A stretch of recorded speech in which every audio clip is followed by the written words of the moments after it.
back, back. Keep bringing it back, back, back. So I'm bringing it back, back. Keep bringing it back. It's all like swinging it back.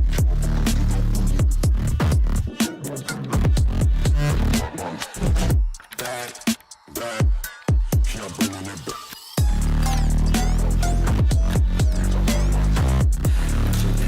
Swinging the back, bringing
I'm bringing it.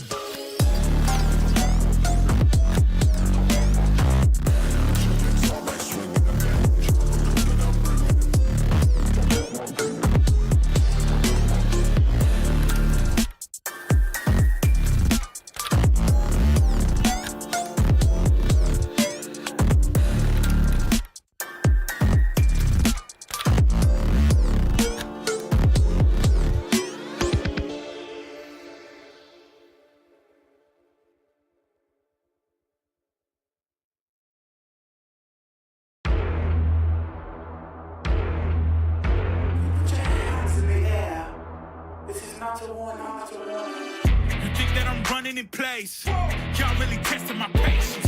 Right before I blow up the spot, I had to get back to the basics.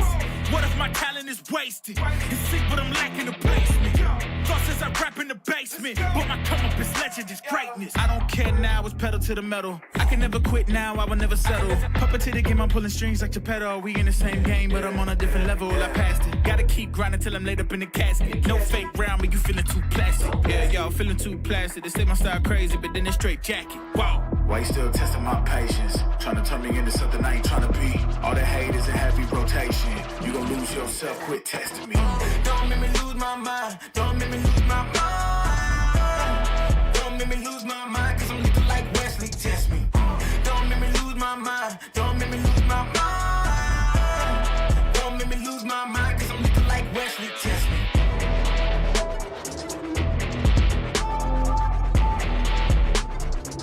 Cause I'm looking like Wesley, test me.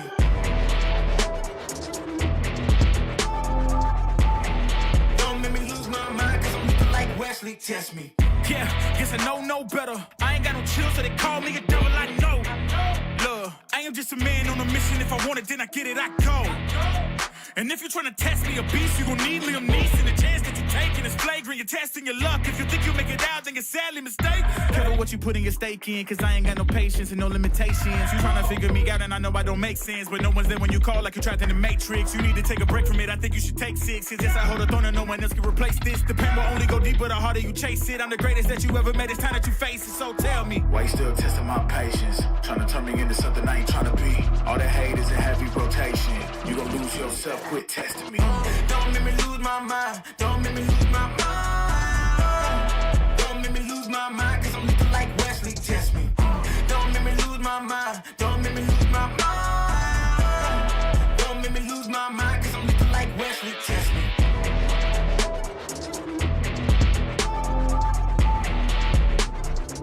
Cause I'm looking like Wesley, test me.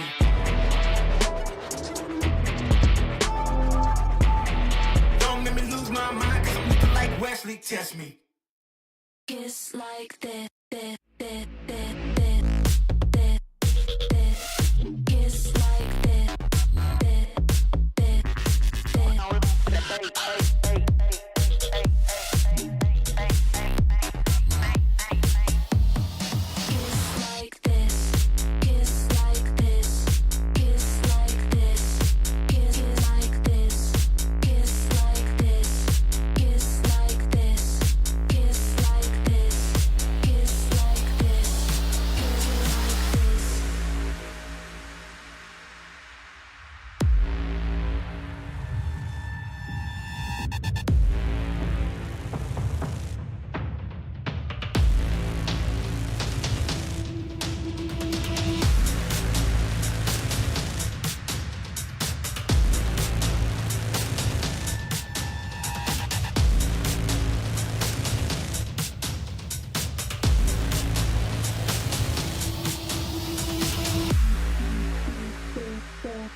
What's in store for Hellcup this time?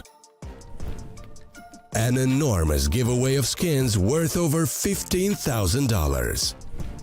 Open a new crowdfunding case loaded with amazing skins to boost the tournament prize pool. 2 Twitch giveaways just for viewers. Type raffle in the chat and don't miss your chance to win one of the skins during both tournament stages, the group stage and playoffs. Get ready to join the action. Welcome in everyone back to Hellcup 11. The group stage is now concluded and it's myself and Lucy bringing you the first round of the playoff action. So we've got all the teams that have made it through the groups. We now mix them in with invited teams that come straight in from the playoffs. It's the good bit basically, and we can bring up the graphic to show you all the teams that are here, what the bracket sort of looks like for the playoffs. But before we jump into that, Lucy, how you doing? You doing good? Yeah, good. It's always, exciting to wake up and just dive into some Counter-Strike. We've got an exciting first game that's going to be coming up as well. We actually covered Navi Junior during the group stage. We're very excited to see them play Spirit Academy, where they won. They went 2-0 in both of their games during the group stage. Very dominant to end up here. There's that bracket, so you can take a look at how it's going to play out. 16 teams on the left-hand side. Amiga ITB, that's an exciting game. Paravision Sinners. Monty Spirit Academy, I think that's another one that really jumps out to me as having a lot of spikes to it. Passion UA versus 500. And over on the right-hand side, BetBoom versus OG. That's another one with a lot of fire to it. Obviously, we'll be covering AmpCal versus Navi Junior first up here. The winner will go on to verse the winner of BetBoom and OG. And land down the bottom, Aurora versus 9 and 9 Pandas versus Insilio. I think that's a matchup I've seen a few times before. Yeah, we've nearly got all of the right-hand side of the bracket today. The only thing that's different is that we have got the Amiga ITB game at about 3 o'clock Central European time. So that's fun. There's a lot going on here. I think that when it comes to competition, this bracket is very good. I think Monte Spirit Academy is a very interesting game. I expect Passion UA to deal with 500, but that's on the left-hand side. Focus on the right-hand side. Focus on the game that we've got first. AmpCal versus Navi Junior. I think this game is actually a lot more one-sided than it appears right now, but not to the team that's been invited. I think Navi Junior, form-wise, have been very, very good recently. AmpCal have been struggling a lot in recent tournaments, and as the competitive year has sort of come into a close, for AmpCal, you kind of want to go out with a bit of a bang. For Navi Junior, you still wanted to prove yourself. This is actually a really good matchup because for both of these teams, you want a deep run just to make sure that your season actually ends on a success. Yeah, AmpCal's been in a bit of a weird spot lately where they've not actually played a massive amount of officials in the last month or so. And yeah, they feel like a team that can show up and beat anyone, but they can also lose to anyone. And I think given that Navi Junior have been playing so much Counter-Strike and have been looking so good lately, you do give them a slight edge coming into it. Here's that lineup from AmpCal. You know them, you love them. They were an invited team last time as well, actually. And also, they didn't make it past the round of 16, so they don't want to repeat that mistake here.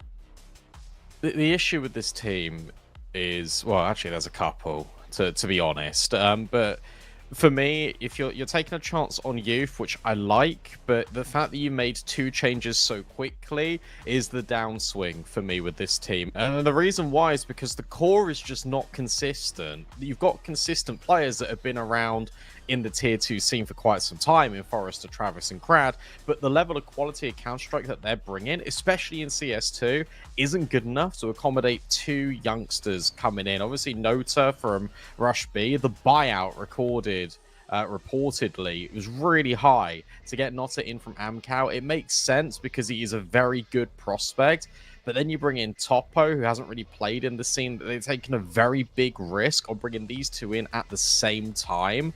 And so far, it hasn't paid off. And for them, maybe a lack of experience of officials will do them some good because it means that they've got time to practice. It means they've got time to sort of employ this blueprint that the core are used to. And you can get Topo and Nota up to speed. But the officials I've watched from them, there's been a lot to be desired for this team, and I really do think that they should be producing more than what they've been given. Yeah, it was always going to be tough replacing a player like Icy, right, who had made such waves on this roster. But I think Forrester in particular is a player that I'm looking to step up a bit because he's really in a low run of form. And you look at him as being, he's meant to be a really consistent, solid rifler. And yeah, he's been struggling a little bit. Came back in that game. They've played like 2 officials in the last month. And they had a very dominant win over ITB, where ITB got 4 rounds across the best of 3. So that does sort of set, in your mind that maybe that little break that they've had has refreshed them a little bit, or it says more about ITB. I'm not entirely sure, but either way, that's probably a confidence-building victory for them.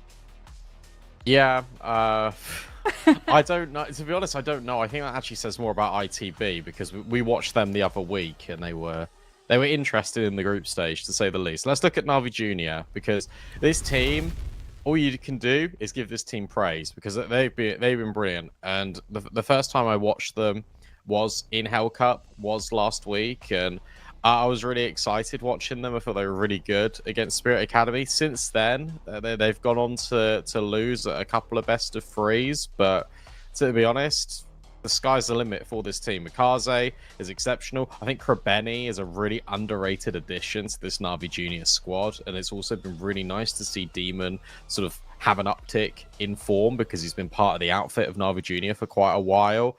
Everyone on this team is ridiculous individually. The structure looked really good when we watched them against Spirit Academy. Just more of the same, please, Na'Vi. Yeah, since that game, they've played a couple of officials against some pretty strong teams too, as you mentioned. Gammon Gladiators, 9, Ecstatic had wins over all 3 of those teams, and in them, Krebeni was a big factor. So I'm glad to see, there wasn't just like a one-off performance that we saw from him in that game versus Spirit Academy. It seems like he really is another solid piece alongside Mikaze. So this is a team that has a lot of hype around them. I know that everyone in the sphere is really talking about Spirit Academy all the time. I think just because of the aura of Donk and kind of that legacy he created, and it's kind of made this mythos around Spirit and the academy system, which is completely fair and fine because Kaisuke is incredible as well, obviously, and we've seen the talent that academy has produced. But I think it does mean that teams like Na'Vi Junior kind of end up in the shadows a little bit, even though we saw them beat Spirit Academy and we've seen these individuals be so strong. So it's a team that I've been really enjoying watching, and I hope to see them play well today. Let's have a look at the veto. Let's see what we're working with here, because you look at this on paper, it's pretty clear cut, to be honest. And that is Nuke being picked for Amcal. Even though the win rate isn't good for Amcal, they will always pick Nuke if they can. That's why I think it's a little bit more clear cut. Ancient's a natural fit for Na'Vi Junior. Decider being Dust 2. This, to be honest, really favors Na'Vi Junior. Not even in just the 3 maps overall, but this could even be 2-0 because Amcal do love picking Nuke, but Na'Vi Junior also love playing Nuke, and you've given them CT sides and you've won 1 in 6. Yeah, and honestly, they've it's their worst map statistically, but it's still a 50% win rate, right? When your worst map, you're winning half the time. That's a very good showing. However, they've had some pretty crushing losses lately. They lost to 9 Pandas just a few days ago, and that was only 4 rounds that they were able to pick up against them. They had a similar loss to Rush B in October, where they only got 2 rounds. So they've had some pretty rough losses, but they've also had some dominant wins. So it feels like they're very hot and cold on Nuke. So for Amcal's sake, I hope that Na'Vi Junior on one of the cold days. Otherwise, as you say, this could be a 2-0. Oh, we're straight in. Straight in. No mucking around. I think that's interesting, actually. The fact that they lost quite heavily to Rush B, and obviously that's the team that Notta came from, and for a big period of time, that was the only reason why Rush B were a pretty relevant team, because Notta was dropping like 30, 40 kills every game. So let's see how Amcal deal with this. It's your standard smokes to lurk, but the real outfit is ramp, and Ziggs is waiting patiently. Semtree just trying to buy time and attention, and he has immediately. And whilst the Ziggs falls, Semtree succeeds. He's found 2 and basically a 3rd. Yeah, you guys found the lobby kill, the ramp kill, but they were so keen on continuing to push through to hell. That ended up costing them quite a lot. Now they're pincered in heaven. Nowhere for them to go. Mikaze slowly lurks around. Now going to drop down, but it's just going to be Crad with the bomb. But no health. And a very difficult 1-on-3. He's himself in an awkward position. And Mikaze will find him eventually. Definitely is suspicious of this position. So you feel it's only inevitable. Frag will fall momentarily.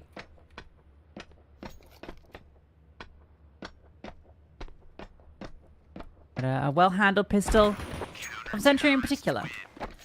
The crowd dropped the bomb, like, under the heaven ladder. Am I tripping? Because when Mikaze got that kill in heaven, that wasn't on the bomb carrier. Either way, yeah, Sentry has a brilliant round there. Just hold it. You feel like Dziggs is really set up for success, and he just gets one tapped by a P250. And it's like, okay, well, Amcal might have a say here. They just weren't quick enough to react, and I think they were so tunnel visioned in wanting to go for this A play when they got the kill on ramp.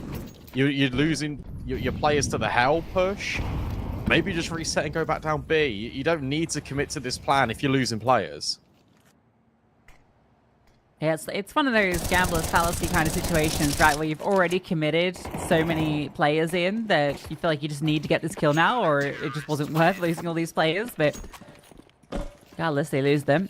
Brandon, look, there's 2 SMG sport, so, you know, our 2-map sample size, turns out that was just those 2 maps, because they are buying SMGs in round 2 on occasion.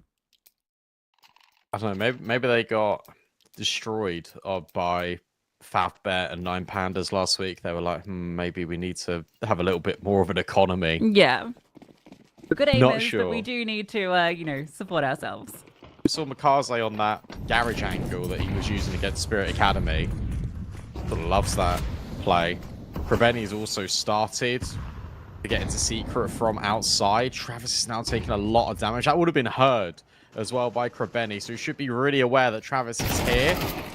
But Travis expects him. At least there's a trade. It's Sentry again through these smokes. And Mikaze wants to try and punish, but instead gets punished himself. He was spotted on that cross. Both of them were spotted on their respective crosses there, I believe.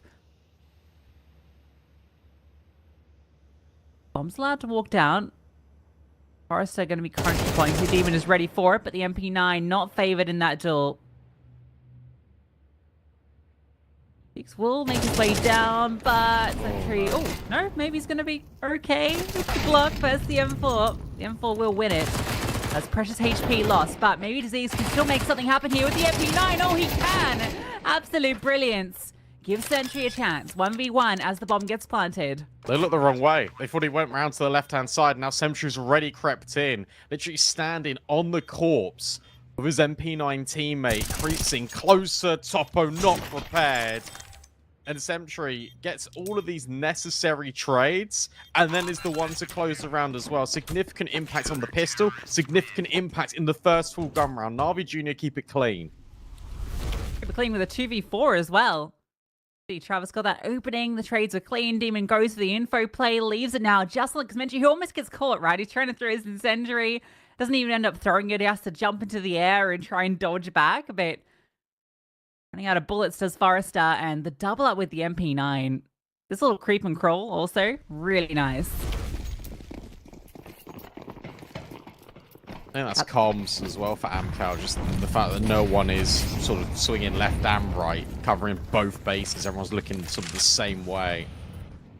That's a shame because that looked like a well put together round, and they should have converted it. But that's your individuals of Na'Vi Jr. just bailing them out of a tough situation. Again, the Zeeg's just starting right at the back of ramp behind this red box.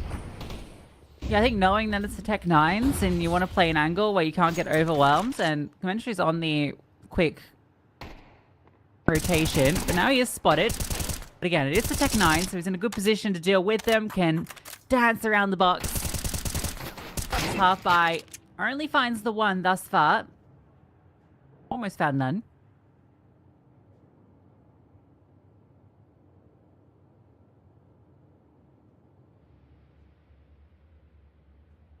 Crowd find a gap here. He might be able to if he takes a look into Hut. There's a chance to find the back turned, but no, he's the one that's looking the wrong way. Only losing one against the pistols. Perfection. And this is also already just a lot of variety for Na'Vi Jr. They've had 2 different players outside. I'm fighting secret. You've also just had the back garage play out of Makaze. You've already had the secret pushes. The Ziggs has taken up 3 different ramp angles. There's a lot of variation, and Amcal have not really been able to get anything going. And sure, they've only had 1 gun round to their name, but that was, as we've been speaking about, the 2 versus 4 loss. And you're also looking at 3 of your players having only 1 kill between their name. Not even able to get on the score sheet yet, and that's a really important one because he's the star rifler, he's the point man. So we need to see Notta sort of coming alive here in this next gun round. Otherwise, Navi Junior, we're actually in sort of runaway territory, and I know that's sort of a crazy thing to say 4 rounds deep, but that feels like the trajectory of this game. I'm just going to be honest. We know how much of a demon that Makaze can be on the T side as well once he gets the AK. Very fast with the AWP outside, a double up to get aggro. Makaze plays close to the smoke. Notta is going to try and walk through. Makaze, yeah, he's going to get caught out, not expecting that aggressive push. Mentry's gone down to Secret, but Notta has managed to cross over, so the response from Na'Vi is to take the space into lobby. Forrester fully aware of this possibility, and he might actually catch Kabeni on the fade. Oh, we should. That should have been a kill. Most common reaction for CTs when you lose this outside control is to take lobby. The speed of it, I don't think they were hoping for, but Notta's crept forward and he silent dropped in towards the A site. Now, if he can deal with Krebeni, that opens up much more possibilities. You're never expecting him because of that silent drop. Demon now looks to scale up heaven, but Amcal have got the space. They should have the site. So cheeky, the little silent drop. Brilliantly played. Diggs tries to get something done, but by getting the opening kill outside with the AWP, this will most likely have to be the save. Amcal create a lot of chaos there, and they're able to really capitalize on it. They're ready for that response from Na'Vi in lobby. Even if they don't get the kill, they do get the information. That allows Nota to take the space at his 3-piece. You're saying, had to be him getting on the board, and that's quite the way to do it. Really good initiative taken by him, because you're right, as soon as you get that information in towards lobby, oh, they've done their reaction on a little bit of an improved timing. That's only going to favor Notta and his space outside. And where Semtree was the player that was outside it as well, you know that the Ziggs is probably going to rotate down in towards B or push ramp. So you know that's going to be the gap deliberately. He wouldn't have been fighting in towards Hell, and you know the AWP is stuck either at Secret or back garage. And where Notta's got that space and he's not been targeted, you know he's probably down Secret. A good adjustment from Amcal. Semtree has still got the AWP, saved it over 7-1 right now for him, and we got a little taster of what the AWP could look like. Travis is now looking to accelerate onto A, and he is able to find Demon. That AWP this time will reply back with 1 kill, but it doesn't matter because all the teammates have fallen already. Yeah, great response from Amcal. I've seen how much Na'Vi have been wanting to take control outside, where they've put a lot of pressure on. They've often had Semtree either playing out there or playing a very fast rotate to ramp with these passive setups from the Ziggs, and they just decided, let's test out the A hold, and yeah, basically gets completely destroyed in a matter of seconds. They were not anticipating that amount of aggression. And for Na'Vi, they really do need to hold on to these 2 weapons. Their economy is not in a good place. Now, you know, we're both them up, but they'll be allowed to hold on.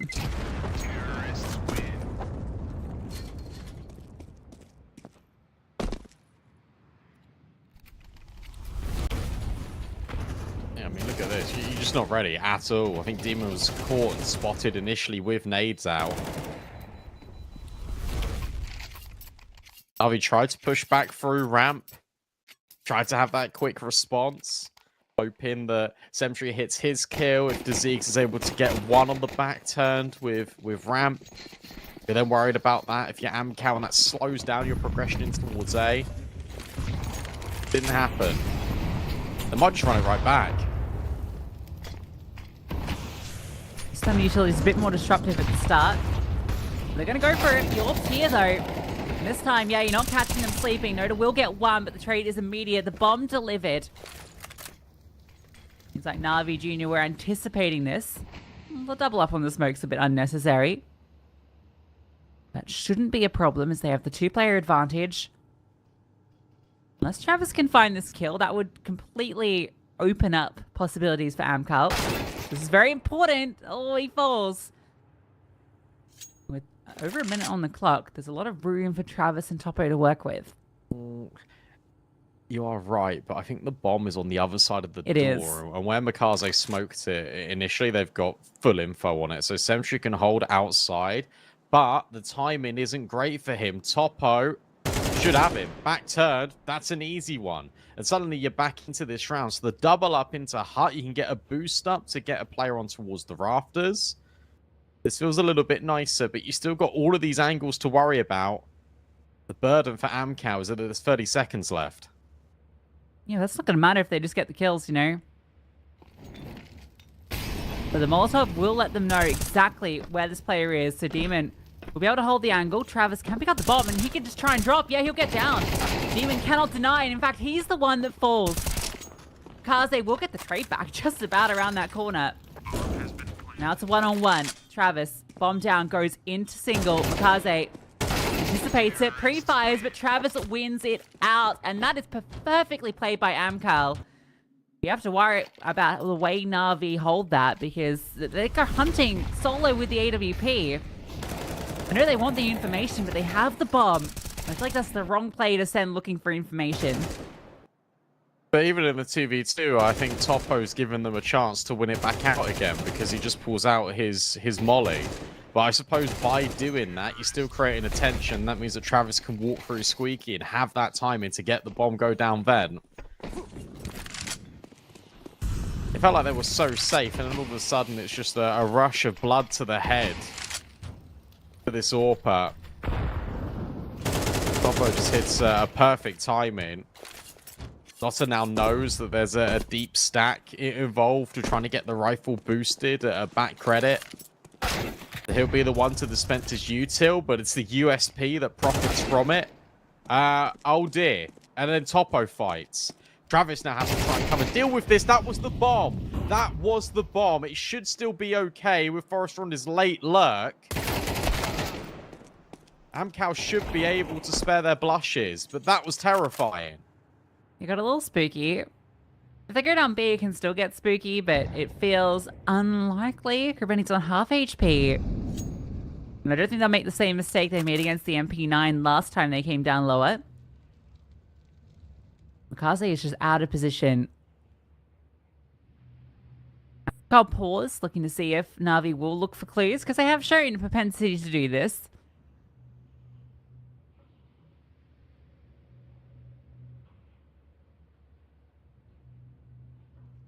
Seconds. Bomb will be making its way slowly down. Molotov to double. That's going to give Krebeni information.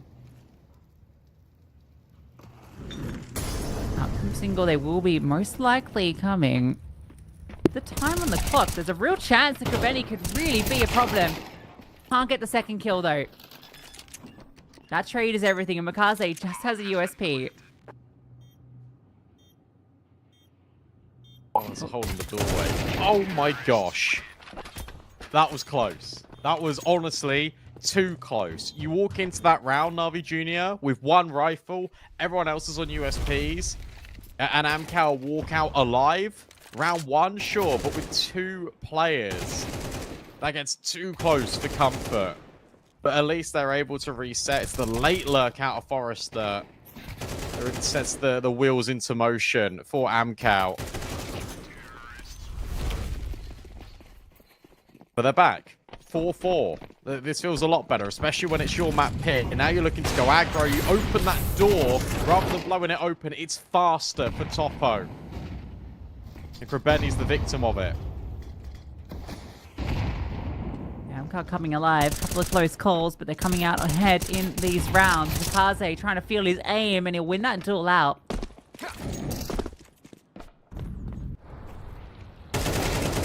Brad will swing through, get the trade. He is dinked in the process. Feeling very exposed. That Molotov actually is a huge problem for him. Allows the orb to get the kill. Now the other orb goes solo hunting. Will force the rotation down. But that's where the bomb's heading when Travis is back. And Amcal have been very bad at sort of giving the bomb over. So Topo has dealt with Sentry on ramp, but again, you're in this 2 versus 2. You've given over the C4. At least there's a minute to work with, but now this is time for Na'Vi Jr. to play together. You do not want to give up these individual fights, and the disengage away from the bomb is quite clever because it will force Amcal to use all their utility, give up the ghost of where they are, or just push them into A. I think Topo spotted both of them. The big problem here is all this distraction is actually giving Topo the space, right? Yeah, he just walked down. Now Demon tucked in. Gonna feel a little bit useless because Topo's gonna drop and Topo just kill everyone. Again, this is one of these positions where you feel like Na'Vi Jr. have the advantage, but the way that they play it feels a little disconnected. Yes, they are together, but they kind of allow these individuals to do exactly what they wanted. All that utility thrown at secret, it just draws them over like flies to a light at night, you know, and they fall completely prey to Topo. What's the Zeegs doing there? I don't know. You are right. It just feels like Na'Vi Jr. are really skittish in these moments where they don't need to be. And if they're a lot more confident, they're a lot more direct, as they have been, to put themselves in that situation in the first place, then mistakes like that won't happen. But they're deliberately playing in such a way where mistakes can creep in because you're giving over almost too much respect to your opponents. I mean, in that round, it's just the Zeegs just knife out running that ramp. They just assume that no one's there. This started off a bit better. So another one of these one rifle, all pistol plays. And now you've got to boost up on ramp as well. This needs to be cleared. And it has been. I thought that was going to go a lot worse for Amcal, but they walk into that stack and no one dies. Yeah, I guess the thing is it's just the pistols, right? So really hard to win those aim duels. But the fact they didn't get a single kill is kind of shocking. You thought at least one would go the way of Na'Vi there. Well, this can be 6T rounds. This is a 4-0 start, and that's our 6 in a row for Amcal. Yes, 3 of those rounds have come down to positions where Na'Vi could have won them, but they didn't. So, at the end of the day, Amcal will take them. Yeah, that's the important thing at the end of the day, is that they are in positions that they've given them up. These macro mistakes are now coming back to bite Na'Vi Jr. And to be honest with you, like, that's what you expect out of an academy team. You'd expect Amcal to be able to punish these errors. And the thing is, with their form recently, that's where you sort of doubt whether they actually can or not. But it's a really good sign for this team that despite having these lack of experiences in terms of the amount of officials played in the last month, it's good that they are punishing these problems. They are making themselves difficult for Na'Vi Jr. This is, what, 6 rounds in a row now? And sure, Sentry's got the AWP. He's been very impactful, but you look towards Demon, you even look towards the Zeegs.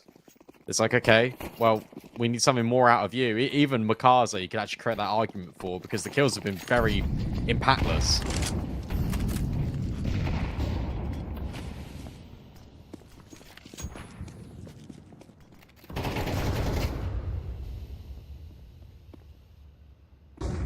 Done a lot slower. They're going to cross the player outside.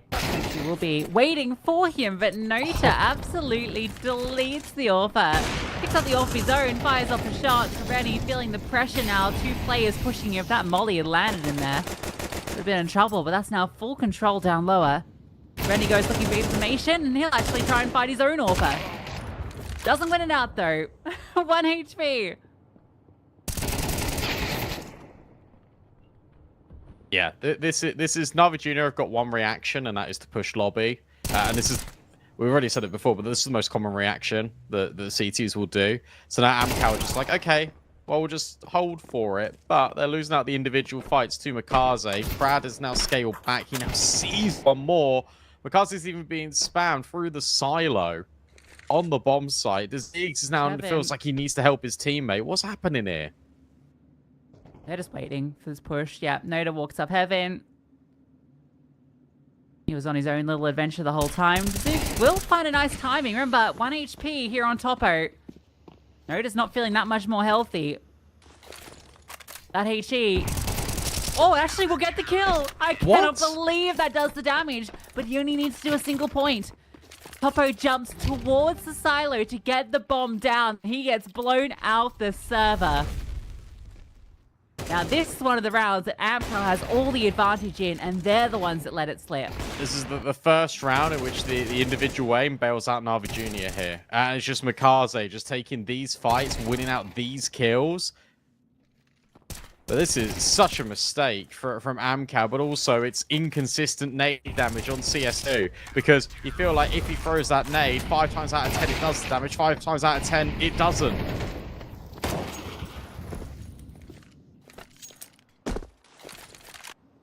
This round's a lot more explosive. Kills back and forth. Now you've got the scaling in towards Secret, but Krebeni punishes.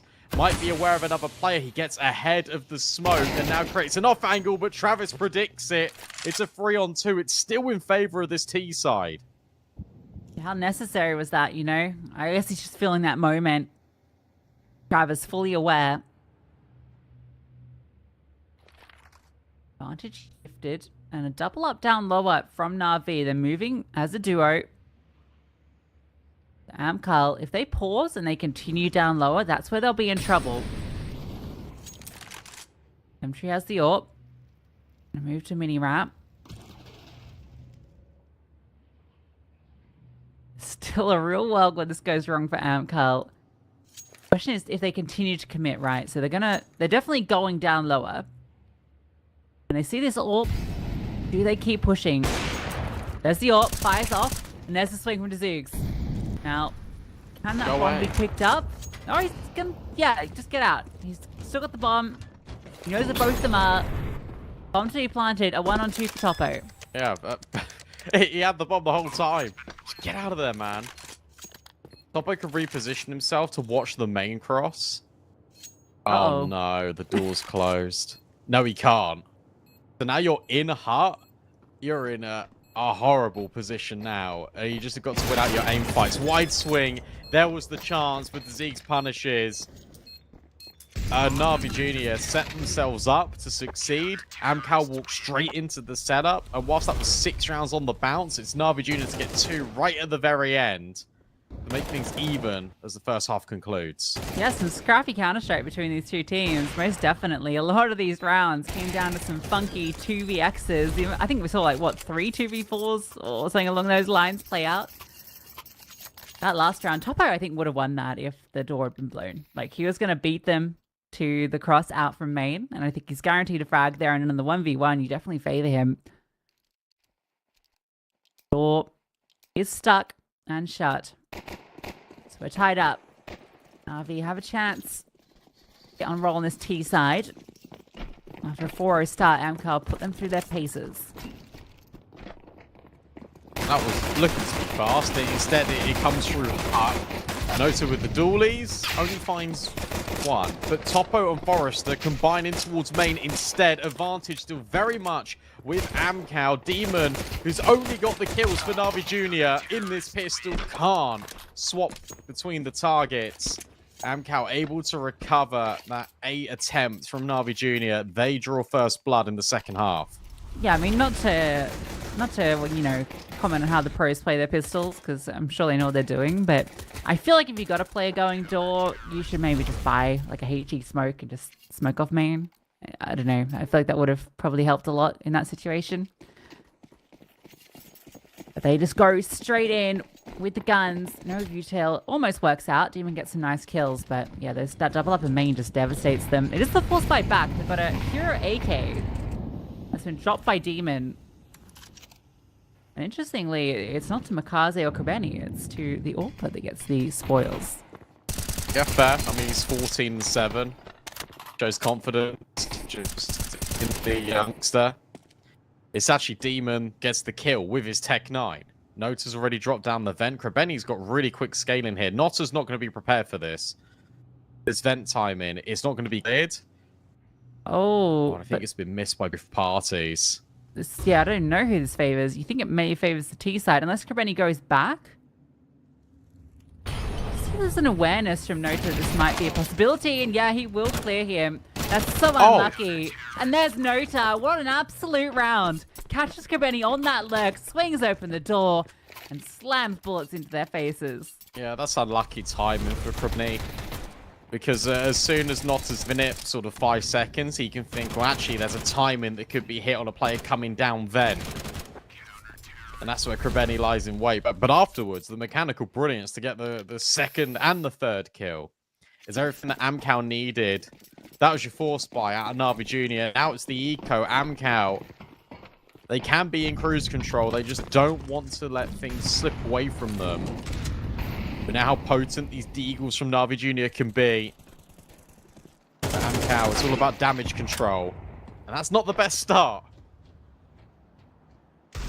Crowd's going to slip in, though. You still got this player, deep garage in top out.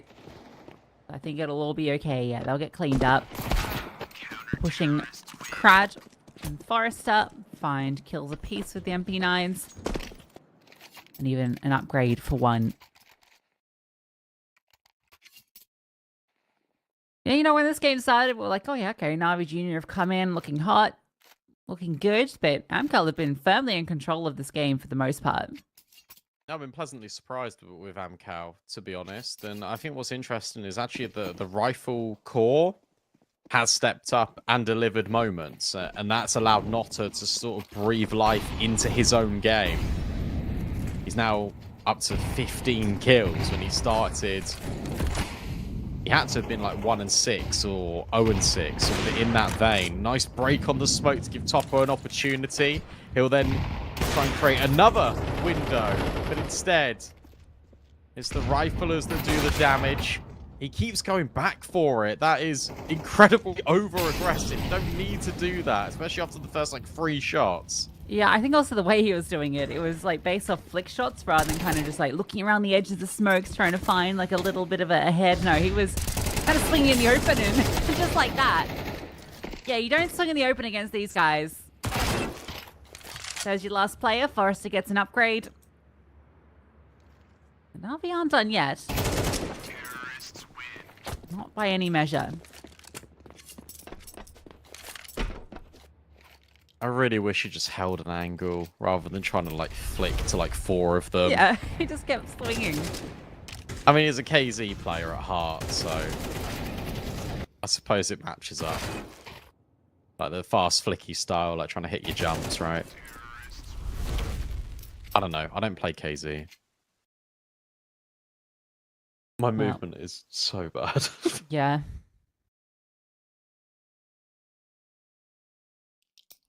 I got accused of hacking in a prem game. Nice. Because I was playing well, right? And the guy just said, "Well, you must be hacking because your movement is dog." And I was like, "Well, okay, is that a compliment? I guess so." To hit up the KZ. The backward one.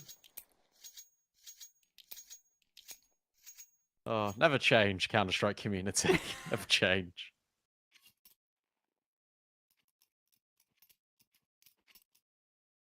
That was a mental round of Counter-Strike from Amcal. It's like you put yourself in such a good spot. It's the first gun round. Okay, guys, like all we need to do is just get this one over the line. Swing, swing, swing, swing. Oh, we're all dead. Crazy how that works out. Yeah, you see against these aiming gods. These kids, they know how to shoot, and then they're showing it again. This is a force by Note. Okay, the deagle actually gets some work done. So despite some nice opening kills, it's going to be Amcal with the player advantage. A drop down vent. No? Oh, yeah, they're trying. To the vent, and they will get down. Very loud about it, so Amcal will know immediately that this has been the play. Rennie needs to be worried about Secret. Yeah, not ready for Crowd to be there that quickly. This started so well for Na'Vi, but looks like it's going to end poorly unless Emtry can pull off an incredible clutch, but he peeks straight into Topo, and this time he doesn't miss. I can't believe they're not ready for him. I cannot believe that Krebeni, for all the praise I've sort of been giving him, to start off this series. He's just not prepared for Secret. If he just puts himself on towards the double door steps, if he's either on the stairs itself or he's just holding back a little bit, he would have watched both angles. It would have been okay. But Crad does everything. 2 kills with the Deeg. 1 kill here. No armor, by the way. What a shame for Navi Jr. Because we're speaking about how good this is. That they've just dueled Amcal. You've got the drop from Demon in towards main to get the opening kill. But Amcal bounced back immediately. And that puts now Navi Jr. in a really uncomfy spot. Because it's the only buy they've got left. If they lose this, they're going to have nothing. And Amcal can find map point. Yeah, I think in these rounds where there's a lot of chaos, it feels like Amcal feel a lot more comfortable in these positions. And you can kind of see it just by how often Na'Vi get caught out. And we saw twice in that round that they got caught out. Krebeni, as you mentioned, Makaze trying to swing around. And you can see how flustered he was by Crad firing at him from the back. If Makaze gets that kill, you know, that's probably a completely different round as well, right? Because then it's a 3-on-2. You've got the A site, but instead they lose control. They don't have main presence. They feel really concerned about their space. They have to drop, and then it's straight into the jaws. Na'Vi the ones that introduced the pace and the chaos to that round, but they're not the ones that thrive in it. I think it's actually really interesting that you bring up that point, because you think about Amcal as a team and the journey the core has been on in their careers. Like, Travis was on 1 win before, like that was all structured and very methodical. You've got Crad and Forrester that we used to be of the Entropic outfit, and that was all based off really methodical, like detailed mid rounds. Like, they could get down and dirty, but that was never really their style. Here in Amcal, it is a little bit more aggressive. It is sort of more in that sort of thriving in the chaos. I think it's definitely more of an experience thing here against Na'Vi Jr. But I think it's actually really interesting that it's actually the team that you wouldn't expect to be doing well in these high intensity situations are the ones that are actually prevailing and coming out on top. It goes completely against the grain of the way that they like to play.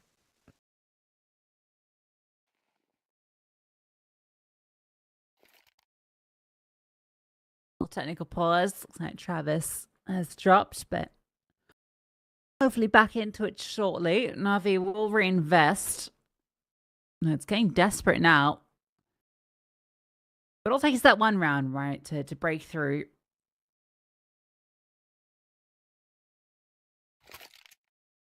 There we go. Reconnect comes in. Don't like the way he's standing. Okay. Got some crazy legs. Okay, now it looks a little bit more normal. I don't know. That doesn't look like a comfortable posture. Yeah, these guys really stand with their legs far apart. Imagine taking that stance. I guess it's for stability, isn't it? You can crouch quickly and headshot people. I'll be honest, I've never thought about it at all. Yeah, me either. You're raising some really interesting points that I don't actually have any response to, apart from, they're quite wide boys, aren't they? Yeah, like it's like they're straddling a horse. Yeah, leg day. Yeah, they're just a bit sore. No, I can't stop watching the animations of them running. Start looking at their legs. Okay. Even though it looks like they got a watermelon between them. I was going to say something. And you've really thrown me off. Oh, Na'Vi haven't really put any pressure at ramp, like at all. It's been mainly A hits, mainly outside. This one's going to be an A hit a bit faster. Forrester turns the flash, gets caught by the second one. The Demon is able to trade. How has Travis found 2 kills with the FAMAS? And Krad's now walked through. This should be a lock-in. There should be no way Na'Vi can win this, but Krebeni hits the headshot on Krad. There is an AWPer that walks through door. WTF. Yeah, same stuff, right? It's trying to create this chaos and then not being able to stand against Amcal in it. And again, actually, we'll see what Symmetry can pull off. Gun barrel. Oh, can't flick over in time. You can see, just registered it was there. I think the ramp point was really important in that round because just before the A hit comes down, you can actually see the smoke from Travis thrown towards ramp, and he just leaves. He leaves ramp at about a minute 35, minute 40, and walks back towards Hell. to support outside. So as soon as that flash comes over topside, he's straight up the ladder and he gets the multi-kill there with the FAMAS. If you put any pressure on Ramp in the previous rounds, he feels more rooted to stay there and you probably find success on that A hit. True.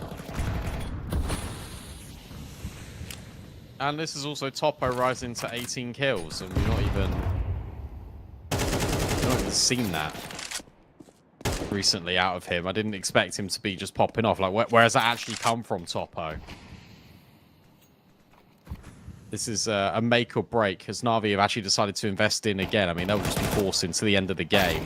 Mikaze really hoping to get a kill, but it's not outside that alleviates pressure. No one ramp again for Na'Vi Jr. Just brawling outside. And it's not working.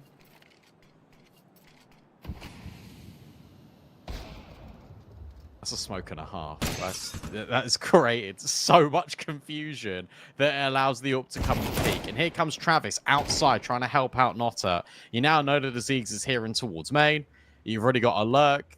This one's done. This is so clean out of Amcal. This is going to be a 12th and probably a 13th in just a couple of minutes.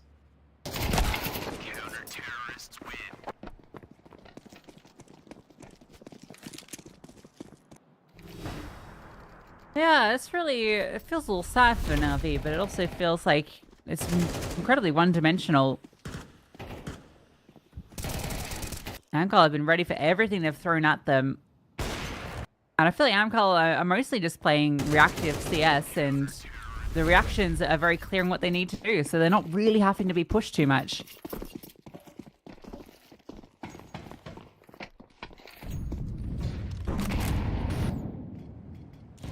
Here is this, obviously, buy. It has to be a force, and that's as easy as you like from Topo. Interestingly enough, he's not the one that breaks the smoke because there's already another nade flying over. Amcal are trying desperately to set him up on this angle. Spam does connect, but it's not a clean conversion.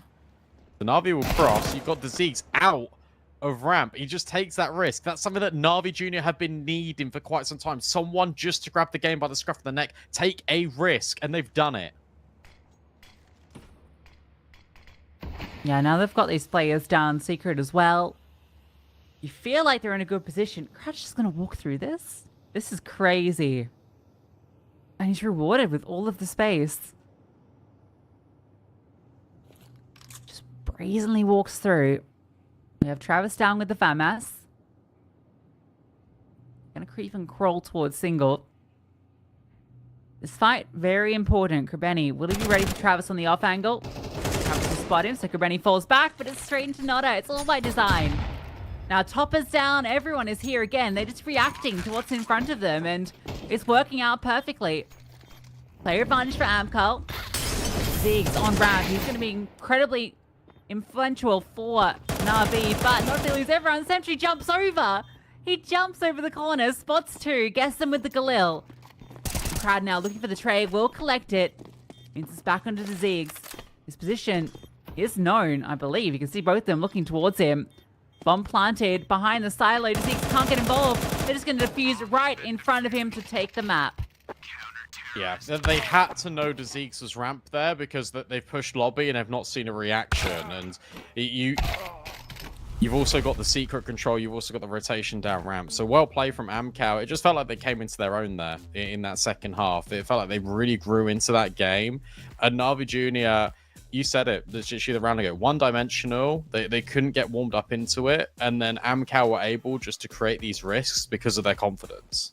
Yeah, normally a game like that, you can see, ways that Na'Vi could have won it. But I think even if you gave them the benefit of the doubt in some of those rounds, Amcal were just clearly better in the server and were playing a better Nuke and just knew what to do in response to everything Na'Vi were throwing up. It was just so clear what Na'Vi wants to do at every moment. Anytime they tried to introduce a bit of a question with some of those more pacey rounds, a bit more chaos, then Amcal were just able to respond to it. And they didn't really have to stress too much. Topo, incredible game. You mentioned we haven't seen a great deal from him recently. Definitely delivered here. So it's a massive sign for them going into this series. And Notta had a great game as well, considering he was down, 1-6. He ends the game on like 20 kills as well. So influential from them. And then you got the core that's just providing a lot of stability. It's the polar opposite of what I was proposing, actually, for Amcal. And that makes me very happy because I am a big fan of this team. Obviously, the NIP derby aside, this team has got a lot of promise, especially with these youngsters. So cool to see them actually just putting Nuke away. An Ancient historically has always been a good map for them. Like outside of the last 3 months, it's always been pretty decent. So for Navi Junior, they've just got to reset. They've got to reevaluate. They'll have a couple of minutes to do so. We're going to take it to a short break. When we come back, it will be Ancient between these two teams. Going hard, I won't stop till I'm done. From the bottom to the top, I'm the one. I can drop in a month, I'll be back at the top. Let's go. Raw energy. Don't stop, go ahead, get it in. Jump, knock, let me in. Off, I'm blow the house down. Raw energy. Don't stop, go ahead, get it in. Jump, knock, let me in. Off, I'm blow the house down. Yeah, we blow the house down. Yeah, we blow the house down.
can't breathe, I need to get some air, but it's a toxic addiction. You're a guilty fiction.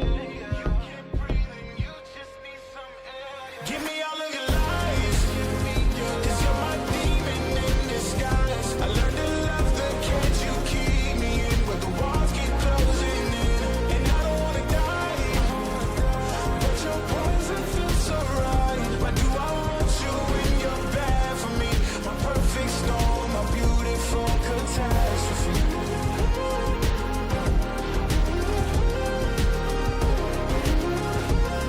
My perfect storm, my beautiful catastrophe.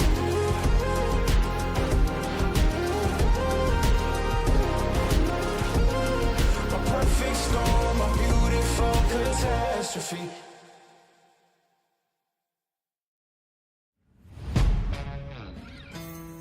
Yeah. Let's go. We just gotta go hard. I go the hardest. I bring the pain. Not what you used to. It's all part of the game. Yeah, I just gotta go hard. I just gotta go hard. Go hard. Go hard. Yeah. Oh yeah, the beast back. Adrenaline pumping through my veins, can't relax. Original, I am not the same as these cats. I sting them if they never ever mind and they beeswax. I don't ever cap, but I'm wearing like 3 hats. Never been a rat, but I know where the cheese at. You'll never get a trophy cause they all here where we at. You better believe that. When it's all said and done, I'll still be here standing. Never took a loss and it ain't something that I'm planning. I dare you to say something, my focus is A1. Every dog has his day, it's been mine since day one. This is real grinding, I'm still climbing. While you still trying, I'm still shining. It's real blinding, and I'm getting hotter too. Talking top 2, I'm not a 2. You let the pressure bother you and I do what I gotta do. Let's go hard. I just gotta go hard. Go hard. Go hard. They ain't coming close to me. Flow is on atomic, I'm starting fires through poetry. The hardest out, staying loyal, no falling out. And if you step into the court, be ready, we ballin' out. Yeah, the coldest of teens, they know what we bring, don't try us. Ain't no in between, we go for these dreams in silence. Hard work, don't mistake it for magic. We been shooting in the gym, this is target and practice. Yeah. And I'm just getting started, get my feet wet. It's all in repetition, ain't a secret. All facts, all black dress code. Pay me my respect, collecting every debt. Oh, the hardest. I bring the pain. Not what you used to. It's all part of the game. Yeah, I just gotta go hard. I just gotta go hard. Go hard. Go hard. Go hard.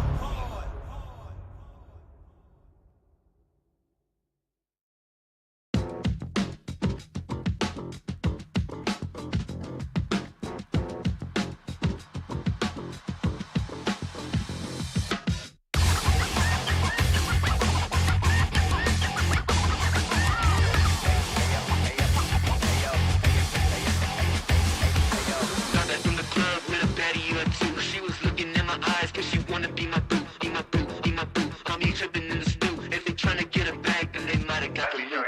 Cops all the bands, now I'm about to buy a chain. If the Cuban's talking to me, I might get up on my lane. Dressed in black while we spinning so we never feel the shame. Gotta light up when we do it so we don't gotta feel the pain. I was trying to tell you about that real shit, boy. You've been steady capping on that fake shit, toy. I was trying to tell you about that real shit, boy. Real shit, boy. Real shit, toy.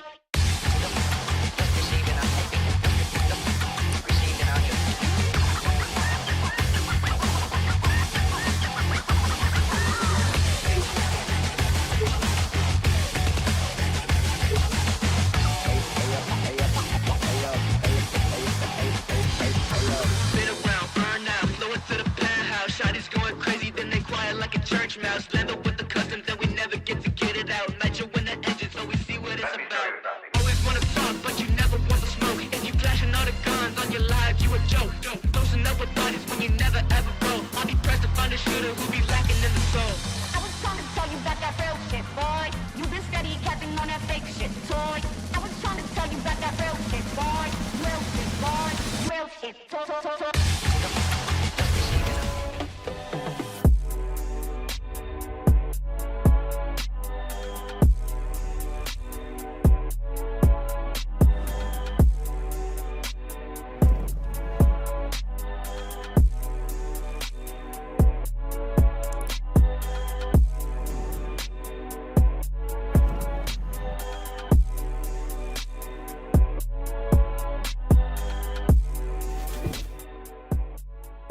You look into your inventory and there's only... It's time to forget about this garbage. Here you will find everything to play with really cool skins. Open top cases.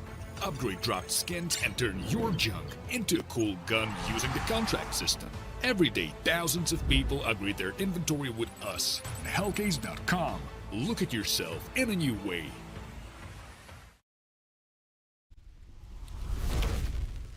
Amcal get it done on their map pick of Nuke. We go to Ancient. Brandon, this is the pick of Na'Vi Junior. That's one of their strongest maps. Amcal have been shuckling a little bit of it on late, but you have faith in them here based on the history of this team on this map? I think that they'll put up a better showing than I think most people will expect. I think Na'Vi Junior are really good on this map. I think the win conditions for them rely quite a lot in Cemetery being consistent because he was very good on map 1. But with that being said, Topo was also brilliant. And then you've got the head-to-head of the Star Riflers with Nota and Makaze. I feel like Makaze was good for like 6 rounds and then didn't really do anything. And then it was Demon sort of stepping in, sort of taking over his role.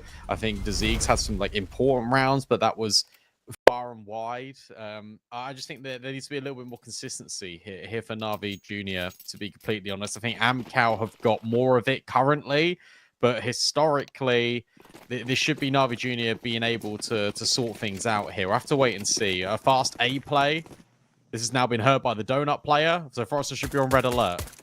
He sees them firing off shots, just a few little grazing blows. Nota is overwhelmed by Makaze, so that is going to be all of the space through Donut. In fact, Amcal just flashed themselves in. They want to keep fighting, and that is to their detriment. Bomb doesn't go down, but they all do. Okay. There's a lot less to be desired on that pistol for Amcal. Firstly, Nota, you understand why he's in the open. It's because all the contact's being taken by the Temple player. You think he can grab one and fall back. Flashbang's actually brilliant to get them through, but one player is all it takes for Na'Vi Junior to get rid of both of them. The fact that they don't lose a single player. They keep 5 alive before the bomb is even planted, as you say. That's a statement of intent for Na'Vi Junior. And for Amcal, it is back to the drawing board. But they were able to build into that nuke half after being down 4 rounds. I love this stack in Donut. Unfortunately, it's not going to find anything. It's a cool one. It's always a great position just to play, like where Travis is standing in the middle, because of the way people clear Donut when they're on those slow legs. It's pretty much guaranteed to win out a duel. When you've got the USP stacked there, the same kind of result. They ended up pushing forward. Makaze goes down. That's an AK they can potentially hold on to. Unless Krabetti just runs him down with the Mac 10, which he's looking to do. Noto's just going to try his best to hold on to the rifle. But he will not be able to. I'm going to tell you right now. Spoilers. He's done for. Look at the minimap. He's not living. Did Krabetti get it? Yeah, okay. Perfect. So he got 2 kills with the Mac 10, and now he's upgraded. That was the only SMG that Na'Vi Junior had in that round. Light work. Makaze doing his best blame F.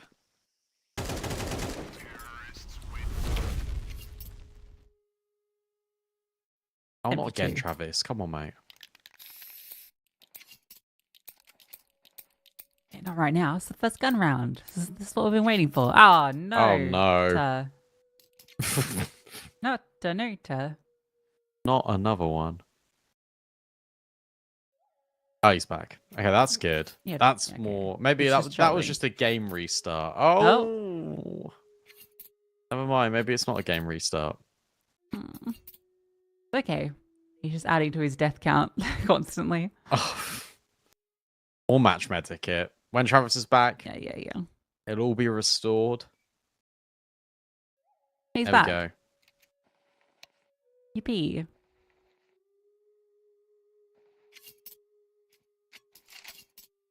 Heather, are you still looking at Forrester to kind of step up a little bit? So Yeah. you were saying that before, like, first map.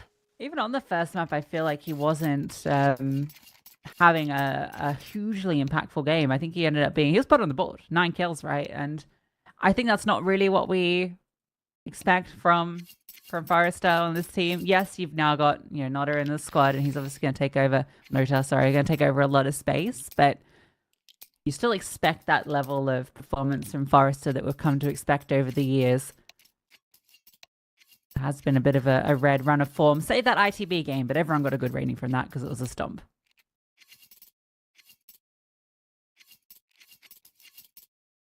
I don't think Forrester's actually been that good ever since CS2 came about. Mm. No flame, Forrester. That sounded very horrible. I didn't mean it quite like that, but Maybe there is something to that. He's been struggling. I think that would be fair to say. I don't know why, because he was quite an aggressive player in Go. Like, I feel like this would actually help him a lot. Yeah, absolutely. 1.1 rating throughout 2023, 1.05 in 2024. So definitely has seen a little bit of a drop. You know how consistent he's been basically across his career. He's always floated around that 1.10 kind of average. Yeah, you kind of look at him to be alongside Nota in the server, in the kill feed. Both of them looking to get on the board this round as the rifles will come out. Travis, the FAMAS master, this guy just loves it. It's not even like he's got the responsibility of in-game leading, because that falls to Krad, if I'm not mistaken, on Amcal. So... Yeah, I believe so. Okay, that's one hell of an opener. And they just keep going. That was just dry contact swing out middle, and that's the aim. That's the one thing you don't want to give to Navi Jr., just the aim fights for free. Brad is thinking about pushing the smoke. We'll actually be able to do it on a timing. He comes through with Topo, but a 2v4. This feels unlikely. Zeegs, if you swing this corner, you're probably dead. So you need to just make sure you're tucked in. Brad starts walking. Demon should be able to deal with Topo momentarily. And with that pushing towards Red Room, you now know that if he is going for it, he has to be A main. Brad loves the smoke push, doesn't he? Yeah, I mean, this round, I think this kind of sums up Navi Junior's approach to the game on their T sides in a lot of rounds. It's very brawly, very in your face, and they were trying to do that on Nuke, but that's just a map that doesn't lend well to that playstyle because you've only got two options, right? You've got an A hit and you've got going outside, which they just kept doing, and Amcal kept responding by having everyone outside. Whereas here on Ancient, you've got to make a call as to whether you want to play like 3 mid, for instance, and have that late lean towards A from Donut with the third player, or whether you, and that leaves open B, right, as an option. So Navi Junior can always favor themselves in these fights. They're sending players out for a brawl. That shot was so nice from Akase. The fade away, just tap on towards Shelf. Kind of concerning that Travis is the only one with kills for Amcal. My FAMAS goat. What a boy. That's got to change. Probably not in this round, but in the next gunny. Okay. That works too. There's an M4 in this round. You know, like, I think it can get interesting. Unless Crad dies. If Crad falls here, it lacks interest. Are you interested still? Yes, Yes. I am. Oh! What? Okay. Fair. 3 Deagle kills in a matter of moments. Yeah, it's definitely sparked my interest, I gotta say. Oh my god, he just keeps going. Yeah, give him another try. No, stop it. Stop peeking Oh my him. god. Why would you peek him again? Look at all the corpses. Those two he got, the first two, I wonder if we'll see that back. That was ridiculous. Okay, here's Topo getting his. That's a nice clean one. Check this out. Boom, boom. Oh my god, that's the sort of shots you dream of. How many times are you going to re-peek him, huh? He'll teach that lesson 4 times over in 1 round.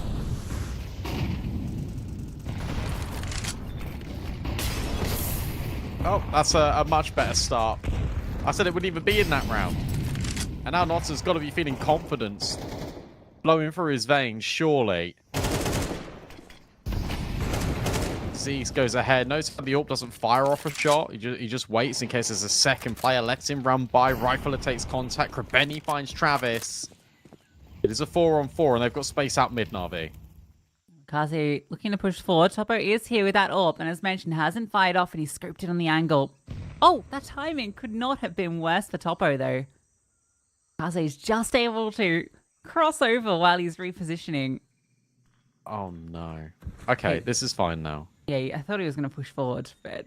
So did I. He falls back. The bomb's going A. So actually him being on this side is bad news for Amcal. They've made the wrong call. Wrong call. Nota needs to do it all. To be fair, out of any of them, yeah, the one that needs to do it all, that's fine. I really like this contact play from Na'Vi Junior. That they're not revealing themselves right up until it's too late. Yeah, and you anticipate they're going to... They're not going to smoke off Donut, so they're just going to pincer it. That's the play here. Try and eliminate through force. Easier said than done. Does a lot of damage on his way out, but he will fall. Now that fast flying Crad almost gets the kill, and instead he eats a HE grenade. Bomb goes down. 2 and 12. What Krebeni and Makaze are working with. So certainly doable for Amcal. Smoke recovered. They've got kits as well. It's late in the angles. It's a double up on the boost. That's very difficult to unravel. You imagine Topo might be the one that gets on the bomb with the AWP. If Forrester finding that kill, you're not going to expect Semtree up on high. Crad looking for the bomb. He can't find it. He has managed to get on it. And he's just sticking it right in front of their noses. They cannot disrupt. I don't think they had any idea. I think as the defuse noise came in, Topo fired off an AWP shot and got his kill. I think that timing has really paid out in favor of Amcal, and that is incredibly unfortunate for Na'Vi Junior. Just the HP bars, they just couldn't contend with it. And Amcal, they just make the decision instantaneously on that retake. Forrester getting the most important kill in the round. The sound cue slightly off, but result still the same. Na'Vi Junior were not prepared for that stick just to happen from Crad.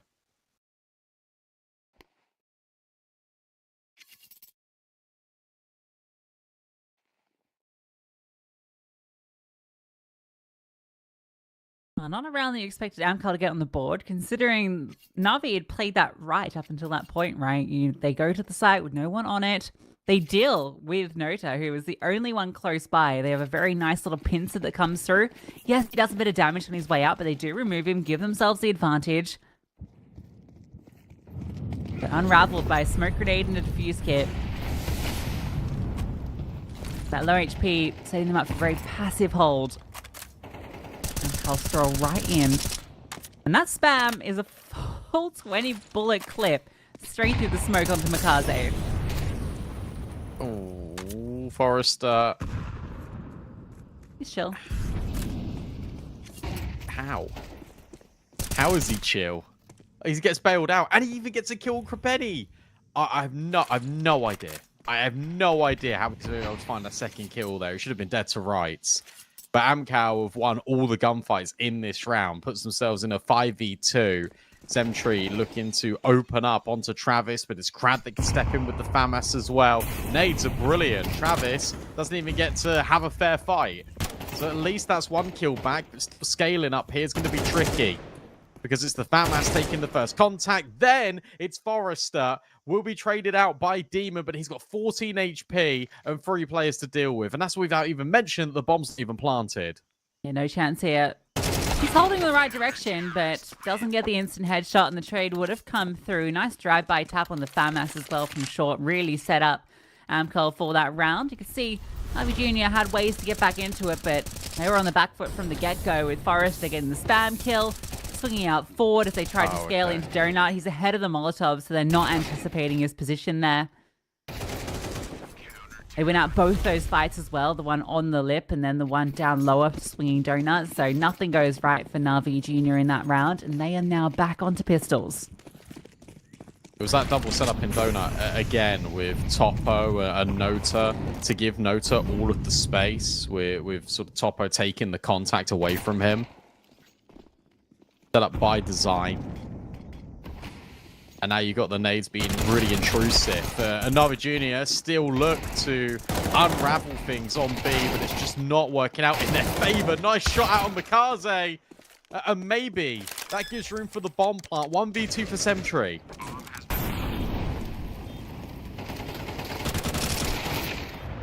No. NT. Real NT. Noda almost goes down. Not quite the weapon for the job, and the lack of armor, the lack of really anything to work with. But hey, a bomb down and 3 kills. You take that every day of the week. That's Absolutely. Brilliant. Especially when you were being destroyed at ramp. And it's a jumping Mac 10 out of Mikaze that provides the bit of instant relief to get extra money in your pockets. But this is, again, Na'Vi Jr. sort of taking the lead in a game and then Amcal wrestling it back away from them. And you feel like once Amcal are in the lead, they're less likely to drop the ball than that of Na'Vi Jr., just from the way that this series has been going so far. Here's a variant. You've now got a little bit more aggression towards mid. Amcal have been a lot more proactive to fight in this space, and combined with Cave, that sets Travis up for success. A lovely flash. Nuke comes over, crowds ahead of it. The smoke doesn't go deep enough. He has a nice little line that he can swing out from, and he just spams down Mikaze. The defensive CT smoke, they try and force their way through it, and it does not work out. The bomb's delivered as well, straight through. You can see Crowd realizes it's there. Travis even just gets one, spamming through the wood. Nothing is going right for Na'Vi Jr. in this round. Again, one of these blistering starts to the map, but then Amcal, once they get the ball rolling, they don't slow down. The way that Amcal held that B site between the two of them was beautiful, because everyone was just in tandem. There was no individual peaks, bar the one that Travis had to get the opening kill. But as soon as he takes it, he falls back. He throws that flashbang to set up the B ramp players. I'm talking over all of this because it's a 1v4 and Topo's on the angle. But the flash he throws in cave, out of cave, in towards B ramp. But the missed smoke from Na'Vi Jr. is really damaging. Here's the only isolated kill the whole round. And from there, it is Crad, Travis. In fact, not seeing any of their opponents because it's a smoke kill, it's a spam kill, and it's a full blind kill. Yeah, pretty chill.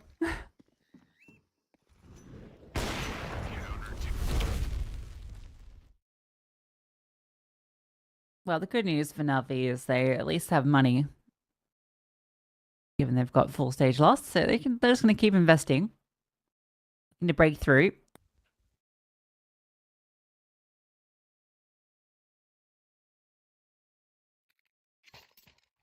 What's their answer here? What do they need to bring out? Because the brawly style isn't quite working right now.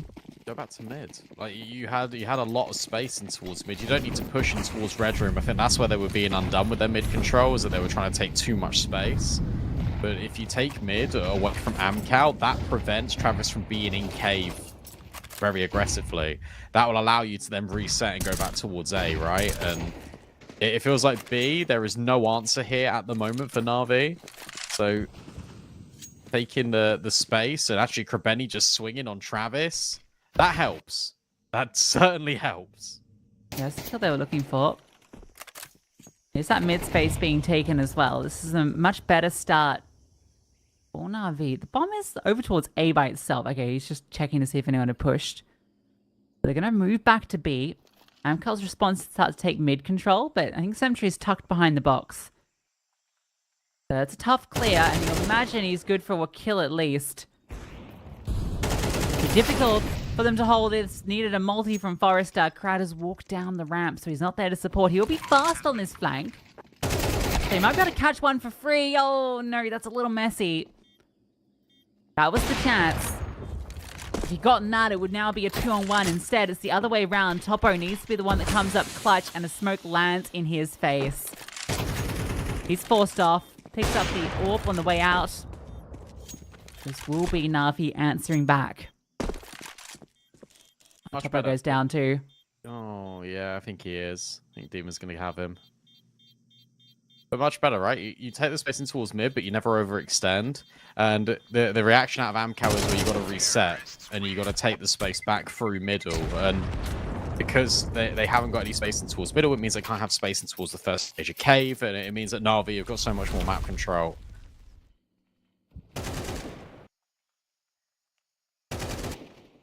That was weird, because I didn't expect them to do that reaction that round, but it's fun when you say things and it happens.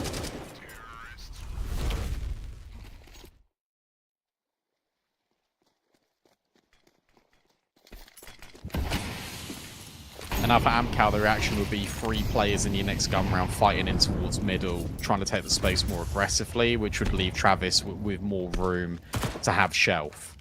And then you just sort of subject Na'Vi to have to make these plays in towards A, which means that you push them in towards Topo and Notta. This is the force buy from Amcals. There's actually, if Na'Vi can win this convincingly, they can win the half. The orb was reinvested just about. Flash forward. Combined with that smoke, it's going to give them space in cave.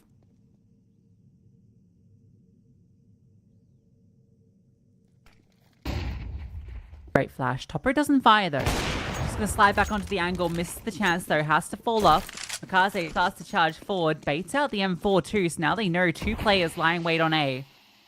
Re-smoke on cave. The bomb is in Donut. It's stuck in this position right now. The rotations come from Amcal. This can still get very sticky for Na'Vi. They put a lot of trust in this call being correct. Because Travis has only got a deagle. Flashbang forward. Topo's still on the line. They now know he's hit. He's worried about A main. Takes the swing. Misses the shot, but goes back in for more. Topo had 2 chances to close there. But maybe Amcal can still make this work. They've got the player advantage, but it needs to be a retake. Advantage, but it's not the weaponry. That's the problem. That spam does a lot of damage in this M3. That's just Crowd with an MP9. That's going to be a swap to the AWP. Finds that one on the floor. Free upgrade. Force M3. Makaze behind Big Box. Removes Forrester. That's a low HP player. Still 2 players coming out from Temple. With the orb, with Makaze, that's too difficult to get past. Travis will hit the dig, so he's the one of all people that finds the frag. I don't think he's going to be fighting too much more. Good kill on the way out. They need to find those frags quicker. This will be Na'Vi taking the round. And despite his great Nuke game, I feel that if Topo had just gotten 1 kill there, that would have made all the difference. Absolutely. But also at the same time, he's been put on an island there by his teammates. Because Forrester gets an opening kill and is dinged, but then he doesn't fight. There's not a player that comes through the CT smoke to help out Topo. Topo, you feel like it is fighting there for 5-10 seconds just completely on his own. I think it's... I agree with you. He definitely should have found a kill. But I think it's also unfair of Amcal to put him in that position where it relied on him extensively getting a multi for them to win the round. Especially when you've got MP9s. Especially when you've got Deagles. You've got to take risks. It's crazy they didn't have someone watching main and he had to cover everything from that really uncomfortable position. Especially when that smoke lands in. Needed some help. But this round now all hinges on what Travis can achieve. The USPs will be his little entourage. That HE, very nice. Oh, bye. Bye, Travis. Well, thanks for playing. That was the one part of this round. That was interesting. 6 on the T side. Secured.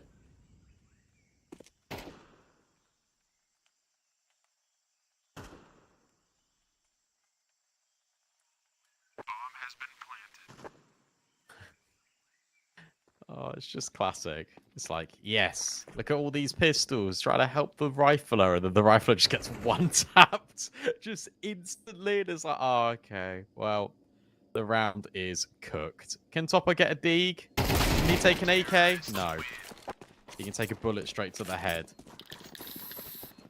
If Amcal can make this 6-6, that'd be nice for them. But I think Na'Vi, they started off the half strong. They had a little bit of an iffy period in the middle, and now they're looking to end it strong as well.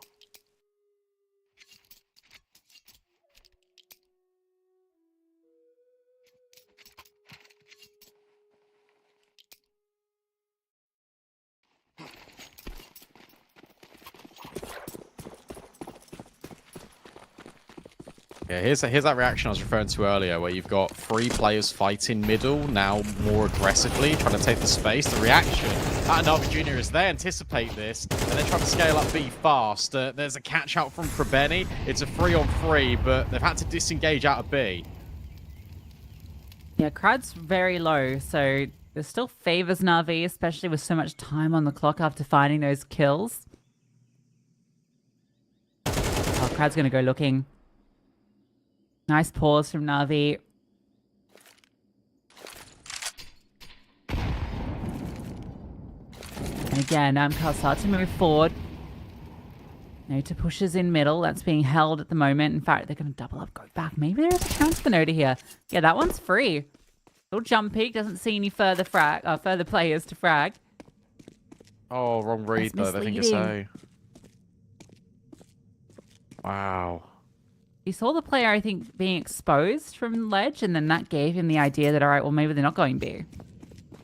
I don't mind the fact that they're very quick on the reset, though. Like, they are together at the very least. There's no kits. They need to move fast on this retake. Juggling smokes forward as well. Make sure they both got one. A double up in cave, so the smokes can be incredibly disruptive. Is there a kit on the ground? That's the question. A little messy. Smoke lands long. Another one picked up. They're basically executing onto the site now. Smokes everywhere. Yeah, and one on the bomb. Tap on it from Nota. And now the double up. Have they seen that second player push out? They certainly know now. Nota jumps onto the bomb, actually sticking it this time. Sentry charges on forward, and the spam does connect. Topo needed to find that frag as Sentry flies around the corner, but it'll be Na'Vi taking the lead at the half. Yeah, well done. From to be honest, both parties there. It's just unfortunate that there's no kit. If there's a kit, that gets really interesting.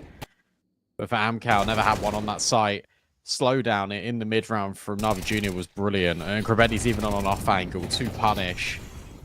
NT out of Amcal, but Sentry able to give Na'Vi Junior the edge on their map pick.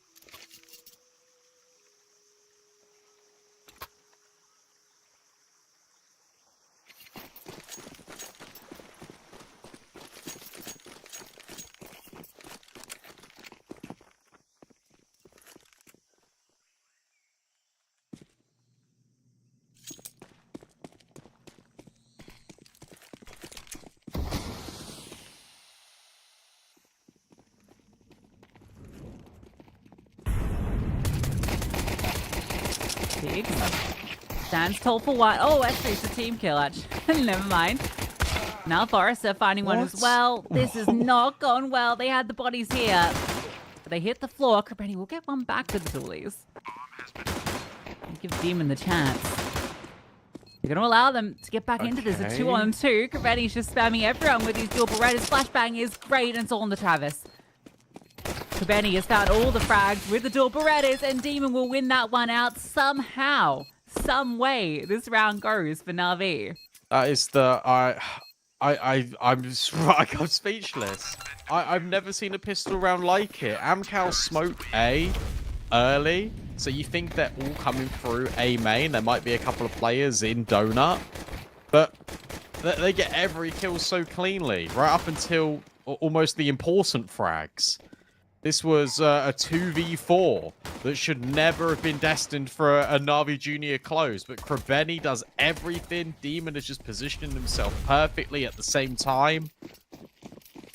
That's the 5th round in a row for Na'Vi Junior, and I'll be honest, I have no idea how they've won that round.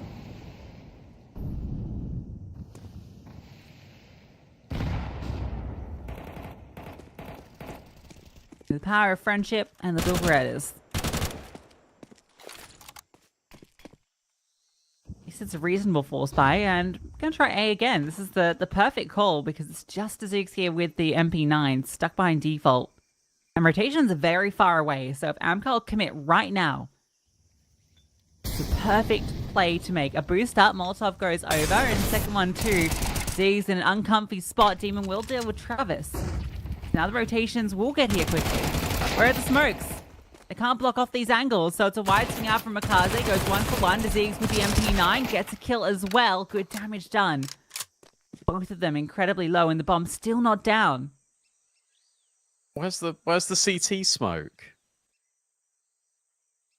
Amcal, where is your utility? Now, the timing's been hit, but also it hasn't been because Demon's holding.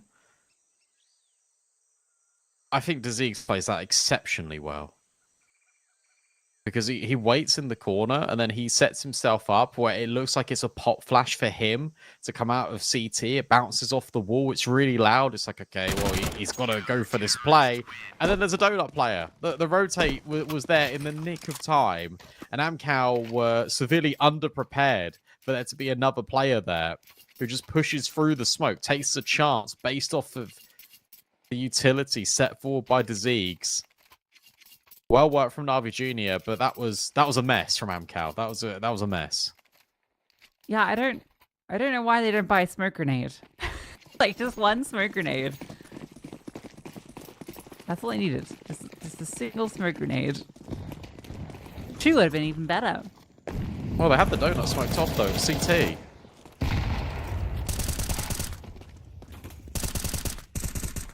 Come on, guys. Now the Deagle's gonna get run over.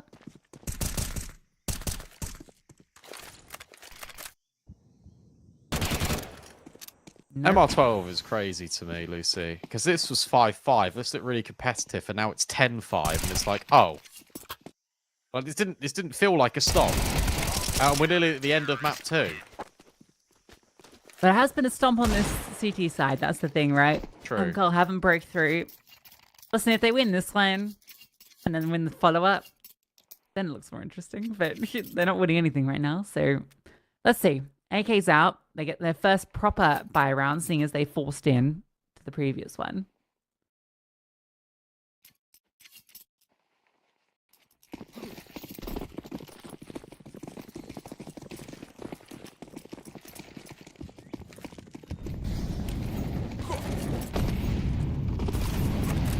Everything feels a lot more consistent for Na'Vi. Swing out middle.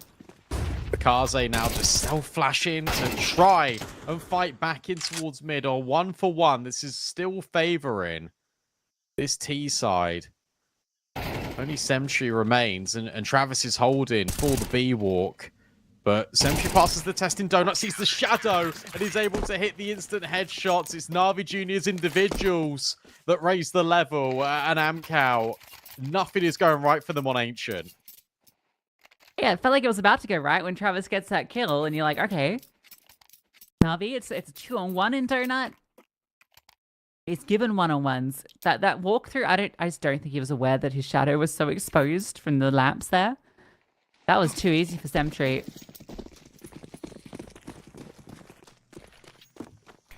Making quick work of this CT side.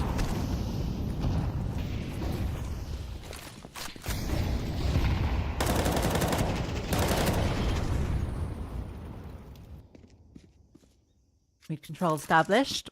Comes with a bit of a cost to Travis. They do get the control. The Na'Vi instead now look to push down ramp and wrestle back some space for their own. And that is a perfect incendiary. Travis flushed forward and dealt with. It's interesting how dynamic the positions are. Like, Stemshi was the donut player last round, and now he's walking down B ramp. Makaze in mid gets overwhelmed by Crab, but there's a player immediately in Temple. There's no way you're going to be ready for the Ziggs, and he's able to basically get 3 of them because there's another team kill in the mix. This time it's Topo that deals out the damage. He's no longer the victim, but it's Amcal that are suffering. Na'Vi Jr. have not put a foot wrong on this CT side. They won every single round. And they might just win another. It's just going to be Galil's. There'll be, what, a single AK in the mix here? Maybe another one. Note has gone without head armor. So 1 bullet from the M4 and he's dead. Yeah, the crazy thing is that a lot of these rounds Amcal have had the advantage in, but Na'Vi have been so good at wrestling that advantage back. It's like the opposite of the way Nuke played out, where it was Na'Vi getting some good advantages and not closing. Kaze wants to fight down lane, has support of Krebeni. It's actually out through elbow that comes the fight. Nota will win that one out. Are they expecting Krebeni? You'll get one. Six into the corner, a little flash forward and a re-swing. Oh, they've been destroyed. Go next. Travis, 1v4. First kill is his. The bomb is currently being camped by 3 CTs in middle. There's no chance, no hope, not a single sign of life on this T side. Sentry just hits the wall bang on him and then just swaps to the deagle. One deeks him. Like, see you later. Oh, yeah, go next, I think is the correct sentiment. Like, that was unbelievable. That was so close in that first half. Na'Vi Junior, they did the thing again where they were really good at the start of the game. Amcal warmed into it for 5 rounds and then Na'Vi Junior just took over.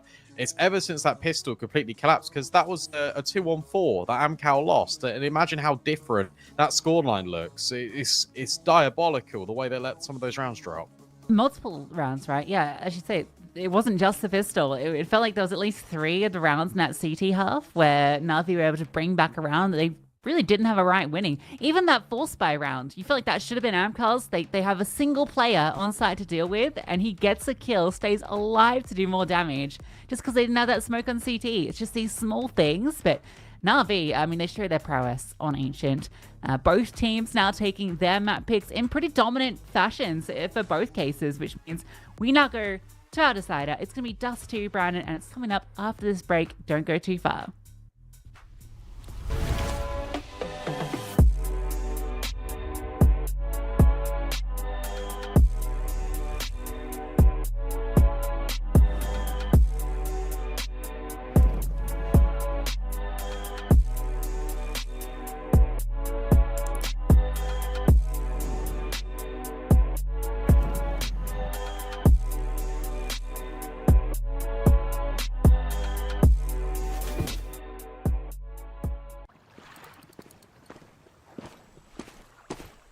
And how long have you been here? From early morning.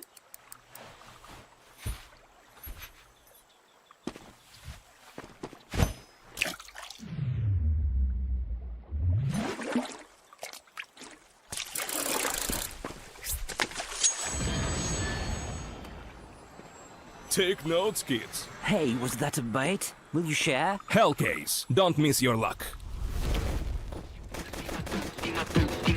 I'm tripping in the stew. If they trying to get a bag, then they might have got me. Cops all the beds, now I'm about to buy a chain. If the cube is talking to me, I might get up on my lane. Just in black while we spinning, so we never feel the shame. Gotta light up when we do it, so we don't gotta feel the pain. I was trying to tell you about that real shit, boy.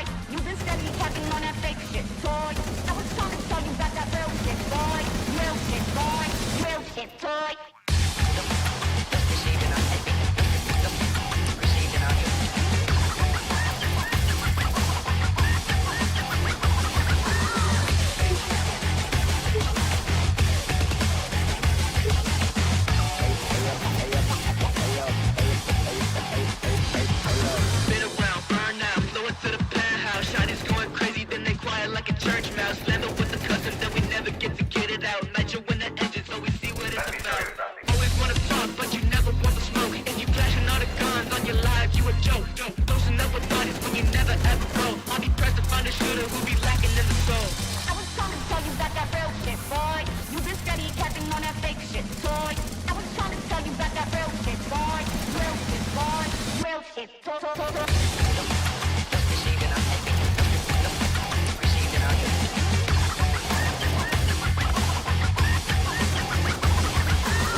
game change, yeah.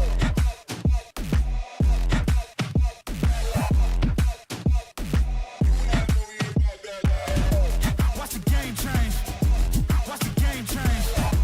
Watch the game change. Watch the game change. I do not gamble, but bet on me.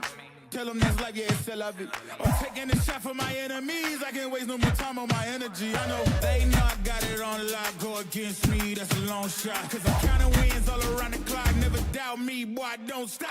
Who do you feel when they make you the monster? I am not scared of none of you imposters. Taking the lead now while they watching. Think you should leave now while the option. Taking no L's, yeah, I gotta win. Watch me kick down the doors, they won't let me in. I'm running the game now. Foot on the gas, can slow down, no. My team, we holding it down. We know we running it now. Watch the game change. Watch the game change. Watch the game change. Watch the game change, yeah.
It's almost yours.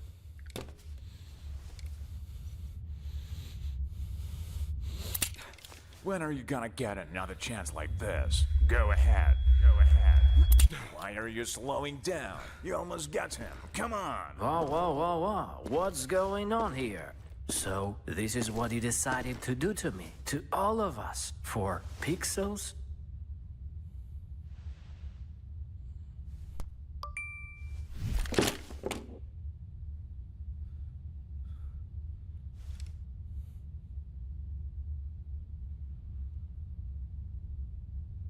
Fuck you and your Roland. Let's get out of here, bro. Have you seen how many scammers showed up? We need the decider between Amcal and Navi Jr. Dust 2 is where it takes shape, and based on that, Lucy, what are your thoughts heading into D2? I'm not sure what to expect. I feel like what I saw from Navi on the T side and on the CT side in particular, they were just really letting their aim do a lot of the work. And I think on Dust 2, that's going to favor them significantly. When you just look at the pure firepower on the two teams, those individuals are looking sharp. I think the one edge that Amcal have is that Topo had a really good Nuke game. A little bit quieter, but the whole team was on Ancient. So if Topo comes in with that same sort of form on a map like D2, he can be incredibly influential. But I actually think it's going to be the T sides that really dictate Dust 2. Yeah, I'll be honest. I think after seeing that sort of aim masterclass from Navi Jr., I just expect them to go on and just win. They've had some really good results against decent teams in Tier 2, notably against 9, against Unity as well, a team that's attending the RMR. They beat them like 13-8 on D2. So the fact that you spoke about one AWPer, I'll speak out. They have one Sentry's been brilliant across both of those maps. So you kind of expect him to be in good form. Everyone from Navi Jr. was really consistent. And for Amcal, you just need Notta to step up early. Like, you can't have these sort of like first halves where 6 rounds deep he's got 1 kill and then he somehow ends it with like 11. Like, come on, Notta. Like, let's sort it out from minute 1, from the get-go. Like, it needs to be an overall step up in your level. Also, just the consistency needs to be there a lot more for Amcal. Navi also start T side. I think that will favor them. I think so. I'm looking a lot towards Makaze here, who has been struggling in this series. He's been bottom of the board on both maps, so we look to him on Dust 2 to step up for this team, because he's normally the star that kind of carries them through in a lot of these cases. That's been the AWPer and Krebeni, who we're always quick to praise from what we've seen thus far from him. We drop to doors.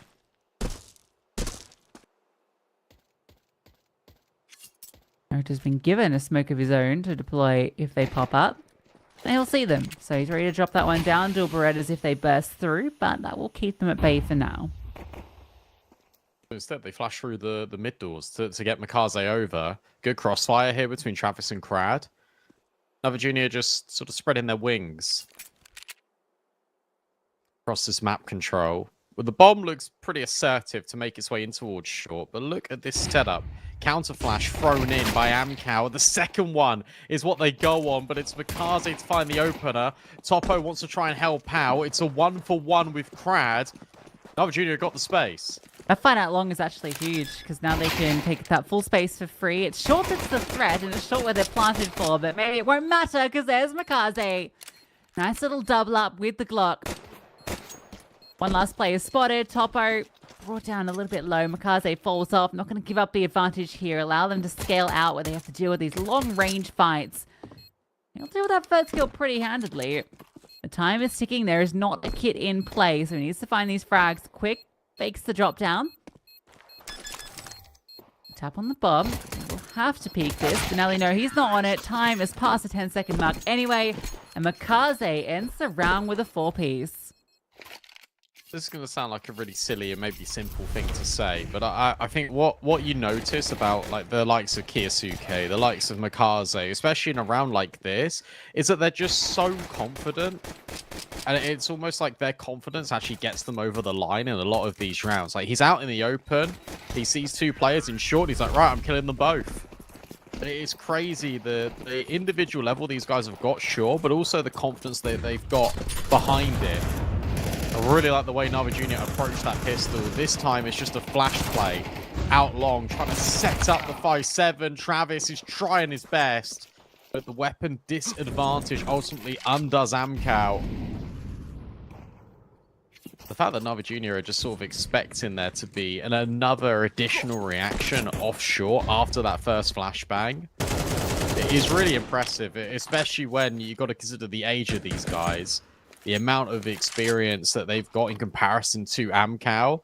They're playing like they've been on the server for years, and that is not true. Probably got years worth of Phaser games, to be fair. Yeah, probably, actually. Molly, perfection. Actually, maybe not quite, but Sentry will recover for a moment. This could still get out of hand. We saw what Notice Deagle could do.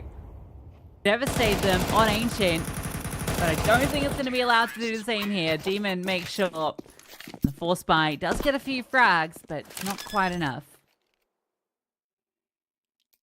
That round actually proved my point of Mikaze's like, yeah, I'm swinging. That time just didn't work. Fair from Navi Jr. Simple stuff. Gets a little bit more expensive than they would have hoped for. But that was the Force Buy from Amcal. Didn't feel like a Force Buy, did it? But now you've got Deagles, you've got the single HE, and you've got Krabeni who just does that little jump, and now he spots Crad pushing. Nice work. The smallest of micro to prevent Navi Jr. from getting caught off guard. I'm wondering your take on this. So yeah, you said, you know, Force Buy didn't feel like it, and that's because Topo didn't buy it all. So he just had a USP and is playing the AWP in the next round. But given how close that came, do you feel that if he'd actually forced, they might have won the round? Yeah, absolutely. They definitely would have, because Travis wouldn't be fighting long with a 5-7. He would have been fighting long with probably like an MP9. And then suddenly that's the additional kill that you'd need to probably win that round. I wouldn't even have hated a force there, to be honest, but I understand why they didn't. Yeah, now they've got the AWP, so they've put a lot into getting this out for Topo, so we need to see a big round from him. Demon plays with a T crosshair. That's wild, dude. Respect.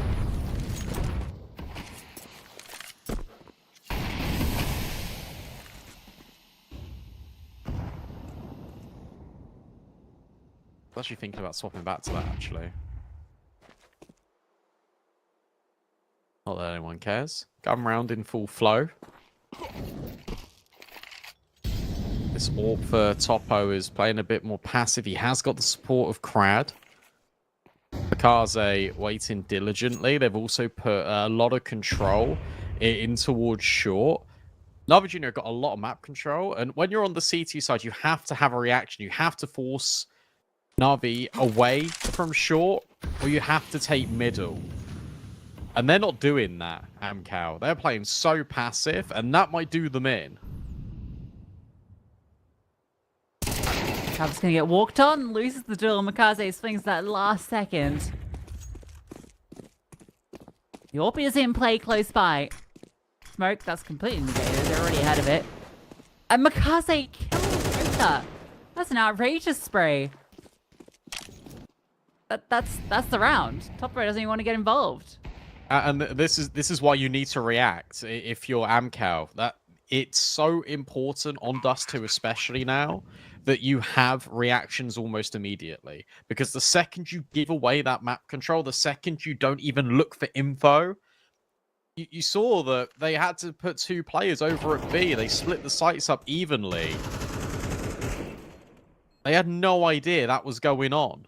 The entire round, they were in the dark. If you've got Crad or you've got Topo in towards middle there, you can't play that passive. You need to be looking for information. Because the one thing you don't want to give this Navi Jr. team, to be honest, is respect. Think about how Amcal were able to win Nuke, is because they were playing disrespectful CS. They were creating so much chaos. They were the ones sort of taking the tempo and the initiative. You play reactive CS against Navi Jr., well, good luck, because that aim is going to get them through every single one of these rounds.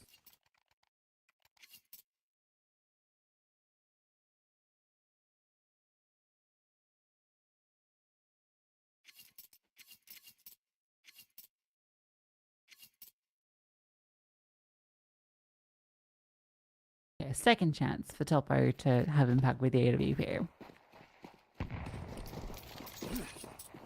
And Navi, they're looking to go B early. A lot of players over here going very quickly. Yeah, they're just going to commit through. No, Smoke will keep them at bay. Makaze still gets the kill, I swear. Half his kills are like these sprays through the edge of smokes and boxes, and he still finds the head.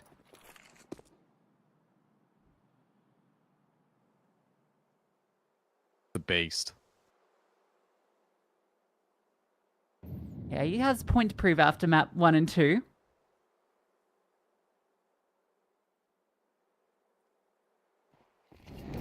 This double short crawl, they're ahead of the molly as well. Here we go, better reaction. Notta is able to get the kill. Topo was there with him, isolated. And finally dealt with, but a 3-on-3, and now you've got this push through crowd zone tunnel Smoke. You know this ends A if you're Amcal. Much better. Another classic crowd smoke and push. And Topo pushes long as well. That's the bomb spotted. He's now on the line. Manages to bait out the shot, but can't get anything off it. And Travis is close by, so he'll deal with him. All falls to Krabeni. He did deal with the AWP, to be fair, so his job gets a little bit easier, especially with the bomb recoverable, but time is the limiting factor. 30 seconds, the flames will make it harder. And Travis just repositions. Gonna group up short. Think from behind. Krabeni not expecting Crowd to be on side already. So smart. Amcal played that really well. Just the disengage there. I think you never knew about Travis. That's what I'm sort of speaking about. The reaction towards middle, the decision to actually push short, take the space away from Na'Vi Jr. It just creates a lot of uncertainties, and then it creates just a lot of gaps for Amcal to exploit. The issue is that we've seen that in one round. It needs to be consistent. Sharp shot out of Sentry. Opening kill always falls favor to Na'Vi Jr.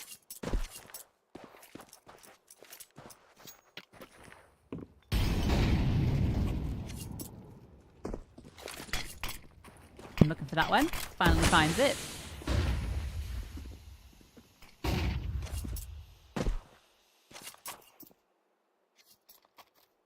Defensive smoke drop long, but I think the option's going to hunt around this. And yeah, leg shot onto Crad. They're going to feel very uncomfortable on A, but this is not the intent at all. They're rerouting towards B, and no one is on that side of the map. Oh my god, the rotates. That defensive smoke has actually made Amcal play in the dark even more, so it's kind of bit them on the foot. I can't believe every single player's here. Now you've got rid of Krabeni. Sentry is still lurking out long, but the damage has already been done. They're in B. And you've got one molly to retake this. An AWP as well. Surely you don't go for this. I know that sounds crazy in a 4-on-4, but as soon as Makaze locks in this kill on Nota, should be saying round over. Definitely is now. Yeah.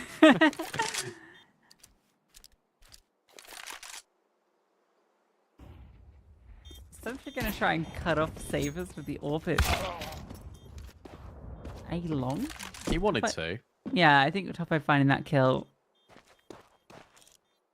should be able to hold on.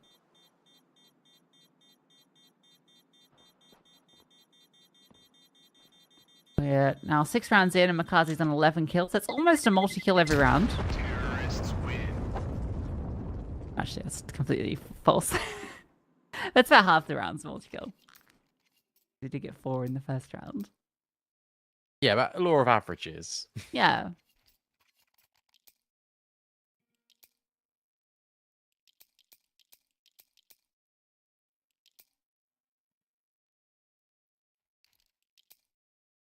Makaze law. Every round's a multi-kill. That'd be a pretty nice one to stick. Yeah. Unfortunately, he did not achieve that at all in the first 2 rounds. Nice setup. Trade is even better. So, Navi will be happy to trade a player for the space, even if it is Makaze. It was a bit unfortunate there because the molly pushed him in and the flashbangs weren't ready. They wanted to do like a delayed hit on towards long, but they're just going to take the space. They're just going to walk and creep close. Topo, flash forward. No one reveals themselves and he just goes straight into the scope of sentry. 4 versus 3. Another flashbang. They're going to cross without smokes. Just to take that space. Good reaction out of Na'Vi Jr. Rather than wasting time, they just go. You know, I want to keep an eye on this. It's just something I think I've noticed, but I need to think more critically about it. Okay. I feel that Na'Vi players, these young aimers, don't necessarily go for many taps or bursts. It's almost always sprays, kind of like Donk, right? Where, I mean, he'll go for taps as well, but for the most part, a lot of the fights they take, it's just spray in the hell and relying on your control. I'm just going to bookmark that as thought to keep an eye on as we watch these players. I think it's more players these days will hold the spray just in case there's multi-kill because you're always expecting a second player to be there to trade. Because that's the golden rule of Team CS is that if you are in a position to fight, you should be in a position to be traded. So I think by the extension of the spray, you're sort of trying to guarantee a multi from the hard work you've already done by getting the opener, is the way I look at it. But again, I need to also do some critical thinking. Yeah, let's all watch. Okay. We're doing that, so let's just watch a little harder. It's interesting. Okay, all right, sorry. You know, no, you're fine. It's like watching versus... It's too early in the morning for me to think philosophically about this. You know, watching versus observing.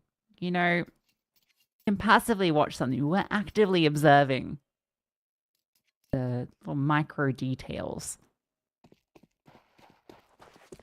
Machinations of Makaze. That word was so cool, I don't even know what it means. Little bits that make up how something works, the machinations. There we go, spray. But again, that one's just through smoke, so anyone would do that.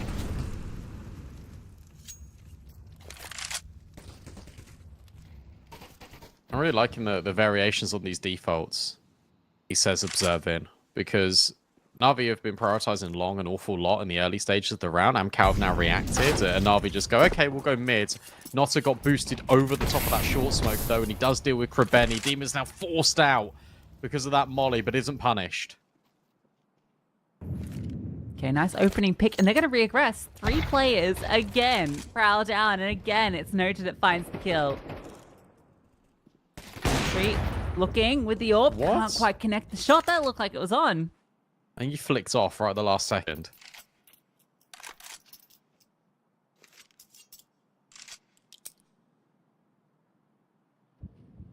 So they're just going to be exec. Don't peek this. Forrester, don't do it. Oh my god. He's not doing it. He's waiting for the contact of Car, but Sentry's still holding. Oh, he unscoped! He unscoped, and that cost them dearly.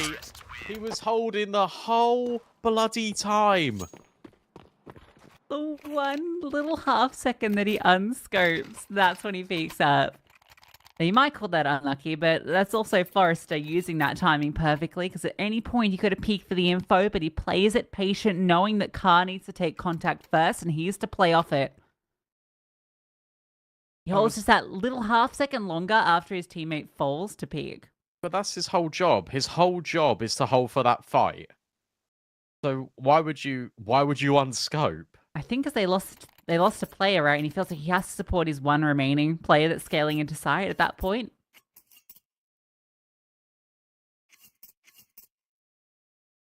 You know how you could have supported him? By holding your angle. True. True. Can't get their second round.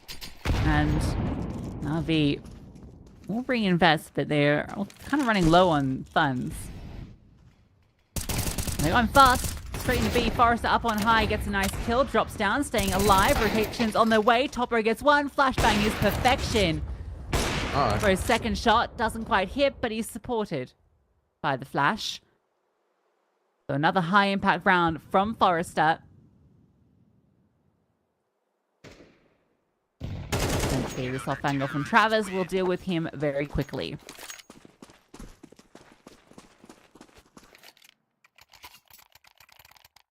That was better from Amcal. A lot more responsive. Flashbangs came in perfectly, not once but twice. To allow Topo to get those kills. And it's just nice to see Amcal win a gunfight, as silly as that sounds, because the opening kill has always been going Na'Vi Jr.'s way. The minute you change it, the minute there's a deviation, Amcal can respond. They've broken the money, finally, of Na'Vi Jr. It's taken them a little bit longer to respond here in the first half, but it is a trademark Amcal recovery. As it feels like they're destined to get a 4th round on the board here.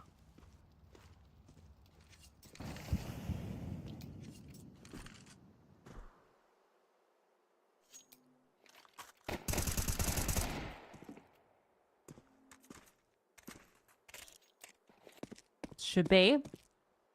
Nothing to help them scale out short.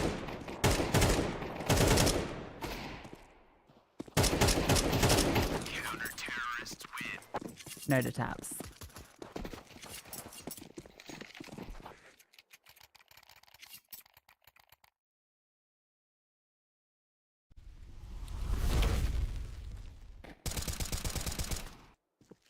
Easy does it. And no casualties will make Amcal just feel happier within themselves. Is there enough money to get an AWP out for Sentry? No. Gets down to 5 bullets. He's like, alright, I'm just going to one-tap this last guy. Takes 3 taps, but kills a kill. Topo aggro. Kaze, ready? Oh, well, he might have been, but it doesn't matter. The AWP, it's true. Topo's further forward. Goodness gracious, he's lost in the smoke, so he's actually going to bail. And then short player doesn't swing because he's disengaged. That's clever from Amcal. They don't overplay. And Crad has really been trying to make this angle work by the mid doors, and he finally might get a chance to put it to good use. Krabeni needs to clear him, and he doesn't. Yeah, that worked because the AWP was middle, and then... Okay, hold up. It might not matter. Bomb site has been taken. Yes, it is the advantage for Amcal players-wise, and they're going to split up quickly, 2 through each avenue. But it is a difficult site to retake. Sentry forward. If he goes down, that's a space for Crad, but there's no space. Sentry says no. And now Travis and Topo cannot get involved, but they may as well. They've got the money. Gonna give it a go. Flashes over, scaling in straight into the crosshair of the Zoogs. Now it's all in the Topo. He's gonna get one for free. Stops to the AK. Not out of the woods yet. Na'Vi, but time ticking down, and another great shot from Dziggs. Na'Vi will get on to 7. They played that really smartly there in the 1v2, and they completely disappeared. Even though they were on the bomb site, they vanished. They never gave the opportunity to have those fights and turn it into something more costly. Great decisions by Na'Vi Jr. This is a 3-on-5. And they just win out both these fights straight into B. But it's Sentry, the MVP, able to just take the space away from them in tunnels.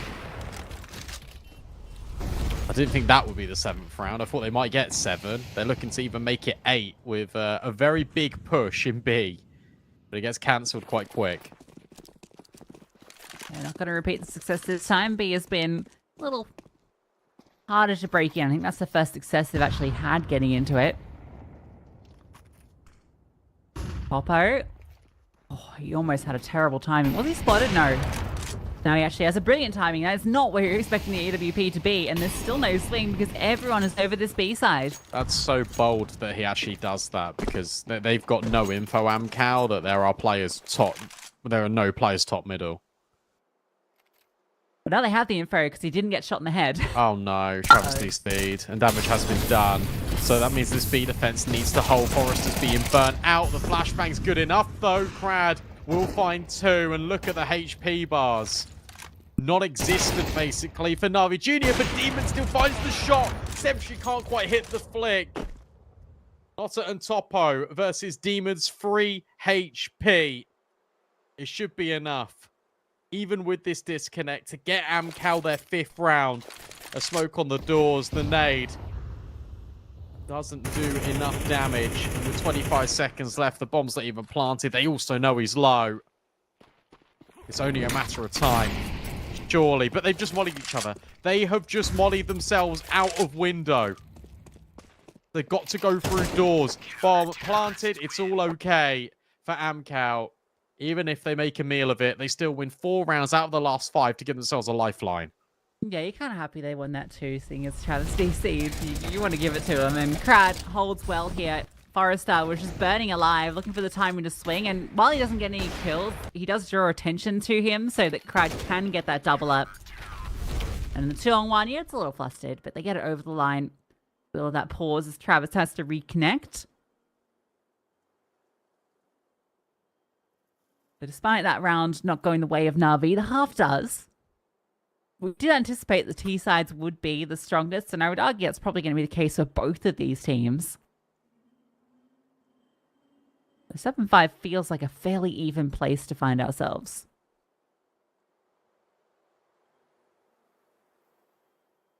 Amcal done well to recover, to be honest, because Na'Vi Jr. were running away with the game. But it is just been Mikaze and Sentry getting all these rounds for Na'Vi Jr. We need the floor to lift, because Amcal, they've been pretty consistent, all of them. And sure, you can rely on these like hyper carries sometimes, but for Na'Vi Jr., you just sort of need more out of the Ziegs, more out of Krebeni, and Krebeni was brilliant on Ancient. You just need them to elevate a little bit, and it should be okay. But we did see this on Ancient, where it was a closely contested first half, turned into Na'Vi Jr. winning every single round on CT. And based on what we saw out of Amcal and the lack of dynamicism, you're not going to get that out of Na'Vi Jr. I think they're going to be a lot more proactive in the things that they're doing. So I feel like their CT side should go quite well.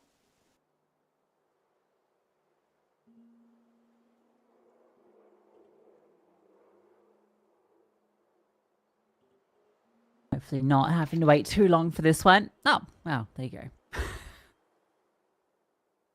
Pop that quickly.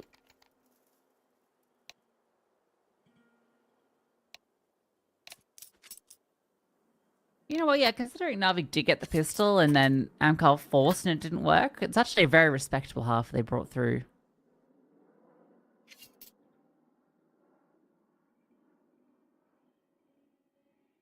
See what Amcal can offer up on their T-pistol.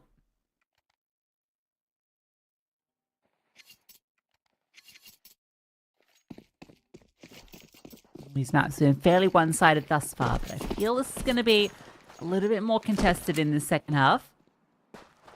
Have a spotting middle. Sees a little bit. Sentry going to be definitely getting a little bit of information. Over the top they come, and he's immediately dinked down low, but oh my god, he still goes.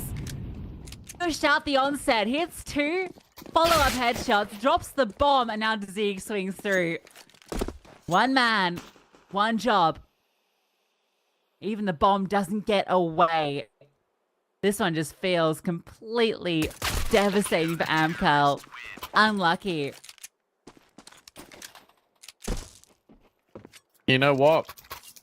I was going to say it before that pistol happened. I'm definitely going to say it now. I disagree with you. I think Na'Vi Jr. are just going to run away with it again. I really do. That was...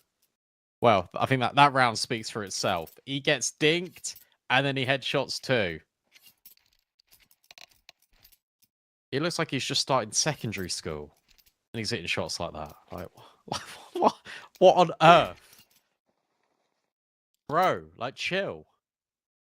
Travis's PC needs to chill as well. Like, this has got to be so upsetting as well for Amcal, because you're in this series and like there's just so many crashes. Like, it's not their fault, but this is now the 4th or 5th time this has happened this series. It's unfortunate, but it's just one of those you've got to sort of deal with as well. And amongst all the grievances that's going on in the server, you now got to deal with this out the server.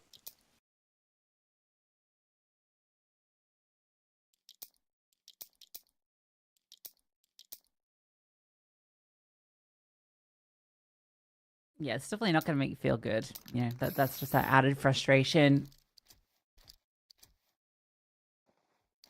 Sentry's had a crazy series. What a kid. Where do they find them? Straight from math class to fragging on the server. We got a replay on that, Prod? Like, that was ridiculous. Big Trav's back. That's good. Little hearts in spawn. Take a moment, guys, just to reflect upon your loved ones. Make sure you tell them you love them. Drop a heart in the chat. And then drop a hell yeah, because we're back into the action.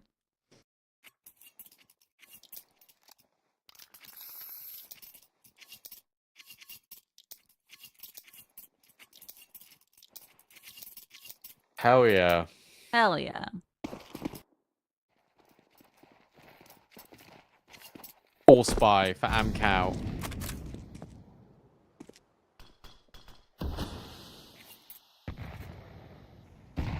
And we're going B. There's nothing funky about this one. Bar Forrester lurking through the mid smoke on a random timing. This is just going to be B. Mikaze doing a fun jump to see if there is anyone in middle, because no one is currently there for Navi Jr. There's 2 players on short holding. There's 1 player that's progressed, but now the utility will signify that Amcal are running in. Demon just dodges, tucked in at the car, but can only find 1. It's Mikaze at the back of the site. There's that spray for the multi. And it's a 2-on-2. Forrester, however, has been spotted in towards middle. They need to deal with him, and they have. It's Notta versus the world. At least he's got an M4. Covers it, reloads it, falls back to box. They're just charging in. They're just looking for the fight, and they'll give it to him. But Noda's ready for it, and he'll take down both. A 1v2, despite the sight hold from Mikaze and Demon, it is not enough. And Amcal will get on the board. They played that really badly, to be honest, in the 1v2. There wasn't any utility, so they had to go contact. But if you're doing that, you got to swing together. You got to take the same angle together. And it didn't happen. They allowed those one-on-ones. Who's the one person in Amcal you don't want to give the one-on-ones to? Nota. That feels like it is thrown away by Navi Jr. Really good space and entries being taken by Amcal. Even with Mikaze finding that double, the fact that Demon just gets instantly traded is enough to make that happen. But for Navi Jr., they'll be kicking themselves because that round should have been theirs.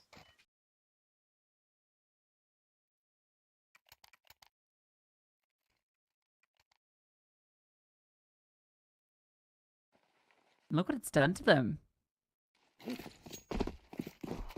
Pistols and an MP9. Yep, this is going to be a lot closer than you'd anticipate, given Hovey got the pistol. And that's Mikaze hitting the deck. That was the MP9 removed. Forrester. Oh, yeah, that's crazy. That is an absolutely disgusting angle. I love it.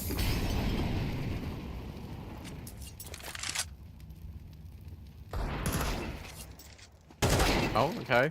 Okay, hang on. Oh, no. It's a Deagle Demon. He's got 2 kills. Sentry tries to round the corner, but Nota will punish. Not once, but twice. And in fact, he might just get rid of the whole roster. Demon hits another shot. Can he find the 4th kill? That was the bomb, but Forrester denies it. And a big sigh of relief for Amcal.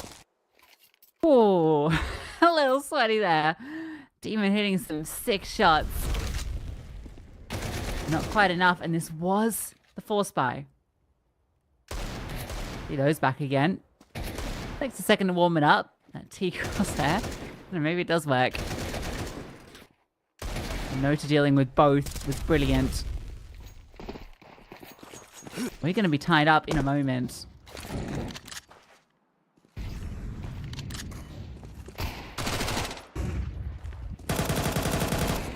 The difference of MR12. If you think back to Ancient,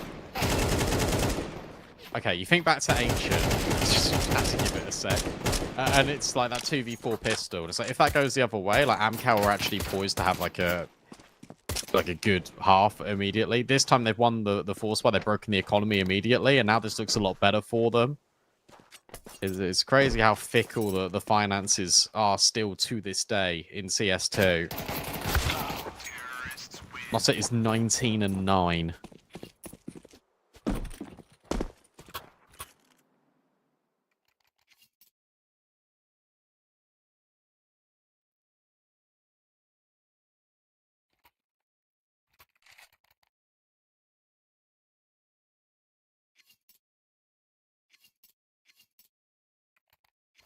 Not bad. Not bad at all. No ult for Sentry. No ult for anyone.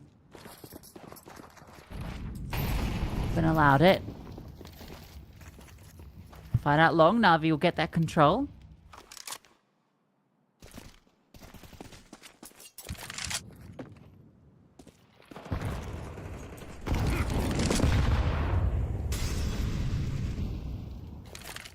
I'll respond by taking space in short.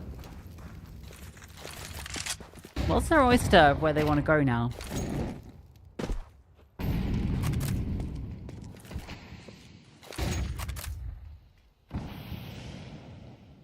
No reaction actually.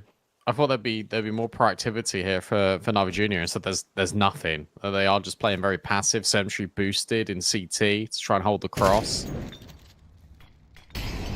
Amcal just dropping mollies. It's a well-timed smoke on the counter, but they might just disrespect it. Think better of it. Do Amcal. 50 seconds. They look to investigate short instead. I lied. They go in B.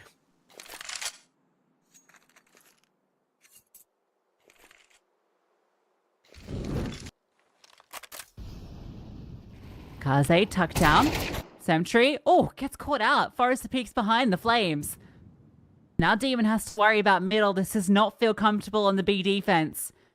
Time is the one thing in their favor right now, but positioning is not. But it might not matter. Demon has found the kill and Makaze. Between the two of them, they remove everybody. That did not look favorable at all. And yet they win every single fight. Fair. That's just all you can say, really, isn't it? Like, that is not supposed to... Oh, no, he's dead after time. That's horrible for Topo, especially as you're the AWPer. I guess you got money, but... Oh, no, he doesn't. Oh, he has 400. Oh, he can't even buy armor. That's so rough. What even happens here? Like, how does this fall apart? Oh, okay, so... The mid player is left... So Topo lurks in mid when he shouldn't be doing that. He should be going with... Okay, so that's why it falls apart. Really good work from Na'Vi Junior, but if you've got two players pushing tunnel, you need two players pushing mid. Because, again, golden rule of Counter-Strike, you need to be able to trade. And you feel like if there's a second player there that's pushing mid doors, Demon dies, then that would create a lot of pressure there for Makaze, but there isn't. It's Demon having a one-on-one, and then Makaze gets two. Yeah, it really felt like that was going to fall apart because of that mid pressure. Demon had to turn his attention elsewhere. I'm shocked that that plays out like that. But... It's a really big misplay to leave a lurk there in mid. And he gets the ultimate punishment, right? Because he's left with 400.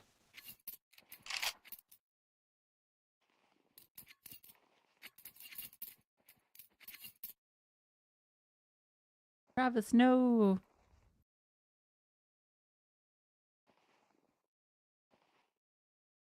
That's a definitive round.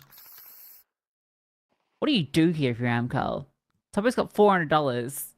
You give him a gun. Yeah, right? I guess you give him... He could buy a double flash. I mean, you could give him an AWP, but... You could, actually.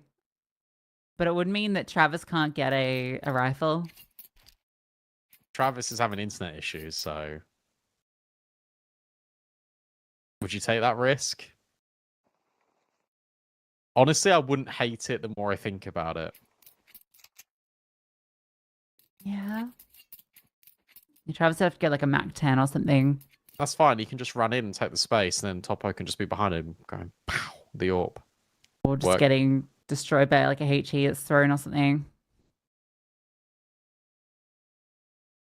Yeah, but don't think about that. You have to think about the good things rather than the trade-off. If they're fair, bring out an AWP would give Amcal an advantage that Na'Vi don't have because they have no sniper. And they know the money's going to be sort of relatively low anyway. They're not going to. They didn't have an AWP in that round. Never heard it from Sentry. I think he even got a kill.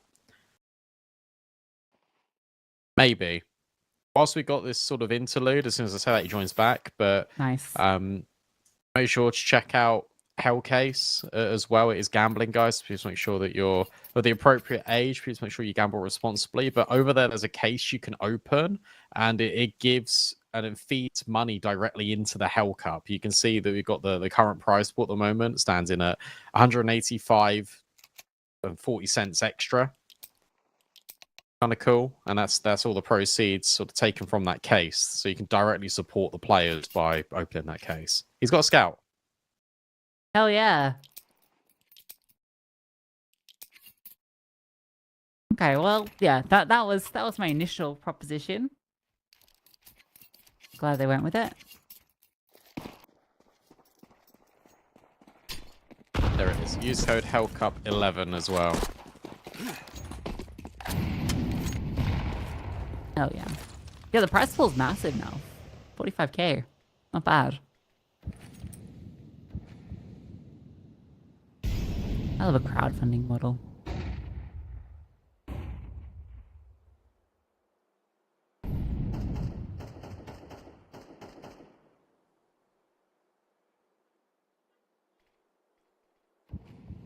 A lot slower out the gate from Amcal into this one. So much on the line for them.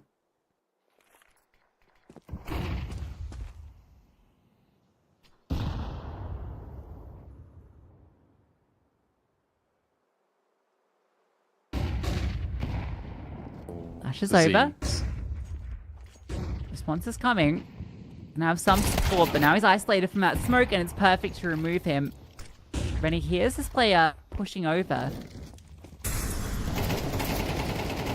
he needs to be very careful playing around this. Smokes are not walls, and this is getting spammed from every direction. Now it's going to be extra spammed, you imagine. Oh, you're done for, surely. No, he gets away somehow. Fair. That's cool as well, right? So they've mollied short like that, and that's allowed Makaze to hit the time. They're not going to be aware that Makaze is this quick and long, because Travis hasn't seen him in lower. And that molly, that's so cool. Oh, they're holding for it. Oh, my. Oh! No, he's DC'd again. No. Demon hits the spray out long. Travis DCs. Topo just runs because he wants at least some money into the next round. It is all going wrong for Amcal. This is the worst. Like, nothing is more frustrating than playing CS and having internet problems. But credit to Na'Vi for how they played this. That Molotov and push from Makaze, even though they were slightly aware of the possibility. Still a sick kill from Makaze, the disengage afterwards as well. Demon swings for a spray down. Well, doesn't swing, sorry. He just stands. They swing into him and he sprays them down. What I will say is that Travis was the lower player and he missed the timing anyway on Makaze. So the spray out long, it wasn't like there was an extra player out long that could have traded on towards Demon. Demon's killed them all anyway. I know that doesn't help the situation, but I'm just trying to kind of add a little bit of context where it's like, okay, well, he probably would have been lurking anyway. Maybe he would have killed Makaze, but the net result would have still been everyone dying at long. I'm trying to paint it somewhat positively. It probably didn't affect the round anyway for Amcal, but it still sucks. Yeah. Yeah. Yeah. Yeah, I don't think Travis' situation would have affected it, but it's certainly going to affect his mental. It would affect mine.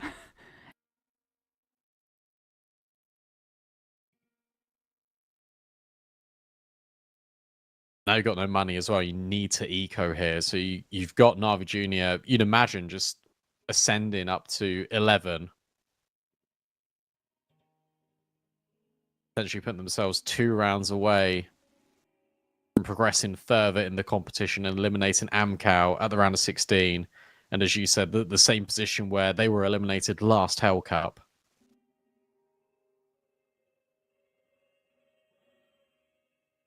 And not a good feeling.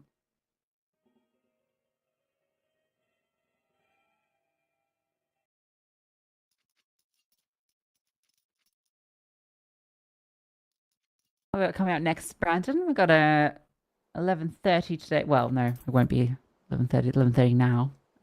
In our time, 12:30, I should say, for most people watching at home. The scheduled Aurora vs 9, so it'll be a little bit delayed, but that'll be coming up next. What's your initial takes on that matchup? Aurora haven't won a best of 3 in 6 games, so that's not great. I'm not feeling great for them. And 9 are a team that have been slowly ticking along in tier 2, and I think that they're really strong. It feels like they're leveling up sort of every single game week. So I think that'll be a tough test for Aurora. And I think Aurora actually getting to the point now where they're sort of losing their grip on being invited to competitions regularly, because every single time they attend, they just lose. I thought Deco was taking a step back from CS, but he's still ticking along. I think what's happening is, this isn't 100%, this is just community rumors as well, guys, but I think his contract runs out at the end of the year, if I'm not mistaken, and I think that's probably when he takes a step back, because he's just not enjoying the game. He's been very vocal on Telegram about not enjoying the game.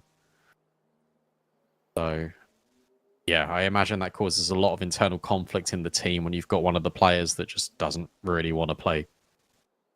It's a shame, because like that team, I think on paper is really strong. Like when you look at the individuals there, I prefer the iteration previous, before the swap up where Clax got brought in and they lost Resold. I thought that team just on paper looked so solid, and I was surprised they didn't find more success than they did during that time.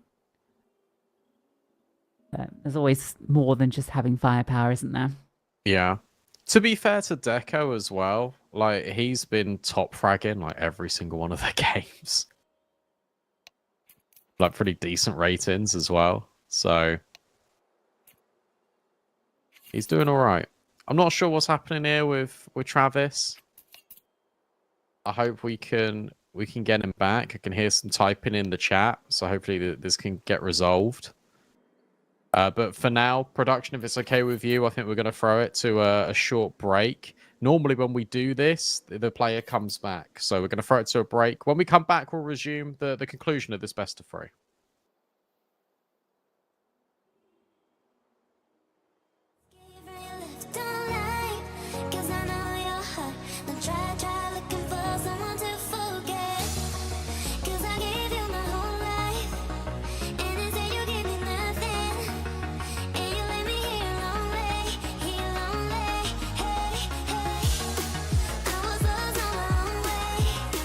I will never be the same girl. But someone tell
like 0 degrees. I'm out the cage, gotta let out the beast. Revolutionary, gotta let out the streets. Locked in the cage, I'ma let out the hood, out the hood, out the wake up, get out the sheets. We came from one man, forget that peace. You take the west side, take out the east. I'ma put them in the cage, never let out the start. I hear him chat to me boys, move too quick, can't stop for the talking.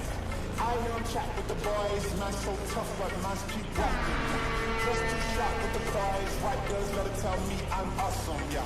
Hot like fire on the pine, if you wanna touch man, please use caution.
Taking names, let our voices rise, let them reach the sky.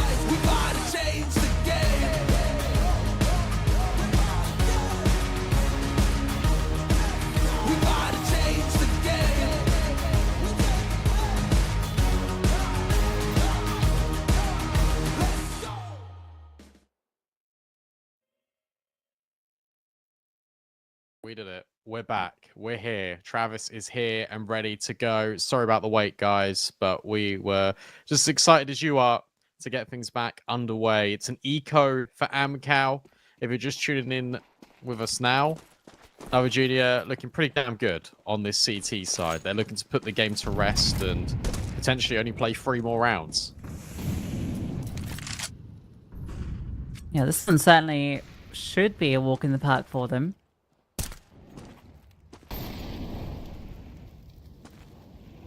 Listen, the game is closer than I think it appears.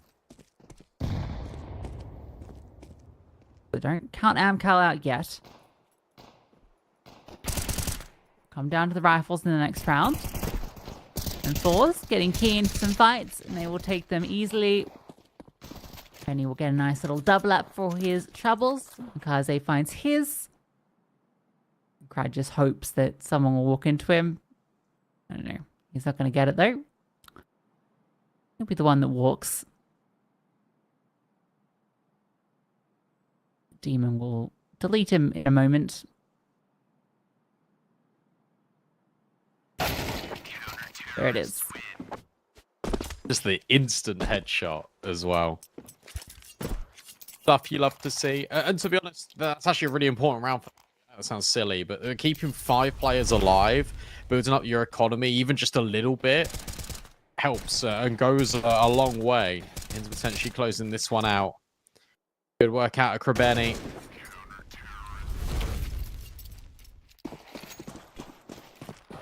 Here we go. Topo's AWP. We haven't seen an AWP a single round on this CT side for Sentry. Not needed it. Rifling up a storm. Long control easily asserted by Na'Vi. They've gotten all of the space right now. Amcal playing this one very slow. They know what's on the line.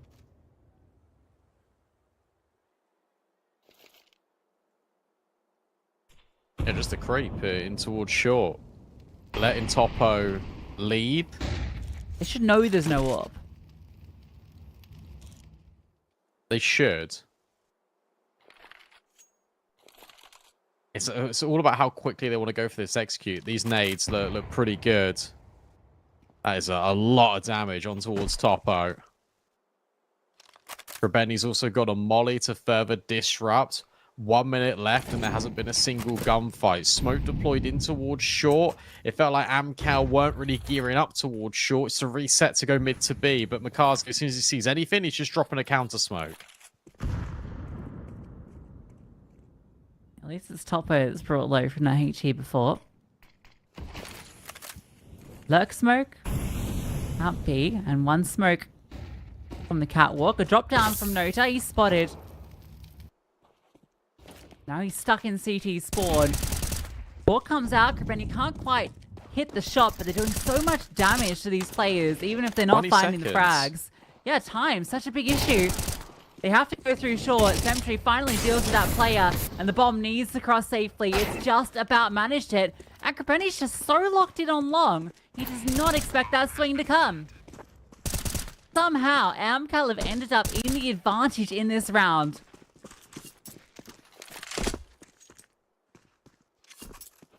I think Nava Junior just get misled by the push out middle, by the lock in at long.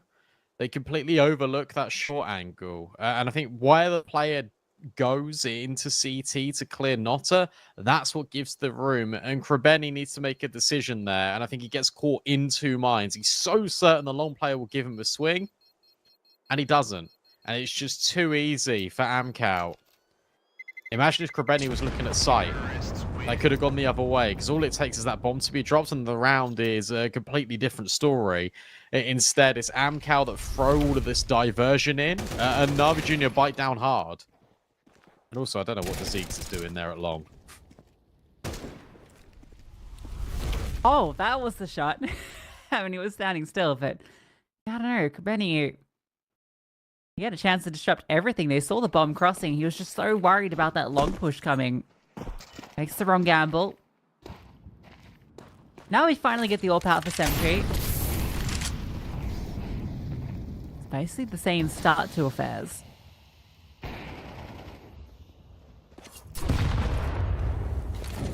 And he's dealt with Nota.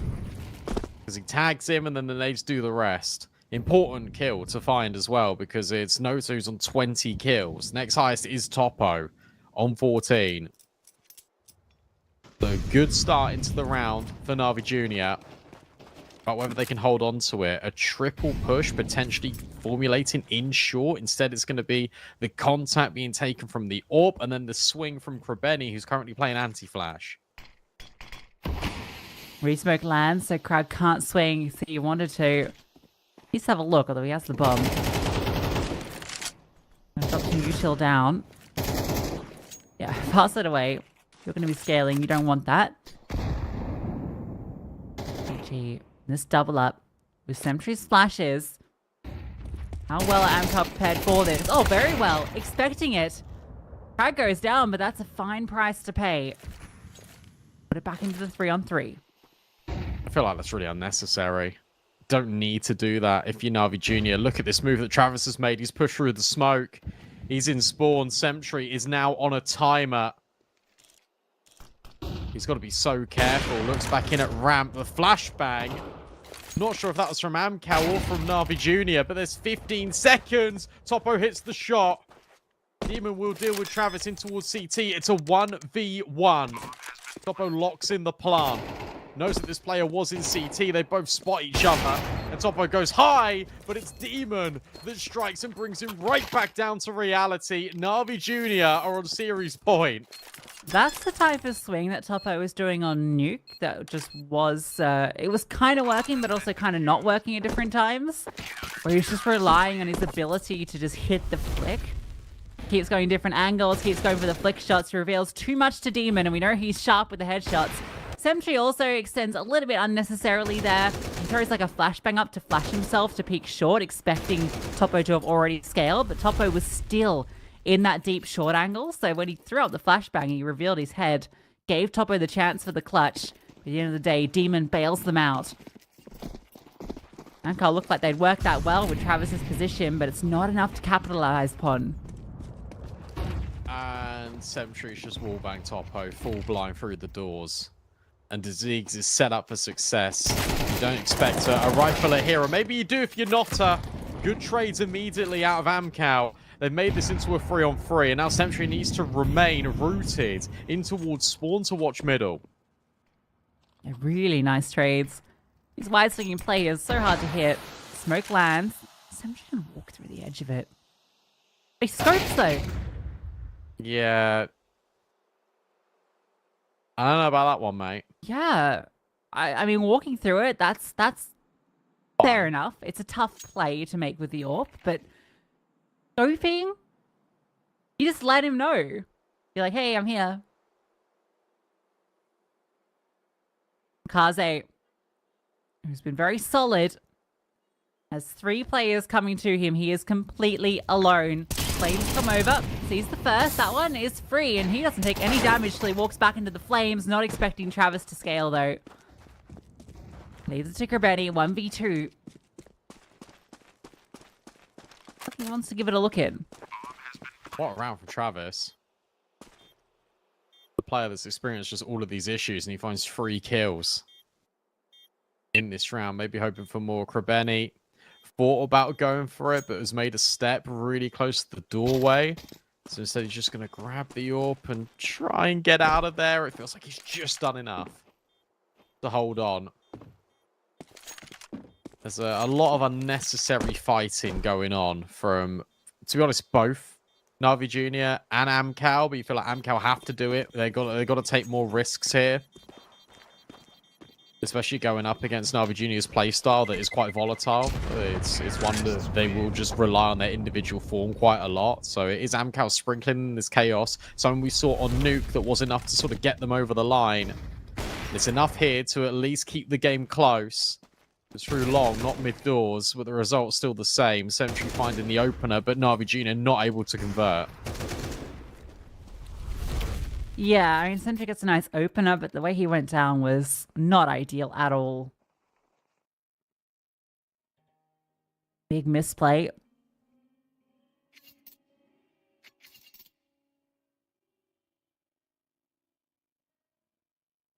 But yeah, good to see Travis have that round. That'll feel good for him after all the stress of what's come before. You just need one of those big impact rounds where you suddenly feel like, okay, we can forget about the issues we were having.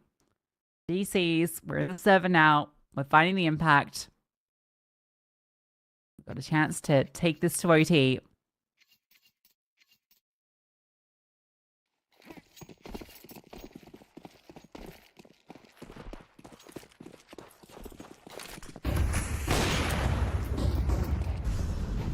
This time it's just immediate flashbangs, trying to get them out. Sentry gives it one more shot for good luck. Look at this from Amcal, just instant scaling. And this is the force buy. Mikaze will deal with the player in towards the top middle.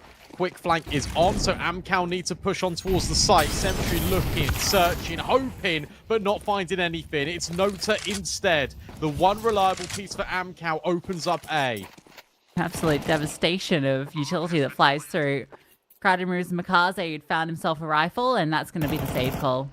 They want weapons to work in this final round with. First time Amcal have gone for a fast, long play. We've seen them not really contest it. Their rounds have been very slow on this T side, but this one, they have the spawn for it, they go for it, they get the control, and they don't slow down at all.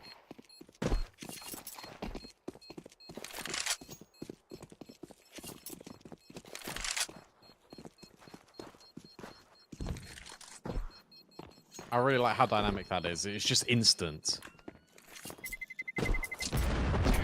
Really good reaction out of Amcal. They're trying to force this to OT by any means necessary.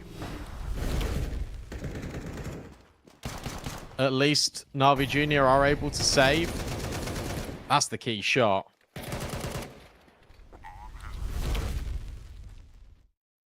You have got this AWP. You have got two M4s. But Na'Vi Jr. will be kicking themselves if they're not able to close this. This angle's really nice out of Topo, just in case they start getting aggressive here, Na'Vi Jr., but instead they're not doing it.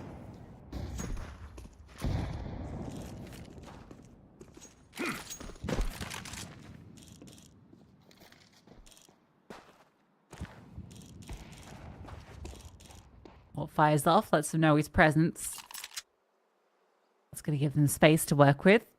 And she falls back towards window. Got 2 MP9s long, so a lot rests here on Krebeni. He's going to need to step up because short control's being established.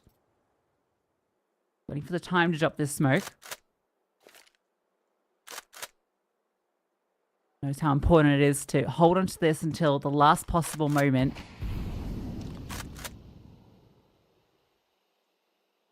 This is smart actually out of Krebeni because Amcal have done this a number of times where they've just dropped this smoke, they've dribbled it forward, but they've never gone off the back of it. So he's just held his smoke for an extra 10 seconds there, just to delay and buy time. And Amcal have been notorious for going for these late plays, heading on towards this A site.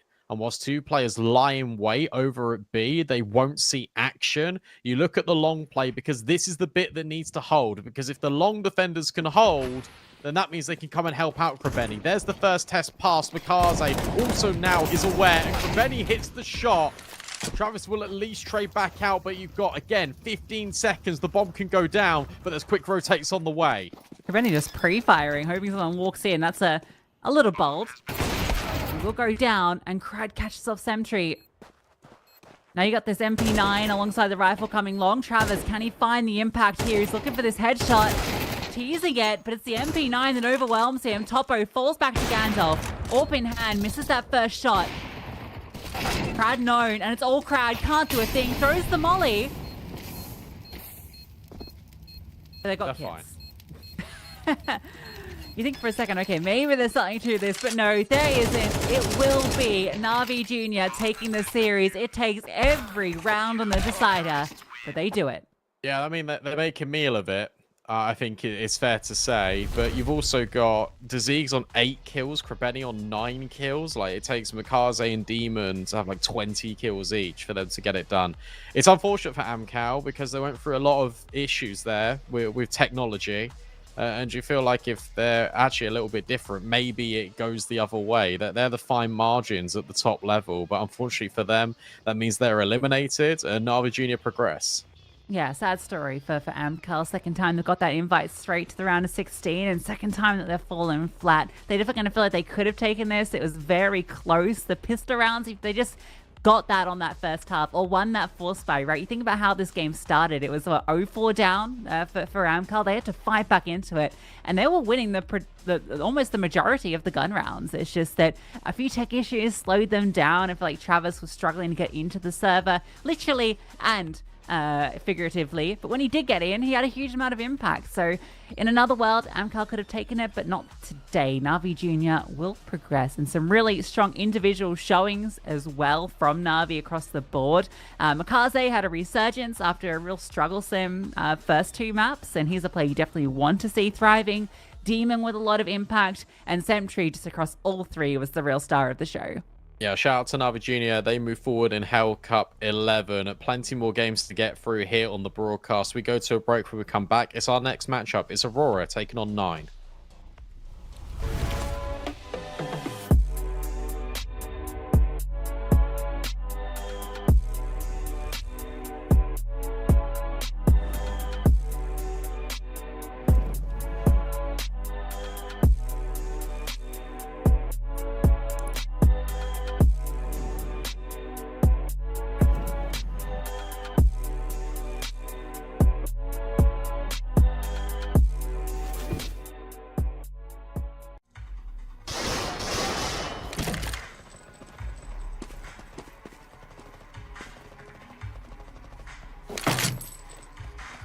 What kind of shame is this?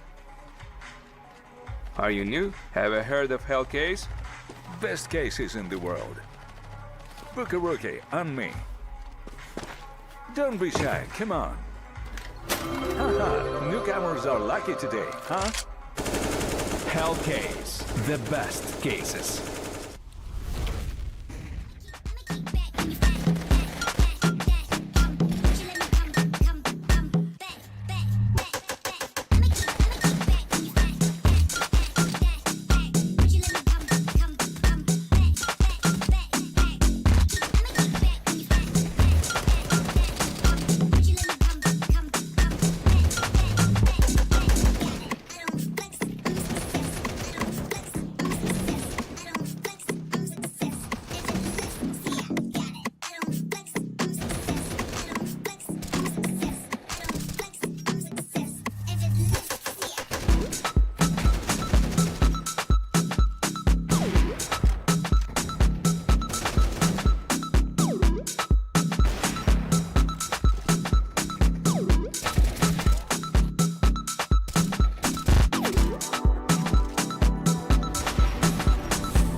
Back, back, keep bringing it back, back, back. So that back, keep bringing it back. It's all like swinging the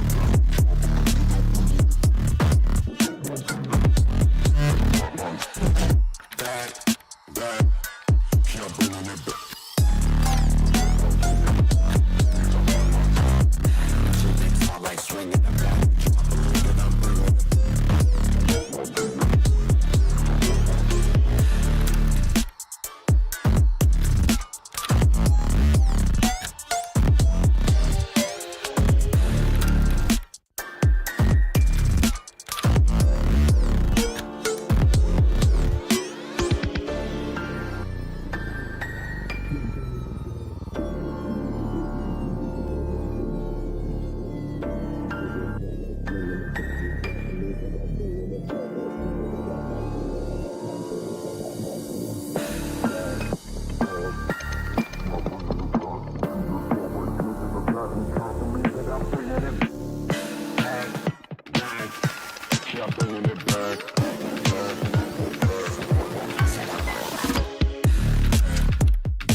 What's in store for Hellcup this time? An enormous giveaway of skins worth over $15,000. Open a new crowdfunding case loaded with amazing skins to boost the tournament prize pool. 2 Twitch giveaways just for viewers. Type raffle in the chat and don't miss your chance to win one of the skins during both tournament stages, the group stage and playoffs. Get ready to join the action. Hello everyone and welcome back. Last one went the distance, so now we're jumping into our second matchup of the day, and it's going to be an exciting one, Brandon. We've got 2 teams that I think one's been on the upwards trajectory and one's been kind of slowing down a little bit, with 9 who came together this roster almost half a year ago now, maybe a little bit less, basically since the player break. And they've been, I think, doing some pretty good work as of late, going up against Aurora, who have been struggling a little bit more than often. Yeah, it's worrying for Aurora because the RMR's coming up around the corner, and you hope that the downswing means that there's a good upswing in time for them. And to be honest, having confidence best of 3s a couple of weeks out from the RMR would go an awful long way, to be honest, because we'll take a look at this roster for Aurora and we'll speed through the pre-show. But you've got Clax, that actually has got the only picture at the moment, but he's the one that's made the recent switch. He went to Aurora. Resol went the other way to 9 Pandas, and since then, this team has not been performing. There's a lot of issues, I think, surrounding Aurora, but obviously the most notable one has been the results. Deco's been playing well, Clax has been playing all right, but you're getting real inconsistent swings out of Norway and Kenzie, and that's got to change for this team because you need the floor to be consistent.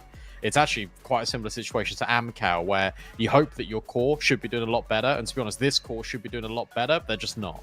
Yeah, they were doing really well at the start of the year as well. We think about like their runs in the Challenger events. Like they had a deep run in Melbourne, for instance, on LAN at the start of the year. Everything was looking really on the upwards trajectory for this squad. And Norway and Kenzie are big parts of that. Huge fraggers. Kenzie in particular had a brilliant start to the year. I feel like he was averaging around 1.2 rating, but yeah, he's been struggling a little bit in the last few months. So yeah, we're expecting those players to really be stepping up alongside Deco and Klax. And then on the other side, Nine, this team, it's pretty cool. Take a look at that roster. Yeah, as mentioned, it sort of came together 4 or 5 months ago. And there's a lot of known names here. And so there's expectations that I think just come with who's on this squad. And I think in terms of who you could have assembled, you know, amongst tier 2, they put together a really nice team. Yeah, they have. And everyone is being consistent. I think Mantu's best performing on this team, but you've got players in and around him that are really close to him, which is a very good sort of outfit for this team. I've been really impressed whenever I've watched them play. I think they've got really good fundamentals, which you'd expect from a team of individuals that have got all this experience. Veto-wise, this one is really difficult for Aurora. And as a result, what you're going to see is them picking in towards Nuke, which is a good map for Nine. Nine will pick into Inferno, which has been their best map for quite a while. And the Decider of Ancient. These maps are all very good for Nine. Aurora, historically, have not been very good on Inferno. Nuke's been hit and miss for them. I'm worried about their form. I think this is 2-0-9. Yeah, the veto is always going to be tough because 9 are based and they first ban Mirage. So that means that you're forced to ban Vertigo. And then your map pool is just really weak at the moment for Aurora. When you look at the results that they've had on maps like Anubis, they have to ban that out because it's been such a struggle. And it means Inferno's wide open for the picking. I mean, 9 could have gone Ancient. They decided to leave it as the Decider, which makes sense. Everything about this veto screams that Aurora need to win that Nuke if they have any chance here, because I know that this team should be good on Ancient. Their recent results haven't been great, but historically they've been a very good Ancient team. So I think if they can get there, there's a fight to be had. But this entire series is defined on Nuke. It all depends if they can get there. That's the thing. And the issue you've got with Aurora is you don't know what Aurora you're going to see on any given day. Like, we could walk into this best of 3 and they could be just on fire. Whether that's the actual reality, though, is another story. Because I think 9 will put them through their paces on Inferno. And that's where we find ourselves. Map 1, T-side, of course, for 9. There's a lot of tape to watch on your opposition if you're Aurora on how 9 like to play this map. But it's... yeah, all about what Aurora we see on the server, what we're going to get out of Norway, what we're going to get out of Kenzie, because we know we're going to get consistency out of Deco. It's just whether the rest of them can step up. Yeah, Kenzie's the player, for me, that really needs to deliver. Oh, he's obviously got a lot more responsibility on his shoulders. All shot calling.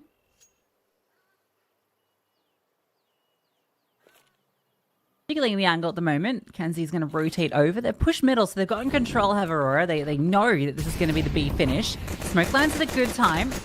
Nine are just going to commit through it. Yeah, they wait for the flashbang. Now they charge through. A counter flash from Kenzie comes through and always sets him up. He gets the kill and disengages. Yeah, and the bomb's not even down. And look at the banana space. It's already feeling suffocating. Kenzie finds another, hoping for more. It's Sound that gets the connection. And now they're trying to swarm into CT, do 9. Sound gets a ridiculous jump kill. And he's still got to deal with Refresh, who's in the site. Whilst this looked claustrophobic, 9 make the most of it. And Klax is in a 1v3. I was super confused about why they were able to fight in church there without getting shot, because Refresh pushed through the smoke and got a kill, but he immediately disengaged. So I think he was just playing on being like the presence there being threatening, that he could come from behind as the players push through ruins, but you could see that going wrong for them.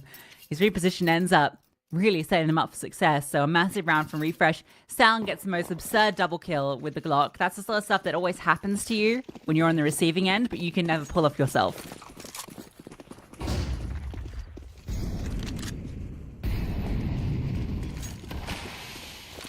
What a round. I mean, they just make the most of it. It really felt like Aurora had everything. Shout out Refresh. Well, this time, Aurora have got more players invested on this B-bomb site. Oh, And that's a great start. Lackey finds the opening kill. Kenzie swings over the top of the smoke, but can't see anyone.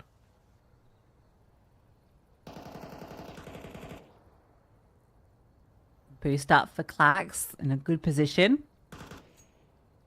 And hasn't swung deep enough to see. And look at this push. Check how Deco is. He's pushing through underpass. This will either be a moment of brilliance. Oh no, Refresh is holding it. Oh, they know. Oh. How do they know? They know. Oh no. No. He looks away. Oh, he looks back. And he looks away. Oh, this is horrible. Do they know? Yeah, they got to be somewhat aware of it. Oh no. Oh no. They knew. They knew, but it doesn't matter.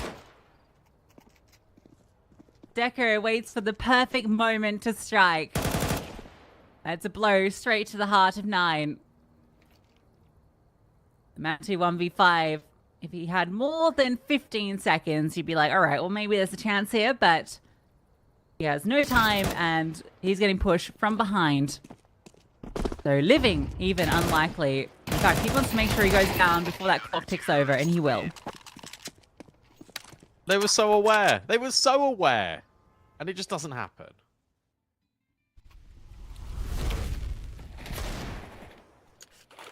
What a shame. Again, though, second mid being exploited here by Aurora in back-to-back rounds is something that 9 need to figure out. Quite sharpish. That's your force by paying off. Now a reset of funds. 9 are now just on pistols. There is utility. This is something 9 will prioritize all the time. Keep an eye out for their util. They've got a couple of Danish players in there, so you know their util is normally going to be quite good. What's the go? What's the move? Well, it's a quick scale in towards the apartments. It might be a pop here.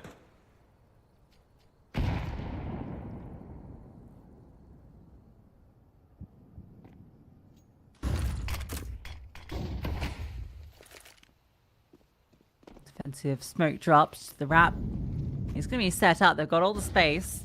Well, they might just go through CT. That molly has actually dissuaded them. And if they can find this fight, nice little angle, but always swings. And he does fall.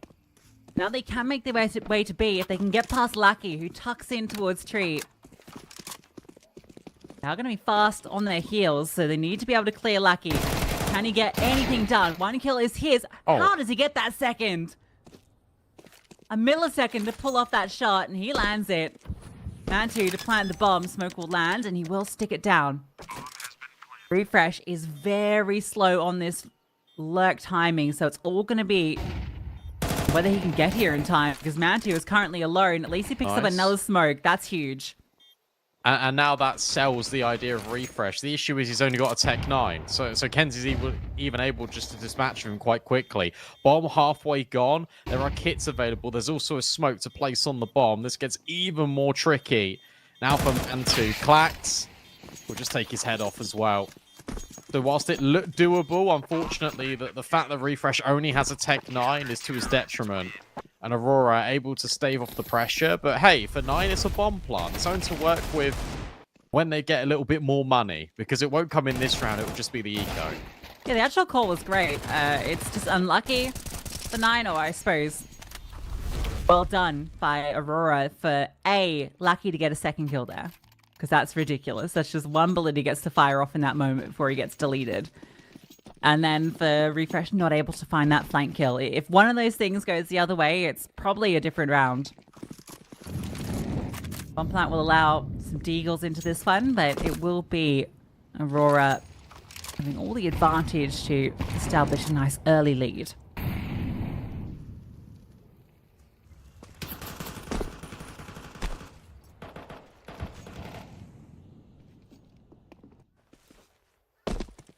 Looks like we're getting a better showing out of Aurora, which is always nice to see. It'd be classic Aurora if we've been speaking about them sort of negatively and they just come out here and they just win 2-0. Yeah, to be fair, they've had like, what, 2 weeks off since their last official?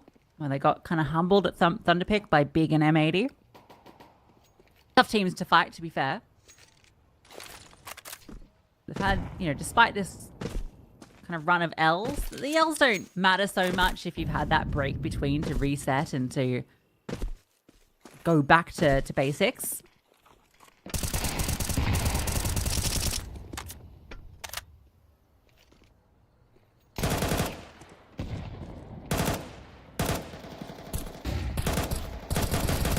This one looking all too simple, which is about what you expected. To go out without any casualties will feel very good. To be honest, I don't know what to expect from Aurora anymore. So the fact that I lose one genuinely is very good. Like True. We're scraping the bottom of the barrel for compliments for Aurora at the moment, but this has been a much better start to life on Inferno than I could have expected, especially after the pistol went so disastrously wrong for them. No AWP for Mantu. Obviously, it's difficult AWP in T-side Inferno, but he's also just not got the funds for it. So everyone's got an AK. Aurora, a full rifle as well. It's, again, on the day, whether Deco wants to AWP or not, you don't really know what you expect out of him. That's a lot of util. Lackey is surely done for, and he is. And Masuta, Masuta just sprays down 3 of them. That's the round done. See you later. That's a bit of what 9 were looking for. An explosion on B in the form of a Frenchman. He does not stop shooting. 3 defenders start B to deal with Banana. And they inflict what? 98 damage to Masuta. A tiny bit to Sound. Get absolutely destroyed. I didn't expect that. I thought, yeah, Lackey's dead, but there's going to be trades, and then Masuta's like, hang on. I'm still alive. Great util. I think the layering of it was special from 9, because all it takes is just that extra $200, but it's that one flashbang that gets thrown as Masuta is fighting onto Lackey. Aurora just get destroyed by one man who's even fighting in a Molotov. Check that. I think Kenzie, if he just stood his ground, actually probably had that locked in, but I think he was, what, half blind, so he's a little spooked.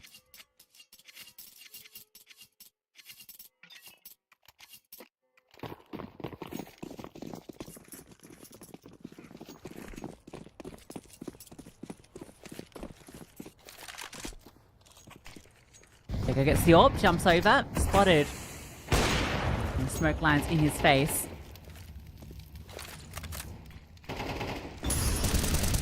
Molly flashed through. This time Masuta can't get the job done. He did not slow down there, but there were 2 players watching him.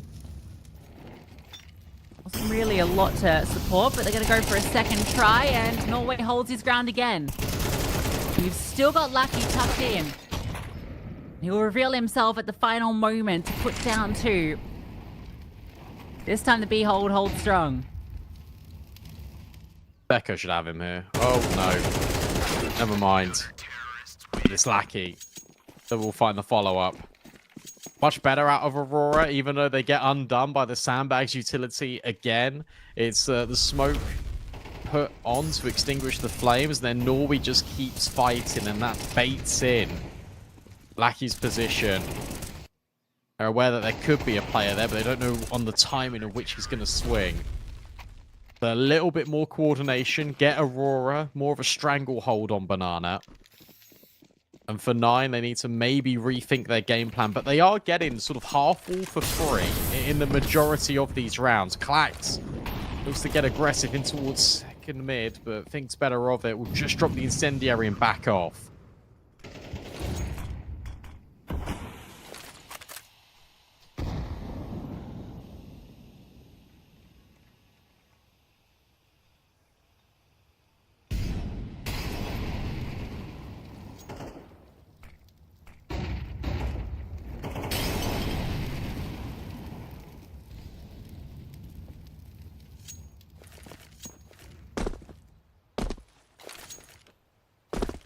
Deco was holding for a peek that didn't quite come.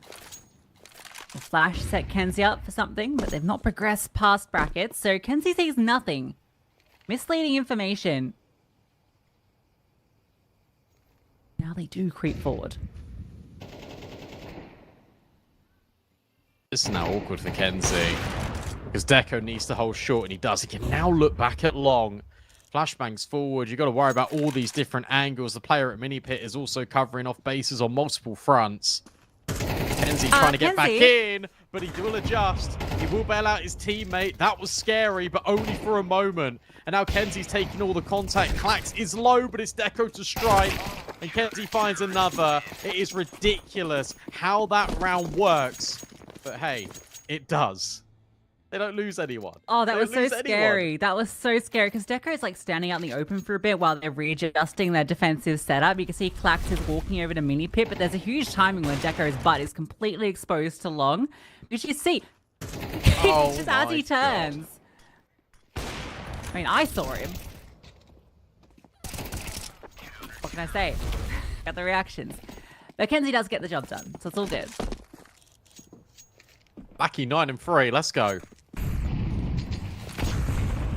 Oh my gosh, there's all the nades. It's a rush up B. Norway needs to hold, and the counter flash is brilliant because it stops 9 dead in their tracks.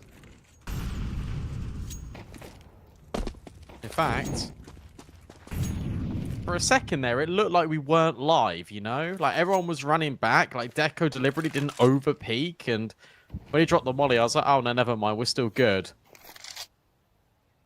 The crisis averted, but that's brought the rotate back. So now there's only 2 players still on B. It's well timed on the smoke. Actually have another one as well for Lucky.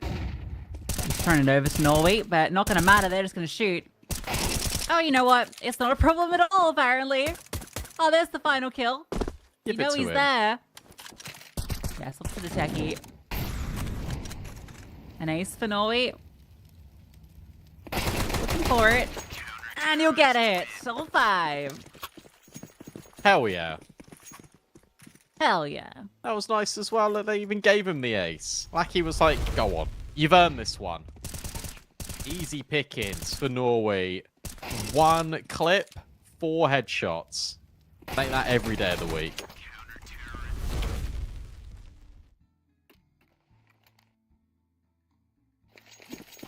I can't believe I'm saying this, but Aurora are running away with the game. They've got 6 rounds already on CT. Yeah, this is not how I expected this to go, especially after how the pistol kind of went. Oh, catch. That force buy really put the ball back in Aurora's court, and since then, it's looking very nice. Bam down middle from Kenzie. Deco just holding the line just in case anyone pushes the smoke and the issue in middle, but not going to happen. He's on his bike now on towards B, and this is the right call. They're getting the AWP over in the right spot. Just got to make sure that, for Lackey's sake, he doesn't die before Deco gets there. Another well-timed smoke. These placements have always been good from Aurora. Ouch.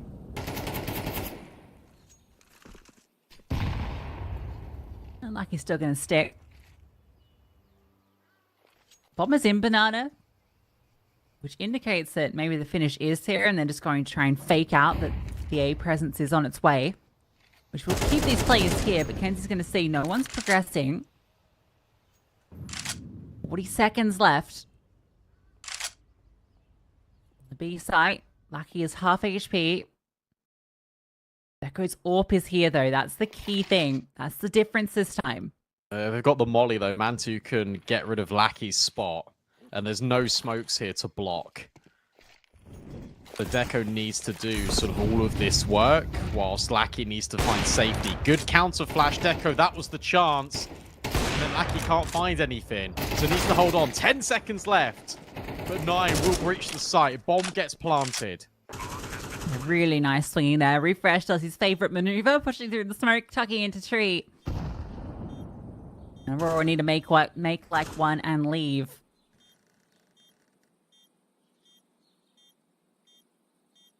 Yeah, that was a tough position to be in without utility. They threw their initial flashes, which were good for slowing them down, but Lucky on half HP at New Box was always going to be going down with the utility that was coming through. putting Deco into an untenable position at Dark. You wonder if maybe just given the HP situation and lack of util, whether Coffins might have been a more suitable position where you can like take the pot shots and fade away and wait for the retake to come through, but they want to fight ahead of it with the clock ticking down and it doesn't quite work out. That Molly just upsetting Lackey is everything, because if Deco can just fight there the whole time and just buy times, there was 10 seconds. If Lackey lives, it's a different story. They could have potentially denied the bomb, but good placement from Man2. And good awareness for 9 just to have that extra Molly, just to make sure it does disrupt the defense. Typically, you're not seeing that blanket of Mollies anymore on towards B. If you are seeing 2 Mollies put on the site, one goes oranges, one goes in towards quad. Poor old Lackey.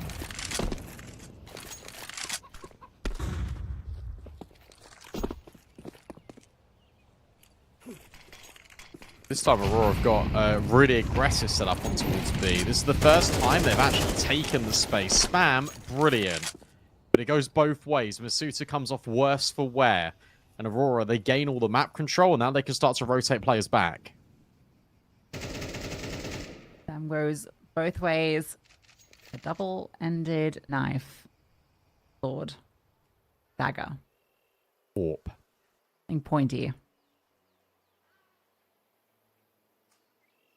Echo given a lot of responsibility, but he has a smoke he can throw if he manages to get a kill and fall back.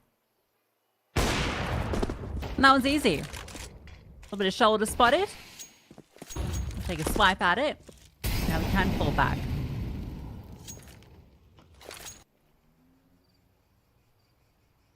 But 9 fall back as well. This time they are going to twist on towards this A site.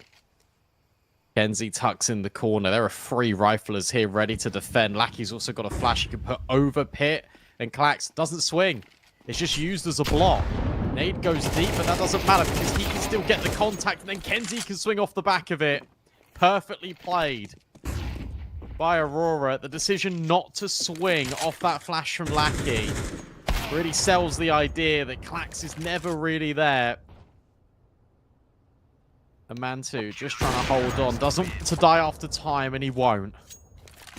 Yeah, lucky for him, that would have been very costly if he did go down. The rest of the gang can reinvest into this, so him saving is perfect. But for Aurora, yeah, what a brilliant hold. Kenzie does wonders too. Check this out. Just keep spraying the reposition. I love that little knife out on the jump. That looks so clean, even though no one swings after it. Looked cool. But it was a really nice little bait to set up that crossfire with Klax. All right, Aurora. I'm here for this. This is the Aurora that you want to see. This is the best Aurora I've watched in months. And I think the last time I casted Aurora was in, like, September. They're just playing together. There's so much cohesion. There's a lot to love about this team. This is what made them so scary at the start of the year. If this is RMR form Aurora, teams are going to really be sleeping on them and undervaluing them, I think. M4 looks so cool with those gloves. It goes up on the line. Front smokes everywhere, R9. I was going to say, you got to bear in mind as well that this is Aurora with a 27% win rate on this map. Great. This is one of 9's best maps. Yeah, it said this entire series hinges on Nuke, but Aurora take Inferno. Well, it might hinge in a different way. Good spam from Kenzie. Brings Rouse low. Deco's going to fall back. HE can't finish the job. Smoke onto Apps. Very disruptive. They space it long, but Kenzie falls back to the line to watch for this cross, and that's an easy kill for him. The trade is immediate. There was a low HP play going down, and then Deco peaks. Deco peaks with 25 seconds left, and that now gives 9 all the space to go to A. Klax needs to do everything from back in mini pit. First kill is his. A fallback, and that's the big one. That's the bomb dropped. Oh, he's done it all. Klax has clapped them, and Man2 can't do a thing.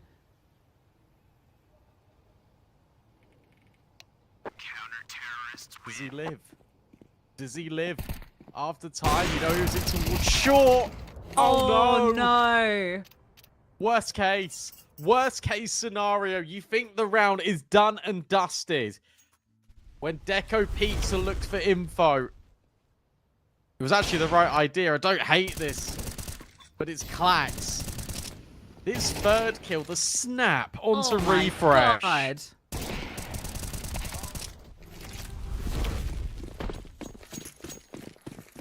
It was all coming together until it didn't. Yep. And look at the final round. Mantu has a P250 and a flashbang. That's his investment into this.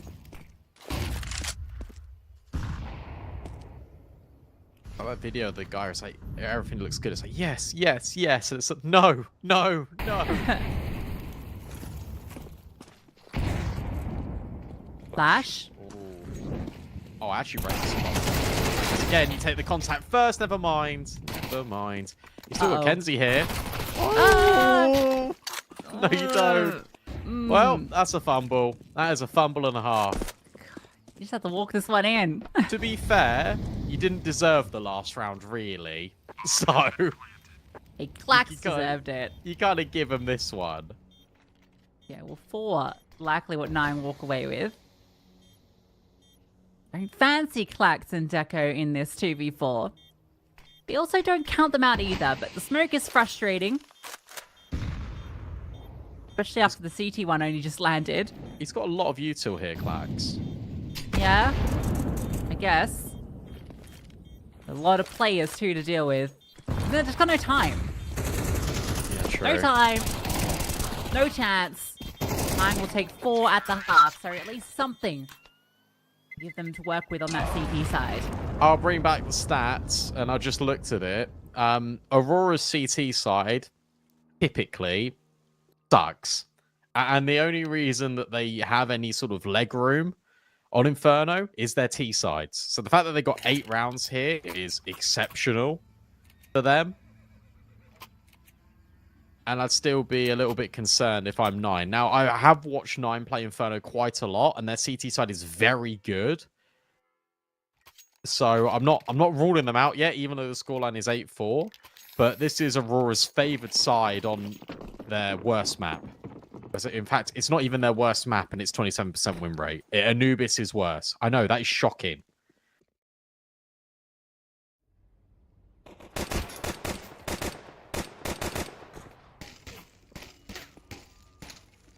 Alright, well, Kenzie gets an opener onto a pushing player in middle. Refresh doesn't get to repeat his pistol heroics from the T side.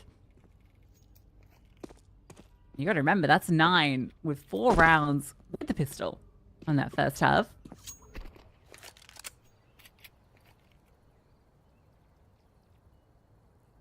If Aurora go 8, that is absolutely the correct call. As long as they don't dilly-dally. If there's too much dillying, then they could be dallied by the banana push. So, Sound is just sort of letting them know that there's presence. There's that banana push. Deco punished. Bomb's not down yet, but that's an important kill from Kenzie. And he even spots another one over the smoke. They are closing the door, though, quickly, 9. But Glocks against USPs at this range, you favor the Glocks. Slow down for a moment. In the open is Masuta. Caught on that fade. Now the push out from short. They know they can isolate a player here. Kenzie is doing everything. Literally 4 kills. He might even get himself the ace. Mantu is tucked in. No, Lucky will deny. Flying Glock kills every single round, it feels. Oof.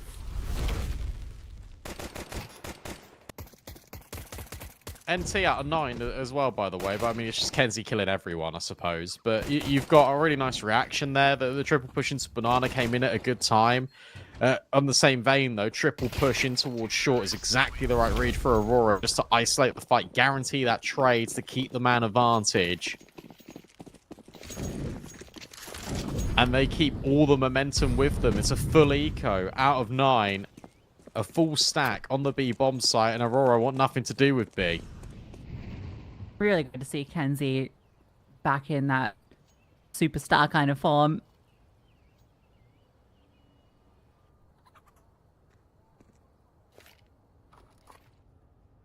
Yeah, no one on A, guys. So a nice little walk-in clacks. And maybe they'll send him on an adventure. Kens can go on a mission and find this clear. Good Kenzie. Secured. Go, Kenzie, go.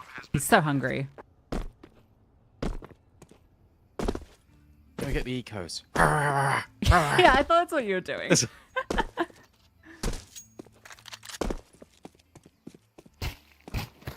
You know that video of the Australian guy being interviewed? Yes, And he yeah. starts barking? Yeah.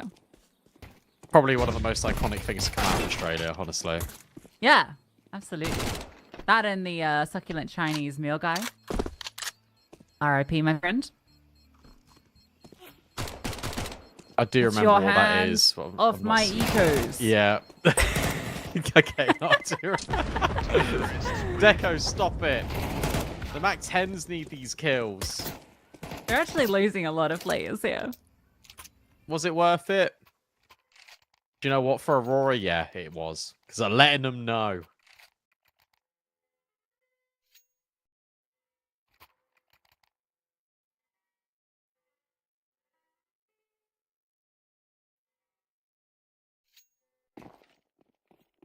I'm actually impressed that 9 have got this much utility, considering that they've got so many rifles. I thought it'd be way worse. No respect. They got enough. Aurora might just change the pace here. Like a quick punchy pop or on towards the A site. That would be... lovely. They might just apps pop. Yeah, they got so much space. 9 have banana. There's been no pressure there, so I think, you know, they can rotate a player soon if they wish to. Kenzie's gotten all this space without really having to work. He's just throwing the default smoke and molly. He's solo taking it, all by himself. The definition of solo. HE on the sound, does a bit of damage, now they pop out. Sound, feeling the pressure, Norway removes rolls. What? And removes Matsu. Oh my What? god, they're all dead. Oh. Good night. Like that, is it? Tuck them in.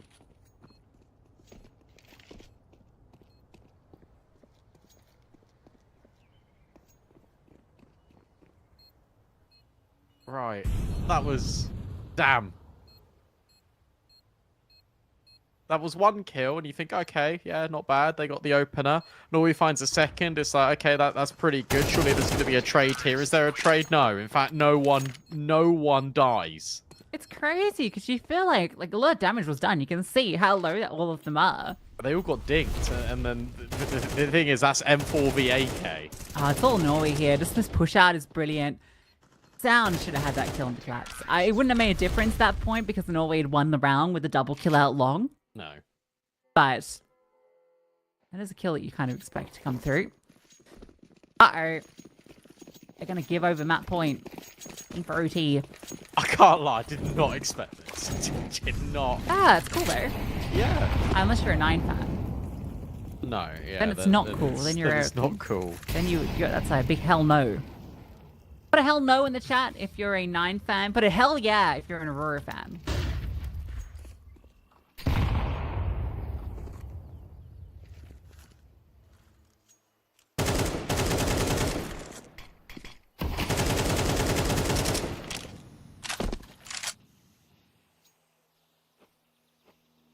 What's going on here? We boosting? We are. The issue with this boost is you can only see into pool and that's it. Why is that smoke fatter on one side than the other side? I guess it must have landed in the corner. Don't smoke shame. Oh, again, you're always calling me out for this. It was a bit lopsided. Okay, everyone's got their flaws. No, it's like eyebrows. Yeah, everyone's got them. Sisters, not twins. Oh, that's not the...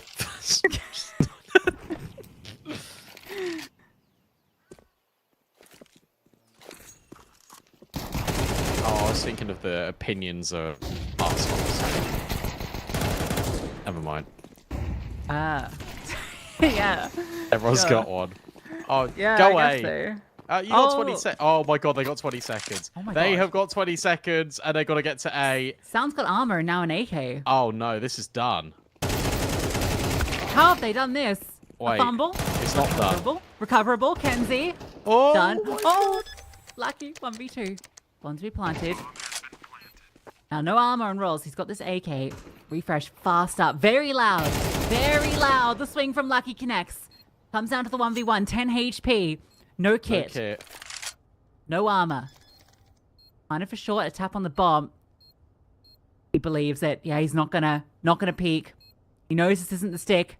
He knows it. Would have been defused by now. It would have been defused by now. You didn't need to swing. And now you've given that round over. And NT, but that peek at that last second cost them. And 9 win the most unlikely of rounds. No, that's not NT. That's, to be honest, classic Aurora. They try and force the issue way too much, and then by the time it hits 20 seconds, they're like, oh, crap.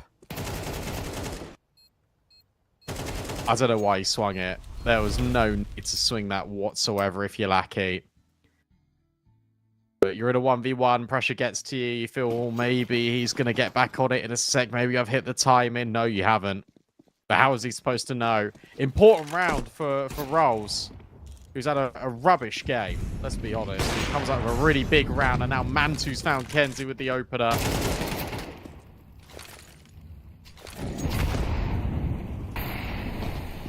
You haven't seen too many opening kills go the way of 9, so good to get one going.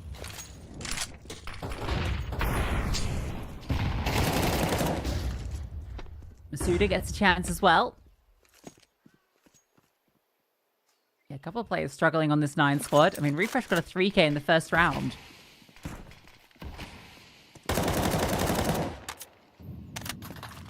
That's like even worse than what I was thinking, because I was thinking about that Masuda 3k he got to get 9 a round. But no, he got 3k in 1 round, and that was it. Yeah. Holy. But let's focus on the positives. Okay. Mantu gets an opener. Masuda gets the follow-up. Got all the control. They are going up currently against an Aurora where everyone is contributing. The kill differential is 3 rounds between their lowest and top fragger. Oh my goodness! What can you do? You can't do anything against that. Dude, That what? is... Lucky's slamming not like the player on this team that I expect to do the wide swing 1-tap. You know, it's literally anyone else. I'd be like, yeah, okay. I guess Lucky can do it too. Just creep through the coffins. Okay, Lucky will now step forward to cover this off. Goes for it again. Lucky has brought this one back into the 3-on-3. 2 openers for 9. Now they have to close and they have to retake. There is util, but there's no smokes. So the molly can go in here. That's going to annoy Clax a little bit, but it doesn't matter. He still gets the kill. 2 versus 2. Time ticking. There is a kit on sound, but it's an AWP. Do you really want to invest it in? Thing is, you need rounds. Aurora, take another one away from them. That is map point. What a round from Lucky. 17. He's now top of the server. He's definitely stepped ahead of the pack after that round. Insane opener onto Mantu, who opened up the round too. Check this, they're in a 3-on-5, and Lucky just sidesteps. That's crazy on the replay. It looks like he didn't do that wide peek that Mantu experienced.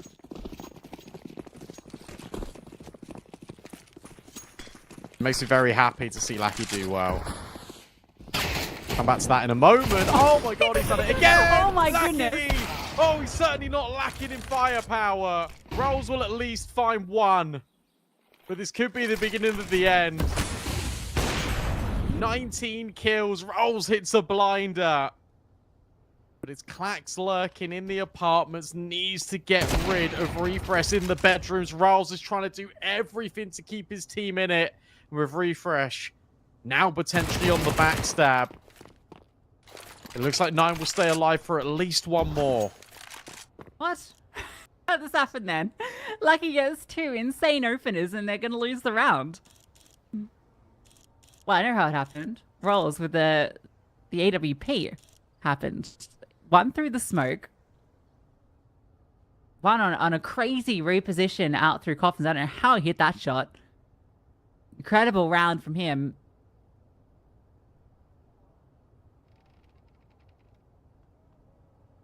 Well. Sometimes those rounds go away, sometimes they don't. This is good though, because it means I can actually talk a little bit more about Lackey and severe tier 2 enjoyers of Counter-Strike. If there's any of you watching this, hello. But I said a while ago, like we're talking like 15 months now, that I really rated Lackey like quite a lot, and I was really sad when he wasn't doing well on Aurora, and it felt like he was brought in. There was a period where Lackey was, if you go back and take a look at some of his games, he was owning. Like, this was just another day in the office for Lackey. Like, he had a period of like 2 months where every game felt like a 20 bomb. Like, it was actually ridiculous. And it's good to see him find this form again. And as I say, if this is in time for the RMR, this is a very beneficial thing to have for Aurora.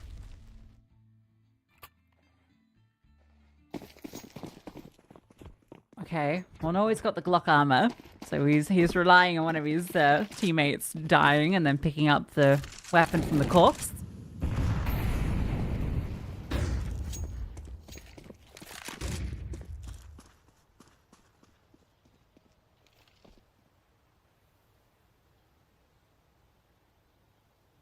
Quite so fast out the gate, Aurora, this round.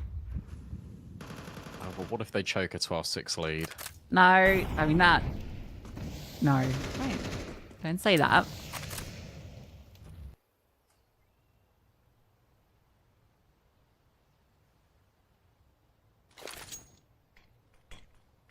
They haven't got any map control. I mean, they've got Banana, but they don't know it. They've got top brackets, but they don't know it. It's actually quite funny how much map control Aurora have, but are currently unaware of it. Yeah, if you're not aware of it, do you really have it? You got it now. Yeah, now they got it. However, it comes to the point that the rotate's now going to be on their way. They've not moved fast enough. So Refresh drops his Molotov. There's a flash out long for this peak, so quickly... Oh, they missed the smoke as well. Oh, unlucky. On the roof somewhere. You ever go back B off that? Because if you do, then you're... Yeah, you are. Okay. The Mantu needs to hit this shot on the player at Arches. It's Lackey. He will connect in the Suitor. Trying to lock down Banana. Only goes 1 for 1. There's no smoke available for the cross here. But Mantu's actually giving them a way in. Oh, no. All up Banana. Everyone's coming up Banana. Mantu planted. That one off for them. Yeah, I mean, it's going to fade shortly. Oh, that doesn't help. It's only a little bit of damage. Makes the glue a little bit more viable. Streaming through, they come. Kenzie spots out one. Deco gets the kill. HE dropped over the top. They come. Clax hits another, and it falls to Refresh. And he falls. Deco gets the kill, and Aurora managed to find the gap through. And they exploit the mistakes of 9.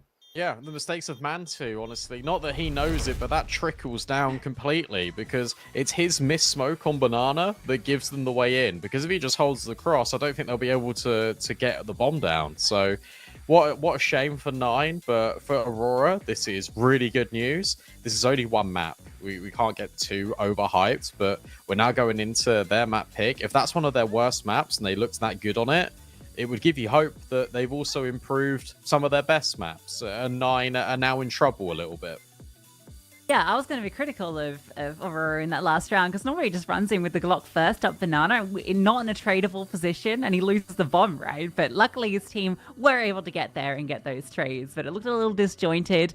But definitely it felt like 9 were playing a very different type of Counter-Strike, and they couldn't respond to the way Aurora were pushing the advantage. And, that could have finished earlier. What a game from Lucky. He fumbles that one clutch, but outside of that, absolute brilliance. Everyone firing from Aurora, whereas 9 felt like a few of their cannons weren't quite loaded, so they're going to need to get locked and loaded for Nuke. That's coming up next. Don't go too far.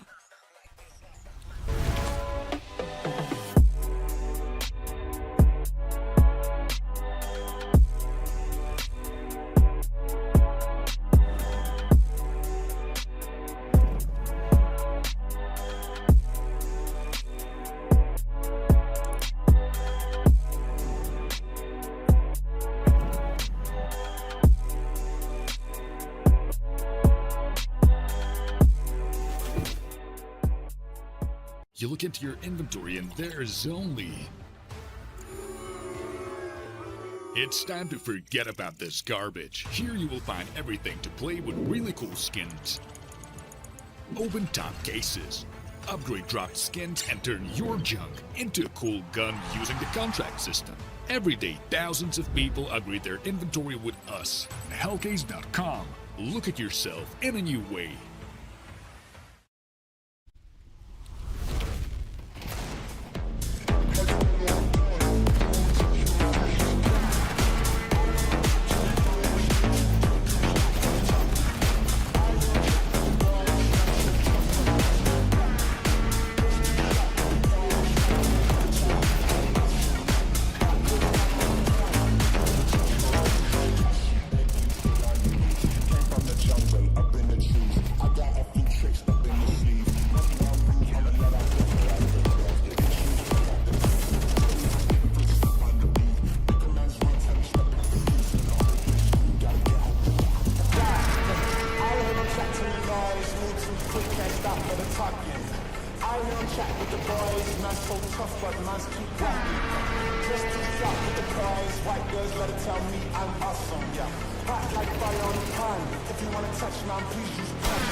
Chill. Let's go. I was born to kill it. I was meant to win. I am down and willing, so I will find a way. It took a minute, now it didn't happen right away. When it get hot in the kitchen, you decide to stay. That's how it winners made. Stick a fork in the hater on my dinner plate. I walk into the fire like it's just a bit of flames. I switch my style up, watch the money pile up. I'ma get rich or die trying, want me switch lanes. I'm always getting better, I'ma be on 5th place. On this one, then 4th for the next. 3rd, 2nd, 1st, 4th for the best. She showing love, give me all the raw energy. Don't stop, go ahead, get it in. Jump, knock, let me in. Huff and puff and blow the house down. Raw energy. Don't stop, go ahead, get it in. Jump, knock, let me in. Huff and puff and blow the house down. I do it for the love, they perform for the checks, and I still get more. They be bored by the rest. Had to put the work in, wasn't born in success. See the storm, it affects the performance. But I dance in the rain and the thunder, the drums. So I keep going hard, I won't stop till I'm done. From the bottom to the top, I'm the one. I can drop in a month, I'll be back at the top. Raw energy. Don't stop, go ahead, get it in. Jump, knock, let me in. Off and puff and blow the house down.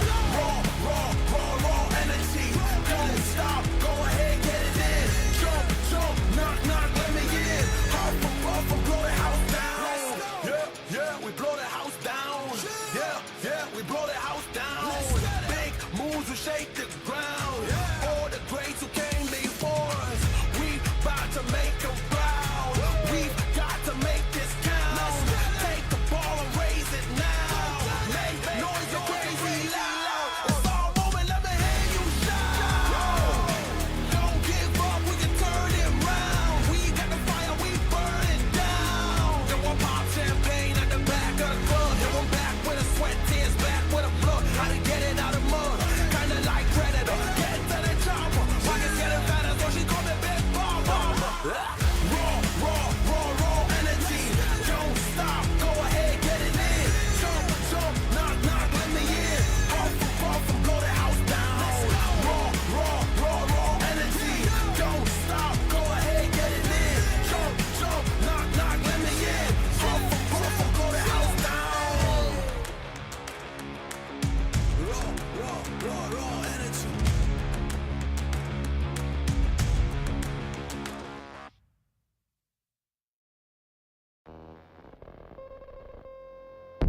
Everything is twofold. What's joy is pain on the other hand. What happens when the one that you love is the main cause of your suffering? I need you like I need air to breathe. I need you to save me from me. I'm caught in your wave, I'm drifting away. I need you to save me.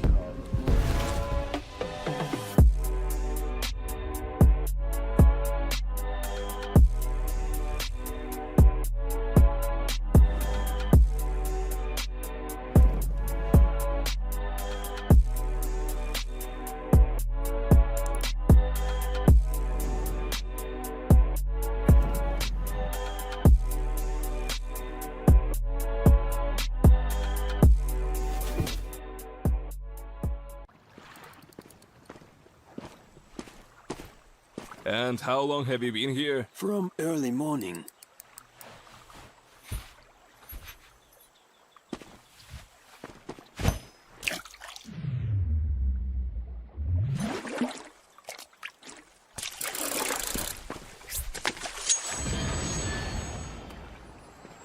Take notes, kids. Hey, was that a bite? Will you share? Hellcase, don't miss your luck.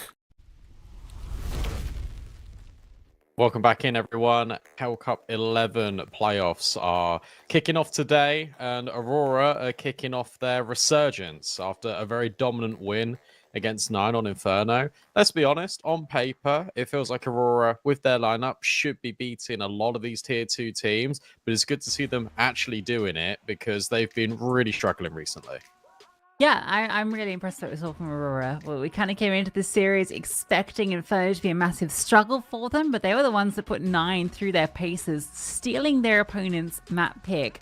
We go to Nuke now. Their choice. This is one of their strongest maps. Obviously, they'll be starting on that T side, but given how the T side played out for them on Inferno, I'm not even sure that's a big concern with the way some of these fraggers are hitting their shot. Kenzie, Lackey, it felt like everyone was online. Norway had some big influential rounds. We really need to see Nine step up across the board here.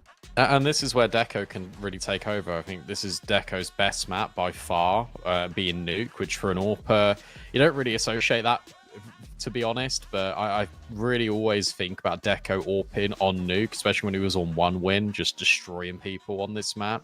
But you're right, I think we need more out of Refresh, we need more out of Rolls. We saw it right towards the very end there for Rolls, but it was actually AWPing that was getting kills, which I don't even know how that works, but yeah, a big improvement across the board for Nine. I think CT side Nuke, they should be pretty happy with.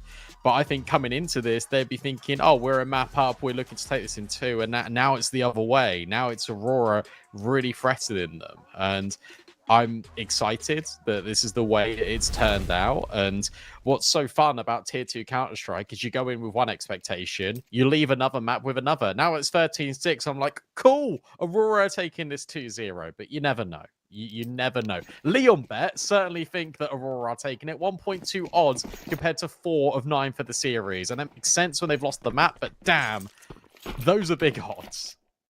Yeah, I think how dominant that Inferno was really speaks volumes. Reflected in those numbers. Slow from Aurora out the gate. They group towards ramp. Now they start to go. Flash forward, and that allows Refresh to swing. Bit of a pistol god is Mr. Refresh. Sound takes a gush, so he'll have to fall down. And Refresh is forced off the line. So some space gained.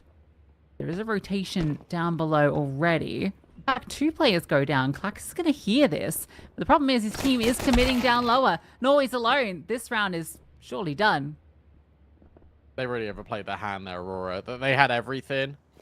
As you said, Klax heard all the rotates, but by that point, they'd already crossed the threshold. They'd already pushed through ramp into B, and it's too late. Refresh was even backing up, just in case they went hell to heaven. He was holding that cross, so all bases covered for 9. And these quick rotates, Klax, at least he's aware of it. At least you get that info early. In the pistol, 9 immediately rotated. He will find the first shot, but Masuta puts him out of his misery. An important round for 9 to win, just to stabilize things a little bit in the series. Yeah, and immediately M4 for us. Refresh, good shot. They disengage, brilliant, and then nice follow-ups from everybody, really. Didn't look like a headshot. On man 2. No. Poor spy out of Aurora. They've got 1 MAC-10, everyone else is on Tech 9s, which would indicate to me that they're going to smash A, but we'll see. Yeah, wait for all this initial util and then burst onto the site perhaps. Masuda stands by the door. But actually, A itself is quite lightly defended. So this could be a perfect call. We'll actually hinge on the retake. Masuda sees nothing. Now the utility might start to indicate what's happening. It's outside smokes. So it's actually going to draw the attention outwards rather than inwards. And a drop down the vent as well. Oh, go now. He sees the hand. He's seen the hand. He can drop the smoke. Full blinded though, overwhelmed. There drops Masuta. They are in. Deco walking through the smoke. Refresh surely overwhelmed in a second. But it's him and Sound with the FAMAS that are doing the damage. And Refresh has somehow found another kill. Deco yet to reveal himself. Norway coming through main. And whilst the Deagle sounds off, now does the Tech 9. It's a 2 versus 2, but everyone knows everything. Yeah, it's not planted for them. It's not planted for them, and Refresh can just hold this cross. Yeah, I mean, what can you do? Oh, that? Never mind, that's what you can do. Holy moly, me oh my, Norway. 1v2, the Deegs. Deco completely sells them down the river. He could have won that round earlier for them. He just does not reveal himself. He does not try and push that smoke and strike at Rolls, or Refresh, sorry, who pushed through. Doesn't attempt to trade his teammate. Almost costs them everything. But Norway bails them out.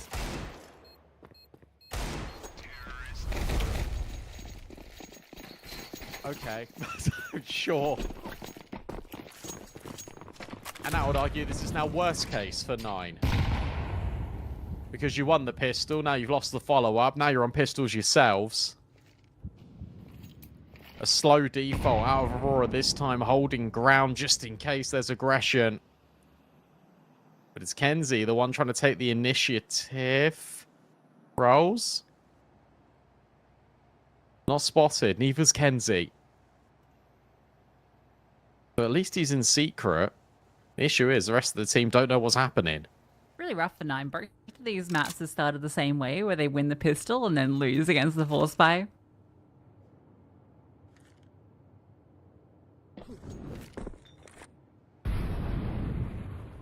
And he's just going to hang out. It can be a late activation to deal with main. Also doesn't hit up on top.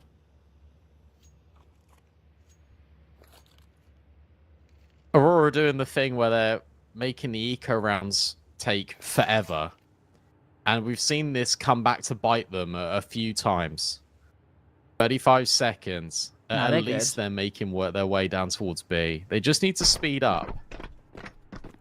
Kenzie can be the one to deny the vent rotate. They've just got to make sure they clear out these close angles. And Clax is even holding lobby. This feels a lot more comfy. That's the kill they needed. Bomb down, and now 9. You expect they want to hold onto these weapons to get another chance at it next round. At least they don't have to full eco. Yeah, I don't mind that, way to play the CT Force. Just hold A. If they come, profit. If they don't, at least you get another chance into the next round.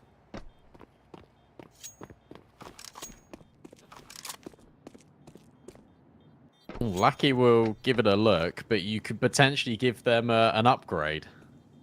Is that something you really want to do? At the same time, if you delete them, that could feel pretty good. Not happening, though.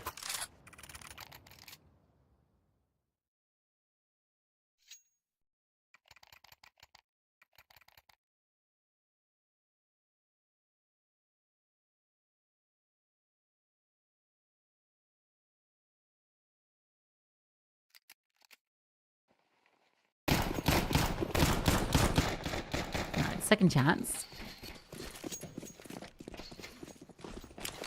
Or just a single smoke. They're going to go towards ramp this time. So maybe a little push will come through. Or focus their attention outside early.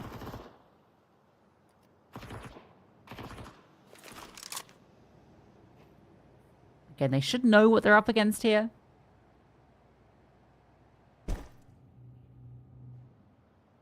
That's one way to defeat the angle. I respect this call out of 9 in terms of the stack on ramp, because you might expect Aurora to play exactly the same round. But it's the same, but with a different twist, which is everyone's gone down secret instead of ramp. End goal still the same, so there are at least quick rotates, and everyone is starting to make their way down. It was loud. Fresh. Okay. Dealt with. Rolls is at the back of sight. Oh, he's going to get mollied. Yeah, he got all the information. Oh, the molly actually won't go deep enough, so he'll be fine, but he only has the USP. But he's going to get cleared as well. Maybe. He's not going to kill here. Nope. Deco? Nice kills. What did he get? It really did not look like there was even a player peeking him when he got dekinked then. Grenades at the feet. No casualties. Easy. But look, those were just the ecos. Now we get the first full gun round. Now we get to see what Aurora have been workshopping. Outside control for them is really good. We've already seen Kenzie in a number of rounds just walk out outside and just take secret. I expect that to be the same. They could blend it in with a garage push as well on a time-in. Kenzie loves to be a menace.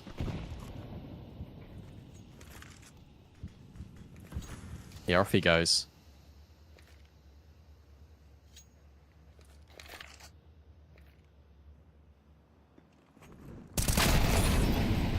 Okay. That's One way. not how that works, but the trades were good for a moment. And it does continue to be. Oh, sure. 11 HP. And that's the kill you find. And now you're away. You've seen the gun barrel. Should be the kill collected, but he doesn't have the HP. Deco thrown into the 1 versus 1. But the nade is good enough. Clax does it all. He gets that ridiculous kill on the main player, or garage player. That's outrageously he's able to get that with 11 HP. And then climbing up onto Hut, he does just enough damage that the HE can get the kill. So Clax, the MVP, even though Deco clutches. Great trades.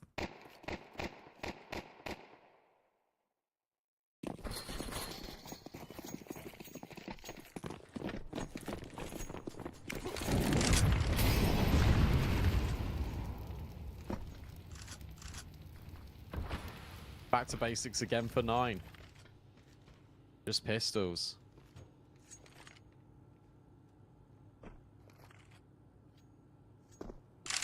What a shame, because that round, the trades looked really good, especially when Masuta got that kill from back garage to main. But you're right, Clax has just deleted them. That's another important round. We saw that one on Inferno from Clax, holding down Pit as a reliable anchor. And now here on Nuke, getting that crucial trade to set Deco up for the 1v1. Didn't even need to fire a bullet. If they go into ramp, it's still dangerous. Mantu boosted. The suitors come in as well. There's 3 players ready to reinforce this. Will they go there? That's the question. Well, they might do. There's 50 seconds left, and they haven't got any map control. They've not got outside this time. Noise up top, so he can do A-site utility.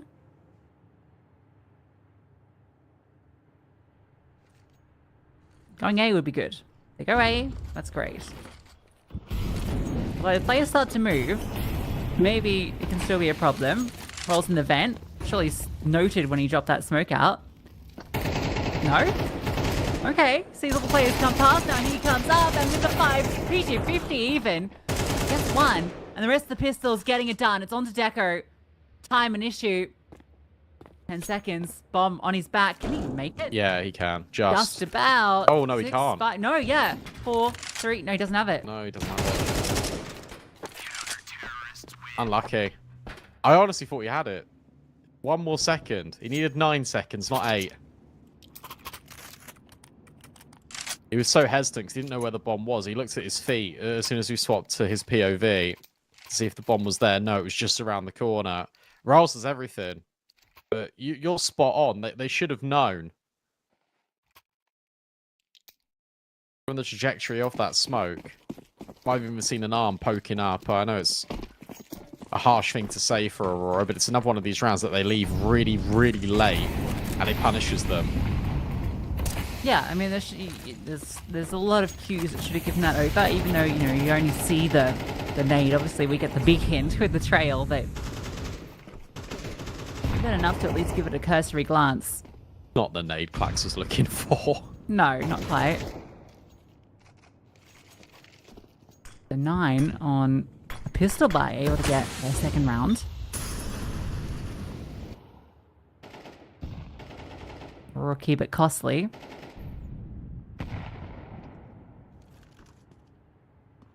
But they want to give ramp a go, but there are 2 players present here, and one of them is Mantu with the AWP. The 9 have all the players they need here to deal with this. What can Sound and Mantu do? First kill there, now Sound pops up. Perfect little bait and switch, and he even gets the dink on the way out. Well held on ramp. How'd you get this bomb if you're Deco? You just can't. You gotta really hope that Kenzie can make moves in towards main, but Raoul's is a tricky customer to get by, especially with this reposition, refresh. Oh, that timing. And I think with that timing, he can just walk and kill Deco. I think Raoul's will be able to spot Kenzie as well on his cross. They're calling the save though. Yeah, there's no way you can get back into this round, unfortunately, for Aurora. If they'd gone a little quicker, and you know, if Kenzie had been able to get across, then there was a timing. The backside could have come through. They could have gone down, but instead, Kenzie will go down anyway. You know where Deco is now as well. You just heard him on top of the main roof. He's okay. Oh, yeah, he's okay. He's fine. Gets his AWP kills on. Just trying to save. You're on double loss now as well, so you don't want to sort of butcher your economy by forcing around this AWP.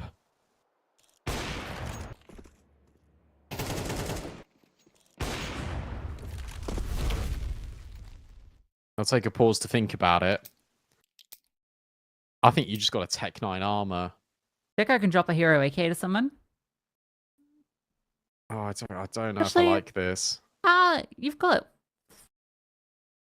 4 full buys. Yeah, but it's 2-stage loss.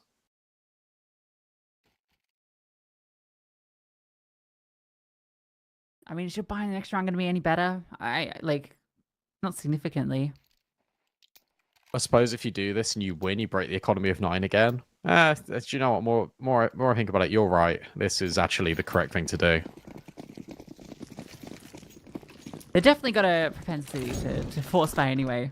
Yeah. So, suits them to do it. Deco are going to need to get a lot done with this AWP. He's outside early. Mantu also starting here.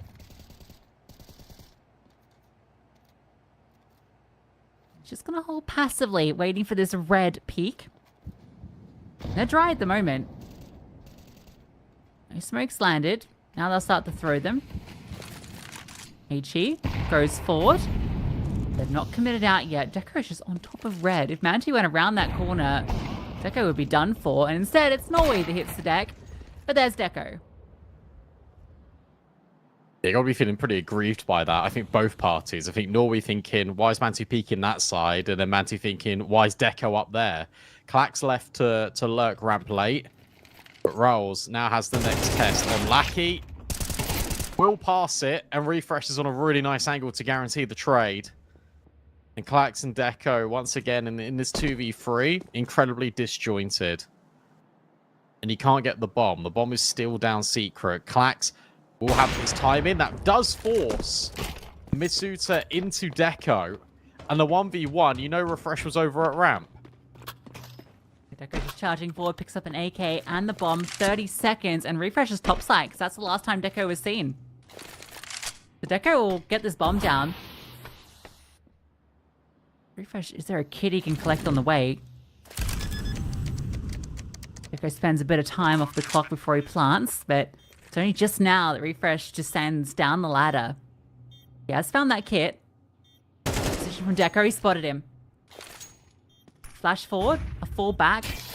There's a lot of ways he can play it. Breaks the glass, but not pushing through. Refresh gonna drop the smoke forward, and the doors are shut. Stick it to the left, and he'll hit it. Just about as he falls back. Deco with the clutch. Played that well, Deco. Just breaks the window, gives the audio, can walk back. And the thing is, if he's topside there when that defuse comes in, you think Refresh is probably going to win it. But because he resets and goes double doors, he's got enough time to adjust the spray. Good movement as well from Deco, where Clax is taking the contact over at ramp. He knows the next reposition is going to come from an A player, whether that's exploring outside or dropping down the vent. Either way, he hits that time in. And that buy will pay off. It's a fast smash in towards A. It's Route 1 Counter-Strike from Aurora, and the MAC-10 should do good work, but it only finds the first kill. Thankfully, the whole squad is there for Aurora. They overwhelm, and they're going to get a 6th round on T-side Nuke. Mantu almost gets KO'd by a single HE there. Yeah, 6 rounds is great.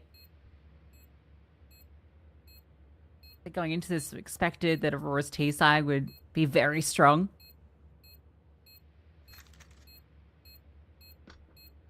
Again, this was 9 winning the pistol. The economy has been in their control ever since that force buy round. 9 have really been struggling to have any consistency with their buys.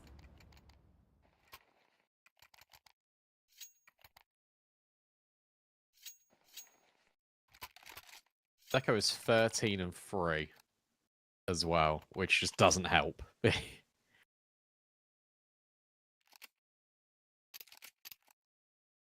Very tricky for Nine to have a foothold. I'd like to see them to be a little bit more aggressive, actually fight outside a bit more proactively. Saw it with Mantu briefly with the AWP. Aurora might just run it back, though. Max has got a Mac 10. He thought about going through the doorway. He thinks better of it. There's so many smokes that have just been expended. Rather than the outside cross, they've used all of them in A. Yeah, one of them missed. I think it hit the molly that was thrown towards Hut, and it kind of extinguished it and has done this wacky smoke on the roof.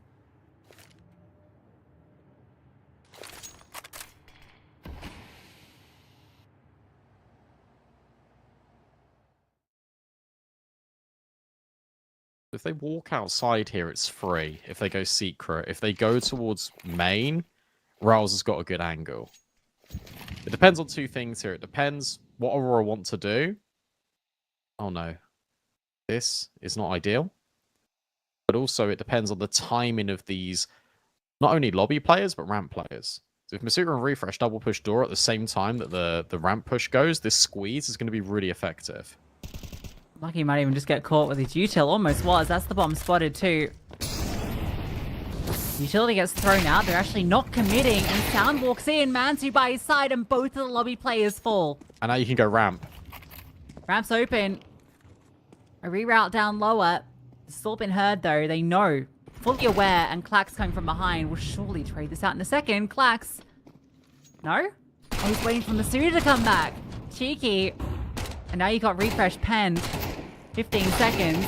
They're just trying to keep him away from the bomb, and they will do exactly that.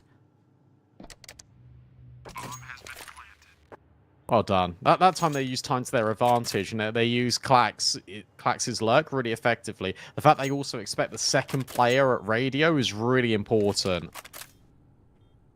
I think the first player they killed wasn't Sound, and Sound is normally your ramp anchor for 9. I'm not 100% on that, but if that is, that's a really good attention to detail for Aurora. Also, you see the players pushing in towards Squeaky, trying to take that space. You expect that lobby crunch, and therefore it's going to be an even split. 7-3, they navigate it. 9 have tried everything.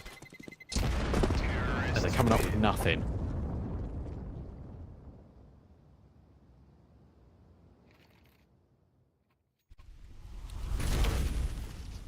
Okay, we'll see it back here.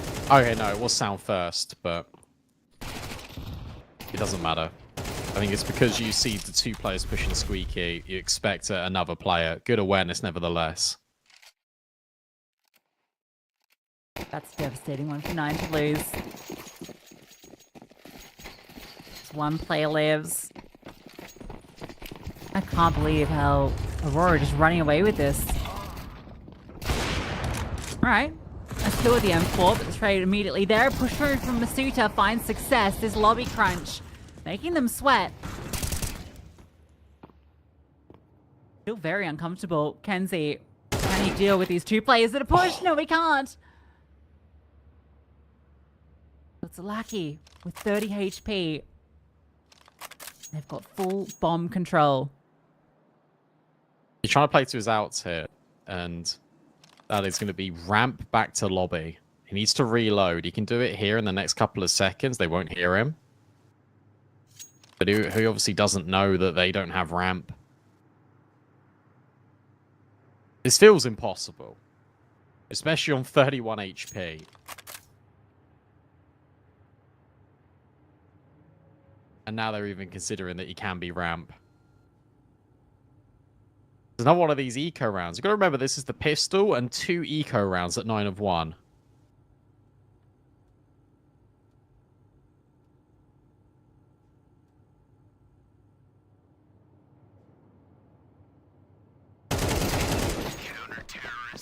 No chance for Lucky in that one. Yeah, that's like the most convincing round for 9. They leave with 2 AKs and an AWP. Just need to be the one that set the tempo.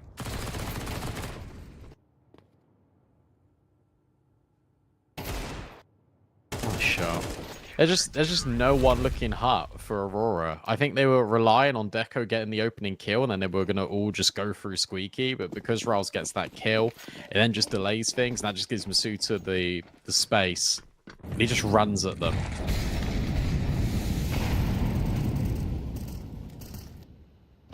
I think 7 rounds is already too far gone, but if they're able to recover 5 from the position that this was in, they'd be feeling okay with it. Always just trying to get aggressive and ahead of this. Main smoke dribble down and give him a little bit more room. Bam, not good enough. In fact, the damage, it all goes onto him rather than Rolls. Ow.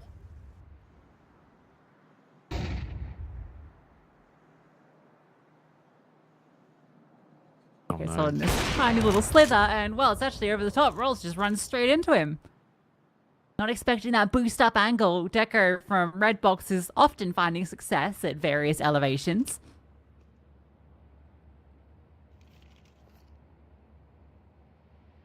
You know what this reaction is, though. 9 have done the same reaction every single time, and that is pushing lobby. Coming through ramp. Are you ready for this? Could be. Moving forward. Clack's ready for that. And now the push comes from Sound. But he has to look every direction, and it's Clacks of all players that gets that kill. This guy's got robot arms, the way he can snap to angles. Manti puts Deco down. They know the AWP is here, and he's pushing through, but he'll burn out, and that is the end of the round. Yeah. It's unfortunate because 9, for a team that I would expect to have a lot more protocols and a lot more reactions, they did the same thing every single time. As soon as this kill was found, they push. And Clack's holding, knowing, Aurora reset outside, they walk back in towards lobby. They expect players to be there from ramp. Whilst Manti does get a couple of kills, ultimately, his team have all fallen by the wayside. 8 rounds on T-side Nuke is exceptional for Aurora. And they're looking to put this game to bed quite quickly.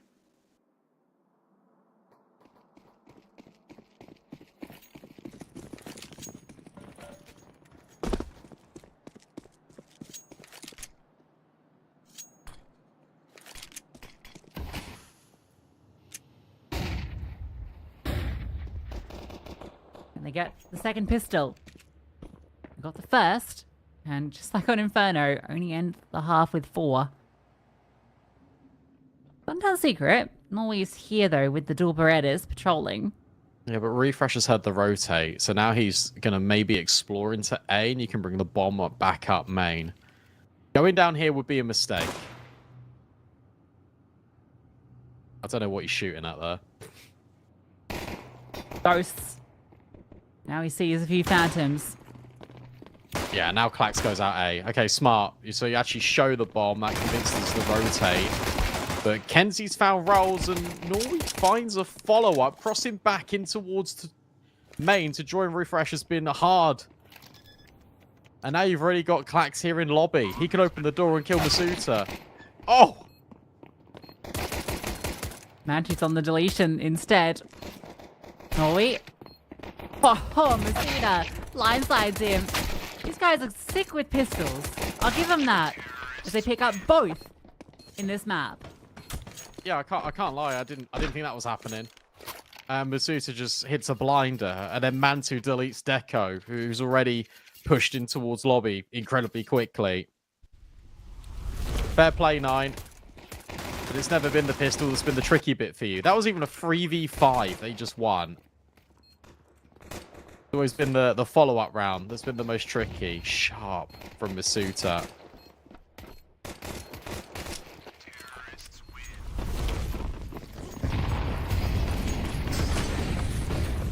Boston Refresh, he is down.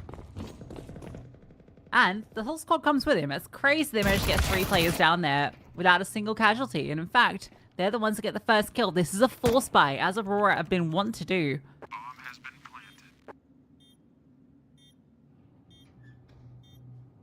And it's over before it can really begin. Yeah, if you're Aurora, you're thinking, what the hell just happened?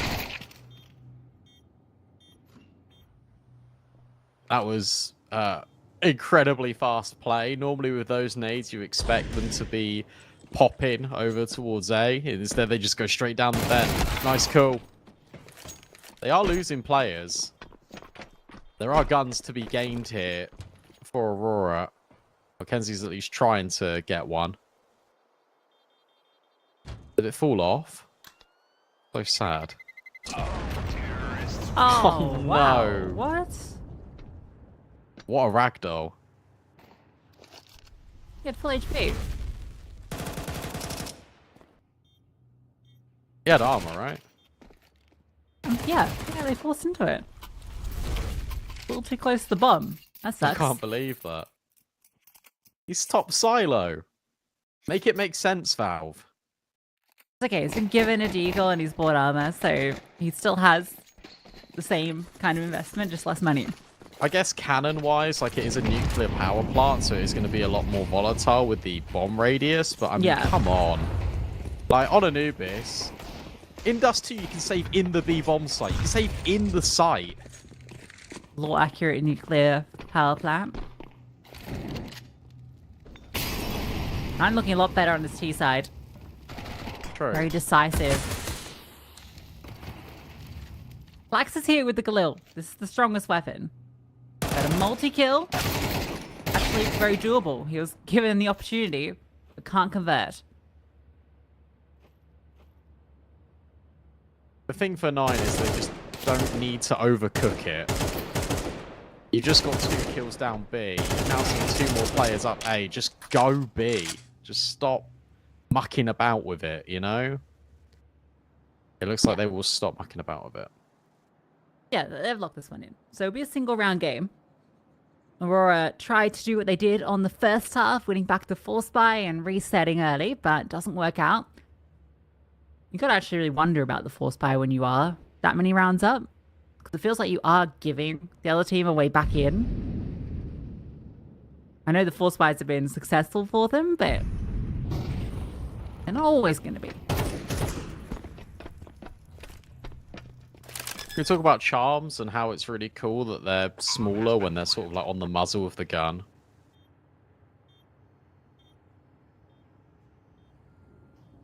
Oh, that's nice. You can still have them there, but they don't really impede your view. I only noticed it because we're looking at Norway's, and his is like actually on the body of the gun, and it's quite big. And then you swap to the, I think it was like an AK one of them had. Right on the little nose, and it's little small boy. Small boy. That's the big charm. And then one of them's got a Diddy one. I love it on the Glock because you can put it on the back of the Glock and it's just absolutely massive.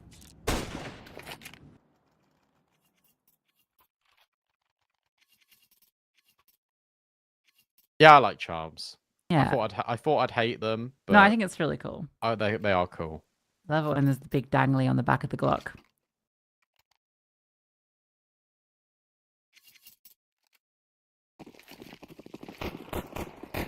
Everyone gets a little sausage.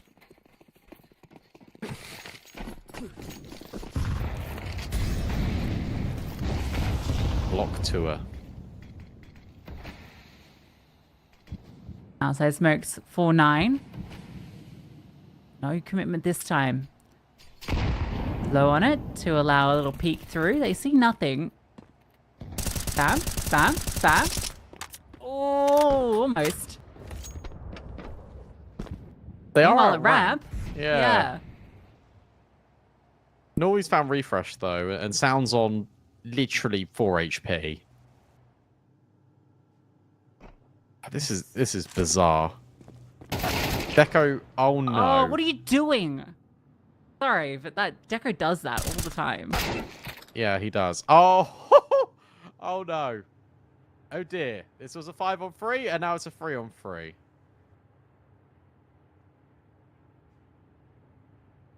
And they've got no map control down B, so it would have to be a retake.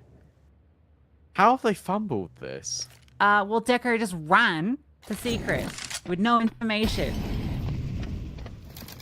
Yeah. Didn't even have his pistol out. Still True. sound is low. So definitely a chance here for Aurora. They're coming through ramp. Let's No see Kit. Gotta go quick. Polish dark, no one's there.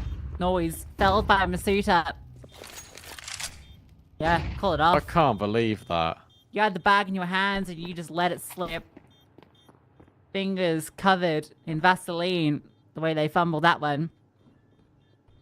Shout out Masuta though, because with that kill, like here, you see the blood splatter on the wall and the body. Like we'll see the replay of that, but that must have been just an insane shot. Without that, I don't think 9 would have been able to do it.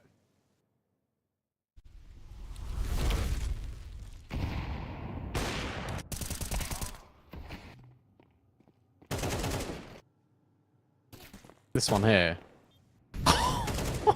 Goodness gracious me. Oh my god, that's so sick. Bro, what? And we're getting everyone from 9 stepping up here.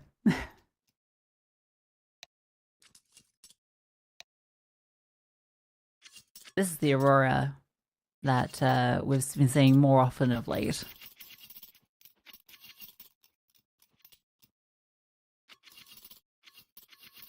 Lackey has got a Nova. Okay, I'm here for it.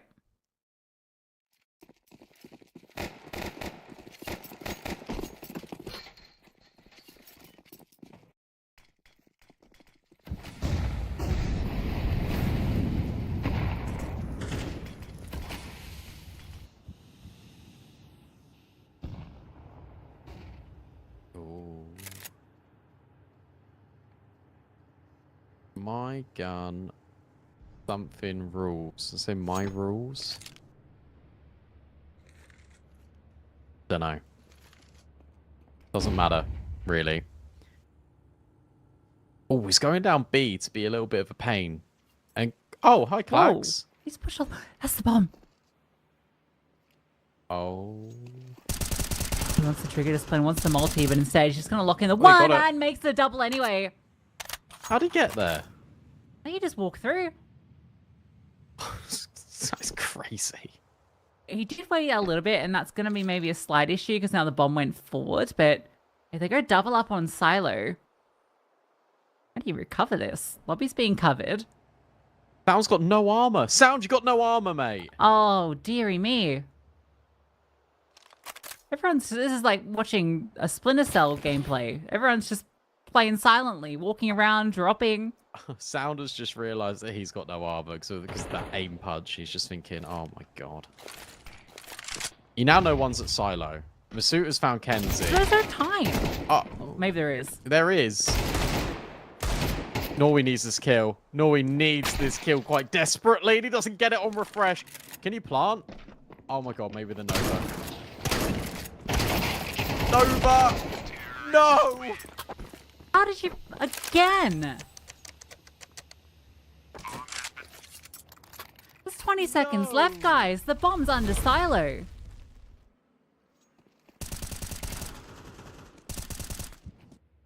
I don't believe it. Why is no one watching? Lobby. Like, where else can he come from? Look at the time. It's amazing that Sound gets that kill, and he's got no armor against a Nova. I don't really have the words to describe what just happened there. Apart Well, from we're doing their best to make send this it to competitive. a map 3. Yeah. They've not won a round on CT side Nuke. Yeah. It doesn't feel like they're trying to win some of these. Oh man. Fox does everything. Deco had 15 kills at the half.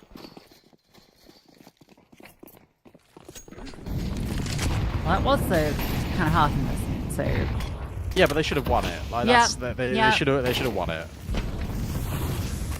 shoulda, woulda, bicycle chain. Straight in they go. Plax. Pulling off for one. Kenzie's low. Plax needs everything. Oh Plax my is God. doing everything for them, but again, it doesn't feel like it's enough. Lucky's mollied off. They have no space at all. Everyone is outside right now. Kenzie's low. Also, is 2 on the site. Oh, the utility is fantastic. That is a little off the mark, unfortunately. Another flashbang. Where's the CT flash to set them up, to get them in? Oh, it missed. Oh, it missed as well. They got to save now. You cannot go for this. It's a Clax 1v9. They are going. What are you doing? Ah, this is silly. This is so dumb. What was the point of peeking there? You're not. I don't know. Well, at least they all die. I mean, meaningless. There's 10k on 2 players. It means absolutely nothing.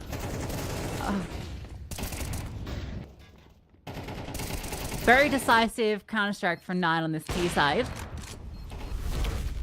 They've done well picking up some of these rounds that have gone astray. Really exploiting all the advantages that Aurora give them. Yeah. This has been something. Truly, truly something.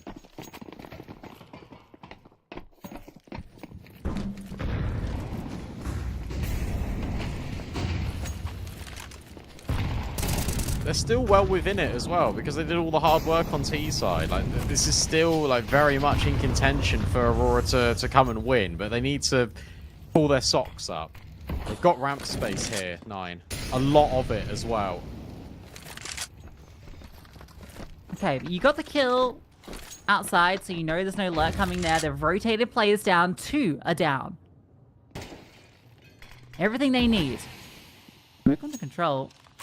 Lucky, he must walk through this, doesn't he? Oh, is that still all up? Ah, nice. Refresh is double up, though. He just killed everyone on A. All by himself. Go back A. You can go back A now. Yeah. What? But Deco is in heaven. And Lackey's walked behind them. He just keeps going through that control room window smoke. Deco doesn't get caught off guard by Refresh. Now Mantu is left all alone. Somehow, some way, Aurora recover. Yeah, Lucky's the one to thank for it. They can thank their Lackey stars. Refresh does his darndest. This is an opening kill for Aurora. Refresh walks into A.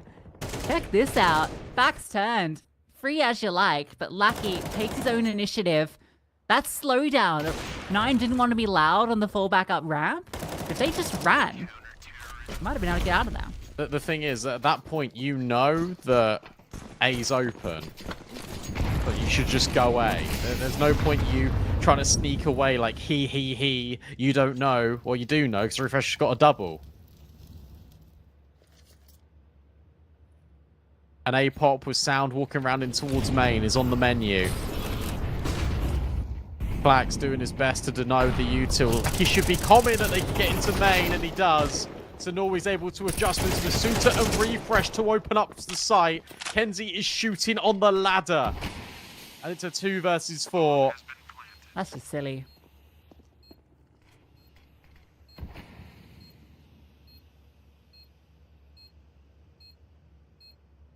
You get that first kill in main, but not a single kill after. Another big round from Refresh.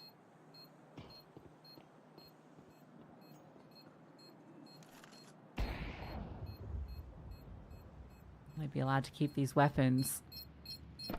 He might just get away.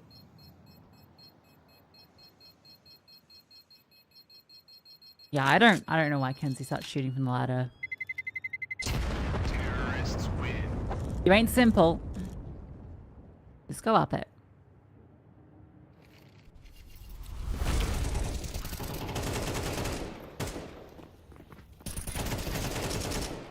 Yeah, I don't know. He nearly died. The Refresh nearly died, to be fair to Kenzie, but it is troll. Like, I'm sorry, it just is. Like, yeah, you see 2 backs turned from the ladder. I think you just go up. Got such a good timing there because they've killed 2 players on site. Kenzie on Struggle Street this map after praising him on Inferno. and Lackey as well, to be fair.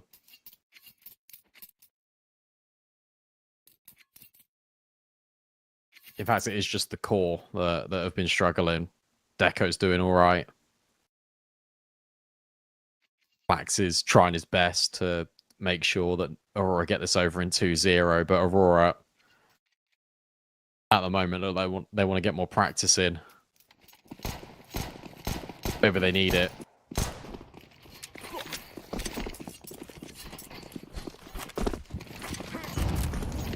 Nine have been fantastic this T half though, is something I will definitely say. Yeah, absolutely. Great calls.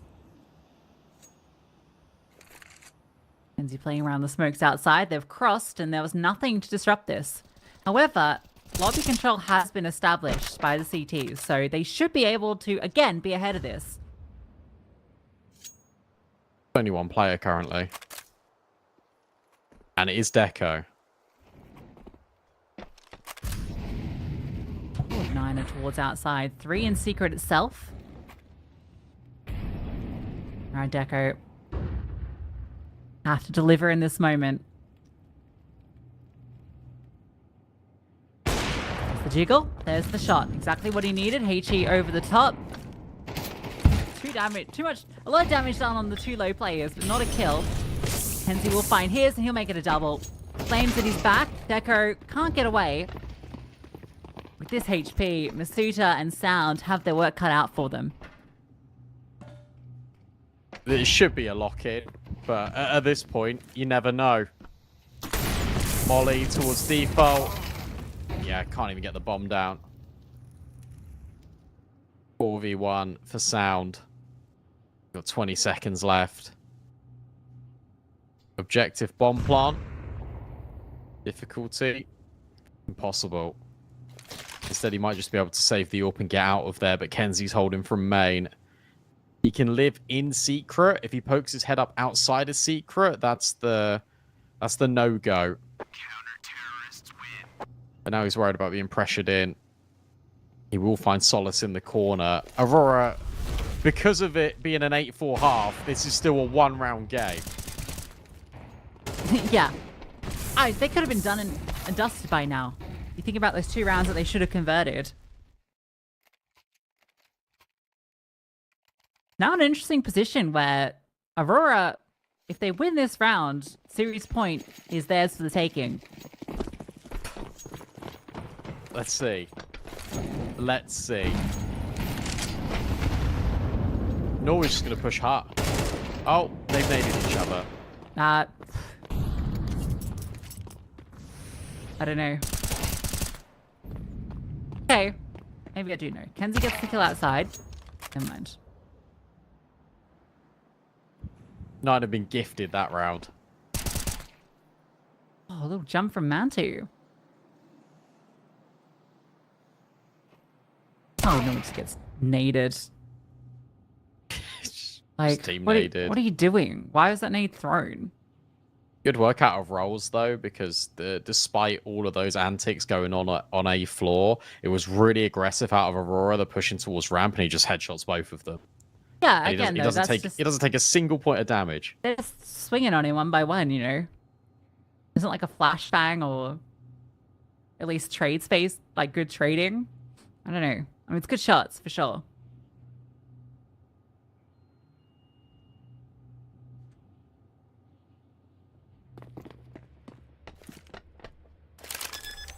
Instead, it will be 9 going up to map point.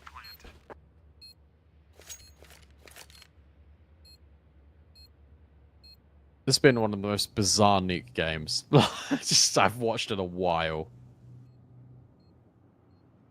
So many opening kills and then Aurora fumble. Yeah, I'd like to say 9 are going to win this map, but it's actually Aurora that's going to lose it. The best bit is it could still go OT.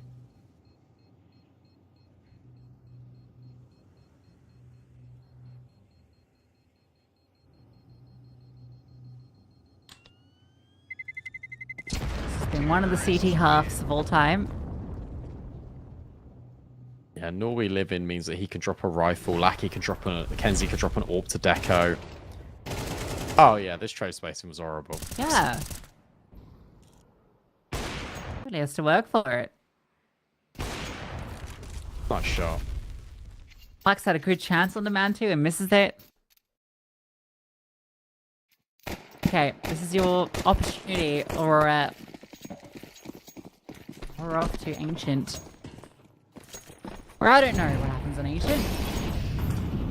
Aurora probably don't want to find out.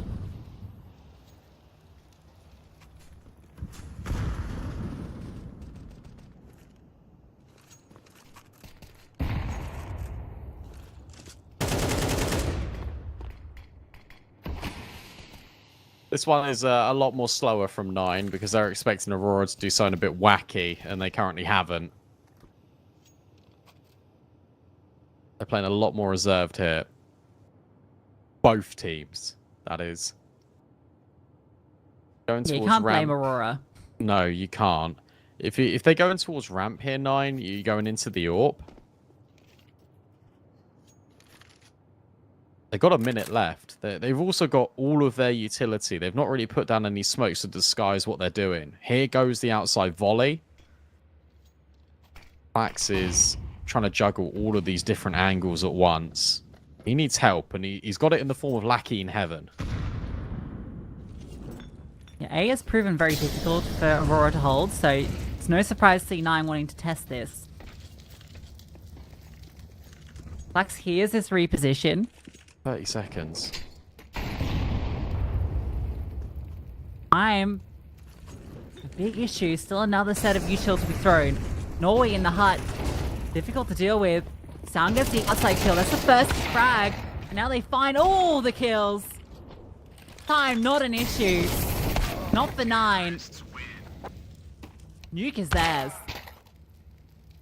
That was a really impressive round where the contact comes in from main. It's a really hard clear that the sound has to make, and he does it. And then Aurora just completely crumbled. The fact that there's no trade there is staggering. But I guess that sums up the second half. An 8-4 T-half on Nuke into losing the game 13-10. I'm not sure. Yeah, there's a lot to raise concern about from Aurora on that half. A, did they need a force buy? No, they didn't. They just wanted to because they had success on their T side forces. CD side force doesn't work out. Then they end up on the back foot. They lose 2 rounds that should have been theirs, where they were in the advantage position, where they had the bomb, where there was 15 seconds left, and they still managed to lose it. It's a devastating way for Nuke to go. It should have been theirs. We now go to Ancient, the decider. It's all up in the air, but now the momentum is with 9. Will they do it? We'll find out after this.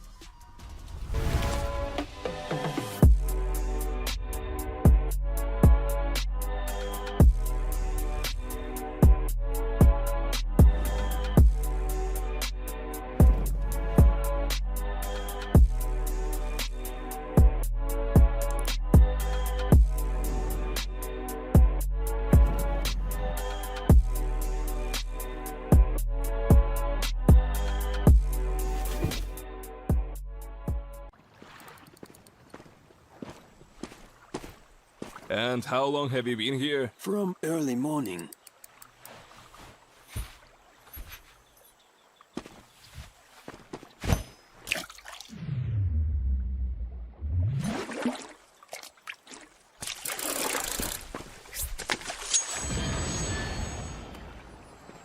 Take notes, kids. Hey, was that a bait? Will you share? Hellcase, don't miss your luck.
back.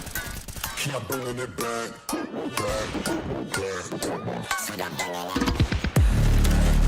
back. So I'm bringing it back. Keep bringing it back. All my swinging back,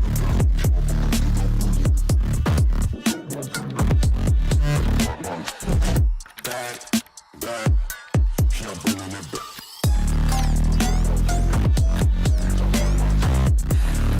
All my swinging back,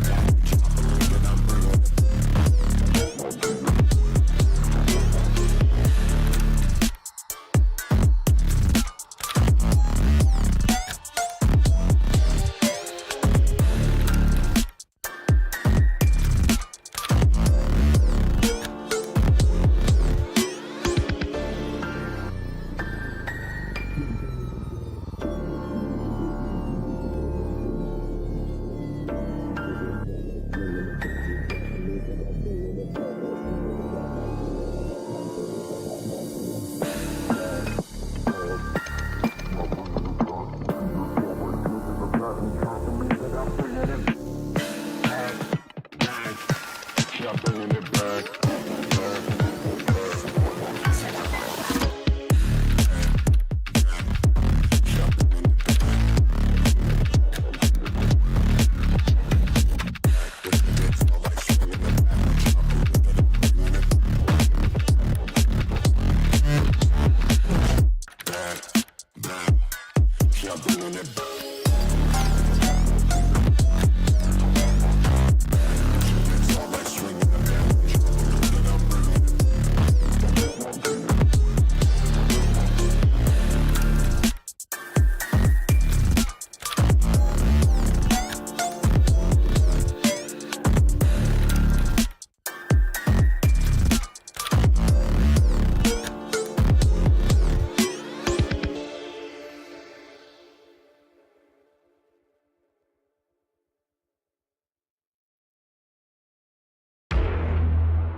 You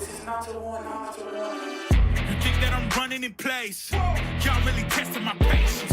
Right before I blow up the spot, I had to get back to the basics. What if my talent is wasted? And see what I'm lacking the placement.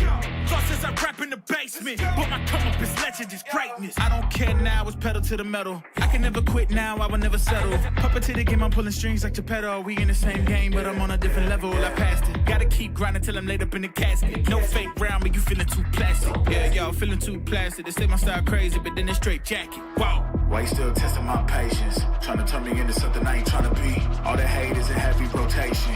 You gon' lose yourself, quit testing me. Don't make me lose my mind. Don't make me lose my mind. Don't make me lose my mind, cause I'm looking like Wesley, test me. Don't make me lose my mind. Don't make me lose my mind. Don't make me lose my mind, cause I'm looking like Wesley, test me.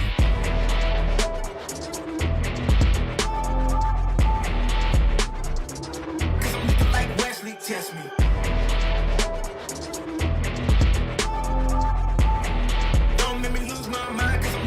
Wesley, test me. Yeah, guess I know no better. I ain't got no chill, so they call me a devil, I know. Look, I am just a man on a mission. If I want it, then I get it, I go. And if you're trying to test me a beast, you gon' need Liam Neeson. The chance that you're taking is flagrant. You're testing your luck. If you think you make it out, then you're sadly mistaken. Careful what you putting your stake in, cause I ain't got no patience and no limitations. You trying to figure me out, and I know I don't make sense, but no one's there when you call like you're trapped in the Matrix. You need to take a break from it. I think you should take 6. Cause yes, I hold a throne and no one else can replace this. The pain will only go deeper the harder you chase it. I'm the greatest that you ever met. It's time that you face it. So tell me, why you still testing my patience? Trying to turn me into something I ain't trying to be. All the hate is in heavy rotation. You gon' lose yourself, quit testing me. Don't make me lose my mind. Don't make me lose my mind. Don't make me lose my mind, cause I'm looking like Wesley, test me. Don't make me lose my mind. Don't make me lose my mind. Don't make me lose my mind, cause I'm looking like Wesley, test me.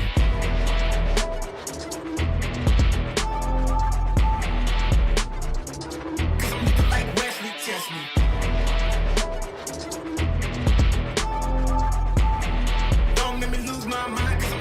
Wesley, test me.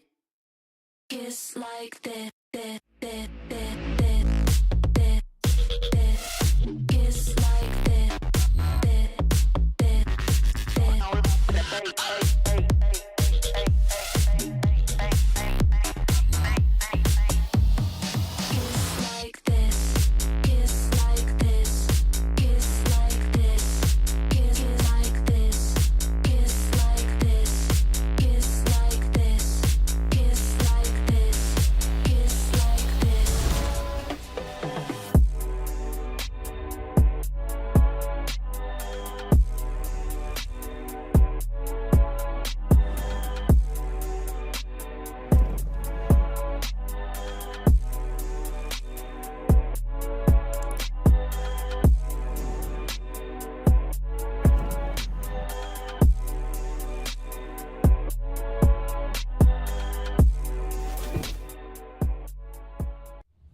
on, it's almost yours.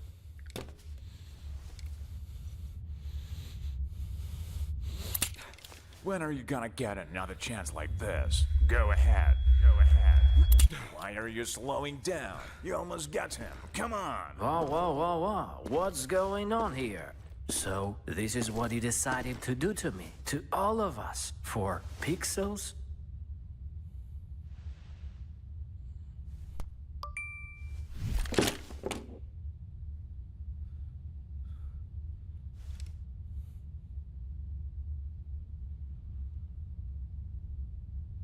Fuck you and your Roland. Let's get out of here, bro. Have you seen how many scammers showed up?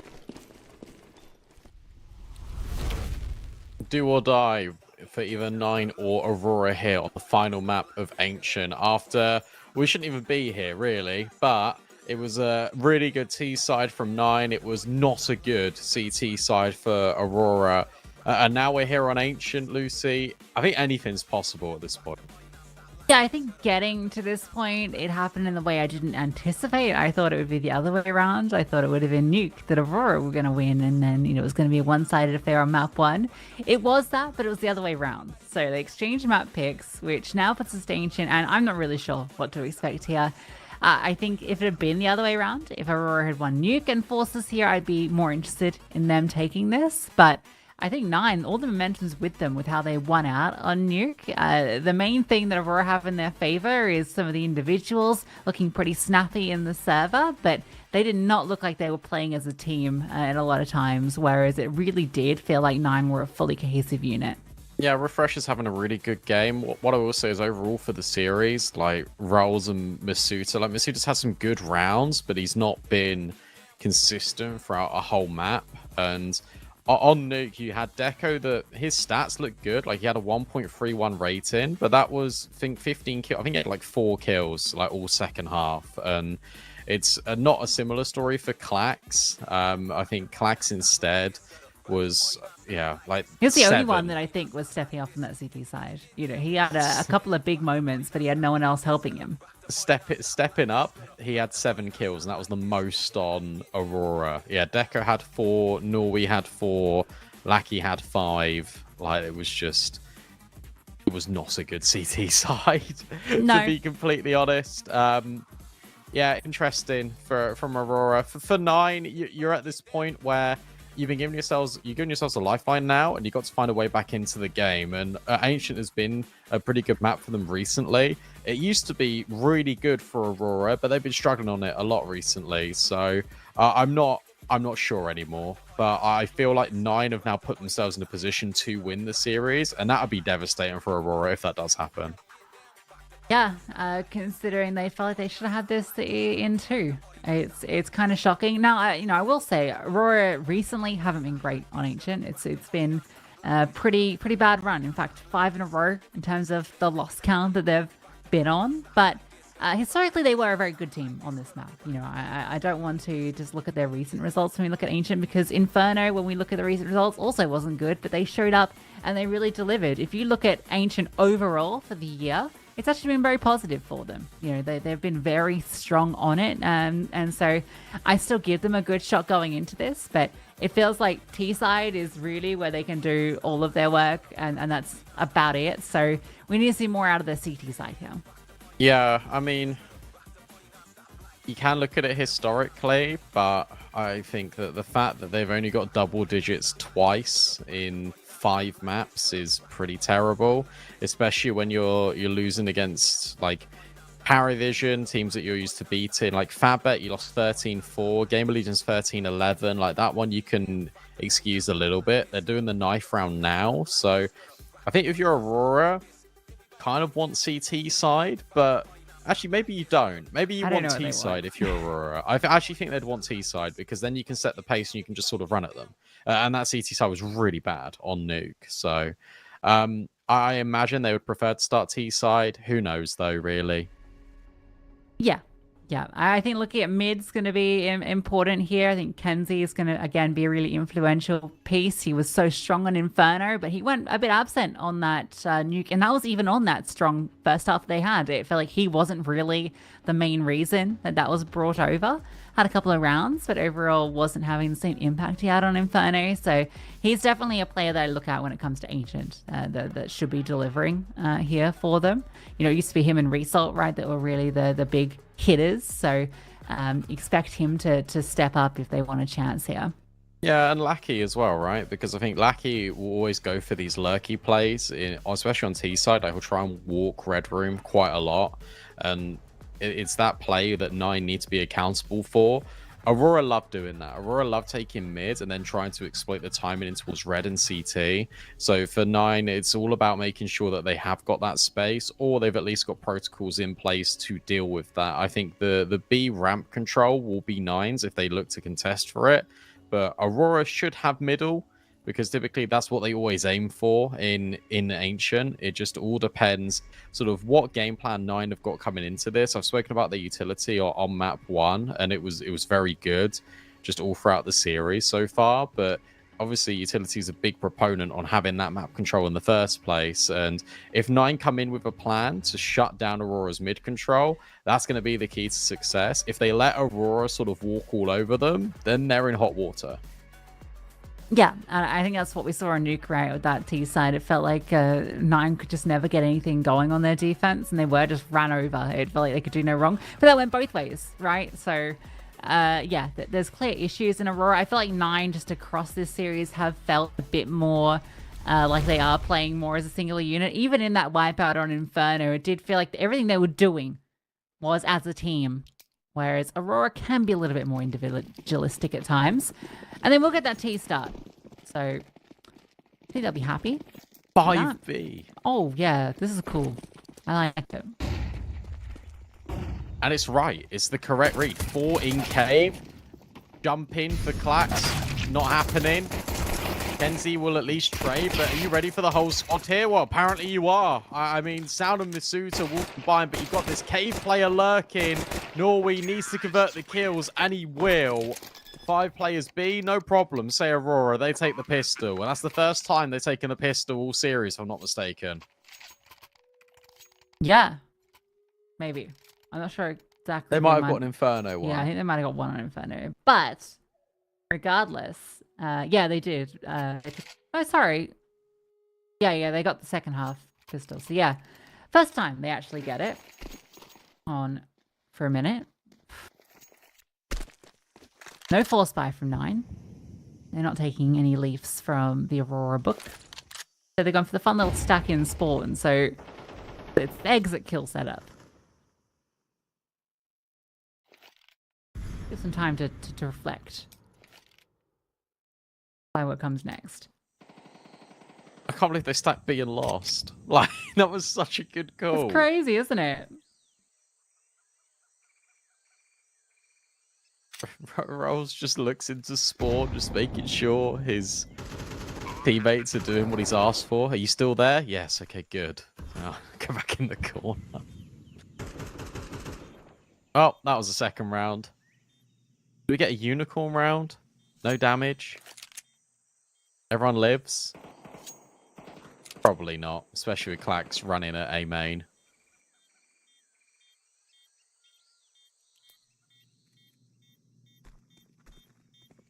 I've not said my fun ancient fact in a while. Yeah. Wait. Oh, hang on. They're going for damage. They got damage. They won't be able to hold on to that gun. Fun fact about ancient is that if you look at the mini map, the A main is shaped like an A and the B bomb site is shaped like a B. That feels nice. That is fun. Don't. That is a fun fact. It also, if you kind of squint, looks like a big face. Big mouth open at the bottom. Yeah, it does. Really, really kind of. Yeah.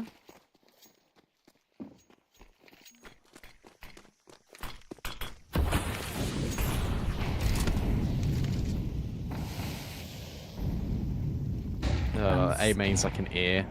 Anyway. Yeah. There's some sort of weird thing on its head, though.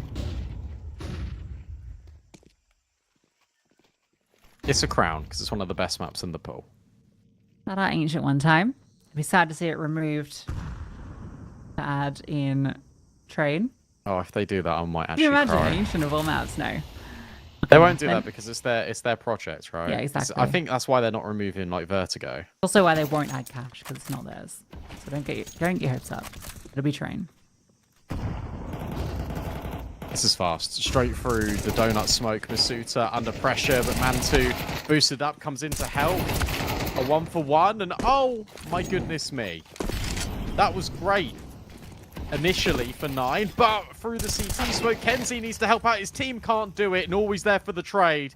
Sound thrown into the 1v2. Norway still holding a fake out on the bomb is enough to draw out Sound from Temple. That was a 3-on-5, and then from there, Aurora only lose 1. Yeah, big round from Norway. What's he get 4 in the end there? Huge from him. Decker gets the key one as well from out main. And Norway anticipating all of these pushes. Looked good for a moment there from 9, and I really thought that push through the smoke at CT was going to work out, but covered up by Norway. This is classic Aurora. They're going to have this blistering T side, and then we go OT. Why would you even say that? I'm just telling you, if you guys want to go for an extended lunch break, come back in about an hour. We'll be here, and it'll be 15-12 to 9. Okay. Norway walking in front of Kenzie's spam, but it's still okay. Deco wants in on the fun. Poor Kenzie, he's done all the damage. He's not even got a kill. I shot out of Sound anymore. Well, Kenzie's low. But there is a possibility that this round could get interesting. Didn't know that the charms could like dangle deep like that either. I really hate that they dangle backwards, the gun charms. All of them point backwards. Yeah, so you can see them, right? But I understand. Yeah, but it doesn't make sense. If I owned it, I would not put it on that way. You should be able to rotate them. Next update. Boost up. Spotted, held for, dealt with by Norway and Kenzie. Kenzie finally gets his eco. Aurora get their 4th round. Norway is 8-0. Lucky and Clax haven't got a kill. Yeah, Norway's got 8 though, so it's averaging a multi-kill round.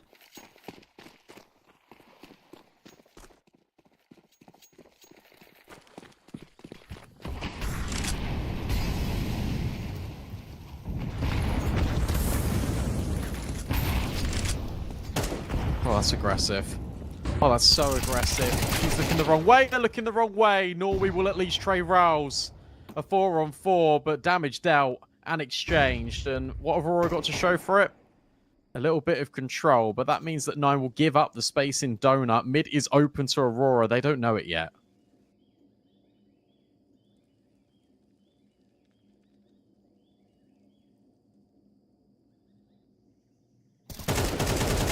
Lucky. What? I can't believe you just under refresh there. Now Mantu is under pressure, but he's got help. It's all a bit of a bait. In fact, Mantu still gets the kill. Gets both of them. The no-scope. Who's the bait? Now who's the hook? Mantu's both. Deku, 1. Deco. Had Mantu on the mind, and it's Masuta. It removes Deco. Count Deku. Like the Deku tree. I've been watching a lot of the Legend of Zelda videos too, so that didn't help. First round of the board, 4-9.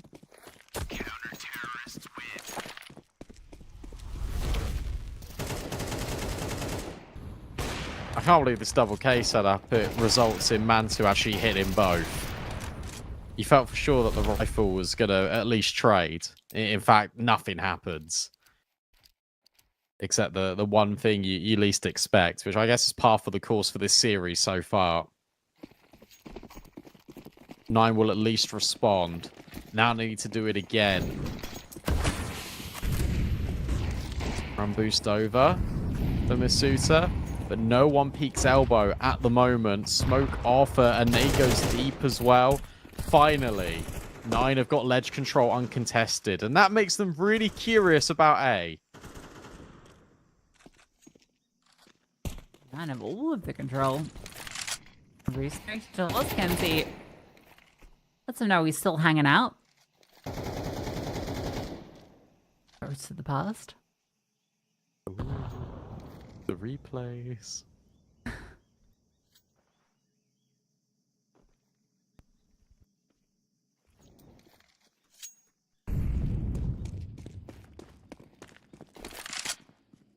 I can't believe it's November.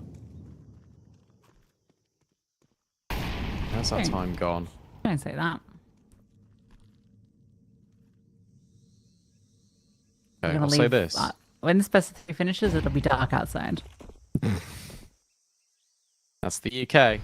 40 seconds left. Aurora have just retaken ledge control. They're now posturing in towards middle. Thing is Masuta's in such a good angle that he can just light them up and knock them down. But he can't get the second kill. Clack somehow announces himself on the score sheet. 20 seconds left. Refresh should be able to shut this one down, but he moves away. He moves back, but it's all for the greater good of the round. Mantu now set up on the angle. Refresh dealt with. Mantu misses. 8 seconds. Bomb needs to go down. Up and over on default. Norway hits the shot. What the hell? Yeah, I hated it. I hated it. Oh, wow. Aurora win that through frags. I don't think they won. I think they won the round after the bomb had gone down. Oh, before the bomb went down, sorry. They just killed everyone. Yeah. I think, Klax is low. I think Refresh holds his ground in Donut. You can see there's so much space that, yeah, it's about playing time, but at that point, there's too many players you have to deal with.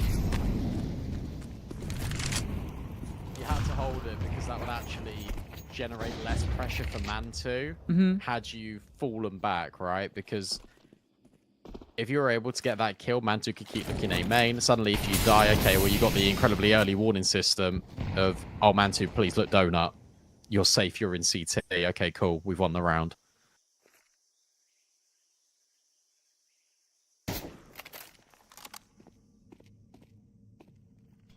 Blackie is being very brazen about his peaks in Donut. There are 2 players here. Don't let the minimap deceive you. And in fact, there's still 1 standing. Refresh will finally stand his ground. But if Clax finds this kill and rolls, the round is still very much on. But he can't manage it. Great from Masuda that set up Refresh there as well. Oh, nice on the smoke. Clax will get that kill. Now it is just Refresh. That's the defensive smoke that he found on the floor. That's going to give him some space to work with. But he's going to be pressured from all over the place. Donut gets re-established, but using that smoke, he does find another kill. A big round from Refresh. How many more can he deliver? So far, every frag has been his, and Kenzie about to give him a 4th? No! Knocks his shins out. I thought he was just going to free fire onto that smoke. Down lets him know he's there, and he can't readjust. Falls to Deco. Mantu from behind should surely lock this in a moment. Deco can't hit the nose scope, so Mantu has all of the chances. I guess, again, it evens out where Refresh should have that 4th kill, and then Kenzie gets it, and then somehow Sound is allowed to get that kill from CT. I don't know. But as you said, great work by Masuta just to give Refresh the room to move. Baited him in perfectly. Oh, yeah, who knows how he got that kill? A 2nd round on the board. A tactical timeout called by Aurora. Obviously not satisfied with how these rounds have transpired in the last couple. They're on their last legs as well when it comes to economy.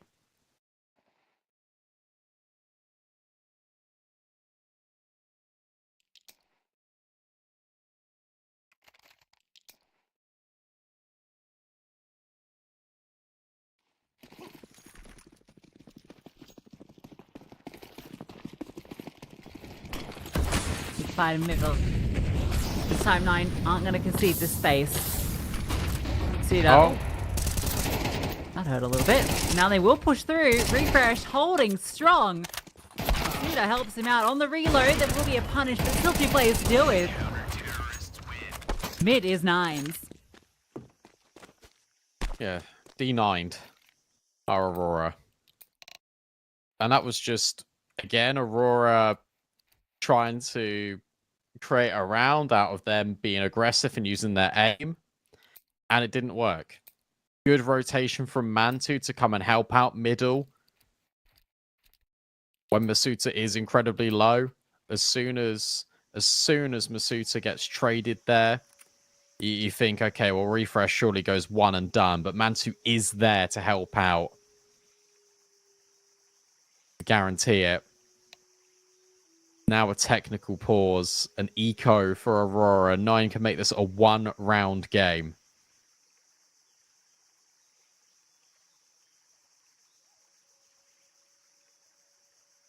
I like that from 9 because, you know, early on they had contested a little bit. We saw a couple of rounds where they did, but the last 2 they've given Aurora that space. A little change up, bringing the AWP over as well. Lots of bodies thrown at the problem, and it works out easily for them.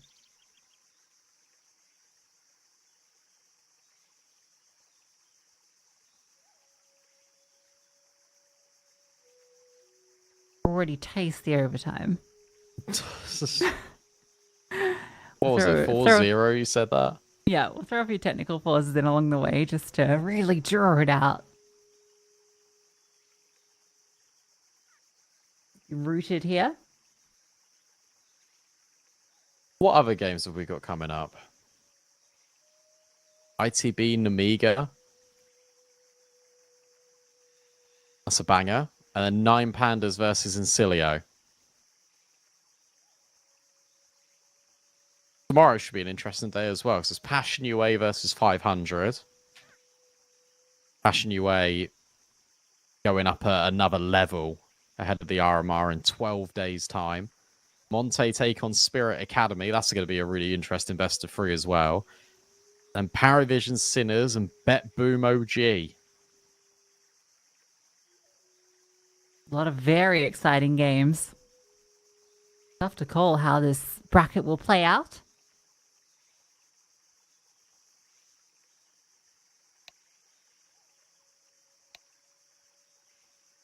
Navi Junior, the first team to secure a spot in the quarterfinals.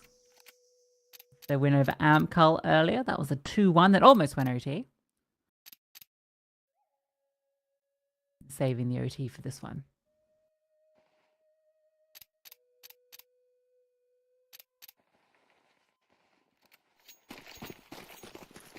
Just don't get glocked. They shouldn't do.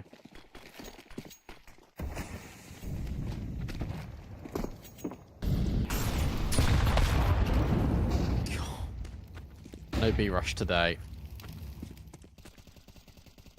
And Masuta takes all of lane. Backs will go on the venture straight into the AWP. And that'll be round over. One-round game.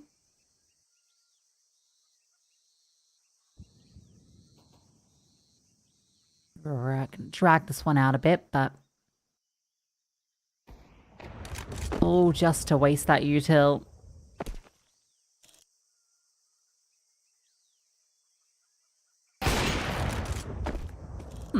Nice swing, but a nicer flick. Actually gets a little bit of target practice with the AWP.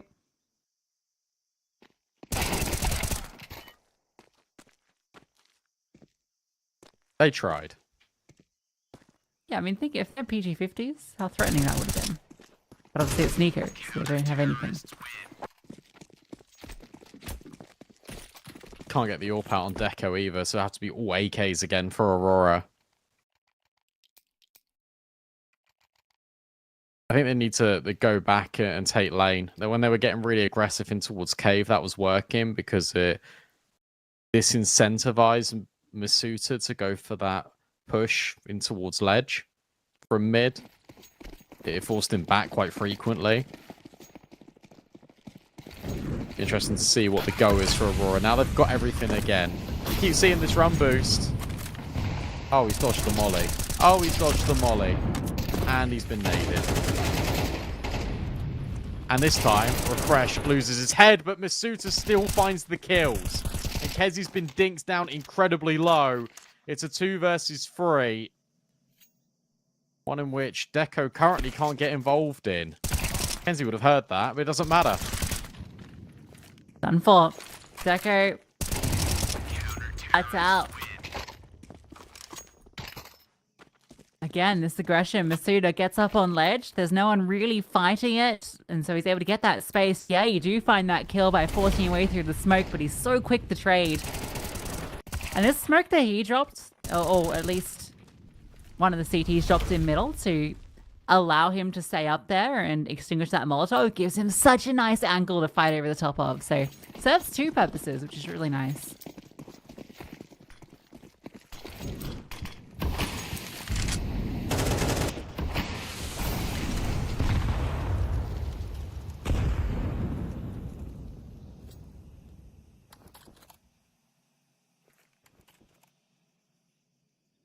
And now where it's on a low buy, they react by not going for that aggressive play, so they don't get caught out, which is a nice touch. And that's not bad either. 2 kills for Rolls. He is compromised, but there's a lot of utility, and you get the bomb down, that's fantastic. Planting it so far in the open is actually the way to do it for Deco. 2v4 feels incredibly unlikely. This should be a 6th round on the board for 9. But Deco has got an AK, but he hasn't got armor. And he's dead. It was so funny watching his silhouette. It was like watching Super Mario, the way this guy's jumping around. He's just looking for an AK. He's just hopping around like a rabbit. Great from Rolls to get that double up. See that one back in cave. A little spray down. Trade is there, but it's too late. Bomb plant was kind of the main objective. The round being won was always going to be a long shot with the Tech 9s. At least they can get the AWP out for Deco. But 9, already you feel like 6 on the CT side against this Aurora team in particular feels good. Young was 7, which could be the first half that you've actually won. I mean, this was 4-0 as well. True. This was 4-0. This was Aurora just in control, and 9 have completely taken over the game. I mean, full credit to them, but also Aurora just don't have any variation. We're seeing the same round over and over and over again, hoping for a different result. First sign of insanity.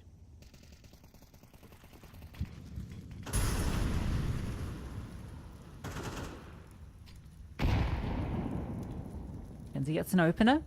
Lucky's got good space. Suitor. Definitely not going to be anticipating this. What is Lackey looking at? Sorry, not. But I don't know. It just felt like he didn't move. He didn't respond. Oh, great flash. Fantastic flash. And Masuta gets 2 kills. This is now a player advantage for 9, even after losing 2 in cave. This long push is good from Kenzie. Yeah, Sound was not anticipating that at all. So 2 on 2. Hit smoke. Plenty of util, in fact. All the CTs. Smoke's going to go into short, so they can isolate that angle. In fact, that's kind of where the T's are positioned. Going to be a long play for them.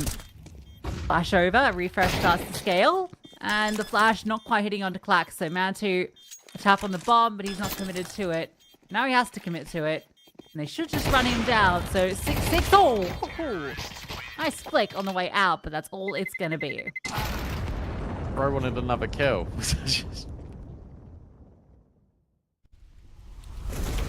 Fair play. Aurora able to level this one up.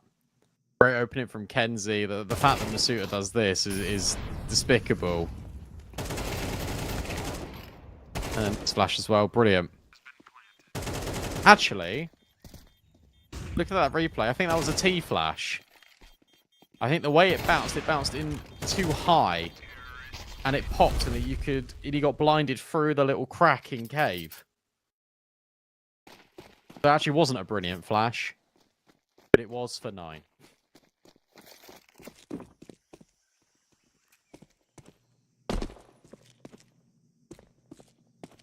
6-6. All things considered, 9 probably happy this is where it ends up. Finally, the odds favor them. It's been a minute.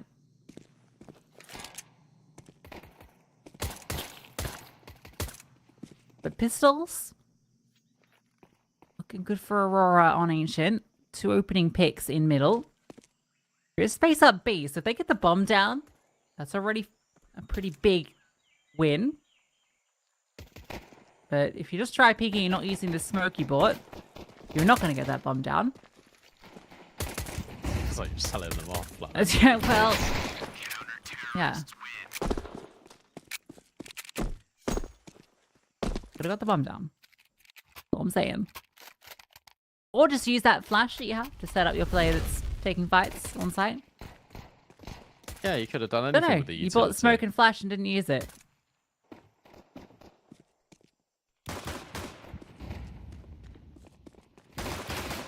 Kind of like when you're playing like a game, like an RPG game, and you're like saving all of your items for the big boss fight, and you just never use them, and you end the game where you got like 15 potions of mega healing and invulnerability elixirs.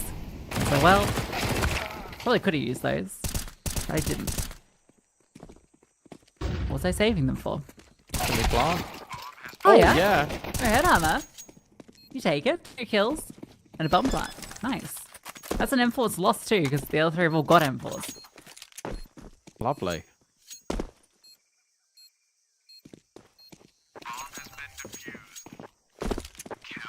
Take that. It's a UK band, but also Aurora will take that. Stupid. 8-6.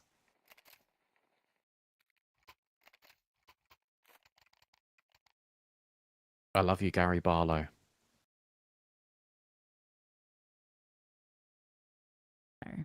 Don't know what you're waffling about.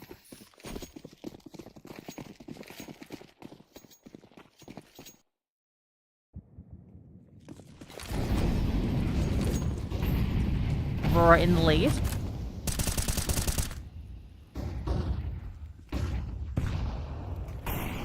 Pandas got good space in middle.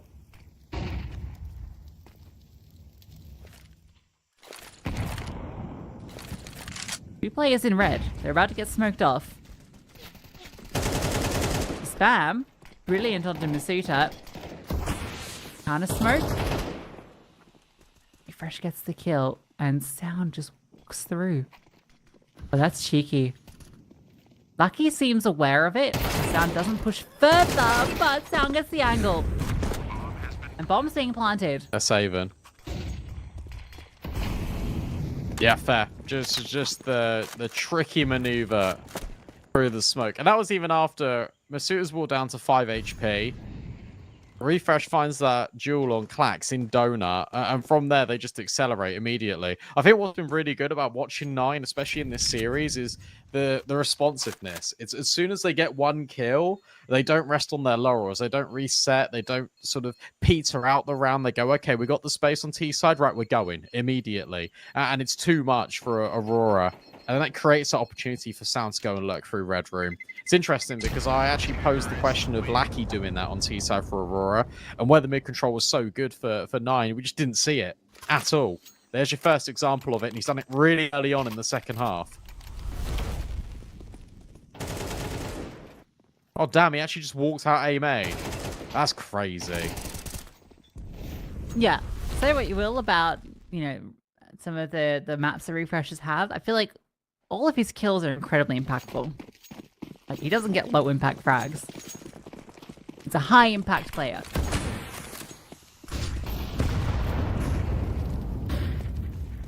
Oh, missed elbow smoke. Just like me for real. Bad Sound. Well, at least recover it and keep it even. Oh, that's kind of crazy. Becca's doing damage. Masuto's walked through.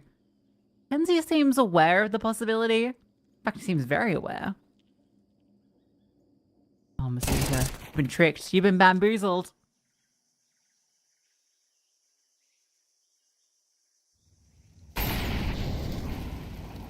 It was for me. It was the missed elbow smoke, just like me for real. And then I was thinking about that and laughing, and then Clax dinked someone for 90 and then died, and I was like, yeah, that's just like me for real. Like, Yeah. every time.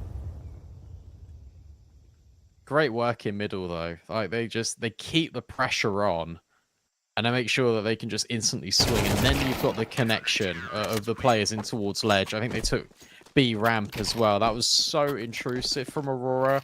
They didn't give 9 any options. They just forced them into making these fights when, let's be honest, they didn't really want to. I wonder how they knew. I guess it's just awareness that that's a possibility. But it must have been something that Masuta did on the B side that gave the indication that a player was over there. Kenzie was playing back turn to B doors, like really thought someone was in cave.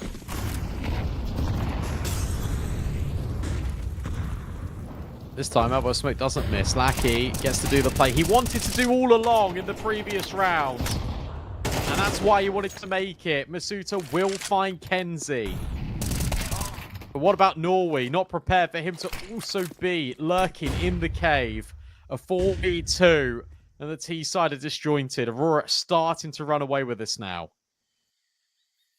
You dealt with one E, but we're ready for the second E.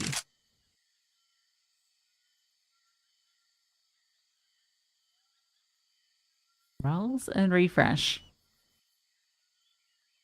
At least they have separated defenders. It's a 2-2 setup.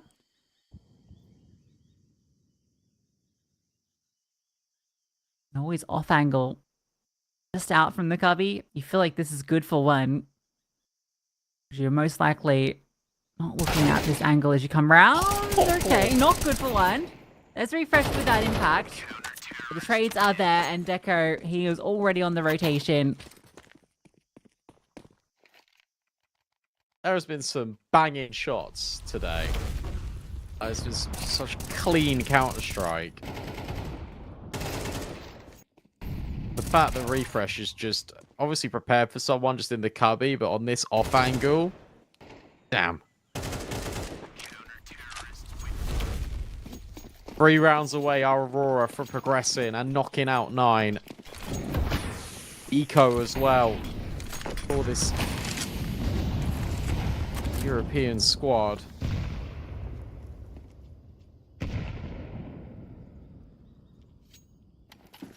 I feel like Masuta was okay. I'll hold that thought. Okay. What were you saying? I was going to say, I feel like Masuta was really good first half, but it's been bullied in the second with the lane control. This has now got really interesting. Who's bullying who? Well, that's the bomb. That's the bomb. Aurora are bullying 9. Those are some nice Tech 9 kills from Sound. Only that smoke had been able to get down and he'd be able to get away. If only. If only he didn't have the bomb. Masuta, low from earlier, has no chance in that one. Kenzie's had a very quiet 17. Where's that come from?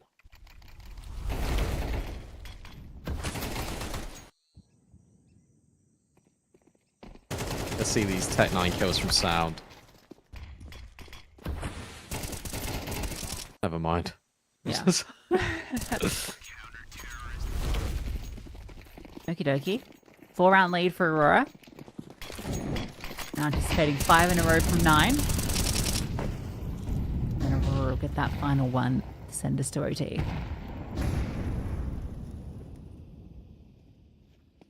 Why? Just telling you what the script says.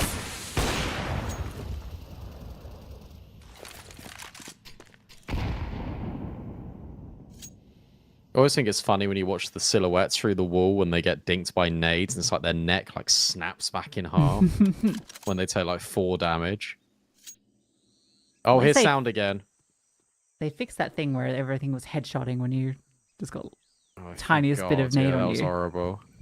That was a terrible 5 minutes. Deco goes hunting. Deco, are you aware of Sound's potential position? He's got to clear this. It feels like he will by the way he's playing it. So he's just holding that deliberate angle. He'll have the advantage if he does go for the clear.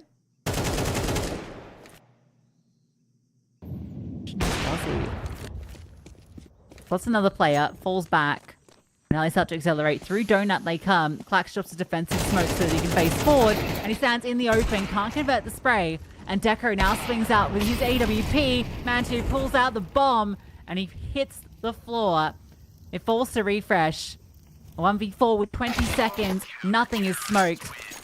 He's the one that gets smoked, in fact. Yeah, Sound thought he had a timing. But he didn't. He was a little bit too late to activate. He should have got it instantly as soon as the contact was taken. Out from Deco. As soon as Deco fired off that first orb shot, Sound should have just swung. He said he wanted to play the long con. He wanted to wait. He wanted to be patient. He wanted to walk in the back lines, try and hit a double. If he just takes that kill, then that round doesn't happen for Aurora because Deco doesn't find that multi. Instead, this is a serious point, and you're working with Galil's a Mac 10. There's not a single AK in this round here for 9. I think the script was wrong. Sorry, guys. 5 in a row required to 9. Rotation's good for Aurora. They've come to the right place. Deco is here with the AWP. We'll peek on the angle. Flash forward. We'll blind him, and the molly will force him backwards. Norway in the open will stand and deliver onto rolls, and then Lucky spams out Masuta. For all the praise we've given to the T sides, Nines has definitely looked a little bit weaker. They might just exit this last map with a single T round. It's left to Mantu. A 1v5 to keep alive here in Hellcup 11. And it's not going to happen. Clax from behind will confirm it. Aurora take the series. Could have maybe done it in 2, but they'll make sure that third map is decisive. Yeah, fair play to them because they made it really brawly. They made it really difficult for 9 to sort of establish any control. And you felt like that might have always been the case on CT by the way that they were playing, especially on T side. They were trying to force these fights. 9 was denying with the control, but when you get the initiative on CT, Ancient's one of those weird maps where it almost feels like you've always got the spawn to sort of take the space. It's very difficult, and from there Aurora can just start fighting, and that's all they love to do. They made that very scrappy. They made it really difficult for 9 to do anything, and unfortunately that means that they're just eliminated from the competition. Aurora progress on. Yeah, sad for 9 because I did feel like they played some really good Counter-Strike. It's just that I felt like they were playing halves, right? We had what felt like a pretty good one half on Inferno. It felt like we got a really good 2 halves on Nuke. And then this first half in Ancient, great again. It felt like they'd done enough, but I expected more from their T side, given what we'd seen previously from their T sides and given how weak the CT sides had looked from Aurora throughout this series. It really felt like they were exploitable, and they just couldn't get it done. Really unfortunate for 9 because I definitely felt like we saw some good stuff from them, but the individuals from Aurora were really on point today. It was just a matter of not everyone showing up on Nuke, which was the big problem for them. Well, we have 2 quarterfinalists now. We've got Na'Vi Jr. and now we've got Aurora. There are 2 more best of 3s today to figure out 2 more quarterfinalists. Up next, it's Namiga taking on Into the Breach, and that's brought to you by Trav and Hayes. They'll see you in a few minutes.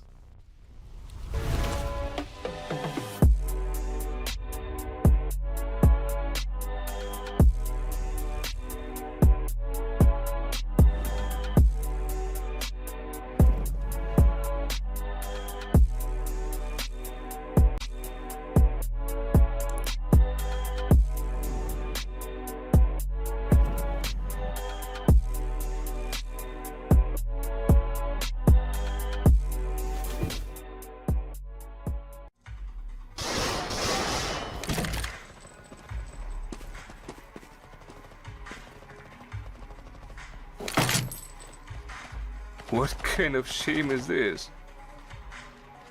Are you new? Have I heard of Hell Case? Best cases in the world. Book a rookie on me. Don't be shy, come on. Haha, newcomers are lucky today, huh? Hell case, the best cases.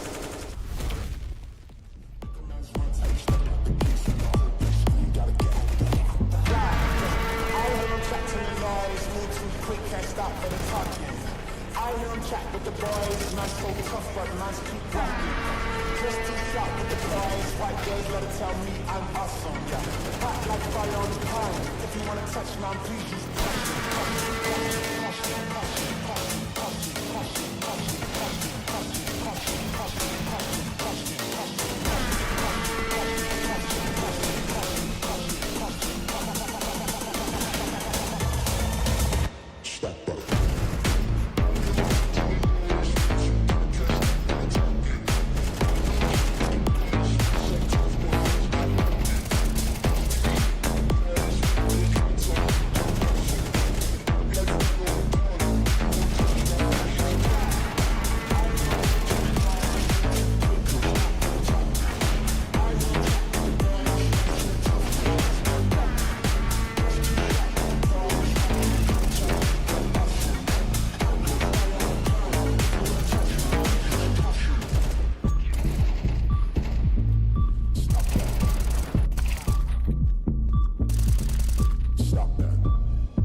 We gotta change.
kill it. I was meant to win.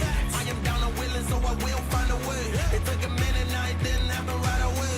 When it get hot in the kitchen, you decide to stay. That's how it winners made. Stick a fork in the hater on my dinner plate. I walk into the fire like it's just a bit of flames. I switch my style up, watch the money pile up. I'ma get rich or die trying, want me switch lanes. I'm always getting better, I'ma be on 5th place. On this one, then 4 for the next. 3rd, 2nd, 1st, you're poor for the best. She showing love, give me all the raw energy. Don't stop, go ahead, get it in. Jump, knock, knock, let me in. Huff and puff and blow the house down. Raw energy. Don't stop, go ahead, get it in. Jump, knock, knock, let me in. Huff and puff and blow the house down. I do it for the love, they perform for the checks, and I still get more. They be bored by the rest. I done put the work in, wasn't born in success. See the storm, it affects the performance. But I dance in the rain and the thunder, the drums. So I keep going hard, I won't stop till I'm done. From the bottom to the top, I'm the one. I can drop in a month, I'll be back at the top. Raw energy. Don't stop, go ahead, get it in. Jump, knock, knock, let me in. Huff and puff and blow the house down. Raw energy. Don't stop, go ahead, get it in. Jump, knock, knock, let me in. Huff and puff and blow the house down. Yeah, we blow the house down. Yeah, we blow the house down. Big moves will shake the ground. All the greats who came before us, we about to make them proud. We've got to make this count. Take the ball and raise it now. Make noise and crazy loud. It's all moving, let me hear you shout. Don't give up, we can turn it round. We got the fire, we burn it down. Yo, I pop champagne at the back of the club. Yo, I'm back with a sweat, tears back with a blood. How to get it out of mud, kinda like Predator. Get to the chopper, pockets getting fatter, so she call me Big Mama. Raw energy. Don't stop, go ahead, get it in. Jump, knock, knock, let me in. Huff and puff and blow the house down. Raw energy. Don't stop, go ahead, get it in. Jump, knock, knock, let me in. Huff and puff and blow the house down. Raw energy.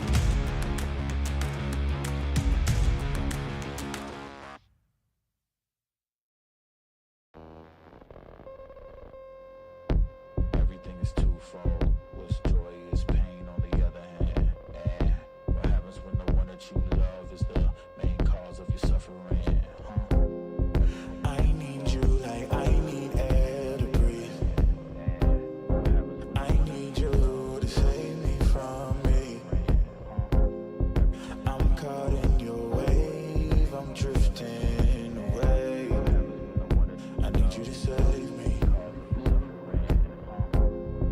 Please don't let me drown. Please don't let me drown.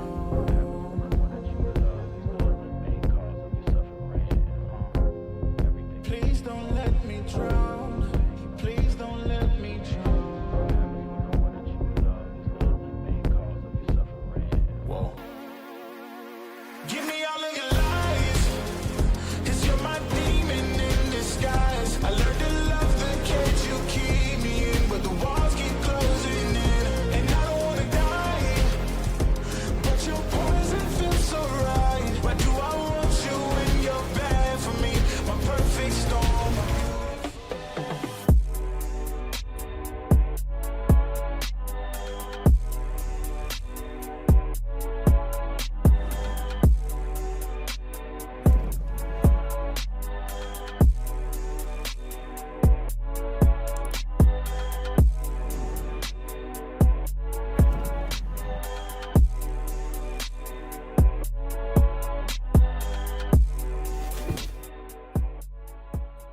What's in store for Hellcup this time? An enormous giveaway of skins worth over $15,000. Open a new crowdfunding case loaded with amazing skins to boost the tournament prize pool. 2 Twitch giveaways just for viewers. Type raffle in the chat and don't miss your chance to win one of the skins during both tournament stages, the group stage and playoffs. Get ready to join the action.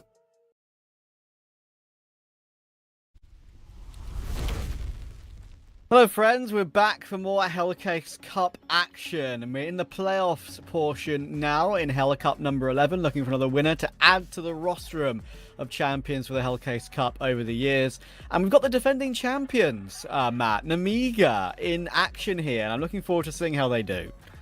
Yeah, they've been in some incredible form lately. Gotten quite a few heads turning in their direction, I'd say, come into this game as the favorites. I guess we can jump and talk about the rosters in a bit more detail later on into the pre-game. But yeah, good to see them here. And well, there we go. Don't have to waste any time. The main points I wanted to make was I thought this team would kind of slip off into obsolescency when Flammus got picked up by by Gamer Legion, and they managed to bring in Zwei, another generational talent as far as I can tell. Yeah, they keep spawning, mate. They keep spawning. And so I love Zwei a lot. I feel like at such a young age, he already understands everything that he needs to do on this Namiga roster. And when it's not Xanta, when it's not Khan looking amazing, Risky Bob picks up the slack and it looks really impressive. And Lyra's in-game leader, I think, is pretty solid as well. I've seen some good work from this team in many officials. And of course, they won that LAN at the Res Regional Series. That was a great win for them, and an important win as well to give them the confidence on LAN going into the RMR. And I do think them being in RMR A, as a discussion we've kind of had relatively recently, I think that's better for Shin at the current point, because it's not like they're in the RMR.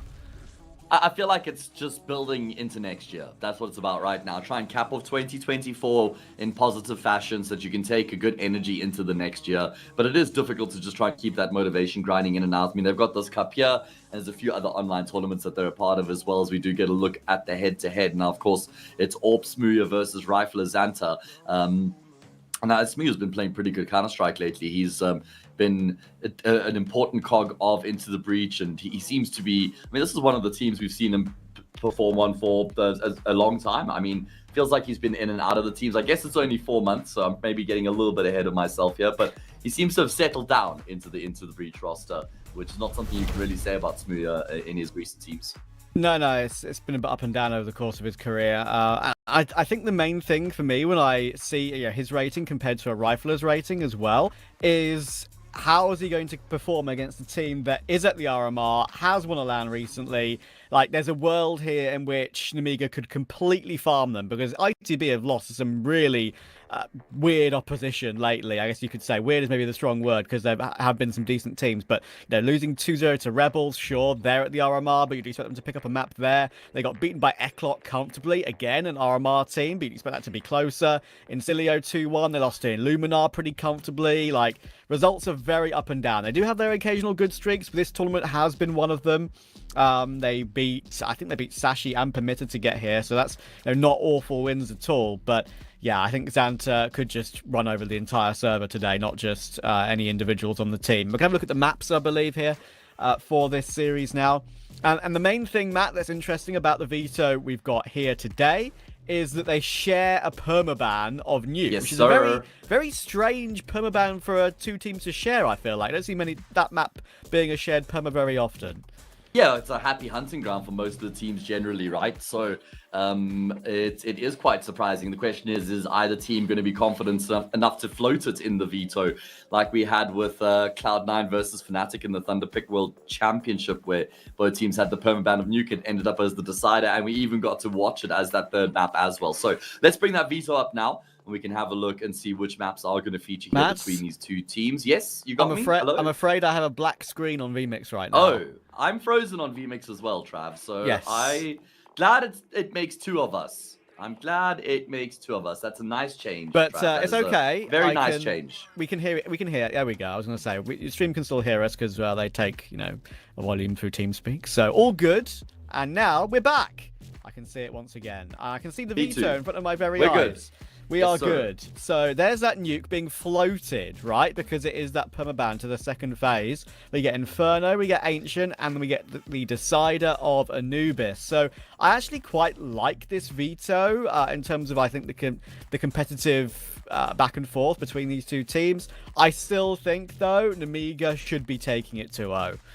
Yeah, I look at this map pool, and there's obviously a very big overlap in the map pool between these two teams. Not only do they share the permaban of Nuke, they both are very happy to play Ancient in particular as well, and Anubis, Inferno to less of a degree. And when you have an overlap map pool and you kind of end up in a situation where the favorite just has an advantage off the bat because their opponent is picking a map that they're happy to play as well, right? So I think Namiga does get an edge in this veto as a result. I kind of wish Into the Breach actually just went for the gamble and decided to pick Nuke here, because what you've alluded to, the fact that they don't really have much to build up to here into the rest of the year, might have been a good option to just throw a bit of a curveball in there, test themselves on the map as well, kind of get a bit of a temperature gauge to see what they're at, mix things up against Namiga, who are the favorites. I like seeing the underdogs just try and change things up a little bit in the veto, and I think they've really picked into Namiga's strengths by picking Ancient. Namiga are Ancient enjoyers, they pick the map as well. I think overall they're just really not comfortable with Nuke, though. The only time they played it in the last 6 months as a whole was in a CCT, like just a singular game against Permitter. They lost 13-7. That's when they still had Boris, right? To give you a sort of idea of that one. So, yeah, I mean, I'm just a big fan of this Namiga project as a whole. I have been for quite a while now. I think they you know how in majors gone by you have that underdog CIS team that just pops up out of nowhere and destroys so many of the big teams? We don't necessarily have that, I feel like, in this particular RMR coming up. We have an expected underdog in Namiga, right? It's not like it's a Quantum Bellator Fire or something like that. So, yeah, I think they're really in a good position right now. Main thing I'm worried about for their future is, I guess, learning how to play in the big games in a big tournament, especially when it really matters for a young team, right? A young core. So we'll have to see how that goes in the future. Well, I think they did well for themselves to win that res event, because it means that they've now got that experience on land. They've been able to do it when there's some pressure as well, on site with their opponents, with all the teammates as well, unfamiliar setting for them, and they're still able to get the job done. So that does give me some more faith, I would say, as we do get a quick look at the bracket. Of course, we're in the playoffs here of the Hellcup 11. It's the day one of the playoffs. We've got all the round of 16 matches taking place today, which is always cool. So we'll have the quarterfinals populated by the end of the day. Of course, we've got a couple teams through already. I say we'll have all around the 16 matches. I guess is that a lie, Trav? It is a lie. Hey, that would be That would be too many games of Counter-Strike in one day. We got 2 days. 2 days of We got 2 days. Either way, Na'Vi Jr. able to overcome Amcal. Trav and I wouldn't be too surprised about that result. Trav's been bigging up Na'Vi Jr. as of late, and they certainly do deliver against Amcal. And Aurora, well, they nearly fumbled the bag against 9 earlier today, but they did come out on top. Yeah, and that was a really interesting one, because I have been very, very down on Aurora in recent times, and for good reason after what we saw at Thunderpick, right? They looked like they were completely mentally out of it, and they should be beating 9, don't get me wrong. It's a good win to take, but they were, I'm pretty certain from when I was watching the game, preparing for this one, thinking maybe it was something. It was like 8-4. They were definitely 8-4 up on map 2. And then they lost on CT Nuke, I'm pretty sure. They got comebacked on T-side Nuke from 9. So, yeah, it was... it's those sort of results which don't fill me with confidence whatsoever. But just a little touch on the other side of the bracket as well. Spirit Academy playing against Monty, that is just an incredibly exciting one. And it's stuff like that in this particular cup. As a tier 2 event, pre-RMR, for a lot of these lesser teams that are in the RMR. Quite important just to iron a few things out. And you might just see them get purely exposed by the likes of a Spirit Academy or a Na'Vi Junior like we've seen there. Yeah, it could happen. It's I feel like both those teams are hitting incredibly hard at the moment. They're really tough to play against online, with them being in such good form, young and hungry as well. The playoff bracket is really just stacked to the brim at the moment here in this competition. There's actually just so much that's going on. So many teams who could kind of make a run, a couple of lucky underdogs as well. So it's difficult to pick a team who you would expect to go on to win the entire tournament. Either way, Trav, here we go. It is going to be Inferno up first. It's the pick of Into the Breach, a map Namiga happy to play. They get the choice of sides. I lie. It's Namiga's pick. Guys, just don't listen to anything I say today, because clearly I'm just a fibber. So here we go. It's fine. The little break between games gave you the opportunity to have a bit of a nap. So maybe it's like a bit of grogginess from the nap, you know? You know So, what? I'm going to take that. I'm giving There you we an go. It's excuse. exactly what's going on. Thank you, Trav. I'm giving you an excuse. Yeah, there we go. Anyway, we're underway on Inferno, and I'm looking forward to this. I really am, because I've just loved watching Amiga so much in recent times. Now then, can they get themselves into another deep playoff run in a Hellcase Cup? They are the defending champions, as I mentioned, from Hellcup 10. So, we'll use a couple of the nades early doors. They brought a pretty decent amount of utility. Those 2 HEs to chuck in towards CT to restack that position, but it doesn't do that much damage. So now they're going back toward A, and guess what? It's into 4 players. Gamble setup working out perfectly here, just off of a whim for Into the Breach. Amiga taking their space. One Flatro has his bell rung at range, and now the players towards Archers kind of fancy their chances. Oh my goodness, that player towards Moto is actually going to be ahead of the smoke as well. There's effectively 4 players that Amiga have to deal with. This should be an impossible execute for them, but they're fighting their way forward right now. 2 kills for the price of 1 so far. Khan has gotten another, and they know that they've forced Red Star back into apartments. What a perfect execute. And that's not necessarily a good sign when you... And I think I will give a caveat here that it is a pistol round. That sort of thing can happen. You can just get overrun by Glock. But if you are going to go into a stack of 4 players, then not to be able to get one back is a bit worrying. Lear will finish it off nicely, taking down Kios and Red Star. And that is an excellent start. 3 kills on the board for the captain of Namiga. Yeah, and they do it on hard mode, Trav. And they do it on hard mode as well by pushing into the 4 players. Have a look at these entries. Leah leading the charge. And Khan is absolutely one of my most exciting players to watch in 2024 in the Tier 2 space. Really, such a solid AWPer, but he's a highlight AWPer as well as being a reliable and a solid AWPer. I feel like he just covers all the bases, man. Not like he's super hit or miss. And he's one of those AWPers who you'll often see on the front lines, backing himself to hit those very flicky shots as well. A lot of fun to watch.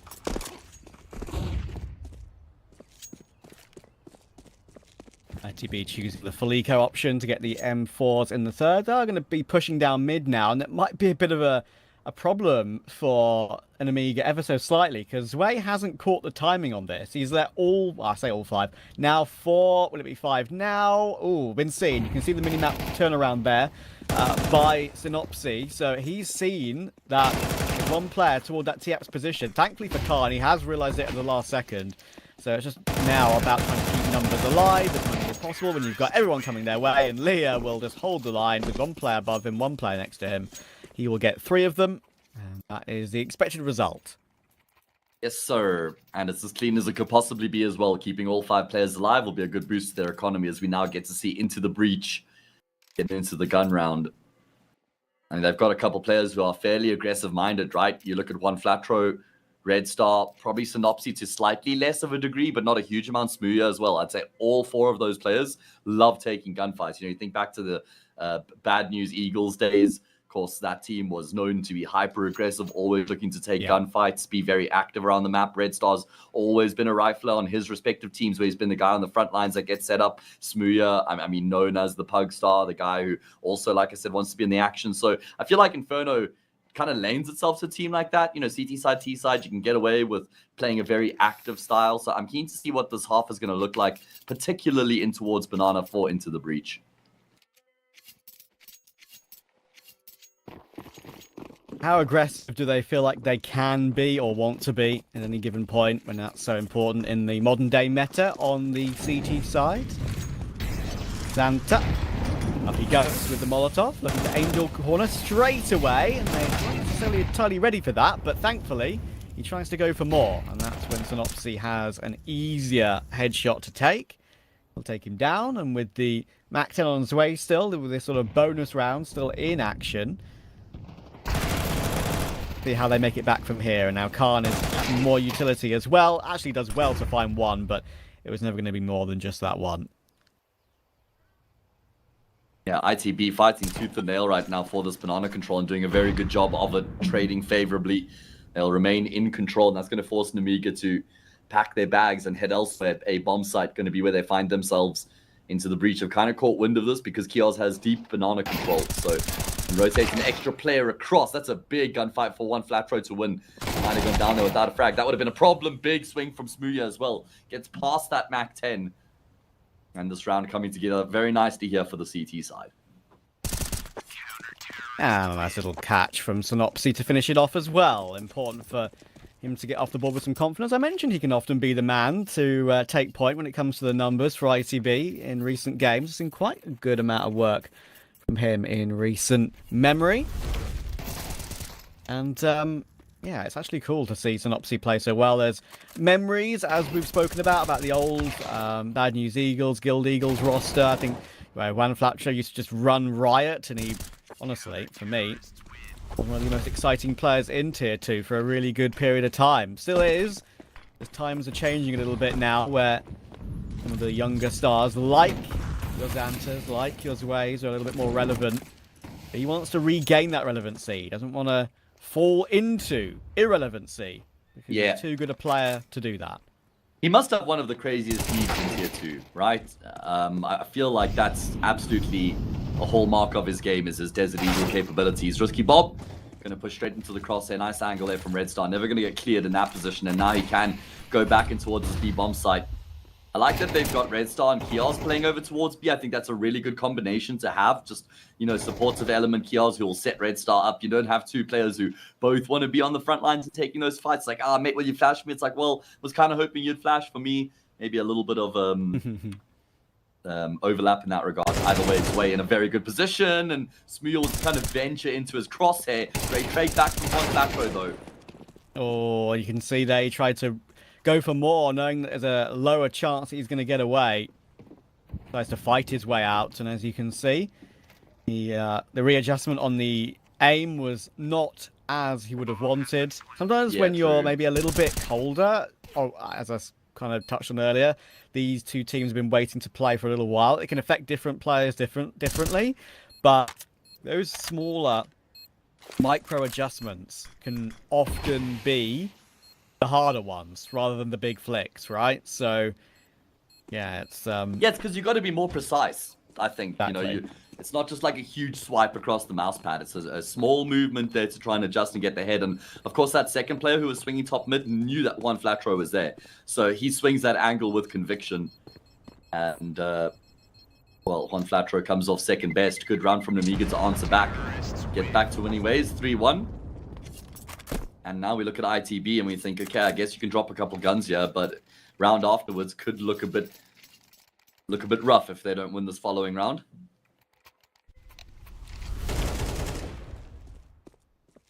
Is it a replay of what I was talking about? I don't think so. Let's see. Let's see. We might. Oh, we did. Yeah, a little bit. We saw it from Lear's POV. See, I knew that the Hellcase Cup boys had me. I knew they had me. But as you can see, I had to reface into that top mid position, and then you saw Lear barely took any damage at all. So 8-1 start for Lear. Remember when I casted him? I'm not sure where it was actually. It might have been in Compass. I'm not sure. But when we had player cams on, it was quite funny to see his background. He had some interesting art on the wall. Let's call it that. It was Was it something to do with anime? I bet it was something to do with anime. I don't think it was. I think it was just like more modern art of like body shapes, if you know what I mean. Okay. So, were there any phallic symbols involved, Prav? I think one looked like one, but I don't think it was. Let's put it that way. Okay. It just looked like it, but it wasn't. To my knowledge, anyway. I like Xanta. He's a man of culture, I think. Look at Xanta. He's a man of culture as well. He's looking to entry. He's in front of all the utility already. 3 players on site, though. He's got 3 players with him. It's a 4v3 on B. My goodness, I mean, Into the Breach are very well set up to deal with what's coming their way right now. Xanta now knows for a fact there's 1 oranges and there's 1 quad. He can relay this info through to his teammates, but getting the kills is going to be a different challenge altogether. Red Star, the 3rd player of the setup, will be the one to emerge, and Xanta's still alive. He was the first one to go in, but he only has 3 health. Yeah, it's actually crazy. He's still alive. How much damage he's taken in the last few rounds. Only died once in 5 rounds. He's got 11 armor left after all the nades that have clipped him. Kios should be searching for it, and we'll find it, so that armor is not an issue, because he's dead anyway. Really, really good round to win for your ITB, with all 5 players alive. Yeah, fantastic work. Really solid work there. Just good all-round defense on the B-bomb side, able to keep some good coordination and composure between them when there was a lot of pressure mounting on that side of the map. Red Star does a good job to just emerge through that smoke as well, not just remain locked out of the bomb site. And that's a clean round coming through for the CT side, going to bolster their economy. And speaking of money, not much of it coming into this next round for Namiga.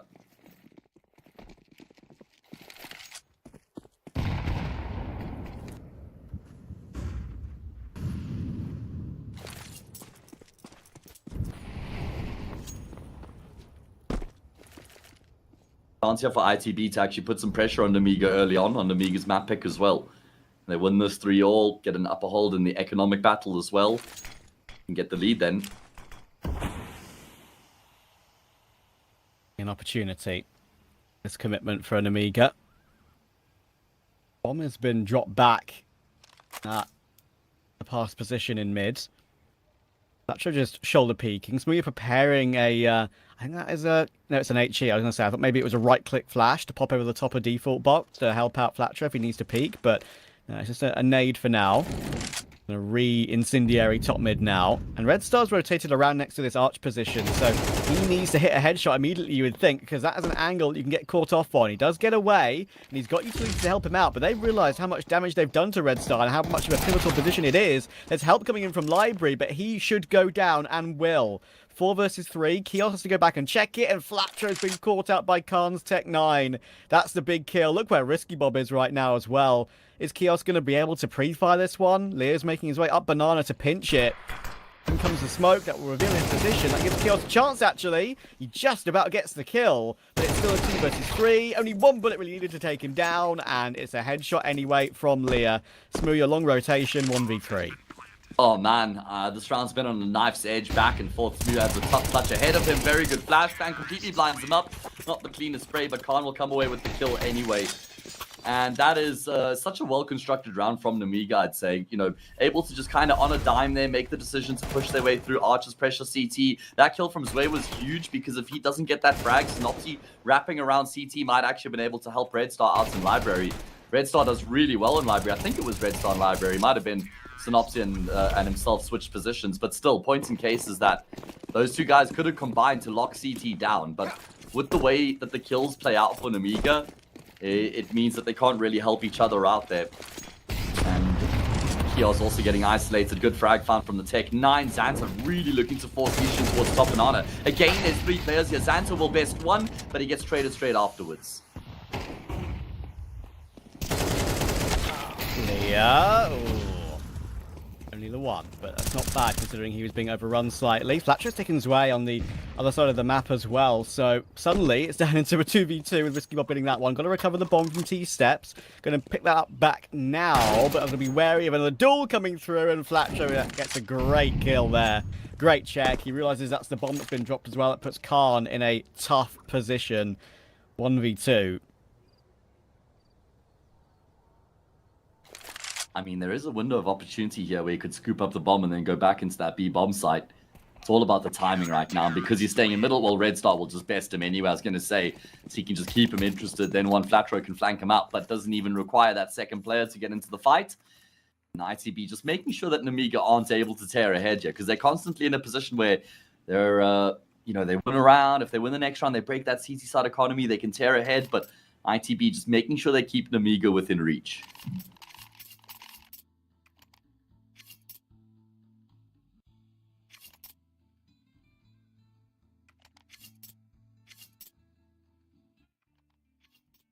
Good timing for attack as well. They realize the situation of the economy.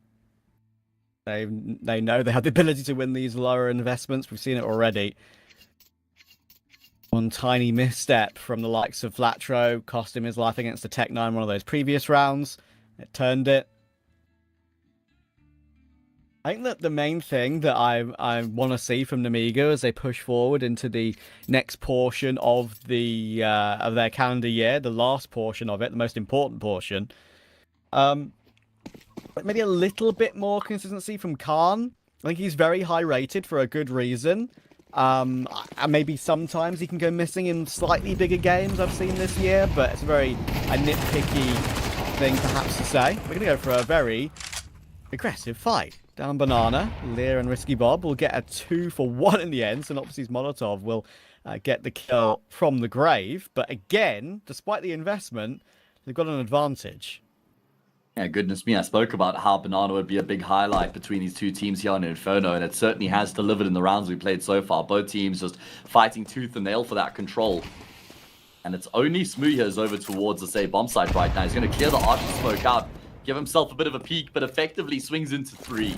And yeah, it was always going to come off second best from that one.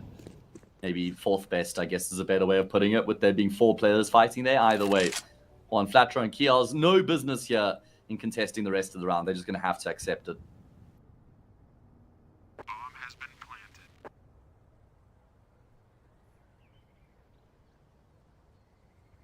Yeah, no choice but to. There's an exit, at least. And that's the most frustrating thing for ITB, that they'll be very aware that in the last couple of rounds, they've got Amiga on the edge when it comes to their economy, and they've just not been able to break them. And if they had, it would have been an easy path to get back to evens again. As it is, not the case.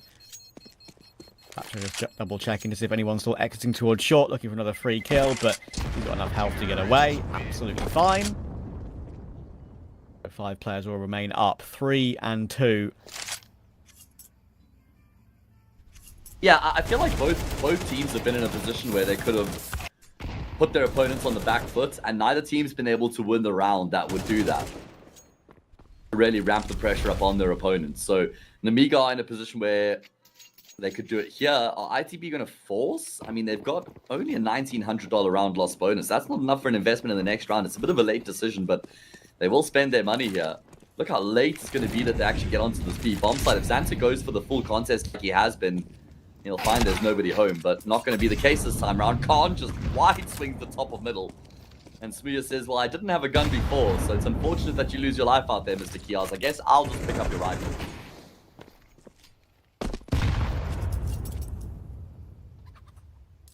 Yeah, the initiative being taken from Namiga and some of these early duels is very good. And as soon as I saw Risky Bob in that apps angle, that tight angle, and one Flatro not holding a wider position, and the way Smooya was pathing his way back onto the side, I was a bit concerned he would drop there, and he has. So, Bob, important kill once again on that little lurk position. Namiga not made any decisions as of yet. Bomb still in the possession, but next to the feet of Khan, waiting for any risks. You've got Xanta worrying about any banana aggression, a deep CT angle for Synopsy, worried about the possibility of them making their way through Arch. Now Smooya's gone down. That's a problem for ITB, lack of information. I guess Namiga have been doing a good job on this T side of depriving them of info, right? By taking control of Banana consistently and then getting themselves top mid control. Makes it tough for ITB to really get any reads. They kind of have to gamble. And Red Star will hear the util raining in onto the speed bomb site right now. Xan to the tip of the spear. As usual, Red Star's going to have to go for a heroic play if there's going to be any chance. And he's eating flashes for lunch, breakfast, and supper. He'll eventually step out, but unfortunately just steps into lead. And that will be now Namiga winning a number of consecutive rounds that will force ITB into eco territory.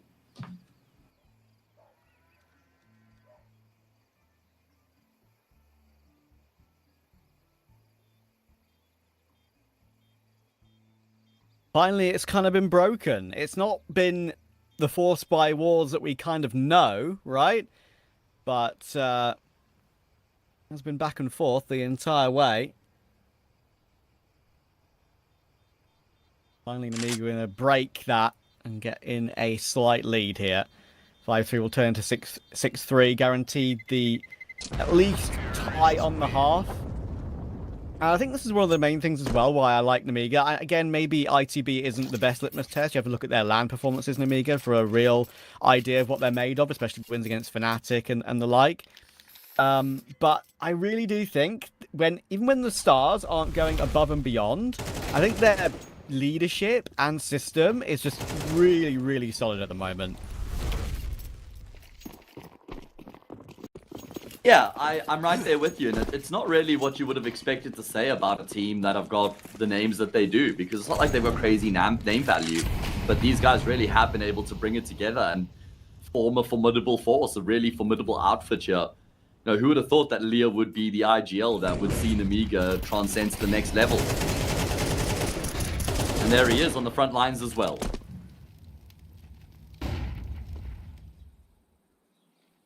Always nice to see when an IGL is on those front lines and can deliver from them as well. That made it going to be painful for Red Star. 24 HP, who is not long for this world. He's down to Lear as well. Sure, I think now that's what?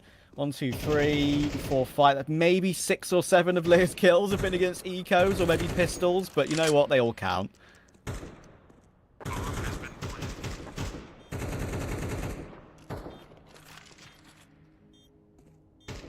Very good showing coming through from Namiga so far on this T side. They've been robust into the breach of 1-3 rounds, but all of them have come in isolation. Have not won consecutive rounds yet, and one Flatter's position now being made known in church. Well, he'll have to say his prayers, because there's no way he's getting out of this one alive. So maybe if you would like a direct path to heaven, then let us start spitting some verses. It's a matter of time, and Risky Bob gives him a one-way ticket. One-way ticket to hell in the Hellcup 11. I thought he was a good lad. Thought one Flatterer was destined for Christ, Trav.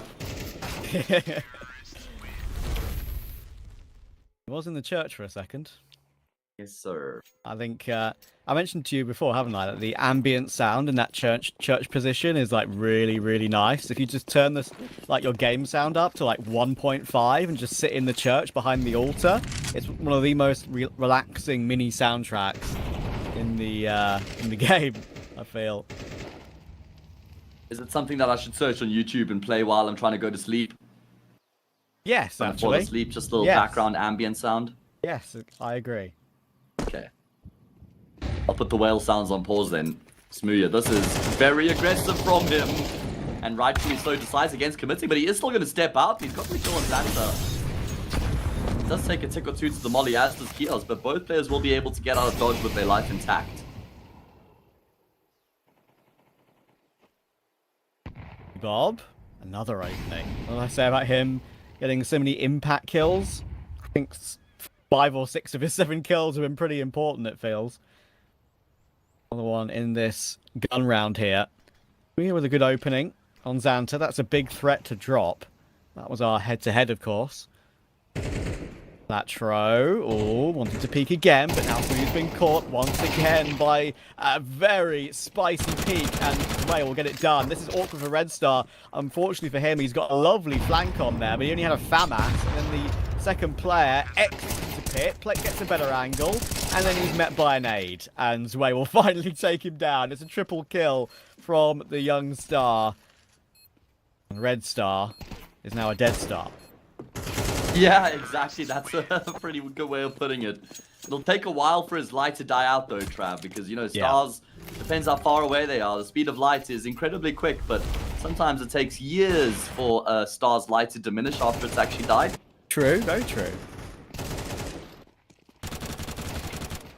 Either way, Namiga, they're shining bright right now on Inferno as they go up 8-3. That after they lost the opening pick in the round.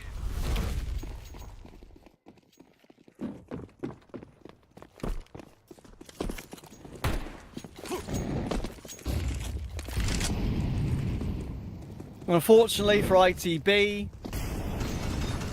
their buy is all over the shop and they had no option. Synopsy Mag 7. I don't think my guy is ships, but I'll give him the benefit of the doubt until I see him use it. I guess that's just Red Star rubbing off on him, being in the proximity of a Bulgarian player. Just channels that energy. I don't know, that's a bit of a reach either way. Sway, no reach there for that one.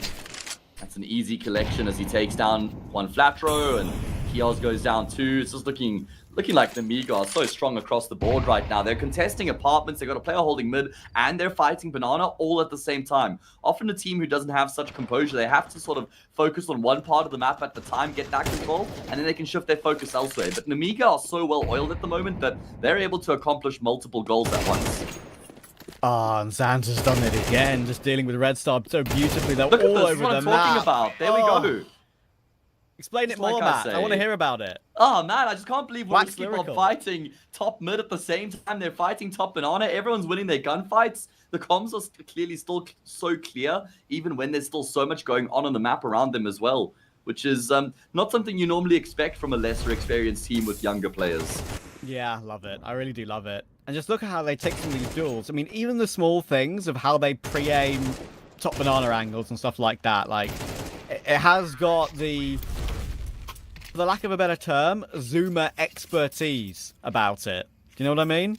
It's just so clean. And not just necessarily the aim, it's the calling as well.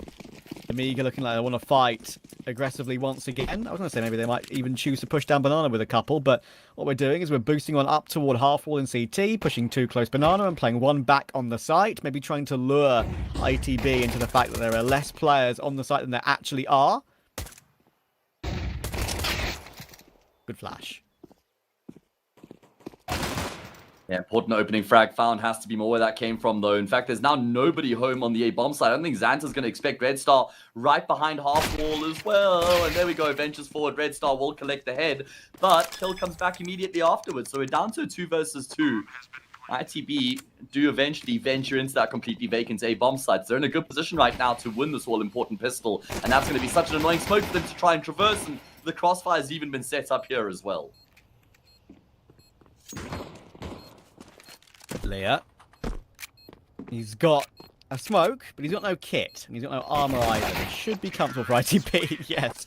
He just tries to launch his way out. You know what? I respect it. That was probably his only choice left to try and have any way of winning the round. Hope that RNG goes his way with a jumping dualies shot. It did not. And that will be away he goes down. Good fight for ITP. It was a good round there. Good recovery. Kios's tracking there was pretty good as well when you've got a player flying your way, not something you necessarily expect. But here's Namiga's force buy. This is the one which ITB, if they don't beat, it's pretty much game over. If they do, it's game on. He's still yet to see ITB win consecutive rounds here. They have to do it now. No two ways about it. To win the pistol, play up against a force buy here. And Amiga have gone for a heavy gamble stack in towards that B-bomb side. It's just Khan towards the top of mid, kind of facing with his scout, trying to puff out his chest. Don't come in this direction, guys. I'm really scary here on the A-bomb side right now. You want nothing to do with me. Go B. Trust me.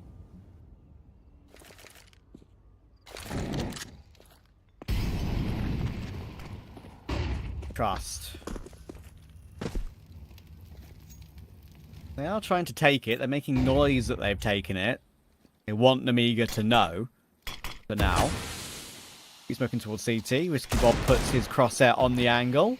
Hoping that someone's crossed it. Ooh. Oh. He's crossed it, but he'll get taken out as he tries to make his way through the smoke. Not going to happen. And now, will that sell a fake? Whiskey Bob trying to play a little bit more risky.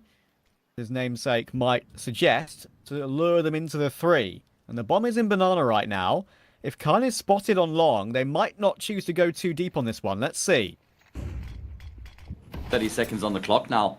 Bomb in Banana. It does look like they're going to commit in towards us. B. Bomb side flash isn't great. First player falls. And that will be enough to send them packing. Yeah, they're going back and there's enough time here to make this decision as well. Oh man, Khan, if he could hit a headshot on the cross, that would be great. But it's really asking a lot of him. And now he's been forced backwards. Has to deal with the player coming up through from mid. Red Star will get the best of him. And it feels a whole lot calmer for Into the Breach, but only for a brief moment. Oh, almost another one for Xanta, but Flatro will take it. Now, Zway's going through apps. Flatro's in the best spot to deal with this. Still healthy as well, so a Mac 10 headshot won't kill him from there. He checks it at the right time as well. There we go. Calm tap. Figured it out. Lyra is 16-4, but I'm afraid only exit kills are really what he can go for here, trying to do as much damage to that ITB economy as possible. He's going to take the risk for it. But unfortunately, Kios is better than him on this occasion. Hits a dink, not enough to get the spray down for the kill. However, for ITB, even though it was a little bit close, a little bit spooky, they're now very much in this game. Yeah, good decision for ITB there to pivot away from that B bomb side after the player on top of First Oranges gets the kill. And they also had a guy who was sort of feeling mid-outs. They had someone to fall back on, which was very important there. Generally in those sorts of rounds, I prefer seeing the T side just send one player into the bomb side to commit and just figure out what sort of a setup the CTs are employing on the force spy. Even if he dies, at least he can get information. Then you know for a fact you're not pushing into a full stack. Kind of what they did there, actually. And now it's just the pistols, so very easy chance here for ITB to draw within 3.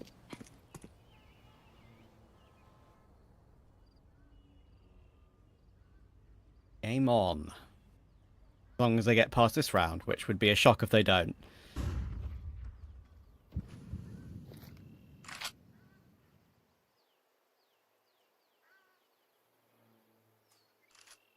In the modern day, for some of the individuals on ITB, it's not all a individual-based performance game. Sometimes Flatro would be the main carry guy on some of his older teams.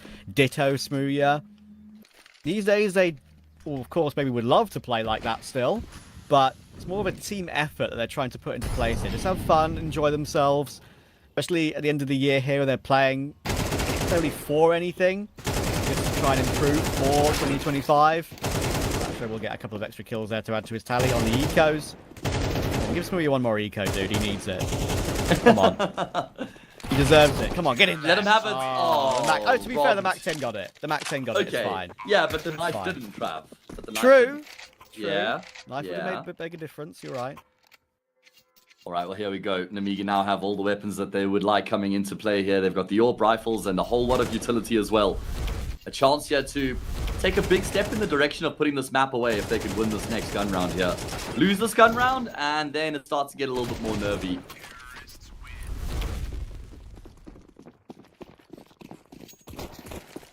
Let's see, what's the plan going to be here for ITB? Anything untoward? Can't afford to get too cute with it. They have to go for a bit of an approach here that they can trust, that they can rely on. Don't really have the luxury of rounds to play with, of course, through ITB.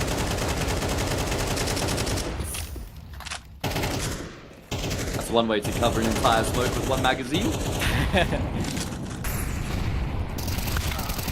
Oh, great this flash. aggression though. Lear may be slightly blind, but he's dabbed on Synopsy. He's out of the hunt already. And look how blind. Oh, never mind. I was going to say, look how blind Red Star is. But unfortunately, Lear was out of ammunition from the early fight. Shouldn't have thrown his gun away there, man. Yeah. I think he still had 3 or 4 bullets in the magazine. He definitely would have gotten that 3rd frag if he did. Either way, at least he still leaves his team in a one-man advantage. Or with a one-man advantage, should I say. ITB, with all 3 players grouped up top Dana, looked like they just want to try and force their way into this bomb site, but they lose a player in the process, and they're never going to expect Xanta here on the boost as well. Best case scenario is it's one Flatro who goes down, and then Red Star trades. Oh, well, there's the gun barrel. It's the easiest to kill. Headshot to boot as well. Oh, he actually tries to get away there, and he tries to get away in a reasonable manner, I feel like, with the lack of traces on the A1S, but all good. He's still put his team in a 2 versus 1, so he's got a kit. They don't have to rush this. If there's anyone who can win a round like this, I feel like it could be Red Star. 11-11 needs to up that to 13, or to maybe cause Khan to time out without a kit. Can he find his way first? Early tap on the bomb, trying to force Red Star to make a move, make a decision. And he still has not been seen yet, but he's been tagged down further to 25 HP. The fact he's not been seen could win in this round. They're trying to hold it in the smoke. Knife is out. No, not to be. Zwei will get the defuse and the kill in the end. It's so close, but yet so far. Oh man, I felt really nervy there. Once Red Star calls their bluff after they tap the defuse initially and don't stick it, and he doesn't actually spray through the smoke, he calls the fact that they've tapped that defuse. And once he goes above and gets himself on top of Coffins, gets the first, that spray down was looking doable, but just off the mark, only narrowly. And Namiga will get themselves up to double digits as a result. However, maximum damage inflicted means there's a FAMAS and an MP9 here. So ITB, they're still certainly in the conversation, but it means they have to win this gun round.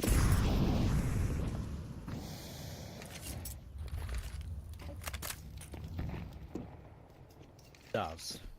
Of course, we've got our giveaways running, don't forget. Scroll down and click all the panels below the stream to get involved with all that good stuff. That's a good play top mid for ITB there. Smoothie getting the opening pick obviously opens it up, but the fact that then Bombs he else banana. peeks off a bit straight away is nice, but the bomb positioning could be a question mark if they commit to B, especially with the current Namiga setup. You really don't like that Leah smokes off top banana there. I think with 3 players on the B bomb site, you really want to encourage them to push into that side of the map. And they will end up doing it. Namiga, we're never expecting them to come B here, considering that ITB had those great opening kills over at A. So probably scratching their heads a little bit right now. Don't think that they're going to be able to do anything that affects the round, though.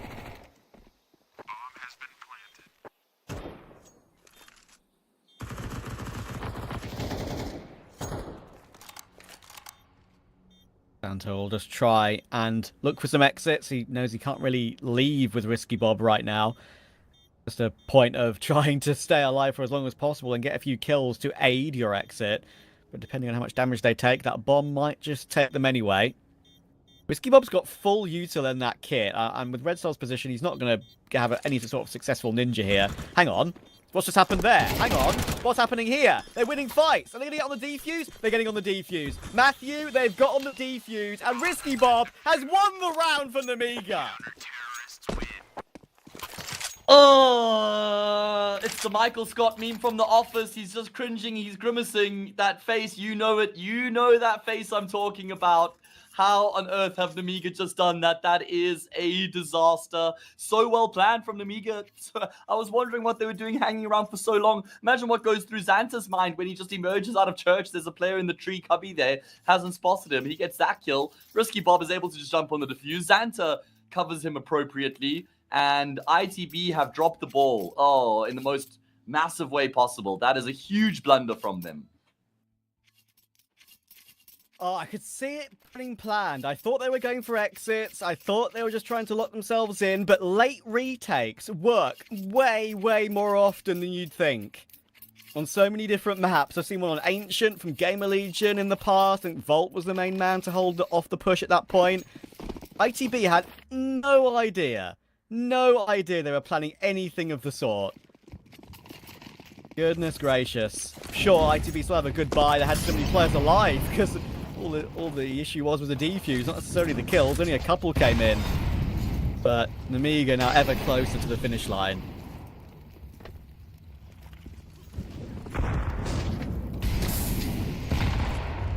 Yeah, if they can win this gun round here, then that will almost certainly just be map over. Xanta takes the attention away from Leo, who will be traded out. Xanta, you can't afford to swing this. You got 5 health. He really, really wants to, though.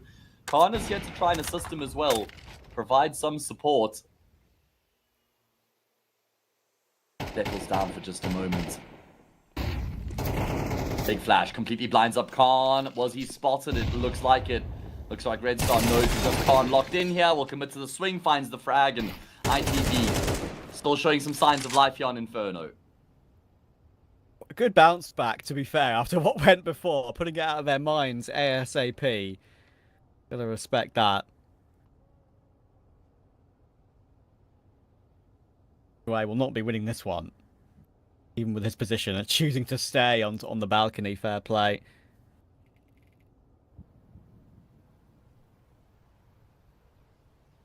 I mean, ITB is just going to breathe a huge sigh of relief that they've been able to win that round after what happened before that. Losing to the Ninja Defuse. But they've kept themselves alive here on Inferno. And Zway, okay, well, there we go. We'll find some favorable timing, but cannot avoid the immediate trade. Good work from one flat row. ITB get themselves a 7th, and now they'll play against an eco. It's funny, right? I mean, they lost that ridiculous round, but they're still very much not out of this. The economy of Namiga.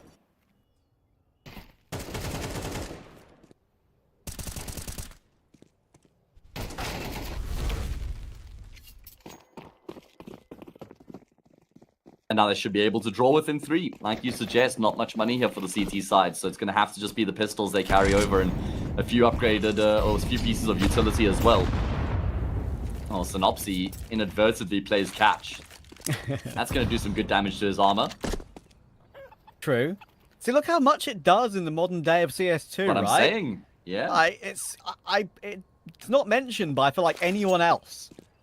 Like, even, I mean, I'll probably buy a few pros that they know of it, obviously. Maybe it's just too obvious for them not to mention it, but I feel like it can be a very important factor. There was one clutch, right, in Thunderpick. It was Norbert's 1v2 on 26 health, I believe. He was alive for a few rounds. He got naded on long, down to 26. That removed his armor because he had such a low number of armor left. And he still somehow won the 1v2 on 26 HP, which I thought was extra impressive. One bullet with no armor is even more dangerous than one bullet with armor. So, with whatever weapon you have. So yeah, it's definitely a factor. All these USPs can very much tag that armor down. I mean, look at that. He's just taken 2 shots, Flatro. He's gone from 56 to 39 armor.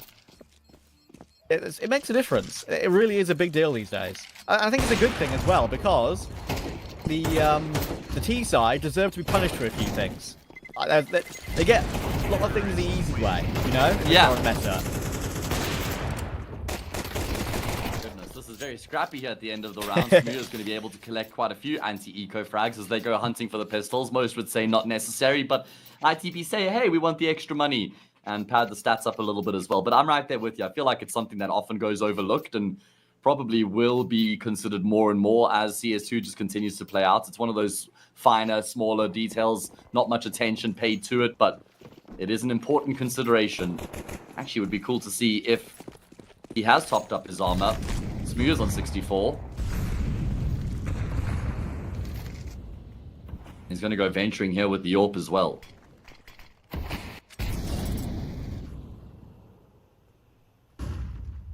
Important round. Like we've rightly said, it can turn right here.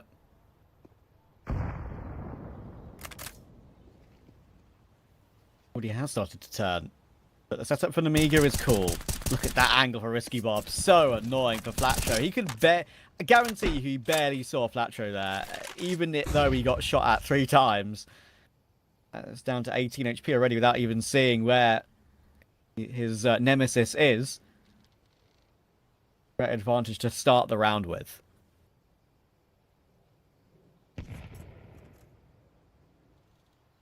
Obviously such an important round here for Into the Breach. At least they've got money. If they lose at 12-8, they can afford a full investment, but that's not what they're going to be wanting. They want to continue to just claw their way back and close the gap. Nopsy, the IGL, top banana. 3 players for the CT side on the side of the map. Where does he send his troops is the question. 30 seconds left, not a huge amount of time here. ITV, they're going to have to start to make some decisions. They're going to have to make a commitment here. Wait, we'll take Kios trying to take first point. That is purely the fake being sold, though. And right now, unfortunately for ITB, the time on the clock is really catching them off guard. Perfect incendiary from Lear as well. They're going to have to make their way through this. 10 seconds. Xanta is still on the back of the site. He's the insurance policy. There is no way they're getting away with this one. Bomb plant denied. He can just go for the kill on the planter. Doesn't have to worry about Flatcho, even if he dies. And that is a round win via timeout for Namiga. Yeah, that's just not a sustainable way to approach rounds, I'm afraid, because they had that control. They had control pretty early on top banana, and they were able to get some sort of a foothold in towards top mid as well, and they kind of just paused. They weren't doing anything, and they decide on a whim to just try and go in towards that B bomb site, but they hadn't really done enough to actually bleed the utility from those players over towards B. So they just push into smokes, they push into mollies. Works out perfectly for the CT side, who have now got 4 chances to finish off their map pick. Hello! That's a lot of damage. Goodness gracious me. Lear's nade actually takes one of them, and there are still 2 more players on the site. They'll know that now, though. They will know that. It won't be the biggest shock in history they've ever had. But saw 2 pieces of utility making their way down banana, so they will know. But Zwei has got them locked in. All the information Namiga could ever want is in front of their eyes right now. Yeah, and they've committed to it as well. Khan's rotated off of that A bomb side. Zway is the one who's locked these T players in towards Banana right now. Of course, ITB would not be privy of this or privy to this. And so they just remain in position, just posted on angles, waiting to see if a CT player will peek, and Khan does. That was really brave from him. And he'll come away with the frag as well for his troubles. I like that, especially because Namiga know, ITB don't know about Zway's position. So just peek a little bit more aggressively, take point. You've got insurance policies all over the map right now. And ITB are lost at the moment. They've got a flank with Kios. This is interesting because Muse found Zway in the end anyway. So it's all on Kios. It's all on Kios. He's got this one in the palm of his hand right now. He's looking for a second. He needs a second, and he gets the 2. But there's one more on site, my friend. Are you going to be able to deal with this one? It's trigger discipline all over the Banana and the B side, and it's Risky Bob who will win it out. 25 HP for so long, but he gets both. And what a way to win a couple of those last few rounds to win out that Inferno for Namiga. I mean, you can't really blame Into the Breach there right at the end. You know, Kios does very well with the trigger discipline as he has that little wraparound through the CT smoke through Church. He flanks the B bomb side, plays the smoke fade here, gets the kill on Leah and the transfer. The only sort of tiny criticism I might have is they should have known there would have been another player in the bomb side because they killed Zway at the bottom of Banana. So that's kind of the only thing I look at and think, but it's really difficult to kind of realize that in the heat of the moment when there's so much going on. Risky Bob, he plays his position to perfection there. Probably breathes a huge sigh of relief when he steps out and sees the player deep looking in towards CT and Kios not considering him as well. Just hits some good shots. Yeah, it makes the most sense as well, without a doubt, to face that player further away or kill that player further away first and then kill the second player who's close to you. Always the more difficult player, right? Always a more difficult player first, and yeah, he had that under lock and key. Kios had it under lock and key, and then Risky Bob found that key and opened the door to the end of the map. Yeah, very well done indeed. It's going to be Namiga who pick up their map pick here. They got 1-0 in the series, looking for a spot in the quarterfinals at the expense of Into the Breach. It's going to be Ancients up next. It's the pick of Into the Breach, but we also know it's a very good map for Namiga, so it should be a hell of a contest. One you're not going to want to miss.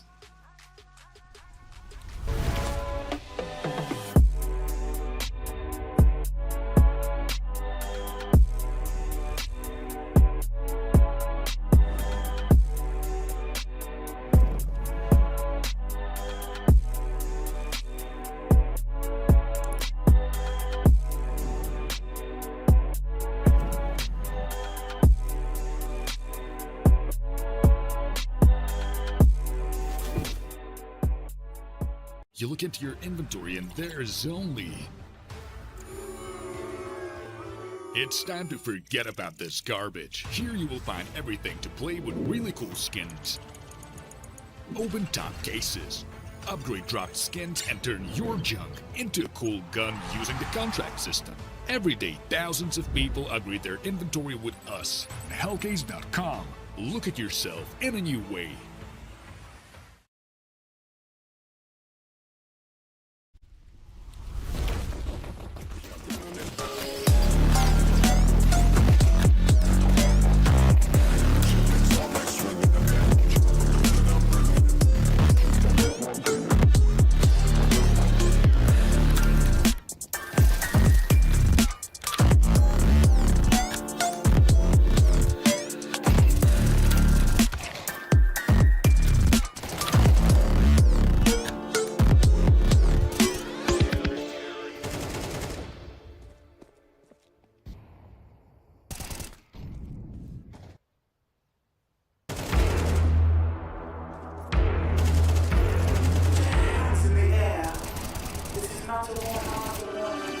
You think that I'm running in place? Y'all really testing my patience.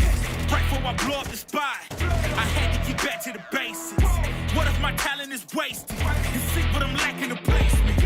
Lost as I rap in the basement, but my come up is legend, is greatness. I don't care now, it's pedal to the metal. I can never quit now, I will never settle. Up into the game, I'm pulling strings like the pedal. We in the same game, but I'm on a different level. I passed it. Gotta keep grinding till I'm laid up in the casket. No fake brown, but you feeling too plastic. Yeah, y'all feeling too plastic. They say my style crazy, but then it's straight jacket. Wow. Why you still testing my patience? Trying to turn me into something I ain't trying to be. All that hate is a heavy rotation. You gon' lose yourself, quit testing me. Don't make me lose my mind. Don't make me lose my mind. Don't make me lose my mind, cause I'm looking like Wesley, test me. Don't make me lose my mind. Don't make me lose my mind. Don't make me lose my mind, cause I'm looking like Wesley, test me.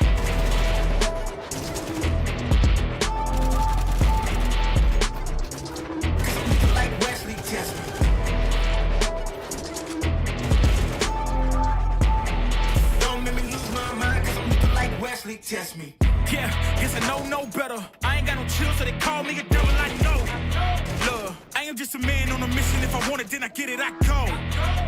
And if you're trying to test me a beast, you gon' need Liam Neeson. The chance that you're taking is flagrant. You're testing your luck. If you think you make it out, then you're sadly mistaken. Careful what you putting your stake in, cause I ain't got no patience and no limitations. You trying to figure me out, and I know I don't make sense. But no one's there when you call like you're trapped in the Matrix. You need to take a break from it. I think you should take 6. Cause yes, I hold a throne and no one else can replace this. The pain will only go deeper the harder you chase it. I'm the greatest that you ever made. It's time that you face it. So tell me, Why you still testing my patience? Trying to turn me into something I ain't trying to be. All the hate is in heavy rotation. You gon' lose yourself, quit testing me. don't make me lose my mind. Don't make me lose my mind. Don't make me lose my mind, cause I'm looking like Wesley, test me. Don't make me lose my mind. Don't make me lose my mind. Don't make me lose my mind, cause I'm looking like Wesley, test me.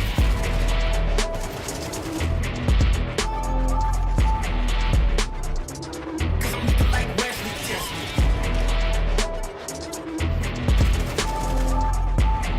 Don't make me lose my mind, cause I'm looking like Wesley, test me. It's like that. It's like that.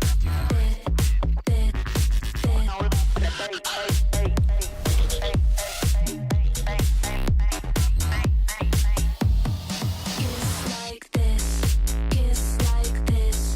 It's like this. It's like this. It's like this. It's like this. It's like this. It's like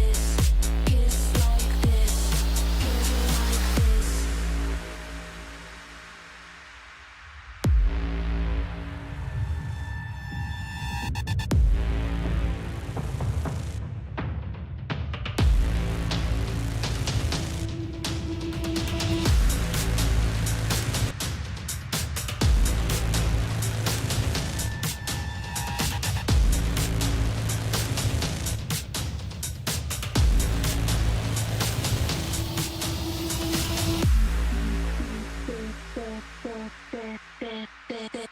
It's like that. It's like that. It's like this. It's like this. It's like this. It's like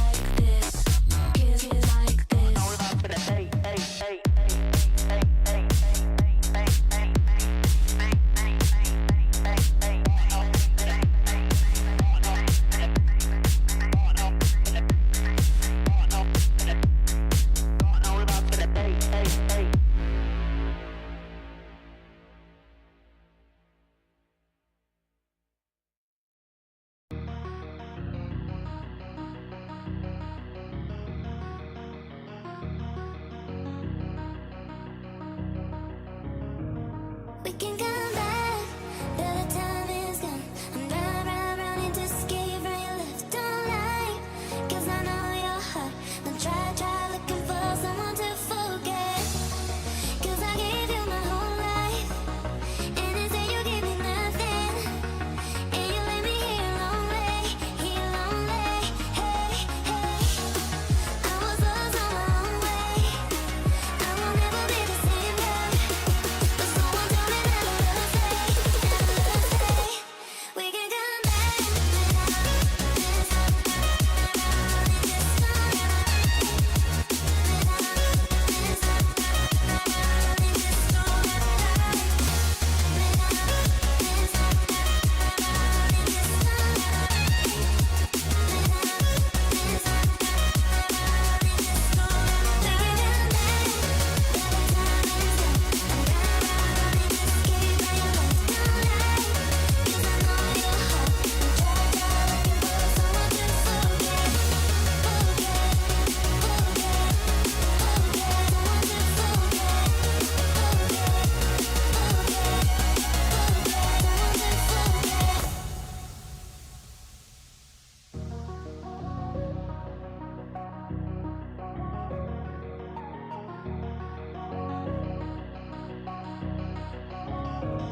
like 0 degrees. I'm out the cage, gotta let out the beast. Revolutionary, gotta let out the streets. Locked in the cage, I'ma let out the hood, out the hood, out the wake up, get out the sheets. We came from one man, forget that piece. You take the west side, take out the east. I'ma put them in the cage, never let out the south. I hear them chat to me noise, move too quick, can't stop for the talking. I hear them chat with the boys, man's so tough, but man's keep walking. Just too sharp with the boys, white girls gotta tell me I'm awesome, yeah. Hot like fire on the pond, if you wanna touch me, I'm please use caution, caution, caution, caution, caution, caution, caution, caution, caution, caution, caution, caution, caution, caution, caution, caution.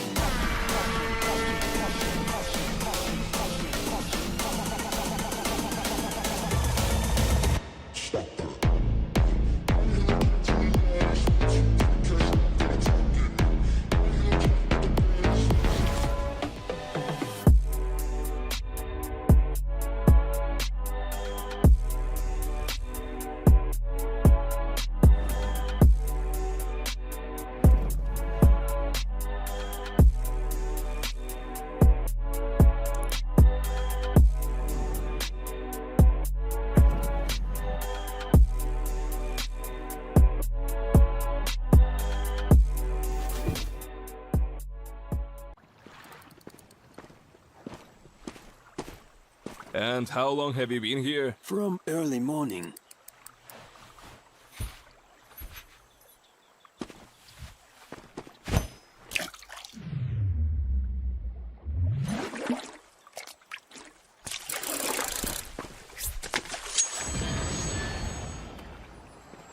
Take notes, kids. Hey, was that a bait? Will you share? Hellcase, don't miss your luck.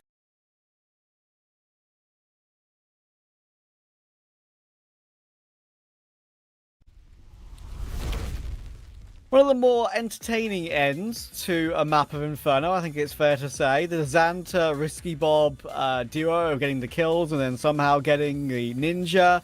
The trigger discipline plays by both teams at the end of that last map. But pretty fun to watch, but it won't be fun viewing necessarily for ITB. Yeah, they'll be pretty aggrieved, I think, with the way the map fell apart there. There were kind of glimpses where they were able to be competitive, but it was never really for a sustainable period. You know, there was a streak in the second half where they were able to win some rounds, and then they lost to the Ninja Diffuse, which I reckon really broke them and shattered any chances they had at fighting back on Inferno. So now we're going to Ancient next, right? It's the pick of Into the Breach, so I guess we're expecting a decent level from them, but it's also Namiga's most played map, right? So they should be very comfortable coming into this as well. Yeah, I've seen some really solid work from Namiga on this map. A really important map to have as a solid pick as well. Not, as I said, not theirs, but just one to have as in your wheelhouse when you're going to a big tournament like the RMRs and you need to have a solid, most important middle ground map in the pool, I feel like. I mean, look at their recent results. They played a tournament which they are, I think, strong favourites for in that Fast Cup CSGO run thing. They beat 9 comfortably, Cybershock twice, Amcal easily. Then they played in the Katowice qualifiers. They beat the likes of Saw and Alliance, Sangal, 3D Max in Challenger League. Like, they're beating the tier 1.5 contenders, as well as Fnatic and Unpaid, of course, in that grand final for the Res Regional Series. So, yeah, they have very, very good results this map lately. And even though ITB like playing the map, it's one of their ones they're more comfortable on. Namiga tend to run riot on Ancient. Yeah, it's a very, very good map for Namiga. And Into the Breach, like I said in the pregame, kind of pick into their opponent's strengths by deciding to bring Ancient to the table here, which is quite a brave option for them. Namiga will have the choice of sides as well, which will only make matters more difficult for ITB. And it felt like the individuals were somewhat there, but never really pitched up entirely on Inferno. You know, if we're looking at improvements here for Into the Breach, I'd say we just need to see some more firepower coming through from them, which is tough to try and ask when you're playing against a team like Namiga who are so well-rounded. But yeah, there were just some moments, you know, Smooya just didn't really pitch up the way we know that he can. One Flatro looked decent, but not great. Yeah, like I said, everyone was kind of okay, but nobody was going above and beyond for Into the Breach. Yeah, I think Ancient is a map which I've seen a better level from Smooya on relatively recently. There's I think a couple of maps where it's like, maybe it's against more tier 3, lesser opposition, but you know what, I think he has some excellent hard carry performances and has had that in the past, not just recently as well. He'll be a big factor for ITB, I hope, here. But for the likes of Namiga, I think, sorry, for the likes of ITB as a whole, I think Namiga is too much of a sort of a hurdle to get over. And if you look at the bracket as a whole, of course, Namiga are a invited team, and ITB made their way through the groups, sure. But even their portion of the bracket is particularly hard, right? Even if ITB were somehow managed to reverse sweep here, we'd have Paravision and Sinners up next. Both of those two teams are going to be at the RMR, of course. Then at the other portion of that upper bracket, you've got Monty, Spirit Academy, Passion UA, and 500. I want to talk a bit more about that bracket as a whole as we get further on into the tournament, maybe during our game later tonight, the 9 Pandas Insilio game after this is over. But yeah, there are some great teams in these playoffs. It certainly is, good sir. It certainly is indeed. Stacked to the brim. Difficult to call as a result. Let's see which of these two teams will get themselves into the quarterfinals. ITB, couple players outside of the B-bomb site early on. Namiga, we're maybe expecting a fast play in towards the A-bomb site. And after committing to the gamble stack early on and not seeing any pressure or presence, they will start to shift themselves across the board. But they're very indecisive. A lot of noise being made on these rotations, but Zwei, crosshair placement gorgeous there, knowing that Flatro is going to very likely swing, but he's got no idea of Kios being close as well, but he actually does readjust his crosshair for that possibility. Witzkop's going to flank him. It's the first of 3 kills. They're giving up the plant. Look where Synopsy is. Oh, look where Synopsy is. Trigger Discipline is the term of the day, but not if you miss shots like that. No. Synopsy. What is that, brother? There's still a clutch on. Hang on a second. Red Star and Smooya are still alive, but now it's only Smooya. He's got his P250. What on earth can he do? The answer is nothing. They've got a kit on Leah, but they've got it comfortably. Oh, dearie me. Yeah, that is brutal. That is brutal. He had them both dead to right, both of them with their back turned, had all the time in the world to line up the shots, and looked like he was trying to move while he was shooting as well, and then it just all falls apart from there, man. Do we get to see that in the highlights? I guess that would be a low light, if anything, but blooper. What a way for Namiga. Yes, certainly would be indeed. ITB, they venture into a completely vacant B-bomb site, and here we get to see it, the panic. The panic. Yes, question marks indeed. How on earth does Synopsy not find either of the frags? And that was the kid carrier as well. Trav, he's disconnected, maybe having some tech issues. Maybe his mouse did not survive what just transpired. Run it back in slow-mo production. Here we go. Okay, so let's see. First bullet, 2, 3, 4, 5, 6, 7, 8. All of them missed. It's like that meme, you know, first 4 bullets clearly missed, then the spray bullets 5 to 8. The Hiko clip. Famous Hiko clip from back in the day. Yeah. There we go. That's it, mate. Now we got another one. Just have to grab another mouse out the top drawer there. The worst part is that, like, it was the tracking. It was the tracking that was the worst part of it. Oh well, let's put it out of our minds. It happens to the best of us. They figured out a buy after the tech pause. They're going for a force with the plant. 3 Galils. Tech 9, Mac 10 in the end they figured out. Took them a while to figure that out, but Meagle will get off to a good start. It would have been a hard pistol round to win, even if Synopsy gets those 2 kills, I feel, because it would have mostly been on Smooya on the site as they traded their way in. Hit on Leo would have meant that the bomb wasn't even planted for Synopsy's position too, so would have definitely changed things, but still would have been tough.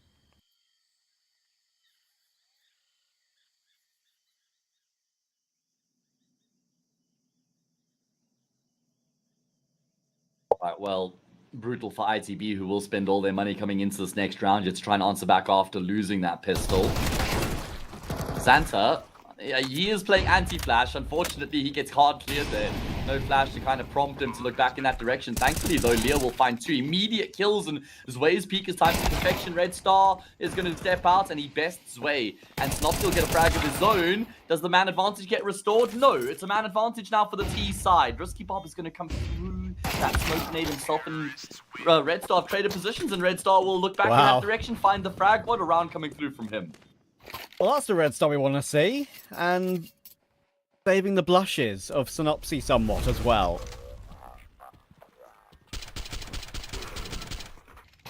The slow-mo does go hard.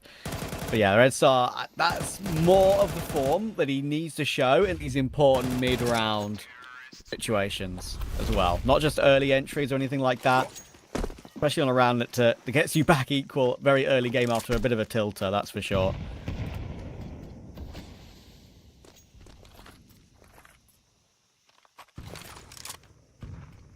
Yeah, we'll settle them back into the game, yeah. And now they get to play against a 4 spy.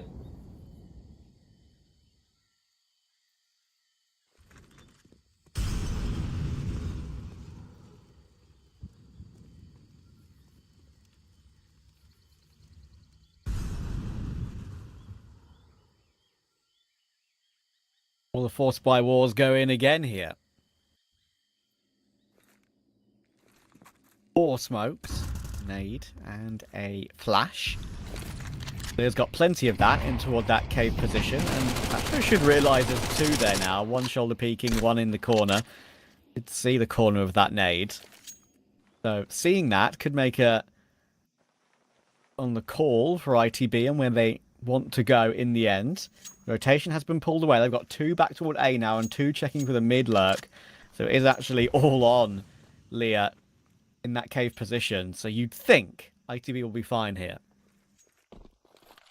Yeah, absolutely. It requires some sort of a Herculean effort from Leah if there would be any world in which he could win this round for his team. Nate doesn't do as much as I expected, honestly. And it will just be ITB grouped up with 5 players, a death ball approaching towards this B-bomb site. They've left this one very late, but they have got the correct call. And they've even dealt with the Soul player over on that side of the map. So this will be ITB 2-1. And they should be able to make it 3-1 as well. I say it should be. At least Amiga will carry over 4 of their 5 4-star players into this next round.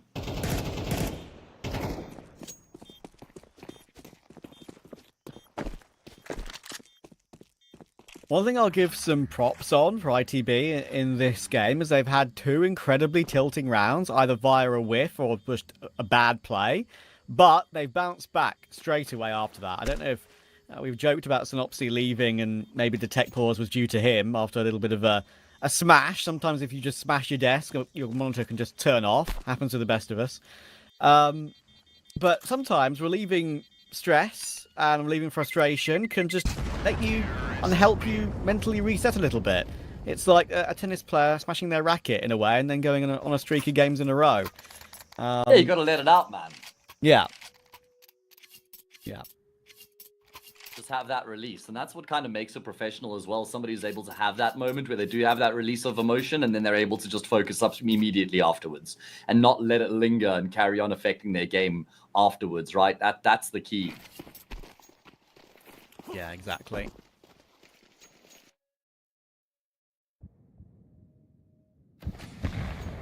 Not much action in that previous round. We just got the expected result of the save of the pistol. A couple of pistols that they had. Opsy went down to the bomb, I believe. Similar round for ITB to have to deal with, and unfortunately Zwei has no idea they could be in through Donut, just walking, wandering their way in already. So they'll get caught. The pistols are being taken down comfortably by Smooya in Red Room. All good for a 3-1 lead here. As expected, coming into this round. Of course, this is a playoff game. ITB going to be hungry for the victory here so that they can take a seat in that quarterfinal. Win this map here, we go to Anubis as a third. Amiga certainly the favorites coming into this match. Of course, there's a lot for them to play for this year. Seen them win the Red Plan recently, and they're going to be building up to that RMR as well. Which they should be jetting off for fairly soon, I'd imagine. If they're not in Shanghai already. Yeah, I think so. Oh, well, of course they're not. They wouldn't be playing this game here on EU servers, but gotta imagine they'd be heading across soon. Nice shot there, Xanta. Yeah, I've predicted Amiga to make it. RMR A does feel a little bit more open than RMR B for me. You've got those 4 what feel like guarantees of the top teams in RMR A. FaZe, Mouse, Na'Vi, Vitality, I believe, from memory.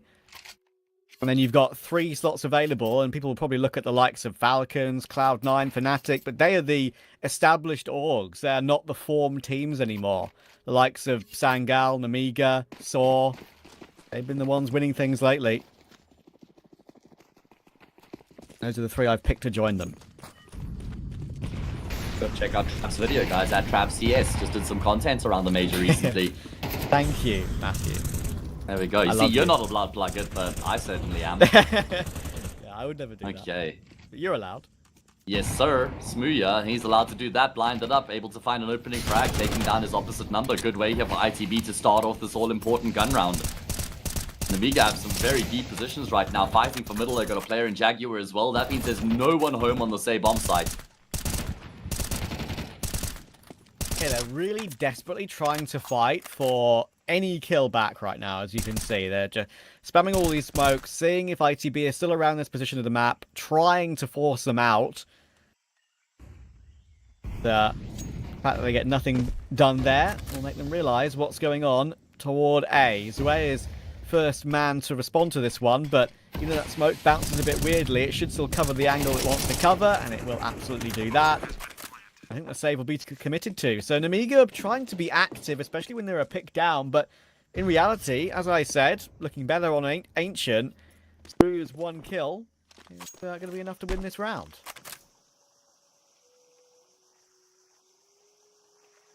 Yeah, job's done.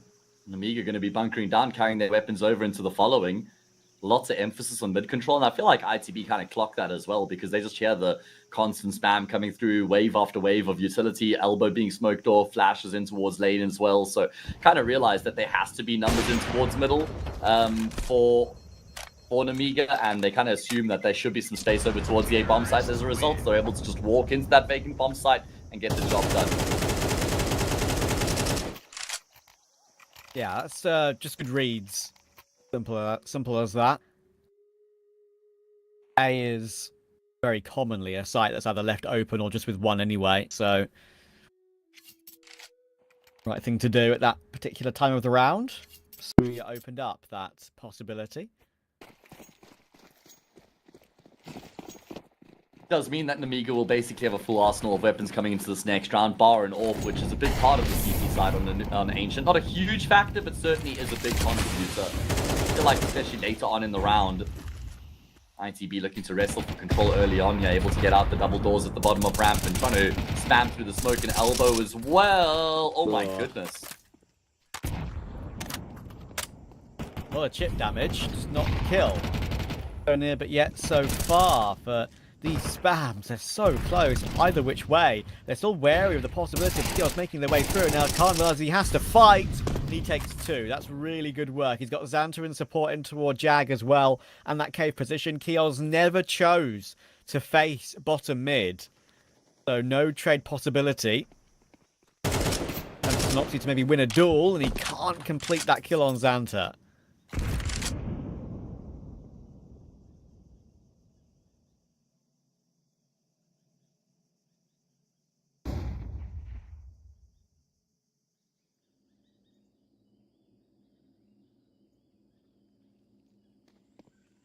Two from here.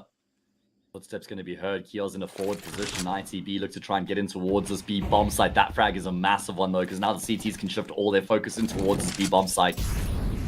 Plant would still be nice though for Into the Breach. They've got a lot of money, and that would only subsidize their economy even further. Xanta desperate to deny that plant, won't be able to. Forward position, Smooya and Synopsy both find a frag apiece. Oh my goodness. Synopsy straight through the smoke is able to find another. It's now all on Sway. He'll get the first onto Synopsy for free. Smooya's cooped up in the corner. Sway, wide swing shot, missed frag found.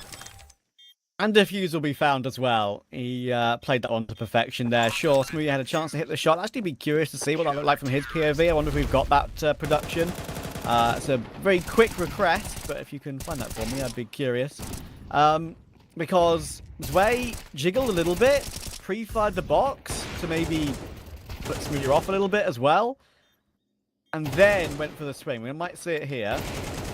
There you go, see? I mean, Smooya definitely had a chance to hit that shot, I'm pretty sure. But the way Zway just swung feels like, to me, that was a lot harder to hit than maybe it looked.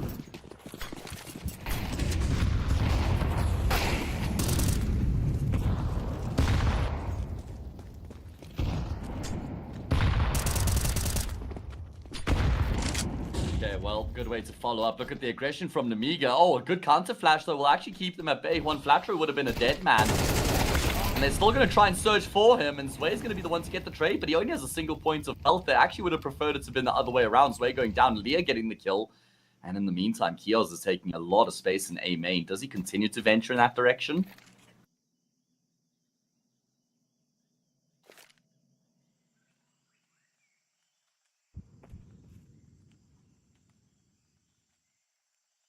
So low Zway after that fight. 1 point of health. Oh, Khan. Oh, Smooya. Not expecting that sort of peak at that time in the round. And I wouldn't blame him, to be honest, because that's a hard one to figure out. Snopsy's going to herd the bomb away ASAP. Force his way forward. Zway playing inside the smoke. Body blocking. And he realizes the kill is there. That's insane from Zway.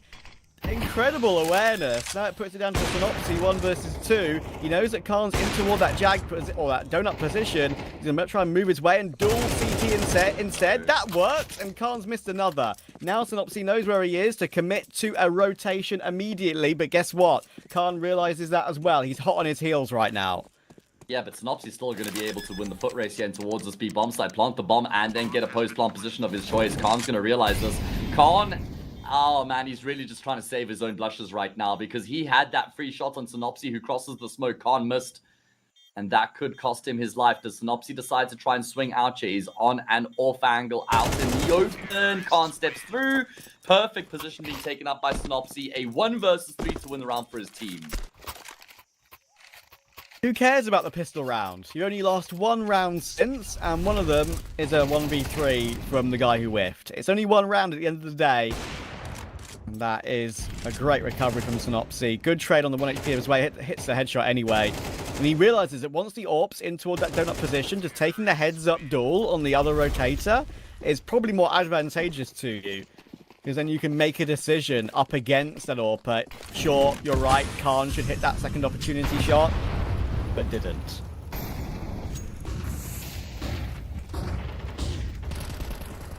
Going to be a half investment now for Namiga, an opening kill already. This is a very good start to Into the Breach here for them on their own map pick. Red Star really tucked into the smoke grenade right now, and that will bode well for him. Good positioning, comes out on top. Frag found for Xanta, but it's a consolation kill for now.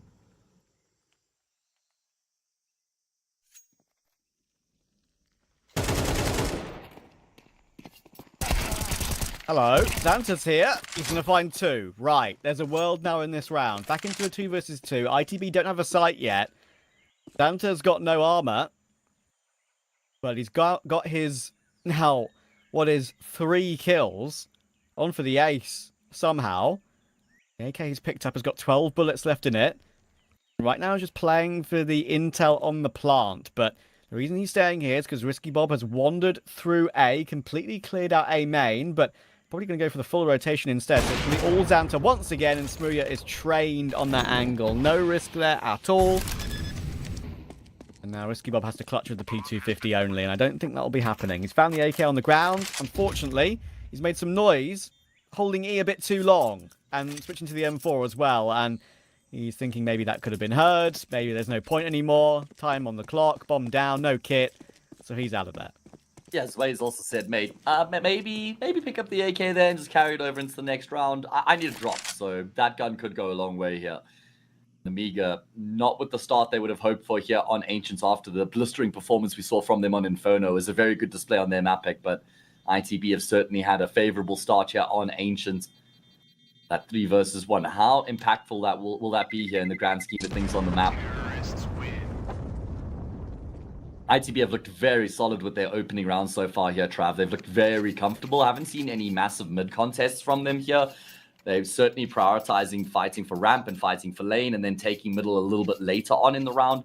Constantly having presence in A main as well. Feels like they've just got control of the map right now.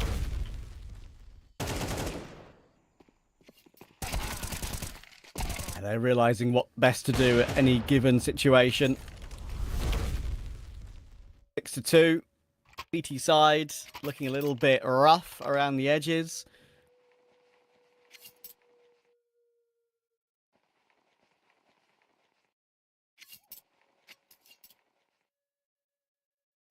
Even though it feels like they've had control on particular CT gun rounds, very often the outcome of the round is not the one that they would have wanted.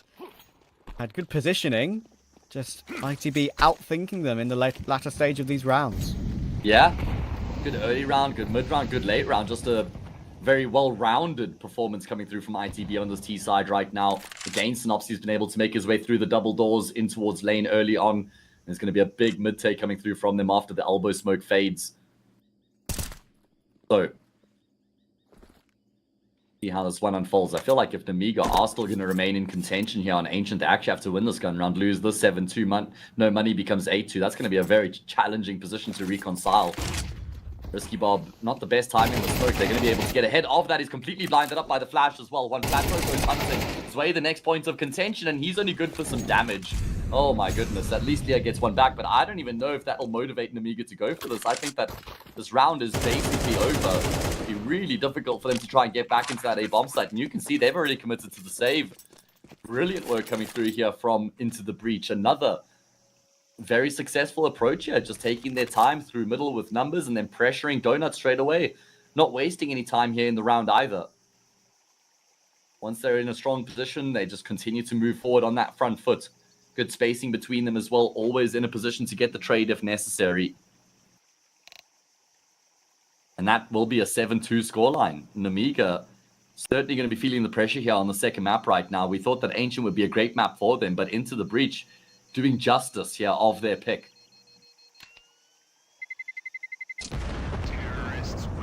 Now the best Namiga could do from here would be 7-5, and I don't think that's... I mean, that's enough to kind of feel like you could be competitive. Anything less than that, though, and I'm kind of inclined to say game over in the first half. When you look at Namiga historically, statistically, on Ancient, it's the map that they've played the most in the past 3 months. They've played it 30 times in the past 3 months, have Namiga. And they've got a slightly superior win rate on the CT side, 59% compared to 56% on the T side. So still do have a pretty decent T side to fall back on as we get a reminder of the Hellcup code available to you. Use that, you get a 10% bonus on your refill. Bunch of giveaways being hosted as well. All the banners that you need below the Twitch channel if you do want to get involved. And Sway going to look to try and get involved in the fight early on. He is able to find a great double kill there. Run boosted on the ledge. Catches the first off guard. Synopsy doesn't realize he's exposed. Great flashes from his answer as well. Leo will capitalize. And this is more what we were looking to see from Namiga. Proactivity from the word go and winning out these early gunfights. It's going to be Smoothia to follow suit. Not a single point of damage inflicted. Welcome back to the game here, Namiga. Needs to be more where that came from, though. Cannot afford to just be one round, one in isolation. There has to be a streak off the back of this. This has to be some sort of momentum that they're able to build for themselves now. Clearly very stubborn with their game plan of fighting for middle and fighting for lane, but that time it worked out perfectly.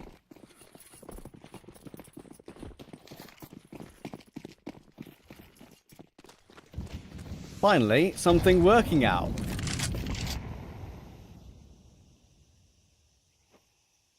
Boost above the smoke, bottom mid for Flatro. If Namiga get away with 5 on the half here, I think they'll be delighted, honestly, considering how the half has gone. I feel like they're still in the game if they get 5. 4, sure. I'm a lot more circumspect. Circumspect's a good word. Ooh, big shadow. Oh, yeah. Big Good miss, swing. though. Yeah, Khan has looked pretty scratchy here so far in Ancient. That's what I was saying, like, I feel like the full consistency with Khan is not really as there as he'd want yet. I think he's a very good player, but often it can be the riflers instead. Risky Bob in the end did take that second kill in mid there to stop Khan from being pushed down. Sway finds Kios. Could mean that Smoothia and Red Star don't have much of a say in this one. It has to be pure duels 1. Every single angle is being kept an eye on here.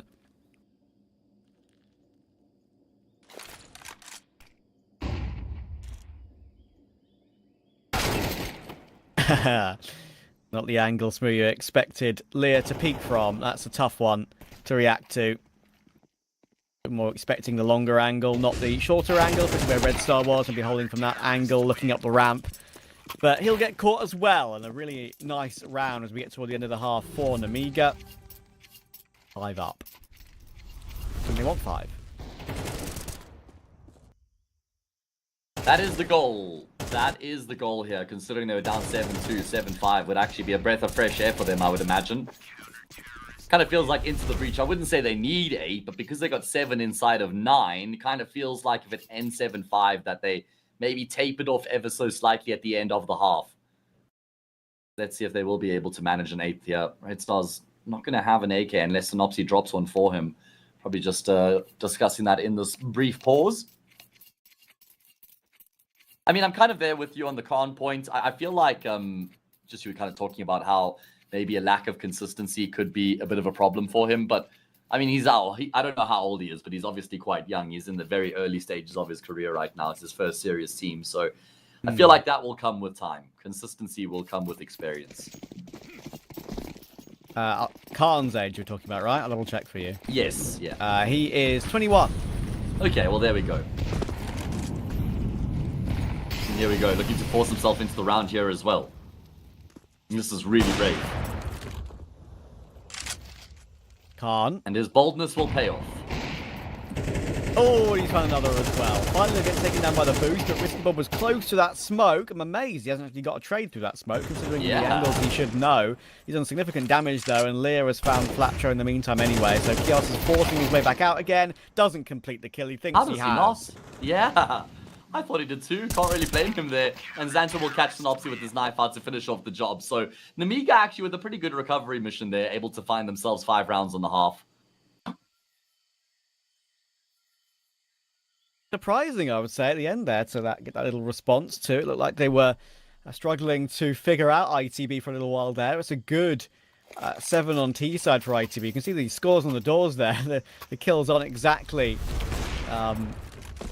don't exactly read a lead, I feel like, for ITB with 2 players on 8-7, I believe.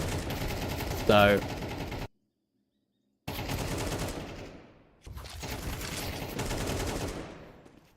few mistakes here and there, but good responses.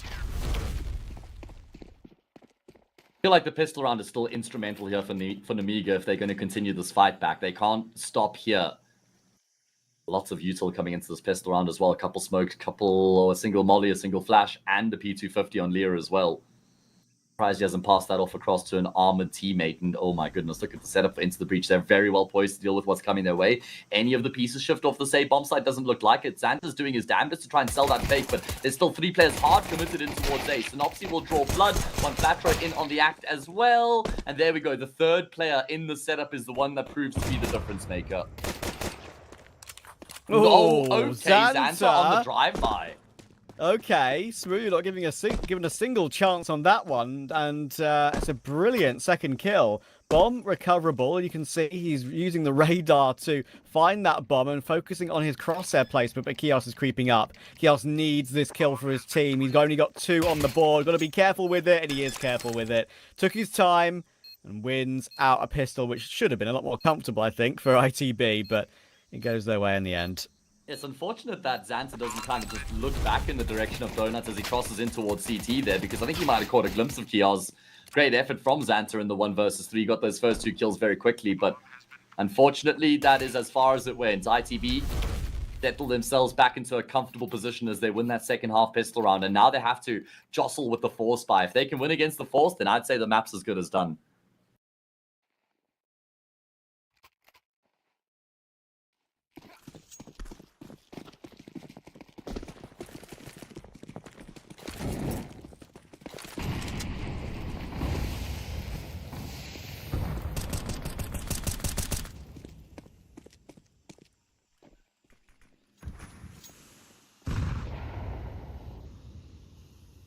All right, well, let's see what the plan's going to be. It looks like we could have another bit of a fake coming into play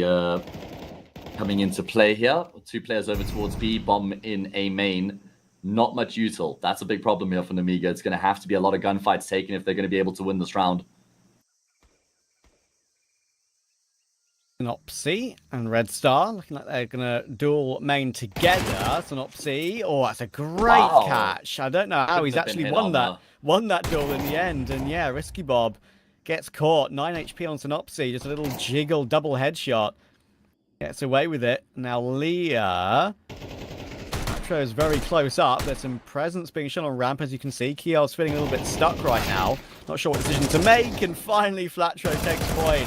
And he doesn't just get one, he gets two. I don't know how he gets that second, honestly. I feel like Way just kind of isn't fully prepared or ready for that fight to come through. He should have gotten it and leaves Khan in a 1 versus 4. Should be an impossible clutch here for him. Trying to find a way to get himself out of cave, and his spray will betray him. Smoother collects the kill and into the breach, take a huge step in the direction of winning the map as they've gone up 9-5. They deny the bomb plant, means Namiga will have to eco. It's going to be very difficult for them to recover from here now.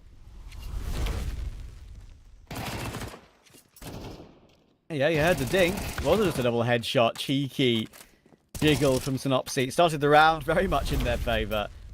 It ended in their favour as well. A really big round to win. Now they've got a chance to get 10, like you say. In pole position to possibly take this to 3. That's not something maybe we'd expected in this series, knowing how much Namiga do play Ancient. Could be a bit of a blip for them on this map. Go aggressive ITB a little bit, maybe a little bit too much. It's always a bit dangerous, but they stand their ground fine. They survive with 3 alive. The nade comes flying in, and Red Star looks back as if to say, what the hell was that? But all good.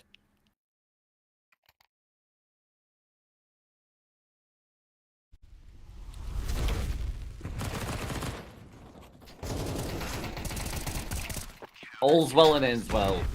ITB in complete control here on their map pick, looking to take this to Anubis. And I feel like Anubis would actually be a very enticing decider between these two teams. Both very comfortable on the map. Been fairly one-sided on the 2 maps we've played so far. See if the Namiga can try and turn the tide in their favor with this gun round. Kind of their last opportunity here. Last-ditch attempt. From Xanta, he knows the diameter of these incendiaries. He exploits it as well. Catches one flat through out in the open. And continues to take space, but there's still 2 players for him to duel with here. Oh man, they really have to hunt down this 3rd player. Risky Bob knows he has him locked in the corner, and he will find that frag on Kios. Yeah, that's the big one. You've got a big flank here with Synopsy, and he's got kit and full util, but he's going to need to find 1 kill for free. Is he going to be able to do that? Does he check left? You'd expect him to. He does, and he wins it on his way. All right, then. Leah, 5 HP from earlier on. This is very doable. Leah trying to push forward, taking the gamble on low HP. Why not take the gamble, to be fair? In this sort of situation, Smooya might not expect it. He gives it a quick glance, but Leah is playing this one really well. And as I said, Smooya was giving it a glance, and he glanced at it at the right time. It's Whiskey Bob out of bullets with the AK. Needs a headshot immediately, and he can't find it in time. So close, but he gets the kill a second too late. What a win for ITB. Yeah, a round that certainly shouldn't have been theirs, and they come out on top. I thought once they get this kill on Kios, it's almost certainly their round for the taking. But a successful retake 4 into the breach basically hammers home that final nail in the coffin. Desperate spray from Risky Bob doesn't come through in time. Heart sinks into his stomach. That should be a formality from here.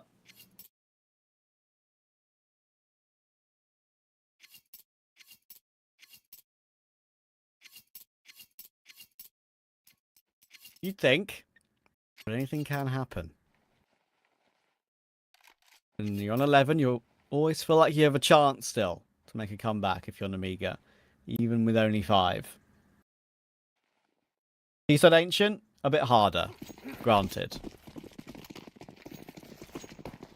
Yeah, I was checking the numbers earlier. They do have a pretty good return on their T side of Ancient, but they've just left themselves way too much work to do here. Oh, Synopsy is going to be a double peek as that smoke gets cleared out, and it will work out perfectly to get the kill on Leah. Bring Khan down low as well, just disrupting Namiga here. Not letting Namiga settle into the round. The double nade setup there to clear out these smokes. Zway is the next victim. And that just nets them a 5 versus 3 off the bat. You can see that ITB have a number of really solid protocols in place for Ancient, and it's why it's a map they go into so much, very clearly. Some good signs for them on this particular map as a whole. We want to see more, of course, but the whole pool. But the opportunity to be able to go into Ancient in this series, knowing that they like it, and Namiga like it, it's a good test for them. They'll be motivated. Get at least some success in a cup toward the end of the year. Kios needs to be ready, and actually Flatro goes down right next to him, so he knows what's coming, but he's only 50 health. Risky Bob's taking his time, and it's completely turning around. Risky Bob being a nuisance, because look where Xanta was. I only just glanced over to the mini-map at the right time to see that, and obviously Kios had no idea. Okay, well, that's good to see from Namiga. A bit of a revitalization here for them, showing signs of life. Able to break down the defense on the B-bomb site with some important frags there from Xanta, who certainly has been a shining light here for Namiga so far. Been very impressed by what I've seen out of him. Red Star and Smooth are just going to have to bunker down, call it a day. Long way back for Namiga here on Ancient, but they're still alive ever so slightly. Yeah. It's actually pretty crazy how that works out, right? Like, Risky Bob gets that one kill, and then Kios very clearly realizes that there's no way that there should be a flank, because Risky Bob was right there. He has to focus ahead of him. He can't just turn around when he thinks Risky Bob could swing him. There's the kill on Flatro, and Flatro keeps ducking and diving back and forth. Xanta made his way all the way through, catches the rotation straight away. It's comfortable for Xanta. Makes it look really easy, but there's still a long way to go.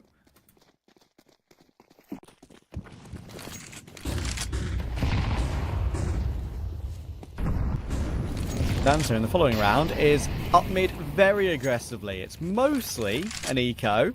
Kios has sacrificed himself a little bit here in this round. Got weaponry on 3. Why actually choosing to force his way forward? Kios is going to jump in here for... I was going to say he's going to jump into Smooya, but it's not worked out at all, and he hits all 3 in the end. The plan in place there for ITB wasn't even bad. Kios sacrificing himself purely to get Smooya into the angle to peek with the AWP. You would think it would make sense and be the right thing to do, but you don't hit your shots. What it can look like sometimes. Way eats them up. It will not be expected by Synopsy in that position. The gap is now down to 4.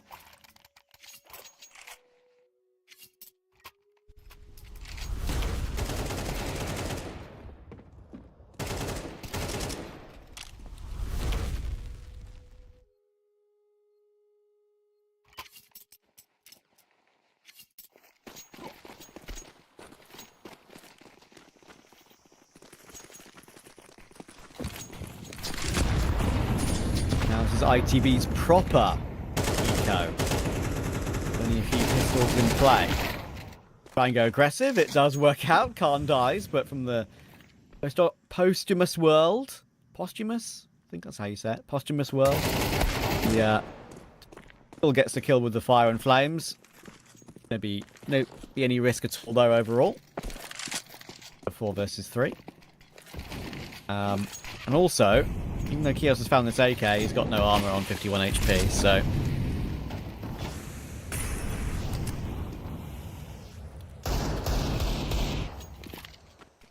Okay, well there's one. Brings it back into like this that. 3 versus 3 now. Yeah, I need some more where that came from. Oh man, this is a very interesting... If you just took a snapshot here and pause the minimap, pause the round, it'd be a very interesting situation. Let's see how it's going to unfold. Risky Bob goes searching, and timing not actually great as the CTs have pushed through into the bomb site. They've actually been able to avoid Namiga. Now their best option would be to keep the wraparound going and just head in towards the B bomb site. It's a weird one. Don't see that too often. You would think that would have confirmed the round then and there, but there's a big risk now. We will be given the AK as he has the armor and is healthier. He's already had one. Red Star only has 23. Risky Bob, nice off angle. Not expecting Risky Bob to already be on that off angle in Jag when the bomb's only just been planted and they've only just escaped through toward B. So that is the main threat removed. If Smooth got a kill there, they go for it, obviously. As it is now, saving the AK, saving the Deagle, and the Kevlar, more importantly, is what we'll go for, I think.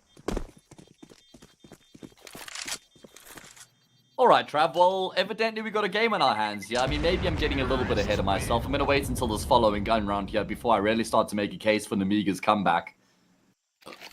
But it is looking very doable. I mean, I say very doable. Just with the fight back we've seen from him in these past few rounds, they've looked convincing. That multi-kill there in Cave was quite something there to open up the B-bomb site. Some pinpoint precision. So it just looks like the individuals are starting to warm up as this map goes on. Gives me some hope here for Namiga. Yeah, it could be too little too late, but let's see.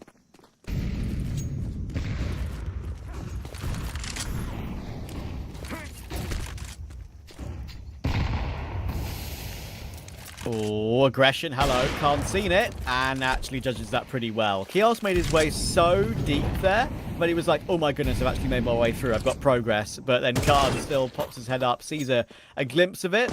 They try and boost up his way toward the A-bomb site, but Synopsy takes it very quickly, and Leo has already taken space toward B. So quickly. ITB's main rotation was toward A.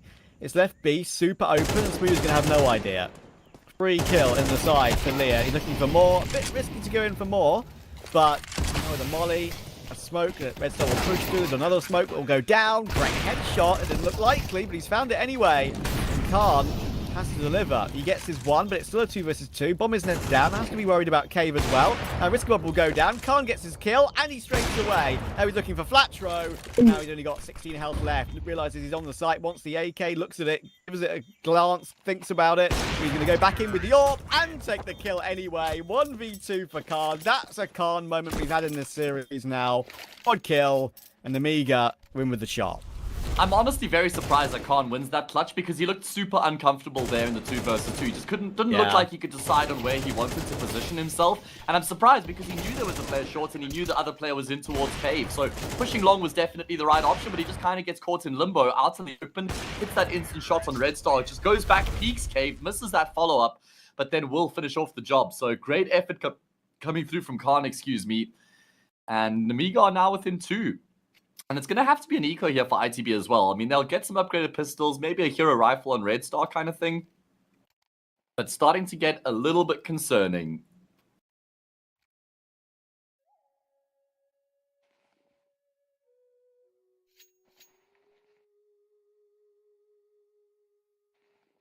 To the gap. And it was 11-5.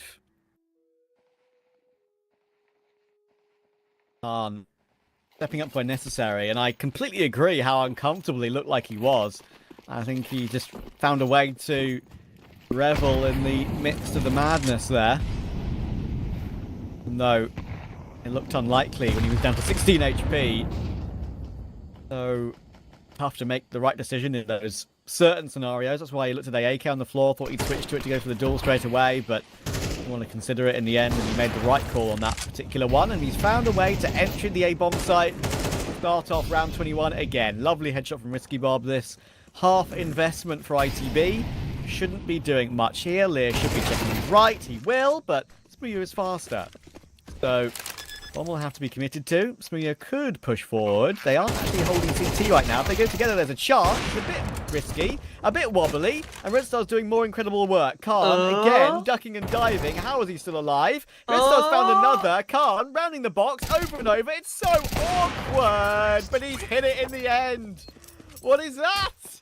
I have no idea. Honestly, I have no idea. I will commend Khan, though, for the commitment. The commitment to keep wrapping around the box, not unscope and not second-guess himself. That was very brave. And Red Star even just tries to jump up there to bait the shot out, but he isn't able to. And once Khan does rattle off a shot, he connects.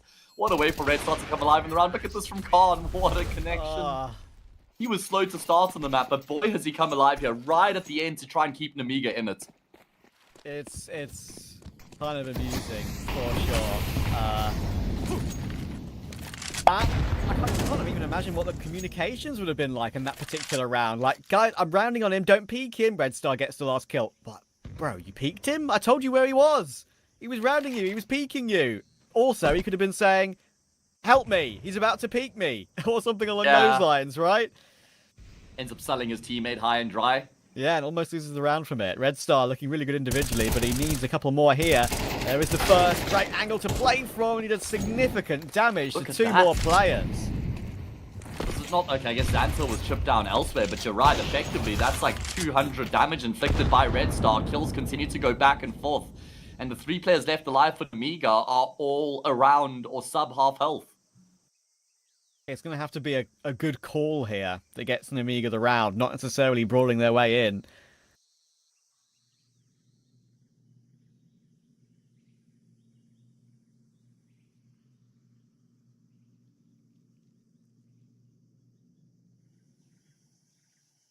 So yeah, I think Kios has got good information coming in from behind. Knows that they're not repositioning in mid to go for a bit of a flank, perhaps, in through the donut position. It's going to be mostly B, and with 2 players here, it should be all good. Thatcher being in position makes this so difficult. Smooth's going to be here to help as well, if necessary. Good jiggle out from Zwei, to be fair, but the reason Smooth is not peeking is because Kios has got these 2 kills. You would think completely safely, but Zwei has rounded Smooth. No time for the plant here. He's going to have to run away, and yes, he realizes it just in time. If he went down after the bomb, he would have a little bit of an issue in terms of his money, or after the time, sorry. But Kios had a slow game overall, but again, a couple of important kills. Yeah, vital round there. The fact that this player here in the corner, once Satro stays alive for as long as he does, is actually what buys the time for Kios to come through with the backstab as well. So very good effort from him. And despite the fact that Namiga have won a number of consecutive rounds, they've been hemorrhaging losses in these rounds that they're winning. So money doesn't actually look great. ITB, well, they'll breathe a sigh of relief as they get themselves up to map point. 2 chances yet to finish off the job.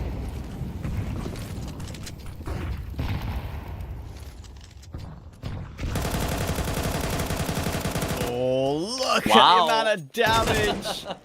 Nearly a full 35 bullet magazine there. Yeah, and that's just going to allow them to entry in. It's like they knew Kios would be playing that position. He was going to be so low off the back of that. Easy assist on that kill. Flatro stuck behind the box in cave. Trying to hit a wallbang back, but they're going to need something incredible to get back into this now. Smooth is the one with the kit. One will go in. Flash is a little bit late. He picks before that comes through. Bit mistimed with maybe some miscommunication there, but it works out in the end, and it will mean we'll go to round 24.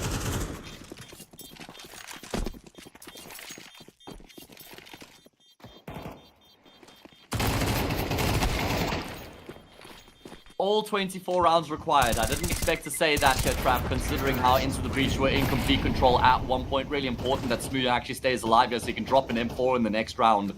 And he will be afforded his life. Namiga with a very impressive comeback all the way to round 24. Have they got a little bit of gas left in the chamber here to... A little bit of energy, some oomph here, Trav, to get themselves across the line? That is the question.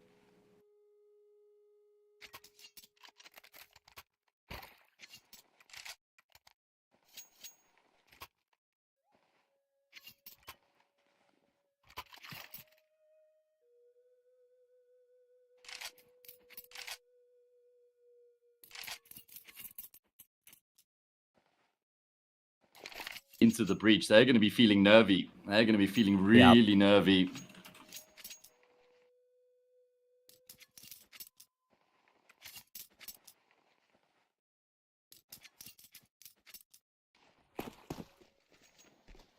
And the buy they have is not going to be ideal either.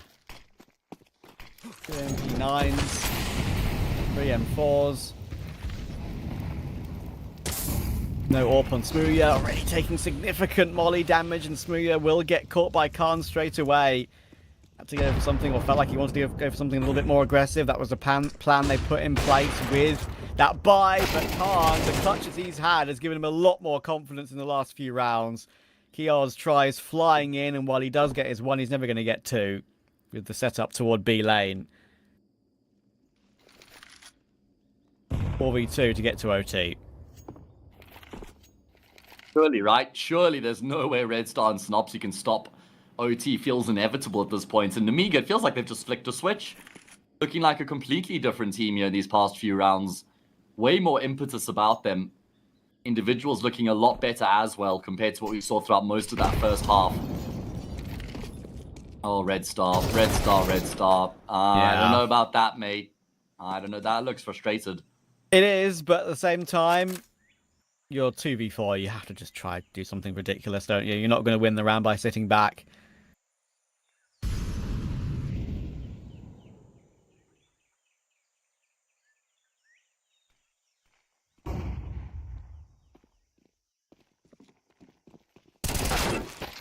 And there we go. And there we They go. found an Job upset. done. Overtime locked in. Great work there out in Amiga. What a way for them to fight back. Look at the summary at the top of your screens right now. They win, what, 7 out of 8 rounds to force it into overtime. ITB were leading 11-5 at one point. It looked like the shop was closed up, but Amiga able to break their way back in, and they forced OT. That is ridiculously impressive. Even that last kill there from Risky Bob, immediate headshot, perfect crosshair placement, they exchange dinks, but AK trumps M4, as we all know. And now, you know what's going to happen here. ITB are going to win the first round of overtime. That would be the classic. That would be the Haze phenomena in full effect. That is how these things go normally. Let's see. I love this option from Namiga as well here in overtime, just wrapping it up. Is there going to be a flash into blind Synopsy? Absolutely. He narrowly misses out on the timing shot. I guess at least he's still alive. He's got to be happy with that. Smooya will not have that luxury afforded to him. Double AWP setup being brought into play here. And the main AWP has already been dispatched off. Damage being done through the smoke frag found. Namiga are about to defy Haze's law, Trav. What is this? Crazy sauce. When you're casting with me as well, if you weren't with me, I maybe would understand. Your aura didn't create the yeah, create the law, but yeah, fair. But here we are, and you know what? I'm just gonna ignore it. You know how sometimes if you just want something to be true, oh, Synopsy, it's not gonna happen, my brother. I'm afraid. Yeah, I No appreciate revenge. the attempt. Yeah, no revenge in this round, but. You know, Trav, when you really want something to be true, you just put the blinders on, you look in the different direction. Yeah. I'll just casually forget this round and continue to just spread the gospel of Haze's law. yeah, fair enough. I mean, it's happened more often than not, hasn't it? So Yeah, I think so. like, it's a fact. As a general rule, yeah. Unfortunately, Synopsy there in that particular round was just completely blinded up when he played with the secondary AWP from Donut. Yeah, I wonder on that angle if he had a rifle, if he's actually able to get more work done, you know? Because he probably just Yeah. holds down mouse button while blind. Maybe, you know, maybe. I love this call. I love this call so much from Namiga's way, even as the Tech 9 out so he can accelerate further forward. Rotation's going to be coming through from the CT side. Smoke's going to block off both of the CTs. Oh, Synopsy, it is a desperate spray from him that will at least collect the kill, and Zway's taking a lot of damage as well. Yeah, I love the call. It's one of the things you just would not expect in a month of Sundays, but there's a chance that it'll work out for ITB. To get that kill back, and it's not a kill on that low HP of his way either. Khan's going to have to stand tall here. There's no big flank for Khan to worry about. It's only through Temple and Donut. Leah is going to have to find a position as well. With Zway so low, they might just wait for that CT smoke to fade, and as you can see, the HE is going to be really good, but how has Zway not gone down to Kios? He finally has. Now it's a 2 versus 3, but Khan stepping up once again. Leah needs the headshot though, and he can't find it. Now surely this is too difficult for Khan. The bomb is being stuck. Flatcho holds the line. ITB get an important equalizing round. Yeah, really solid stuff there from ITB in the retake. They never panic when they lose control of the A bomb site. There's always a clear plan in terms of how they're going to go about that retake as well. So they just hold their nerve. They wait for their moment. They wait for their opportunity. Really good utility usage as well from the CT side. Just chain flashing Khan and A main, so he wasn't able to do anything to really affect the post plant. Isolating Zway. You know, good timing on the push there from Kios through Donuts as well. Just everything coming together very nicely, therefore, into the breach as they level the scoreline up here once again.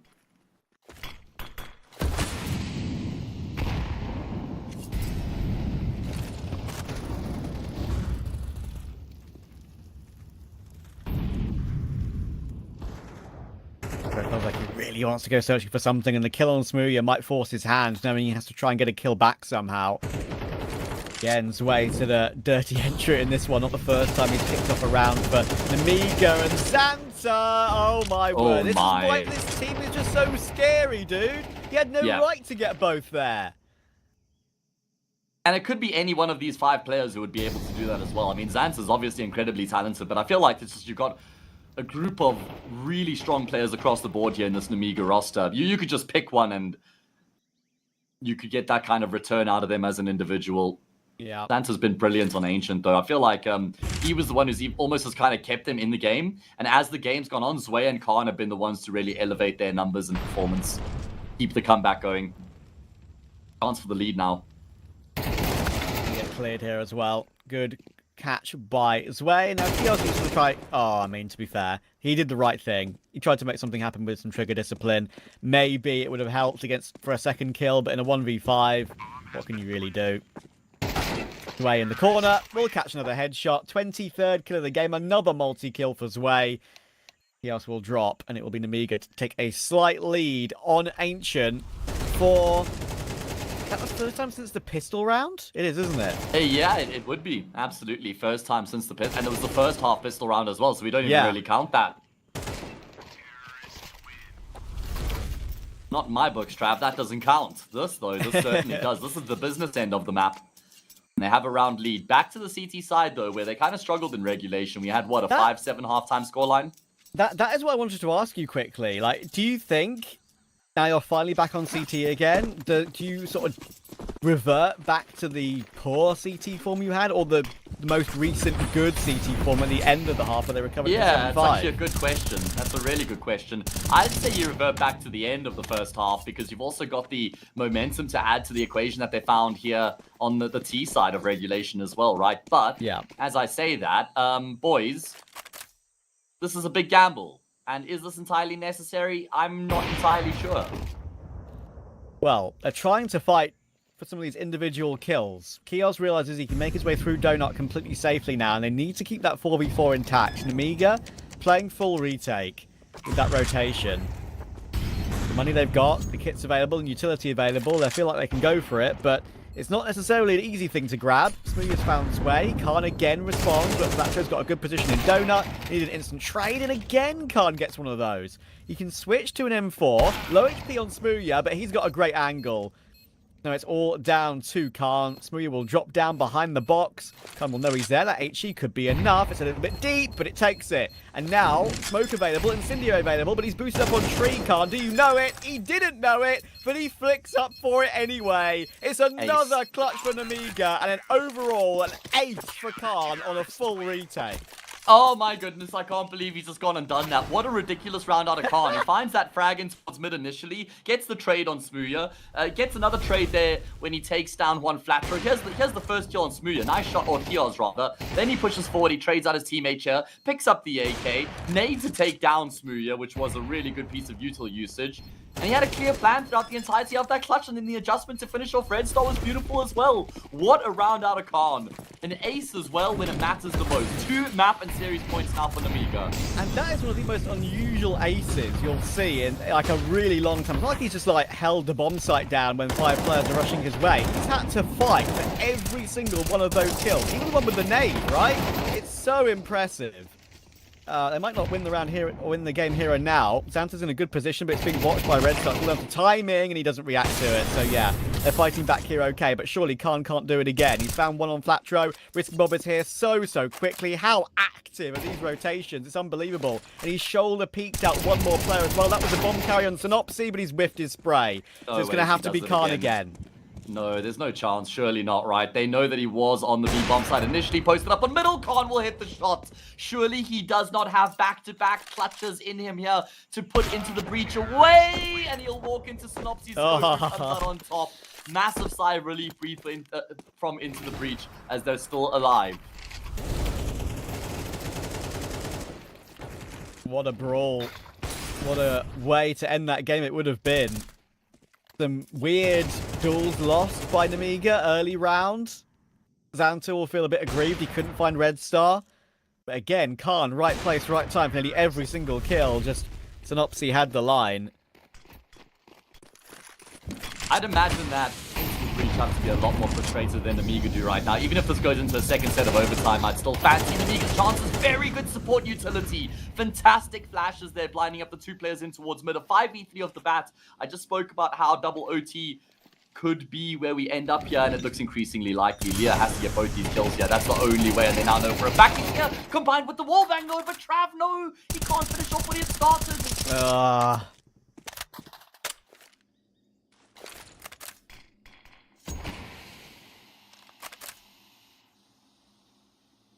Xanta forced to try and do something a little bit different, push forward.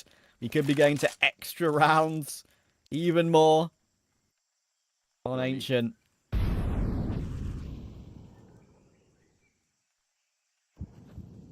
Khan wants to go for the peak, but he's a second too late here, I think.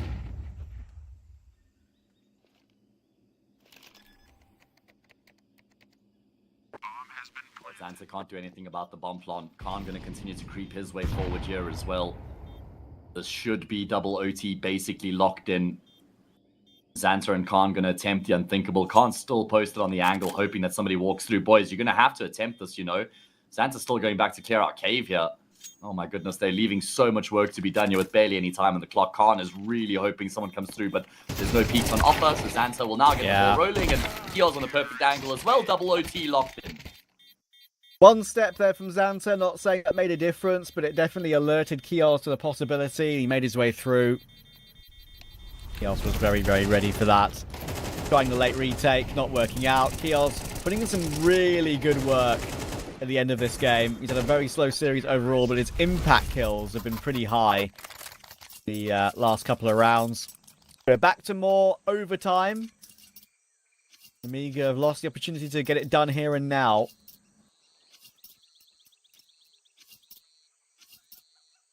And 9 Pandas in Insilio will continue to wait.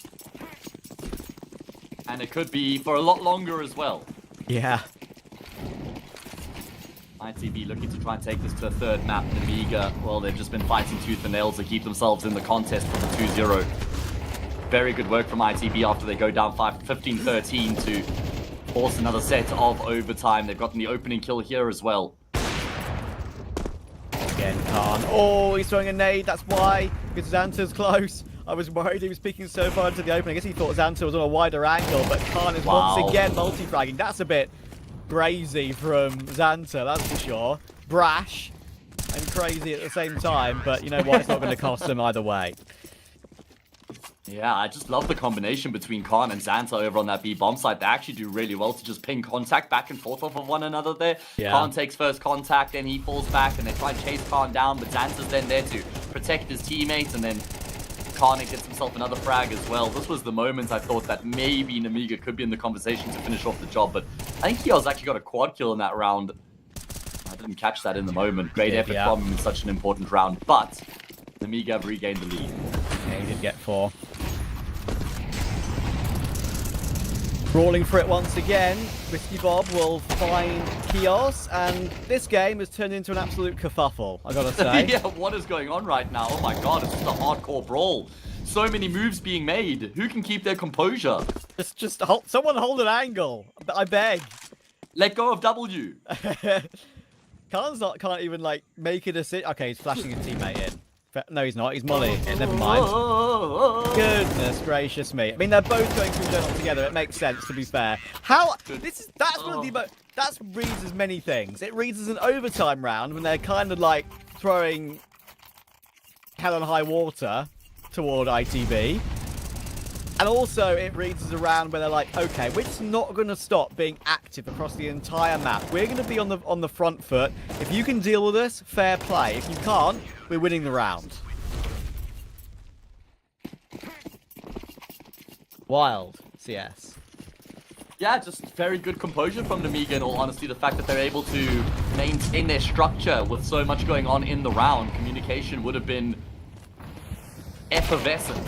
Sway, yeah, gets caught off by Smooya playing around the fringe of the smoke. I feel like that's a very predictable play, considering that Namiga have done that pretty much every single round here on their CT side so far. So a good read from Smooya and a good position being taken up there.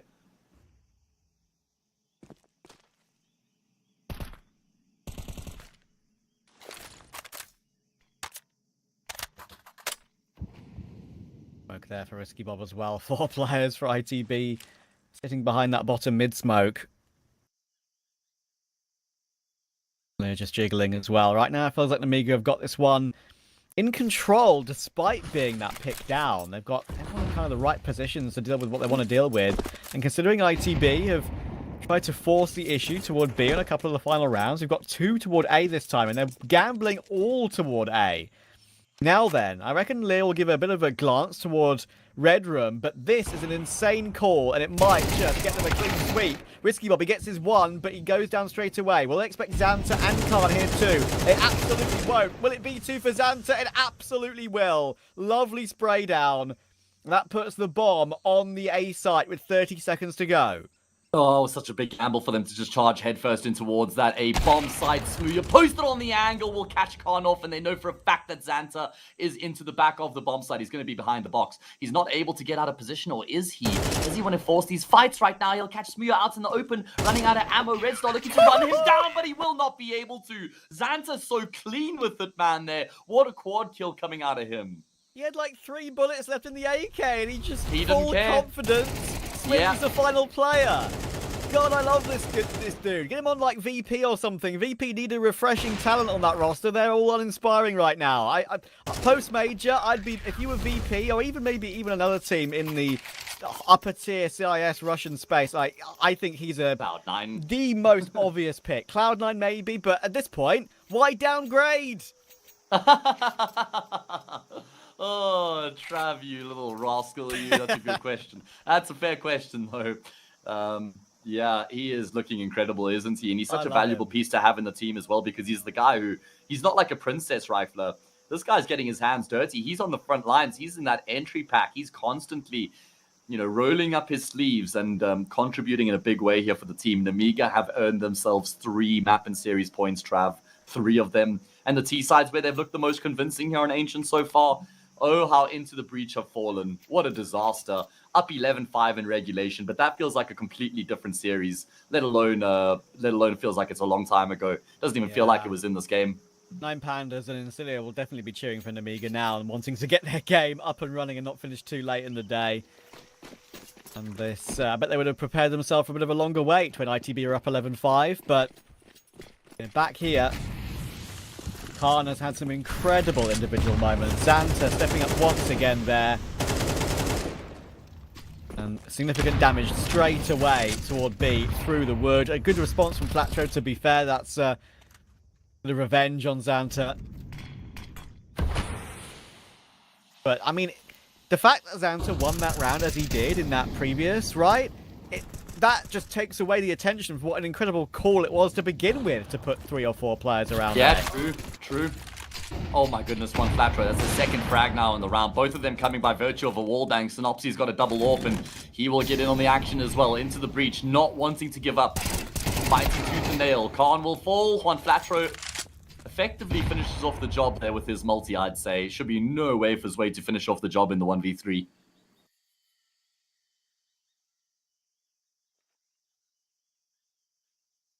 Won't be here a little while yet. Here's another situation where a team doesn't get the game done at the first time of asking. Namiga were up 15-13 and now 18-15.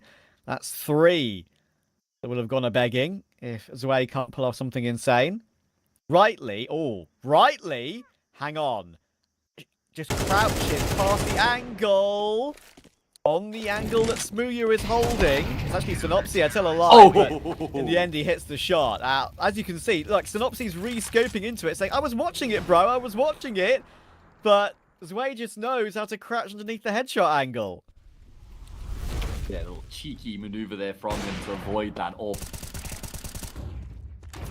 That was a round in which Namiga had the opening kill, but one Flatro is just a menace in Jaguar. Great impact coming through from him. Into the breach, continue to just try and fight here. Fight for their lives. The way Synopsy re-scopes into that, it's like he was mid-com saying, bro, I was watching it. I just didn't see him. Check my screen. I was holding it like this. Yeah, exactly. Xanta again trying to do more wallbang damage, playing behind the half part of the wall, so he's trying to not take as much as possible, but Khan has got the opening already. Yeah, and it's on one Flatro. That's exactly why Xanta just immediately mollied Jaguar off and gone through that smoke and taken the control. Good awareness. There's good awareness of the nameplates there on the player they kill and his role and the position he normally plays. By the way, I think it is important to mention, Flatro 21-30 in this game. Oh, wow. That is a lot of deaths. He has been on the front foot nearly every single round. Can't knock that though, can you? No, he is that kind of player. You need that kind of player sometimes. Right, well, here we go. It's going to be the B-bomb sites as the ports of call here for Namiga. There's one player directly on the site itself, and then Red starts to try and play the supporting act here from long. Util just raining on in from the heavens right now here for the CT side to try and contest. Kios is out in the open. Where does he look? Does he respect that wall? Smoker's wall? He will turn back in time. Wall bang damage, and Kios eventually loses his life out. Red Star's now the man who's going to have to step in position, and he will do a good job at least to find a frag. Bits and hops, he's been caught by Risky Bob. The kills are back and forth in this wild situation again. Red Star needs more. Somehow gets another. He's only 35 HP, but it was Xanta who was low from earlier on. So 2 versus 2. Zwei and Risky Bob, they finally got themselves into okay positions. I say that though. Risky Bob was stuck on site. Couldn't retreat. There was fire in the way, and Red Star will clear Zwei in cave. Don't ask me how we're here, but once again, another manic situation goes awry for Namiga. Yeah, getting a little bit concerned by Namiga now. The fact that they aren't able to finish off these rounds in which they're getting opening kills. They're getting advantages. They're on the front foot, pushing into the bomb site. But they can't seem to finish off the job. They had 3 chances here coming into their T side. They have only 1 left remaining. Yeah. Look at, I'm counting them up by watching the replays. So many little micro errors. Like, I'm not sure Xanta necessarily needs to push so further forward. Khan's missed his shot on the long player. They went the other way. Could have been game said and done. They have 1 more opportunity, otherwise we go to more overtime. And once again, Xanta takes damage, making his way through lane, and he's almost dead already.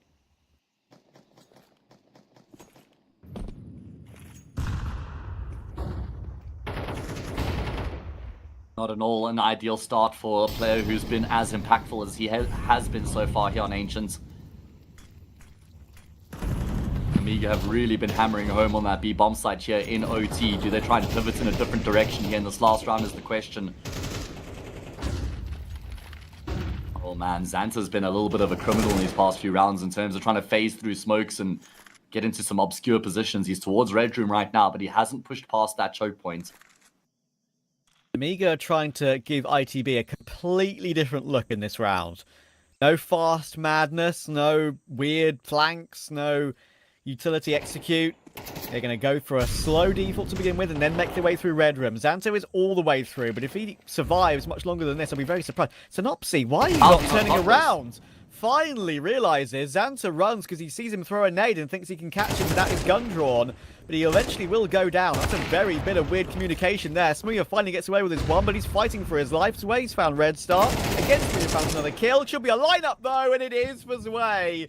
And they know Smooya is locked into Wardona. He goes for the peek himself, takes the initiative, and it's all down to Smooya against the 7 HP of Zwei. Zway's on for the ace. Smooya realizes he could just run away and win the round. Might even win it with the nade, and he will! And we're going to more rounds on Ancient. That was so smart from Smooya, man. Just realizing that Zwei had to run him down with the amount of time left on the clock, and he just drops the nade while he's running in towards mid. Just looking to avoid that fight at all costs. Oh man, looked like there might have been some broken communications. Zwei with a huge triple kill in the round, but ultimately his efforts in vain. Oh my goodness, ITB, they hold on by a thread trap, but they're still alive. They've reset the game now here on Ancients. Comms looked bad on ITB in that round. They looked all over the place for Namiga as well. Don't get me wrong. Like, at the end there, Zwei gets those 2 kills, and he's in the betwixt in between. He wants to run toward B when they don't have the bomb. Smooya has it. He can sort of see it. He peeks in toward mid, knows he has to take a peek in the 2v1, doesn't want to get pinched. And then, when he realizes the time on the clock, not just running away and realizing that Zwei can't pick up the bomb and plant it, but throwing the nade in the process of running away is amazing choice. Amazing decision work from him. Wow, what a game. It's getting very, very exciting now. Flatcher will get caught in the open once again, and again he goes down with nothing. Another death to add to the tally. It's Risky Bob to take him on this occasion, and there's more space for Zwei in toward Red Room and CT this time. On opposite angles right now. Smooya's going to go searching. Whoa! Okay. What a shot to take down Khan. Zwei, though, in behind enemy lines, never going to be expected here. And he will find both the kills. Smooya just pivots and looks in that direction, but only just to look at the player before he kills him. Mate, how many situations? Is that like the 5th trigger discipline? Like, highly anticipated multi-frag situation in this game? There must have been 5 or 6 at this point. That's just crazy. What a wild best of 3 this has been. Especially as Ancient's gone on, it's only gotten crazier. It's gotten more kooky. Namiga have, I mean, to be fair, I think Namiga have. Both of them have nice shots away again. Wow. They both have done this to each other. It's not like one lulling them the other team into it, but they're both in a state of disarray right now because of how the game's gone. Namiga's just going to be kicking themselves that they weren't able to do that in any of the 3 rounds they had in the second set of overtime. Who can keep their composure? Who can hold their nerve for the longest here? That's the team who's going to get across the line.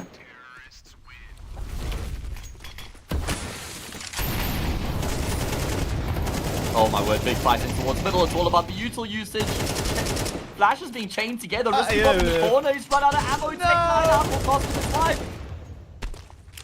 Crap, it is not getting any cleaner.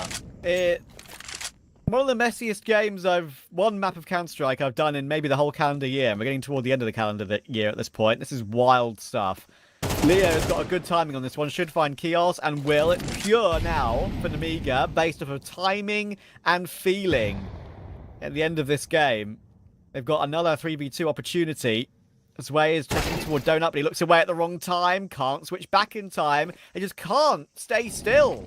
It's the Zuma Game Star right now that's catching them off guard, I think. They're trying to be proactive, trying to look everywhere, spin on the top and look at 5 different angles at once, but you just can't do that.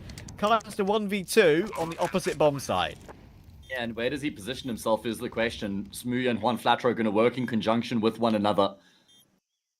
At least initially, yeah, they'll stay grouped up here, both heading in towards ramp. Khan's going to have that internal clock where he will have to worry about cave and start to worry about ramp as well. Doesn't look like he's considering ramp at all right now. He is tucked in behind the pillar. Util might give it up though. He kind of realizes what's going on. Oh my god, he'll hit that first shot. Does he decide to pull the knife out? Nade into the smoke might not work in time. Brilliant. Smooya off the defuse. What a cool, calm and composed clutch from Khan. What a guy. What a gamer. That was perfectly played. Still having the HE there was the rabbit in the hat for him, for sure.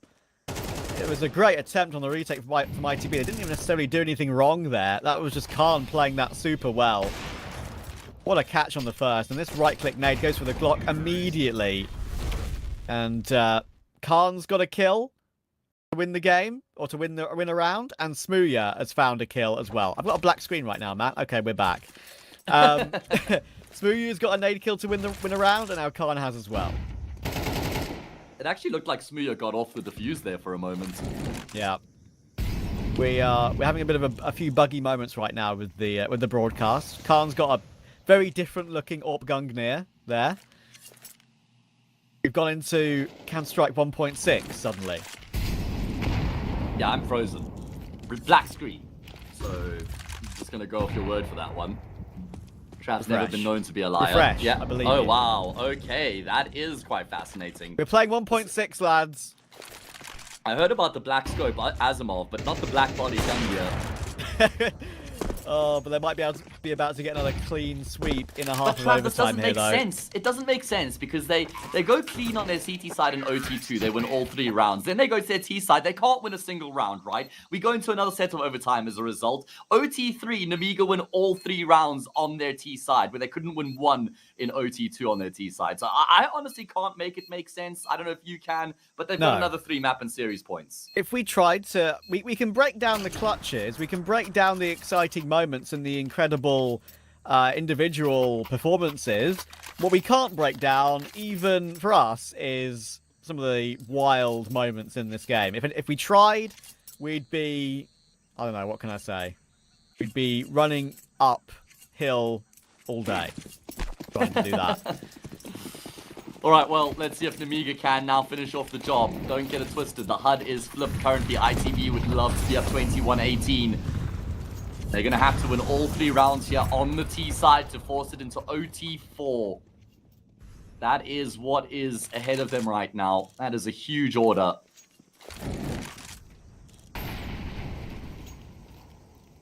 So, did you say to me before, you might have just mentioned it, and I was concentrating on one of the bits on the map, is this that Namiga had 3 match points on CT side before, right? Yes, or on in T side, OT2. sorry. Yes, they went up 18-15, and then ITB made it 18-18. Yes. And then Namiga went OT3 on the T side, where they couldn't win a single round in OT2 and won all 3. So, Yes. So they've got a chance now in on the CT side rather than the chance on the T side. So okay, I've remembered it correctly then. Good.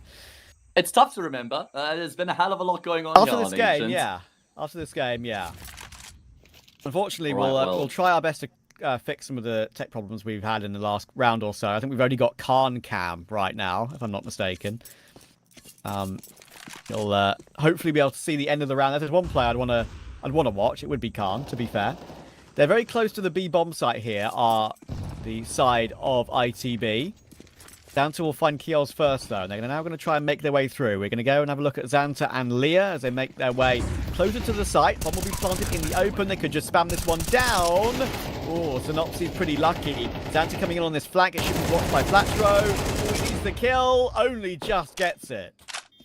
Yeah, that was messy. Incredibly messy. Could boost up their Khan peering above the smoke. Will be able to find one. He goes back for more. Brilliant work from Khan. It's all on Smooya and Red Star to try and save the day. Just to keep Into the Breach alive here on Ancients. It's all on Smooya with the fourth. There's no way, but he's hit the collateral. He's hit the collateral. He wants him to go searching, but he doesn't have any health, Trav. And finally, Into the Breach will fall short, and Namiga get across the line. From being down 5-11 in regulation, eventually 3 OTs later, they will win the map, and with that, the series. What a goofy game of Counter-Strike. That was wild, makes it super, super entertaining, but messy would be a great way to describe it. And that's what I was talking about with Khan at the beginning of the series before we even got underway.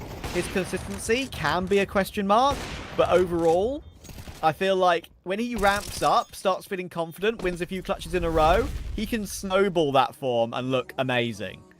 Yeah, incredible form from him, especially when it mattered the most. I mean, I feel like it was Xanta who was actually just keeping Namiga in the game on Ancient throughout most of regulation. And as we started to get towards the end of the map, where we saw the comeback coming through, Khan was a massive player, but Zwei, we can't discount his impact either. I don't know exactly how many frags he finished off with, but I think it was in excess of like 35 maybe, somewhere there or thereabouts. So very good work out of him. And Namiga, a great testament to the resolve this team has with the comeback that they were just able to display. Yeah, and I'm very impressed. They'll be one of my favourites for this cup again to retain their Hellcup title. I think they were actually, if I remember correctly, the first repeat winners. Their previous Namiga team was a really much older edition, but same org. Obviously, won Hellcup 6 like 5 years ago. Then when they won Hellcup 10. They could become the first 3-time winners as well in this one. I would feel pretty confident in that choice. But we're a little bit behind schedule here. We've got 9 Pandas and Insilio to come. So I'm going to throw it to a break right now to give everyone a chance to prepare. And we'll see you then for that next best of 3.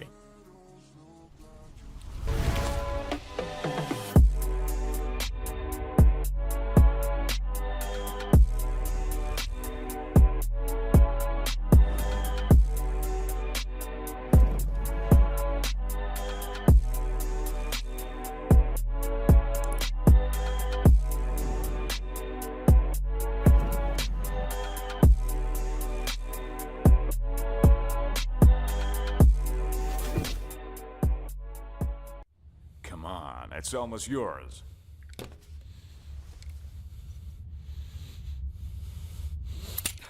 When are you gonna get another chance like this? Go ahead. Go ahead.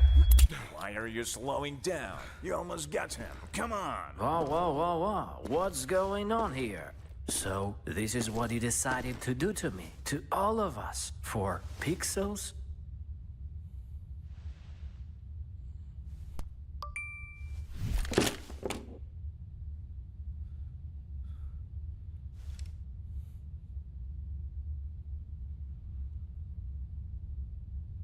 Fuck you and your Roland. Let's get out of here, bro. Have you seen how many scammers showed up?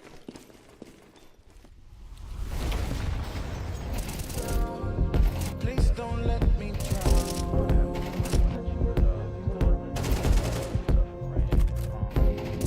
Please don't let me drown. Please don't let me drown.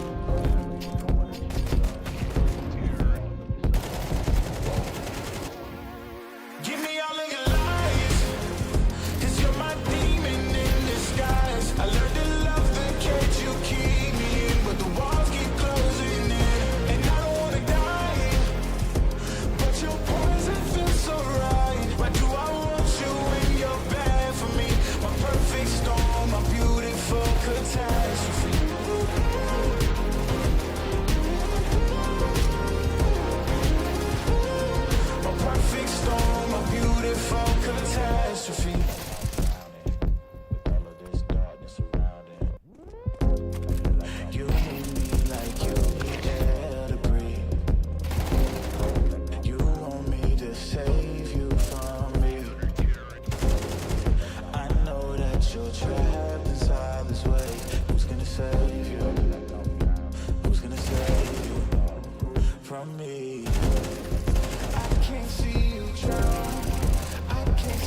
beautiful catastrophe.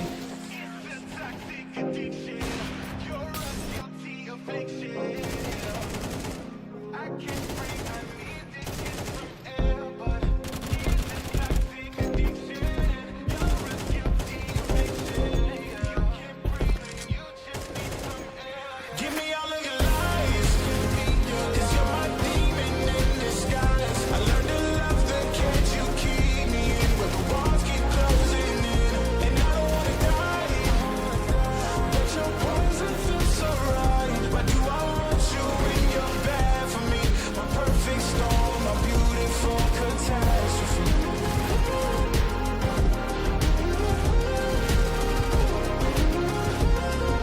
Perfect storm, a beautiful catastrophe.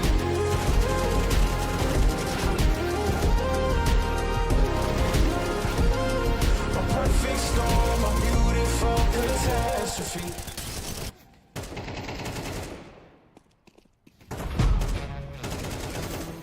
Yeah. Let's go. We just gotta go hard. I go the hardest. I bring the pain. Not what you used to.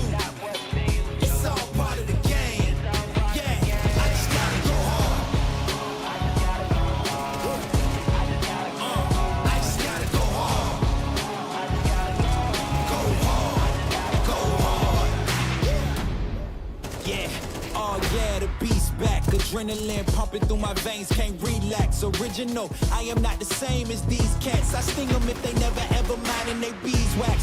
I don't ever cap, but I'm wearing like 3 hats. Never been a rat, but I know where the cheese at. You'll never get a trophy cause they all here where we at. You better believe that. When it's all said and done, I'll still be here standing.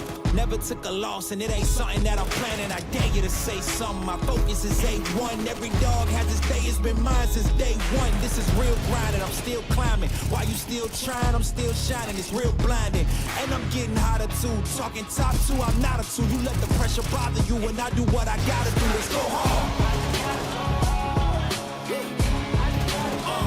I just gotta go hard. Go hard. Go hard. They ain't coming close to me. Flow is on atomic, I'm starting fires through poetry. The hardest out, staying loyal, no falling out. And if you step into the court, be ready, we balling out. Yeah, the coldest of teens, they know what we bring, don't try us. They know in between, we go for these dreams in silence. Hard work, don't mistake it for magic. We been shooting in the gym, this is target and practice, yeah. And I'm just getting started, getting feet wet.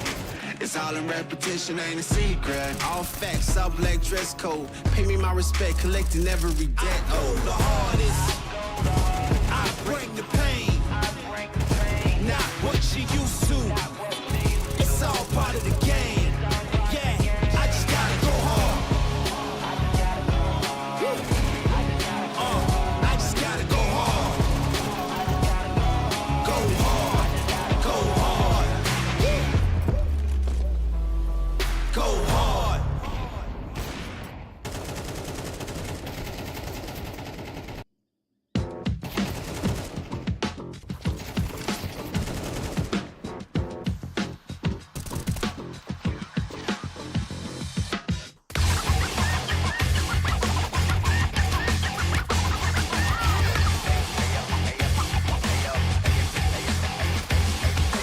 Got back from the club with a baddie or 2. She was looking in my eyes cause she wanna be my boo, be my boo, be my boo. Mommy tripping in the stew. If they tryna get her back, then they might have got the loot. Cops all the bands, now I'm about to buy a chain. If the Cubans talking to me, I might get up on my lane. Just in black while we spinning so we never feel the shame. Gotta light up when we do it so we don't gotta feel the pain. I was trying to tell you about that real shit, boy.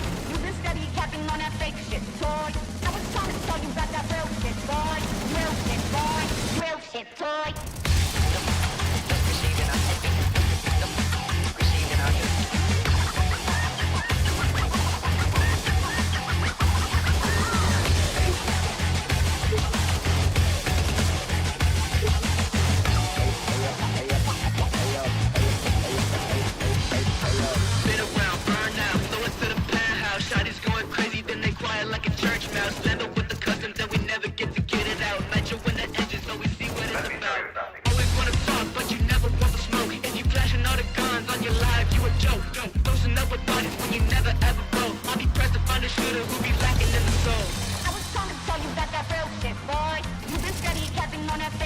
toy.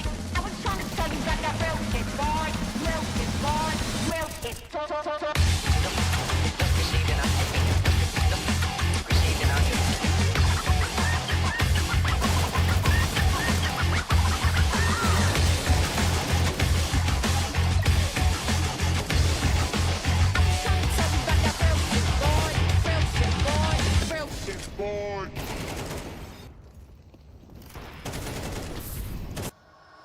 Fumble a bag, now I when I fumble a bag. Fumble a bag, now I when I fumble a bag. Act like you know how this goes.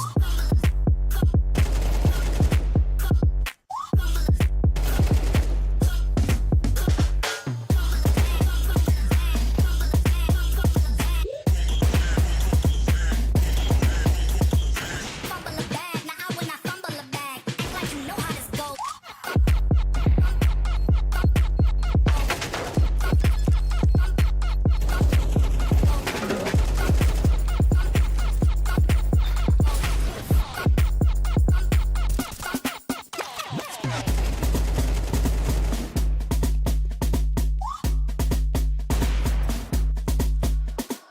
Fumble a bag, now I when I fumble a bag. Fumble a bag, now I when I fumble a bag. Act like you know how this goes.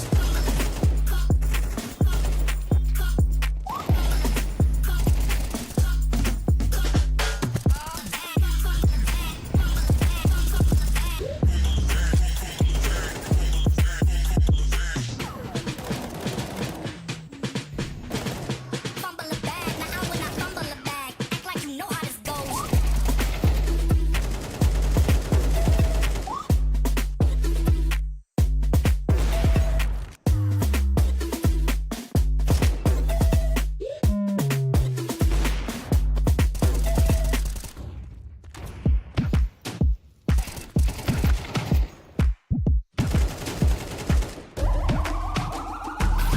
This is the moment we waited for. Everything you want is right here. We gon' give them what they came for. We gon' take it up from last year. Shoot 'em a shot, boy, I'm long range. Me and the team on the same thing. Stayed down, never switched up. Only thing changed was the game. I'm in the zone now. Nothing can change what we on now. When I pull up, know it's going down. Foot on the gas, ain't no slowing down. Aiming for greatness, no settling. Kick down the doors, they won't let me in. Taking no else, yeah, I gotta win. Watch me kick down the doors, they won't let me in. Who running the game now? Foot on the gas, get slowed down. No, my team, we holding it down. We know we running it now. Watch the game change. Watch the game change. Watch the game change. Watch the game change, yeah.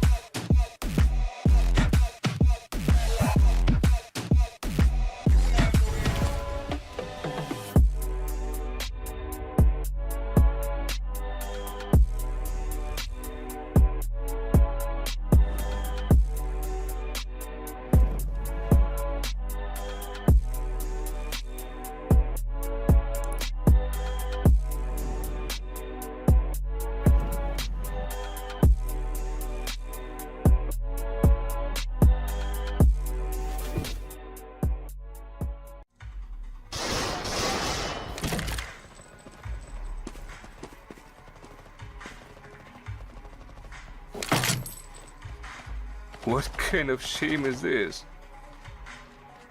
Are you new? Have you heard of Hellcase? Best cases in the world. Book a rookie on me. Don't be shy, come on. Haha, newcomers are lucky today, huh? Hellcase, the best cases.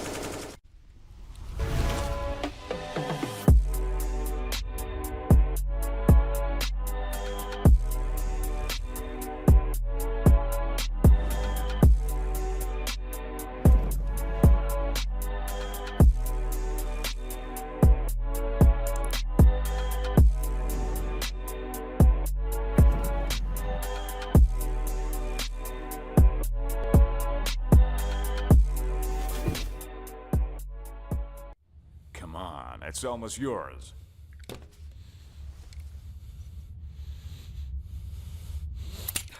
When are you gonna get another chance like this? Go ahead. Go ahead.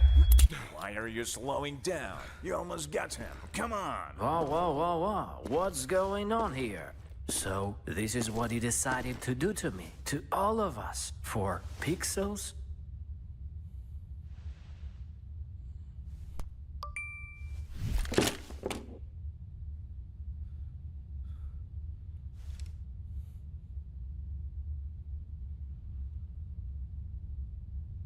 Fuck you and your Roland. Let's get out of here, bro. Have you seen how many scammers showed up?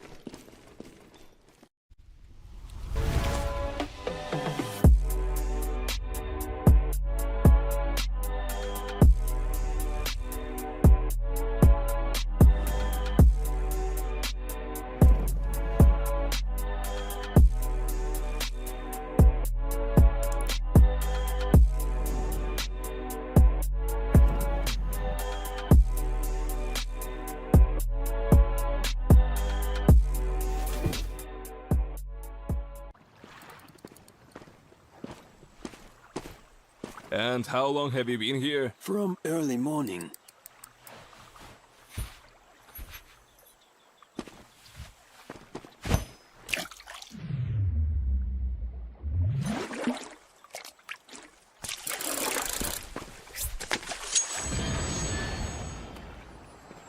Take notes, kids. Hey, was that a bait? Will you share? Hellcase, don't miss your luck.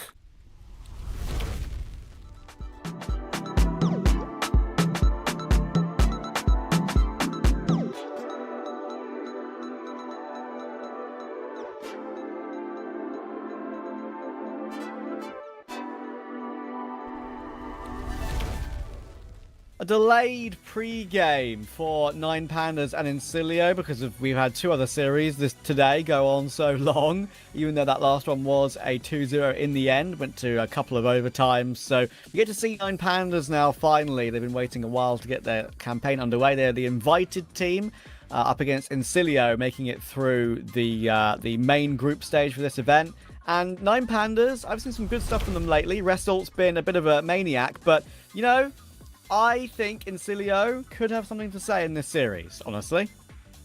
I don't know, Trav. I agree to a degree. It kind of feels like Insilio have fallen off a little bit lately, though, which is my one little concern for them. They had a really good run of form like 2 to 3 months ago. They had a really good placing in the CCT competition. They made it pretty deep as far as I remember. I think they might have gone through to the final, actually.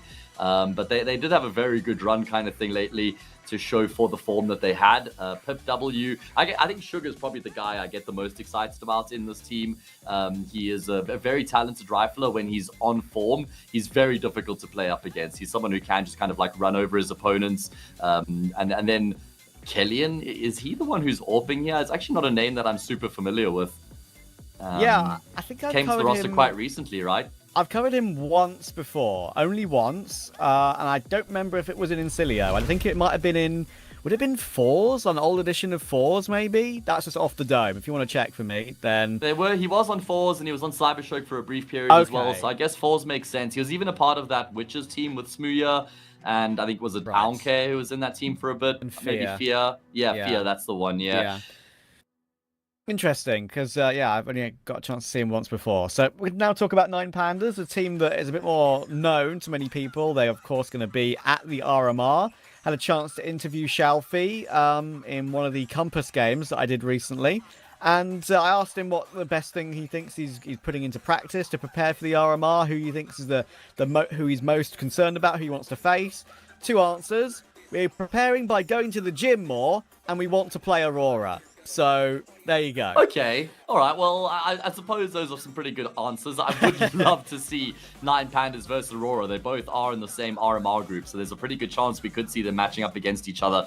You and I are both big fans of this Nine Pandas team. We have been for a while, and since the addition of Shelfie, they have been a super exciting team. At the helm now is Mr. Shelfie Result. Of course, he's joined the roster most recently, coming across from Aurora.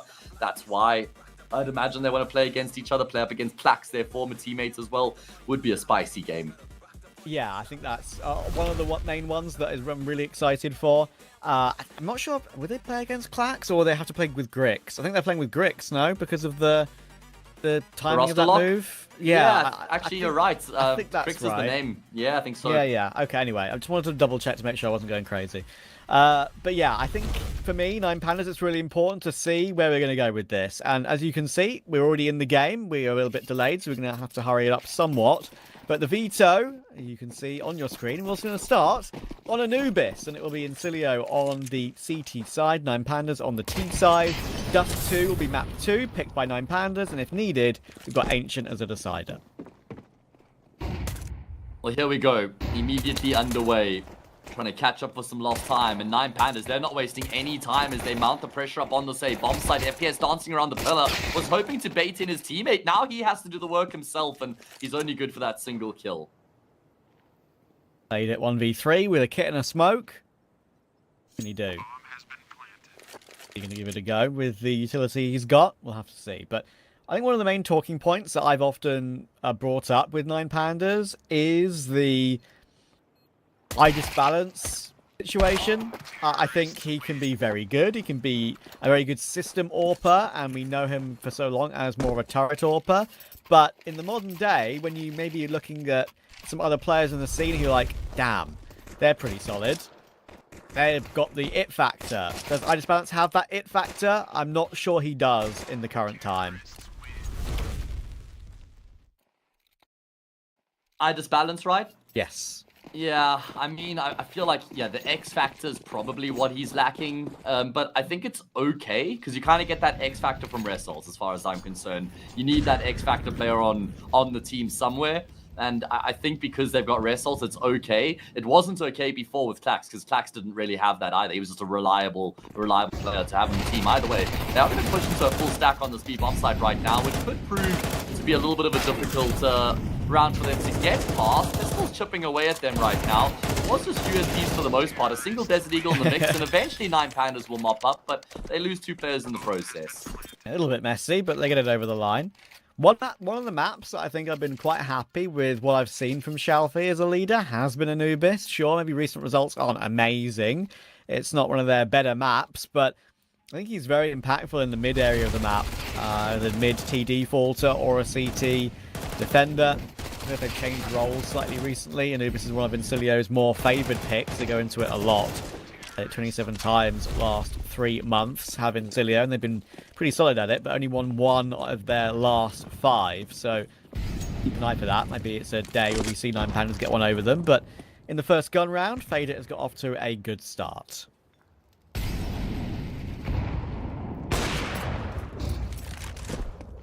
And FPS has also been able to get off to a good start here with the Zorp as well. Ah, yes, it's all come back to me now that FPS was the AWPer most often for Insilio. And it's not really a good thing that we couldn't necessarily remember, because it just kind of shows that he's not the guy who's dominating the games that he's playing with the AWP for the most part. Yeah, Killian is a rifler. Fader off angle, jiggling back and forth. Shalfie's seen, doesn't peek the whole way, and then they peek with Wrestle instead. But they're so low off the back of that, they're just going to lose their doors. The pit. Dilladez is low himself. So he'll go down to Killian. Good, quick rotation. Insilio get their opening important gun round on the board. Yeah, that Shalfie interview that I did for Compass was a very amusing one. I asked him like a couple of questions, and then he turned the page on us and asked us what our bench press level is. What's our maximum bench press? I couldn't answer that because I don't go to the gym. I just work out at home. I have what was his answer? I have like 5 separate 5 kilo weights at home, so 10 kilo total. But that's all I could really respond with. I didn't get a chance to turn it back onto him again. Oh, so man. Unfortunate. But there we are. My max is like 75 kilograms, Trav. So yeah, that's pretty insane. I wonder where Shelfie's at. Yeah, the goal was to be able to bench press my own body weight. We've got there now. Yeah, so. As I said, I just have little hand weights, at home that each hand. Good start. Yeah. Pumping each weight, it's 5 kilo each. It's whatever. There's a lot you can do with individual like loose dumbbells as well. A lot of variation, variety. Either way, who's going to do the heavy lifting here in the series is the question. Who do you think can bench the most for Nine Pandas? Dilladez? Maybe Glowing? Probably one of the two, I'd imagine. I reckon Dilladez. Dilladez looks like he's got that Giga Chad look about him, hasn't he? Yeah, he's probably a bit of a unit, I'd imagine. We should add height to their HLTV profile. True. Oh, the Tech 9s do some damage. for Assault and Glaring, but still very much in control here for Insilio. The bomb on the bridge, or is it in canals? Pretty tough to tell with the minimap. If it's in canals, 9 Pandas are going to really struggle to try and recover the bomb. And yeah, there we go. Bomb will be picked up here. And Idis Balance will successfully make his way back into the B bomb site. I thought that it would have been impossible for 9 Pandas to recover the bomb, but now they've got a very doable 2v3 post block. Despite the fact they're down by a man, they can find a way. These are so doable and would be a lovely bonus. Villadez. Is he aware of that big flank? But consider at some point, he's put himself in a decent spot because now Idis Balance can clear out E-Box, and now the running will give him all the information. They're not going to check this at all. First kill for Dilladez. Now Idis Balance should get his goal towards Sugar. He absolutely will, and it turns on its head immediately. That is a brilliant round coming through from 9 Pandas with the way that they're able to recover the bomb. I think Insilio just go into too much of a shell there, honestly. I think that they get too safe. And that means 9 Pandas get the bomb way too easily. And then they have to try and retake. And they just never even able to get a foot in the bomb site once again. So that's a bit of a blunder as far as I'm concerned.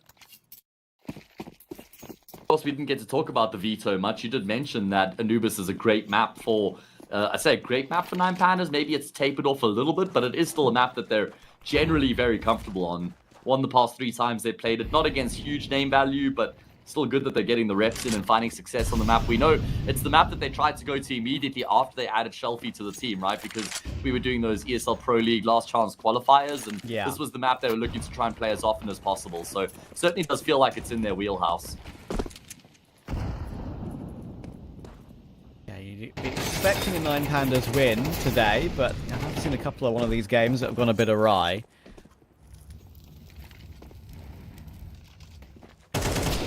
Blowing. Sees, I think, 3 players towards CT there. Sugar's disconnected, which is unfortunate. Thankfully, he's not disconnected on a round that should really necessarily mean too much. So, if you're going to have a disconnection, now is the time. I know how it feels, Sugar. I know how it feels, mate. South African internet, not #1, that's for sure. I'll fade it. Well, he's just kind of trying to keep himself alive, maybe avoid giving up the $300 kill reward. But this is going to be a very good start here for 9 Pandas on their opponent's map pick as they go up 4-1. Next gun round, important here for Insilio to make sure 9 Pandas don't get too far ahead.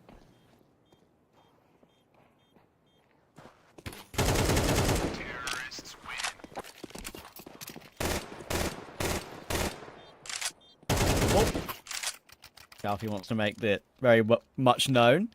To be fair, I think at the end there, they were just trying to waste some time to get Sugar back into the server, right? Sometimes yeah, true. It's a good thing to do, so you don't have to wait in a tech pause too long. Sugar's back in now. Should lessen the time of the tech pause. Hopefully he doesn't disconnect in an important gun round.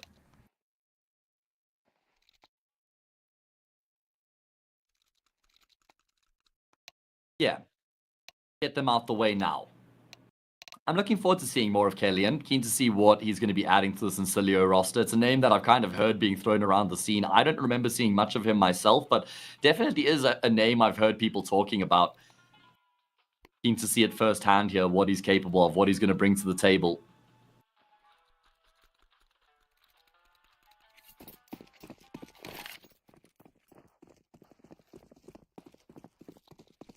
What's the plan going to be in the gun round here for the CT side?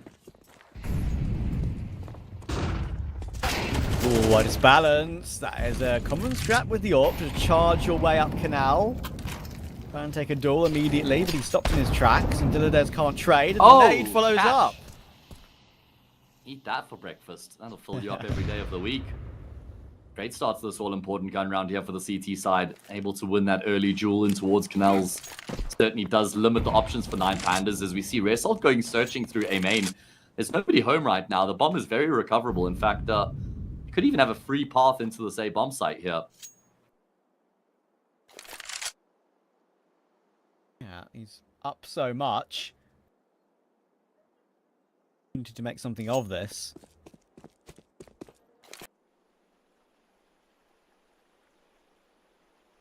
On the line toward heaven for now. You would think a rotator will be in sooner rather than later. It's only a defensive angle being held by FPS. He will be able to see Result cross when he decides to make the move away from the pillar. Now there's help. So I think Pandas, maybe they've taken a little bit too long. Result wasn't to know, but he's still going to get the opening. Unfortunately, there's this time support available, and Sugar will take that one. Killian will take another. Galfi forced away by Utility. About to have to duel a FAMAS in Canal as well. He's judging it well, realizing there's a possibility of Pip being there, but Pip is faster.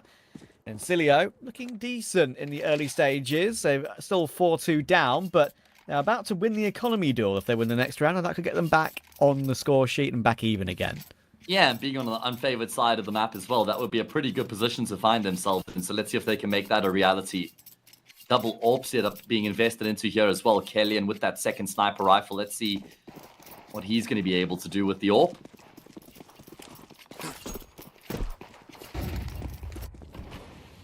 Yeah, I feel like Red Salt, like you say, didn't really realize what he had available to him in A-main, so probably didn't take as much space as he could have. Killian will deny the space there for Shelfie, who was rampaging forward. Maybe you did remember some former AWP prowess from him. He's, yeah, perhaps, right? secondary here, but great opening.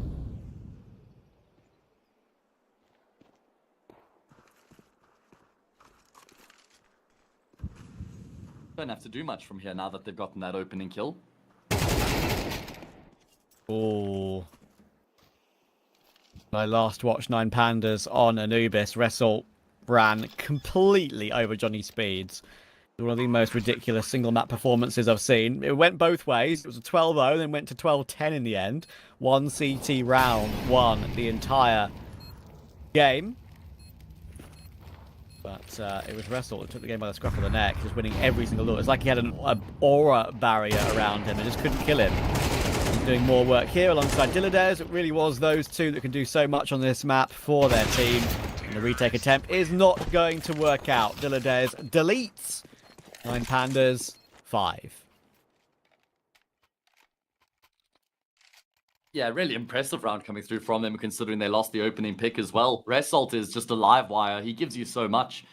Gives them the way back into the round on that occasion there by winning the gunfight out in A-main, and then just all the pieces falling into place immediately afterwards is good. Notice immediately after Result gets that frag, they don't then just pause for 30 seconds and look to make a move afterwards. There's a very clear and direct plan as to what they're going to do after that kill comes through. Pieces start moving immediately. And that's a sign of a team who are all on the same page and have a well-established playbook as well. Good protocols.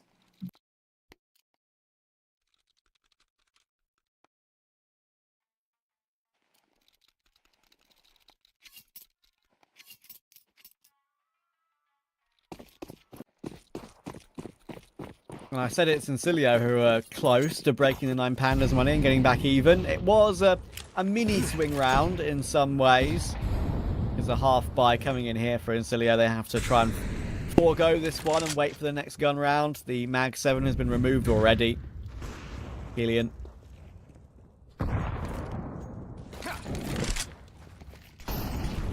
The tough part of being the underdog, right, is when you're being competitive, you win a round, you're in a position where you can kind of put your opponents on the back foot, then you keep losing that key round where you can ramp the pressure up. Nice double kill, really nice double kill from FPS, and he might find some good damage through the smoke. Eventually the bomb plant going to come through, and Sugar, well, hoping for a bit of a sweetener end to the round, but shouldn't be able to get much done. What he's got here is... Oh, that's annoying. I bet he's thinking, why on earth have they mollied that at this stage of the round?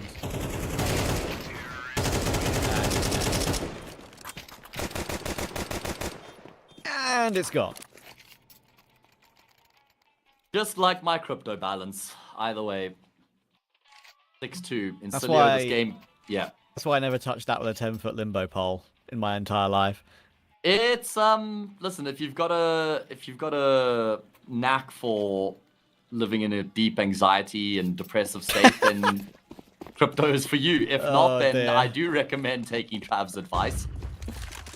Buy my bags though, guys. Go buy some bits and saw. Either way, that is not financial advice. This is such an important round for Insilio, Trav. If they lose this round, then Anubis has almost completely gotten away from them. Gonna try and make a move here as well. Rest holds. Probably further forward than what was necessary. He dropped the molly and tried to just try and cover that space, but has his head ripped. Great start to the round. Love the proactivity here from the CT side. Yeah, Diladez forces his way in toward mid and gets a duel in camera that he wins, but it was messy, which means the instant trade is found.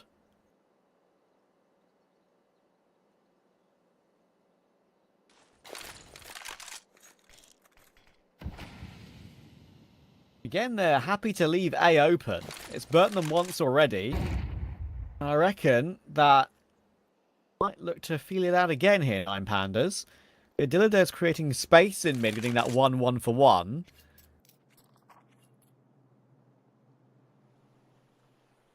Again, it's got Shalfie toward pillar, but this time they've got support through camera very quickly. Not like they had no camera control last time. So this is very open right now. Look at the push on the minimap for Insilio at the moment. I feel like we've seen a number of over-rotations from Insilio, though, where they've gotten advantages, just trying to read where 9 Pandas are going to go. Inadvertently, they then create space. They leave space on the map, and 9 Pandas have read into that space that's been offered up to them really well so far. Can they lock down the post plant again? Very robust setup here. Shelfie in towards heaven, glowing, controlling cameras, and then you've got Idis Balance with the AWP had to hit that shot. Because you've got 3 players now. If he peeks out, he's going to peek into all of them, and he's only good for a leg on the follow-up. That's a huge problem. Glowing is out in the open. And it's all on Shelfie, 1v4. There's no way he's going to be able to clutch this fade it with the kit sticking the defuse as well. Job done. Very nicely done. And they getting third, the third on the half. I think 3 would be not enough. But if they can start to snowball this a little bit after a nice confident retake, get 4, 5. If they get 5, I'd put them in pole position because they're... historically, Anubis has been pretty good. Last 5, not so good. Before that, very, very good. And I guess that's kind of in the same tale that you told earlier, that they've fallen off a little bit in individual form lately. But plays like this I like a lot. Yeah, you and me both. My goodness, Fade just charging forward, spamming the smoke. He's got support there as well. Kind of exposes himself a little bit there, trying to clear out the smoke. Diladez, is he going to walk straight through? He does. He's gone down. Shelfie's also lost his life out. Now it's time for a response from the CT side. So much damage being inflicted. In the meantime, Killian's pushed through the smoke. I don't think they're going to read into this at all. Glowing's doing work on the B-bomb side. Trav, the smacks of instant reach versus Namiga. Some PTSD perhaps for everyone who was here earlier, including us. Bomb still needs to be recovered, but might not be allowed by Sugar. He's flanked the flanker who was flanking. And now it's down to Glowing. Sugar will reposition. He's got a much more time than perhaps he may realise that he can reposition to anywhere he wants. He's got a smoke. He's picked up a molly. Continue to check that bomb on and off.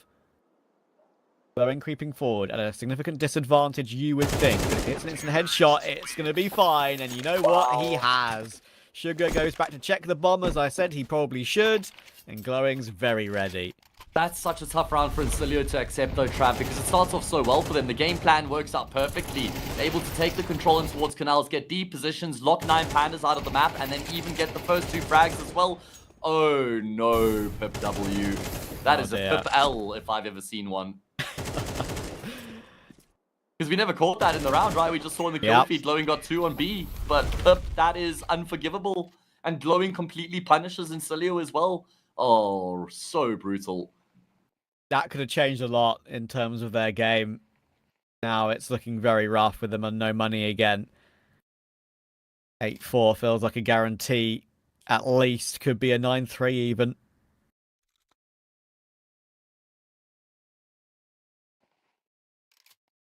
Yeah, 8 rounds is basically locked in here for 9 Pandas, which I'd say is already a good enough half for them to feel comfortable going into the second half. 9-3 is almost like a nail in the coffin kind of thing for Insilio.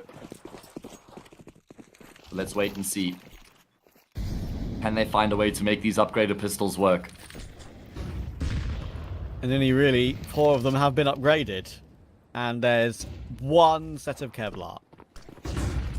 Not hopeful, I'm afraid. Diladez, look at the flash.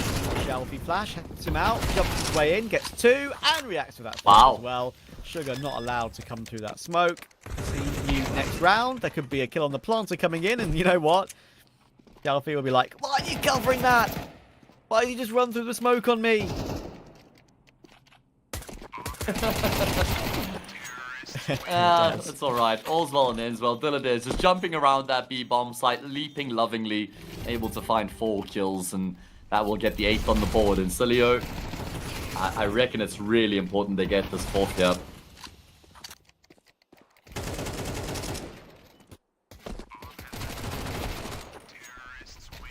Yeah, you can tell that 9 Pandas, the attitude that I kind of gauge from interviewing Shelfie, sometimes it comes across in the server, where they know that this game, it'll be nice to make it through, but it's not the be-all and end-all.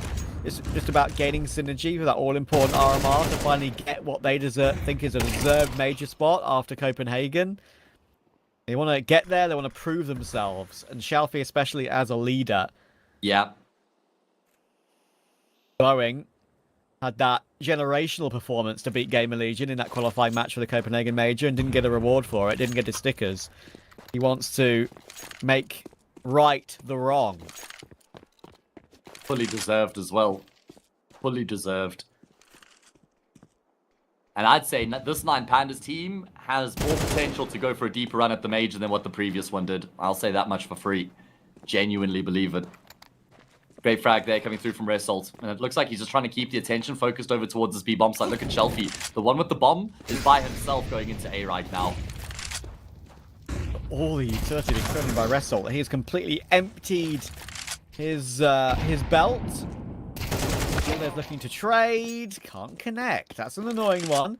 So they're going to trust in Shelfie for a pure 1v2 on A. He's got full utility himself still, and he knows he's got more than enough ability to get this 1-1. He's going to go for a big flank. He's already trying to clear out Beach. He's realizing that this full buy for Insilio at the end of the first half will likely not have a kit. So it doesn't really matter if he plays further away from the bomb.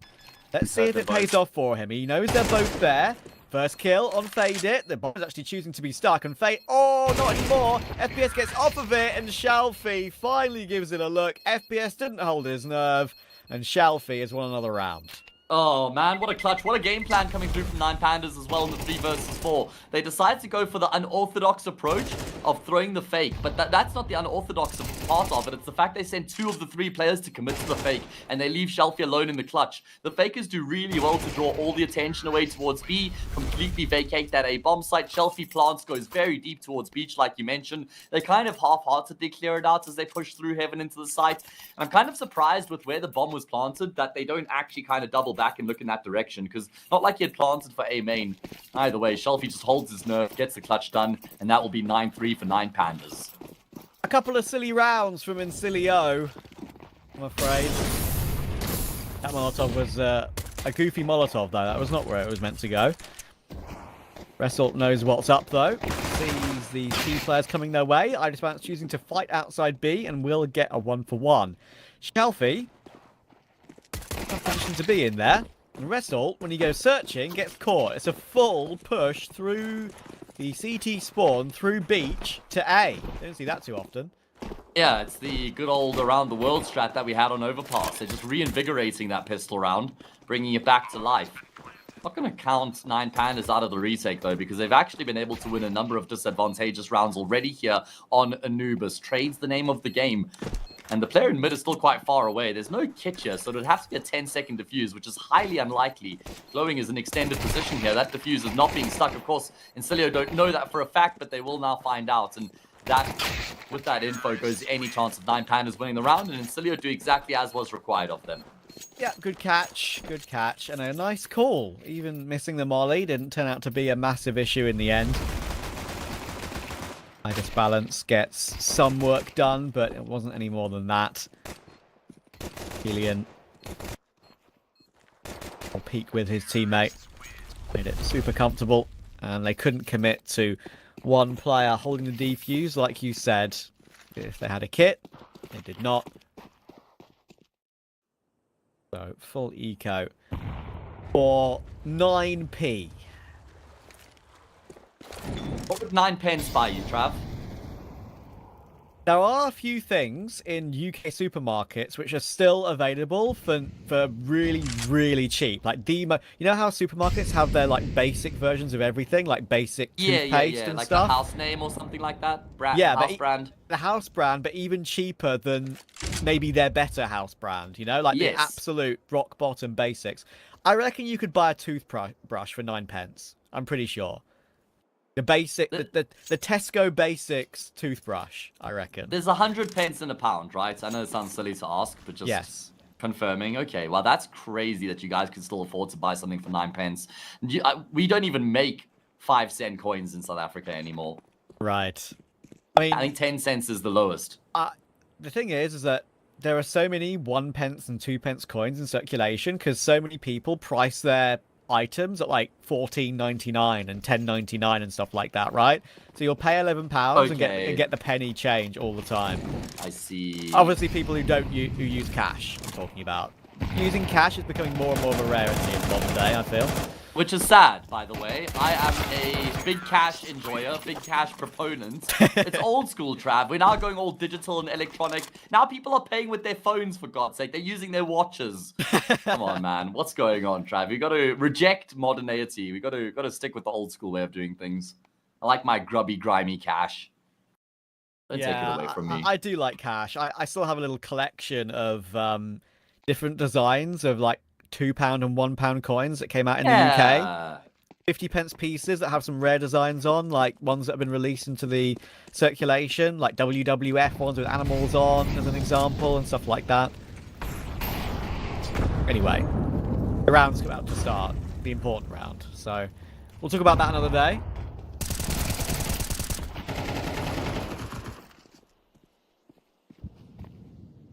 Alfie, very, very aggressive, and it works out for him. Yes. This is the all-important gun round here for 9 Pandas to basically put Insilio away if they can win this round here. Maybe a bit of a stretch. I guess Insilio have a buy in the tank, but going down 10-5 here on Anubis would put them in a very difficult position to come back from. They've lost that opening pick, but like you say, Shelfie only just survives. And it's a very spread out setup here for 9 Pandas. Not really overly committed to any one of the bomb sites.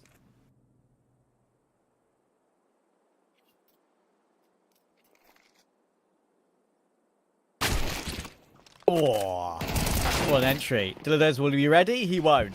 That's what can happen sometimes when your AWP's holding an angle, just gets completely domed, you pounce immediately rather than take your time because the second rifler on site might not be expecting a teammate to fall so fast.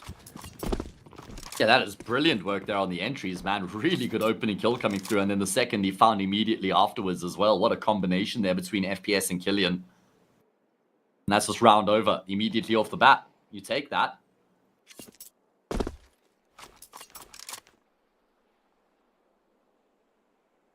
Good signs coming through from Insilio early on here on this T side. Going to be their third consecutive round here. Start to just kind of build up some momentum. Something we haven't seen from them yet here on the map.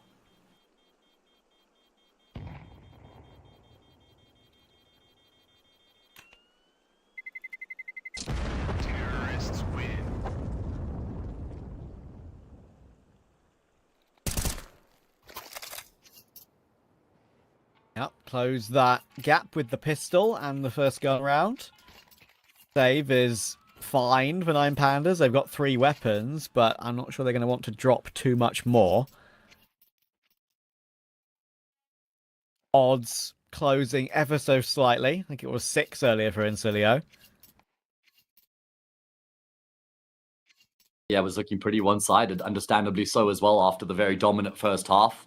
Looking at the finances here for 9 Pandas, I wonder if they're inclined to just save their money here. I feel like it would just be too risky for them to drop rifles and then kind of have like very light utility, no AWP. If you just full save here, you then have a decent arsenal of weapons, and then you get the AWP in the next round on IDIS balance and all the rifles. So I like the way that they're going about spending their money right now. Dillados, well, he's obviously able to dip a little bit deeper into the finances because, well, he only needs a rifle next round. They've got max round loss bonus. So I think this is a good decision from 9 Pandas.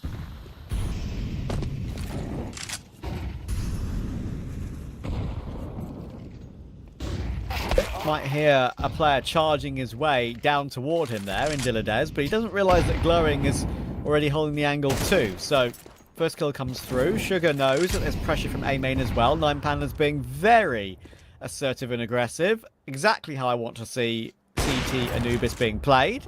And it takes a nice pick from FPS to get them back even again. That's a really good frag coming through from FPS. Couldn't really see much of Diladez there, but is able to take his life. At least for 9Pandas, it's an SMG player who's gone down. What do Insilio do from here? Lots of time left on the clock. 9Pandas quite heavily stacked on that A bomb site right now.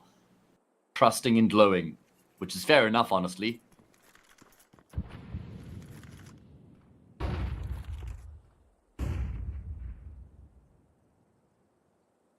He's going to have a big job to go over towards his B-bomb site timing. Good for him. At least initially I thought it was, but Fade will come out on top. B-bomb site completely open. That's going to be round over. If you're 9Pandas, I guess you roll the dice here because you're buying up in the next round anyway, but shouldn't really been able to make this one work, I don't think. And FPS, well, he's flexing his muscles with the AWP now, making sure that I remember his role next time round.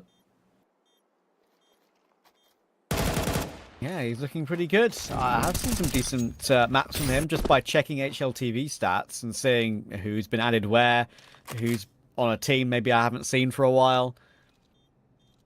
But as I said, only the second time I think I've casted him, and pretty solid player.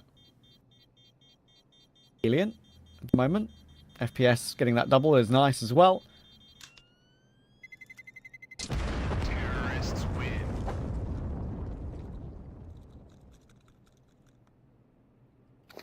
Duffy will be the only saver. He can drop one if necessary, but it's not.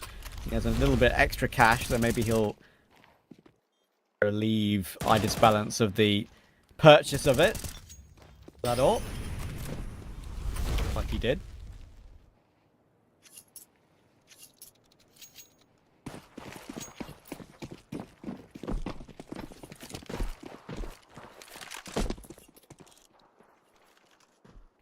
All right, well, 9Pandas, I mean, they came into this half with a significant lead, but that lead has now been heavily chipped away at. They've just got 2 rounds now in front of Insilio.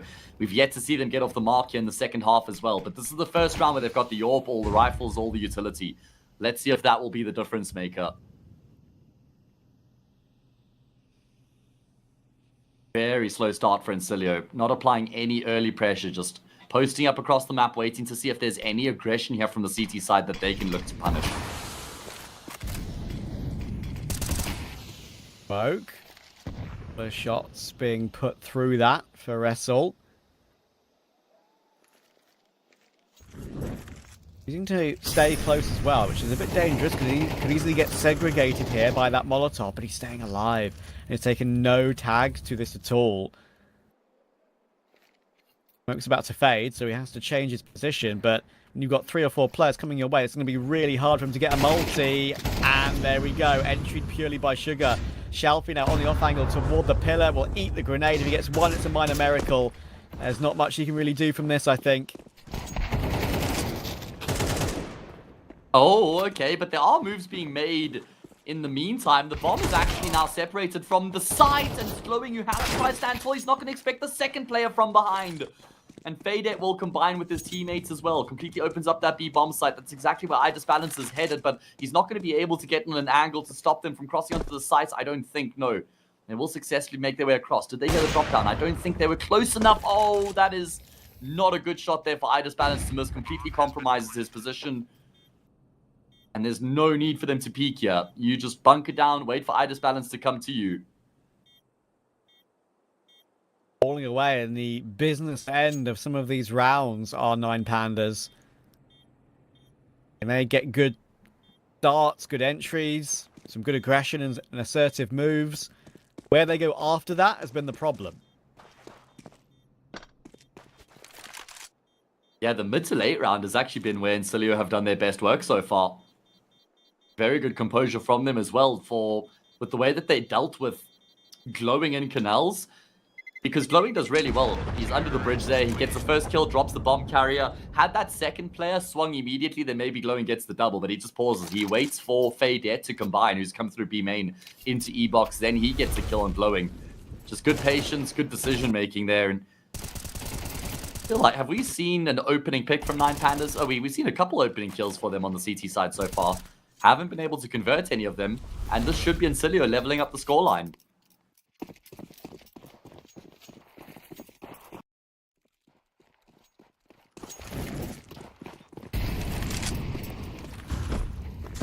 When do they decide to maybe go a bit pacier? Would this be a round to do it? Grouping up outside B a bit faster than we have seen in previous rounds. Need to break up from the smoke. That's some information there to work with. Diladez down to 18 HP off the back of that.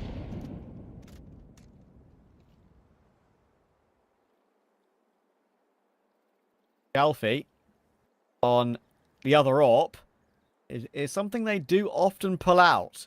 2-9 Pandas. Let's see if it works out for them. He's going to face the AWPer of Insilio, and he does get that pick on FPS. Yeah, good work coming through from Shelfie there. Going to need to be more where that came from, though. It's not the first time, like I said, we've seen an opening kill out of the CT side. Basically a half investment here for them. If they could find a way to win this round, that would be a big reprieve here for the CT side. Time ticking away, pressure starts to mount up, and Insilio, they're going to try and get themselves in towards this B bomb site, but it is not going to be an easy venture for them.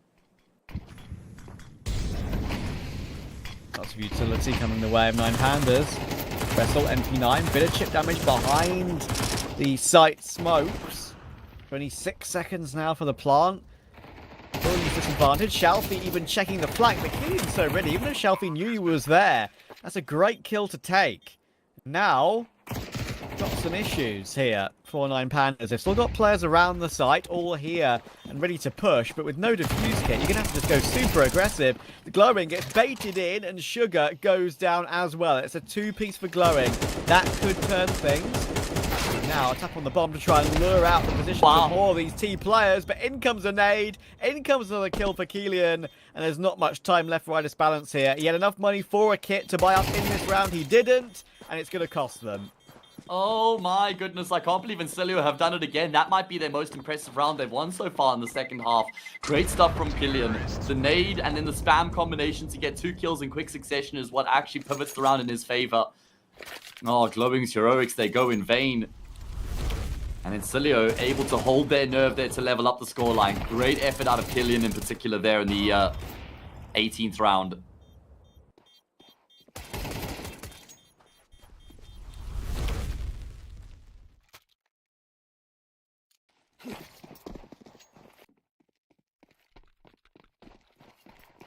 Okay, well that's 6 in a row now for Insilio.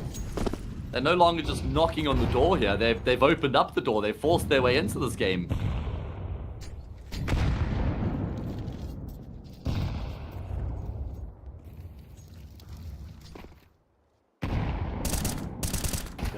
Diladez. Again, they'll realise he's in the open, trying to fight his way out. You're just not getting out unless you have support. And thankfully, at the last second, Itis Balance keeps his balance to save Diladez. Another opening to work with, and Pip down to 24 might change the fortunes of 9P for once here.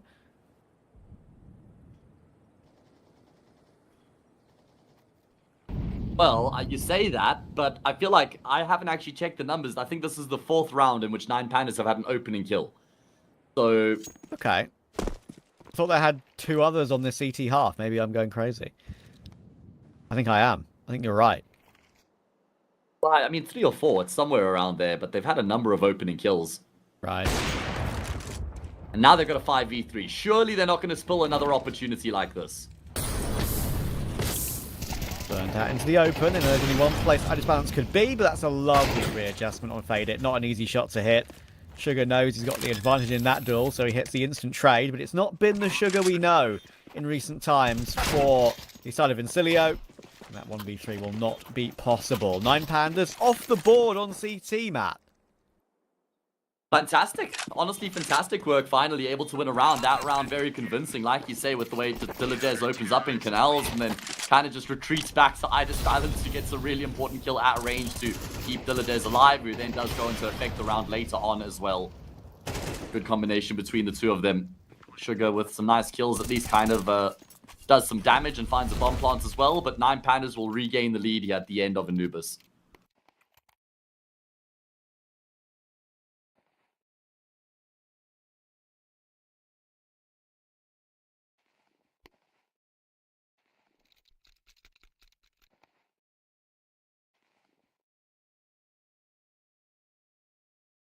Can't just be that one flash, though. Especially CT Anubis. Cruel map. Even though 9 Pandas tried so many different things thus far that we've seen. That's only the first one that's actually worked out for a round win.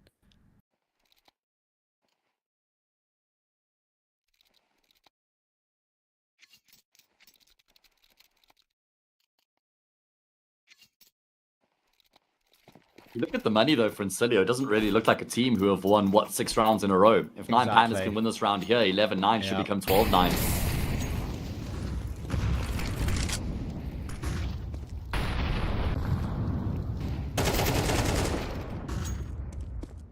Good start to the round once again. Some more early aggression coming through. We haven't seen this sort of pace from Insilio yet on the T side, blowing the first responder.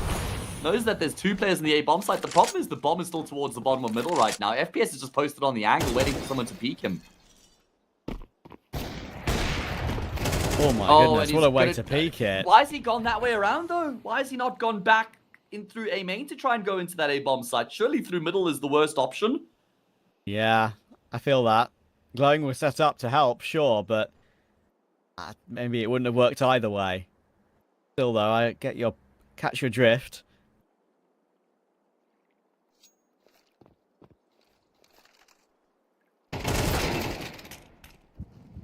Okay, Shalfie will drop to Sugar, though.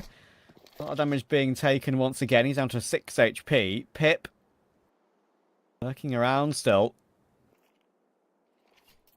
Pandas can't afford to let this one slip. Again, still teaming up together. So they don't leave anyone alone. Just got to push in that CT beach area to make sure no one's gone all the way through. And there's Glowing. Just as that smoke... Actually, I tell a lie. I thought that smoke was beginning to fade, and I thought they blew it open. They didn't. It was just a few bullets through it that takes Pip down. So Sugar will have to save with 15 seconds.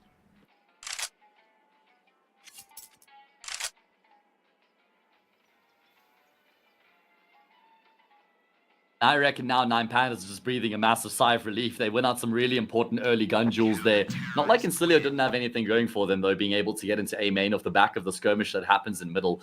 Like I said, the big problem there, the big question mark, is that FPS has the bomb. He's at the bottom of mid, and he could have just pulled his knife out and gone down T ramp and tried to go through A main. Maybe he was worried that the CTs were pushing through canals, but even then you can go the entire way around towards long there at A, right? Then just drop off the ledge and go straight into A main. So I think that was a big blunder from him to try and go through middle.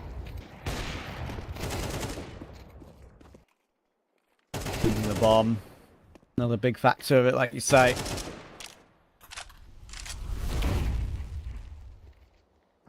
One round. 9 Pandas. Gets one done.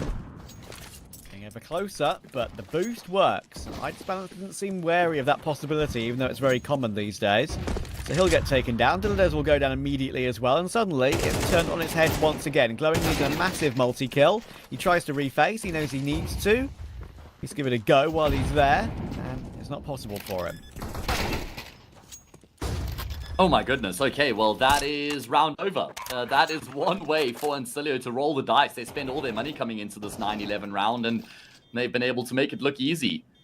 What has that done to the finances for 9 Pandas? I guess they would have had max round loss bonus minus 2 counts, so should be getting, what, $2,400 here this next round. Will be enough for them to buy.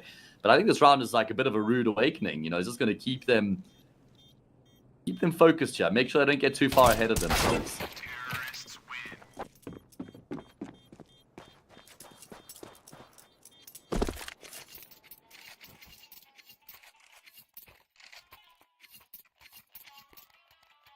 Money for one more purchase, but we could be in a position here.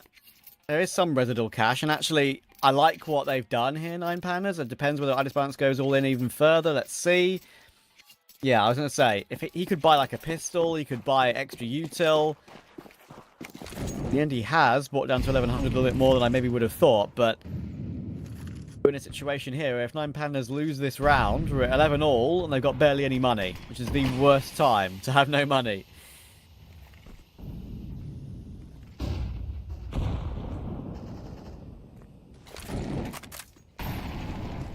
Yeah, it's true. If they lose this round and go down 11 all, that actually puts them in a really awkward position. So Insilio have a chance to do something really cool here. If they can win this gun round, then they're in pole position all of a sudden to actually win the map. It's their map pick, so we're expecting some big things out of them, and they've done really well so far here to fight back the way that they have in the second half.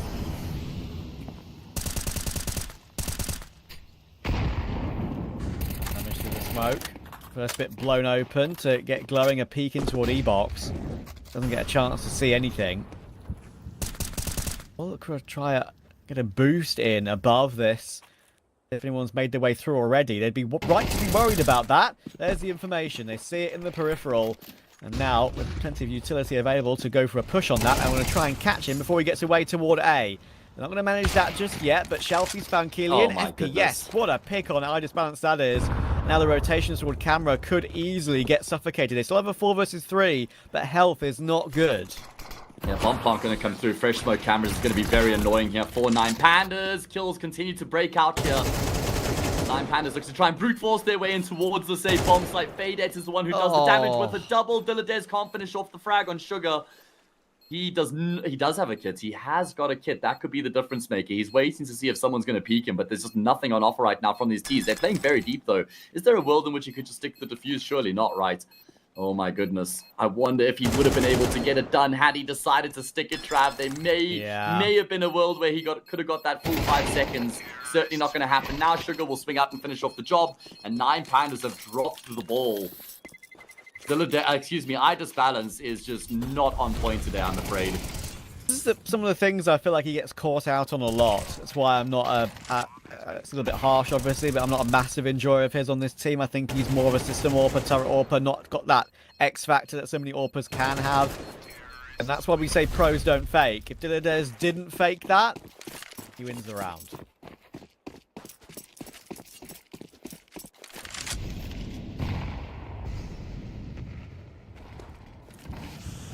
Okay, well, now look at the finances for 9 Pandas. It's MP9s across the board and an M4 on I Disbalance here to try and stop Insilio from getting to map point.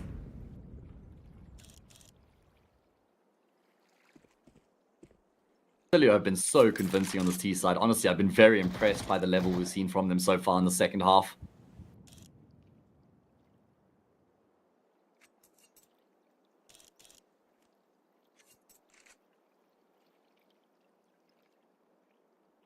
This is why they have had good records. Oh, that's unfortunate. No damage done. There has been no damage done. They're still playing the round. Oh, it's unfortunate because it's too late. They decided to commit to the gunfights in A main. That cost them 2 players. That's a good point. That's a really good point. They could have just fallen back and said, we've had a disconnection. No damage has been done. Let's reset. They've said no to that. And it seems like we're still live.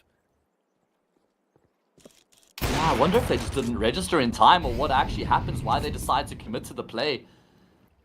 And now it feels like it's borderline impossible. Maybe that's a bit of a stretch. Some space is being given up here and towards the bomb site right now. Instead, they're going to go searching for Killian. He's found both. Killian's found both the kills on the players coming through cameras. How has he done the damage with the double? That's a disaster. It's just Dilladez. It's happened again. They found themselves in another decent position. 9 Pandas in a close 3v2, and they throw it away. Is there a gun down? Yes, there is. He can find the AK. He's going to win another clutch, though. And this time, he is kitless. So it's going to have to be pure aim duels, you would think. We've got FPS. He's shoulder picked him out. Surely this one is done now. Dilladez might get that kill. Sure, Killian is 48 HP, but Dilladez is having to force the fight, and Killian knows it. Poke on the bomb. He's going to try to hold it 10 seconds. Killian's quite a way away, but he's within 10 seconds, and that smoke isn't amazing. There's the kill, and there is the lead. 12-11. It's taken them a long time, but they have the opportunity now, and they win the round despite Faded disconnecting. Yeah, that is incredible. I mean, 9 Pandas were gifted that round, essentially, by divine intervention with that disconnect and then 2 kills in B main. And we didn't even see how they sort of went venturing there in towards middle. And then Killian gets those 2 frags. That was this round here. Let's see it. Killian, 1 immediately afterwards. Poor spacing there from Result. Doesn't swing well. The gunfight's being taken. That gives Killian a chance to reset the crosshair. And 9 Pandas had a significant lead coming into the second half, but it has now been squandered, and Insilio have a map point.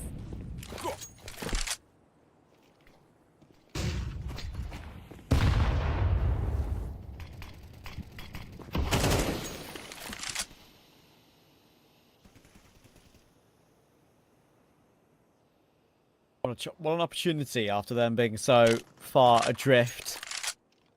This map proving its T-sidedness once again. Yeah, true. Heavily dominated by the T side so far here in this map. And Insilio, slow start to the round. Haven't taken much map control. They're going to go for a death ball approach here. 4 players grouped up outside of B main.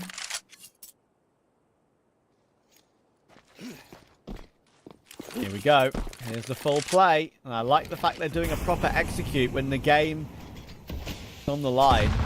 I'm sure they use everything to the best of their ability. Glowing's got a nice angle, but they could just swing past that angle. He'd be delighted to find out they won't. He's going to get 2. He's even got help from Dildes for 1 more, but there are the trades. Fader gets 1 and 2 back. So, one can go down in a 2v3. Shelty's here. He needs to win that duel straight away, and he can't react to it. There's 1 more CT rotator, and guess what? Fader's found that one as well. Another advantageous situation falls apart for 9 Pandas. Keep on counting them. They keep falling down. Well, that was a 5 versus 2 for a brief moment after Glowing gets his 2 frags and Dildes gets 1 as well. A 4 versus 2 in the previous round. 9 Pandas going to be kicking themselves. Very messy second half coming through from them.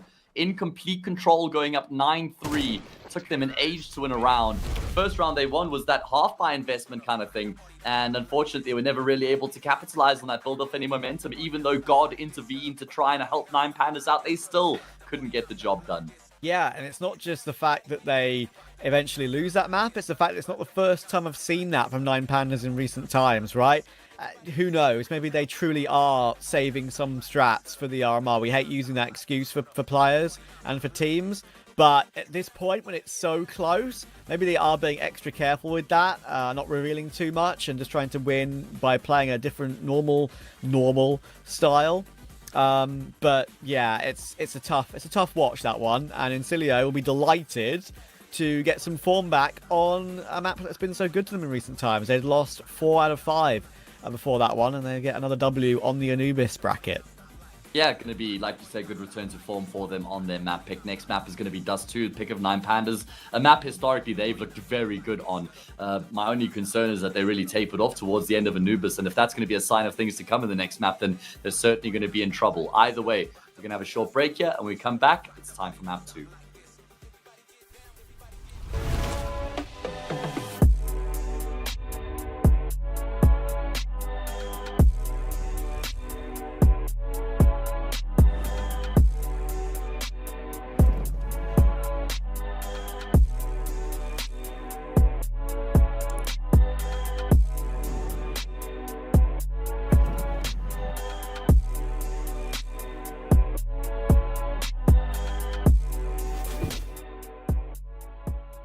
What's in store for Hellcup this time? An enormous giveaway of skins worth over $15,000. Open a new crowdfunding case loaded with amazing skins to boost the tournament prize pool. 2 Twitch giveaways just for viewers. Type raffle in the chat and don't miss your chance to win one of the skins during both tournament stages, the group stage and playoffs. Get ready to join the action.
the beat. Back with a family, they bang in the streets. The game on lock, I stand with a key. Standing my ground, I am planning to flee. Standing my ground, I am planting my feet. Taking a stand, embracing my destiny, shaking his hand. Flipping the script, changing the plans. Let's do the top and I'm taking the fans. Making them jump, making them dance. Making them jump, making them dance.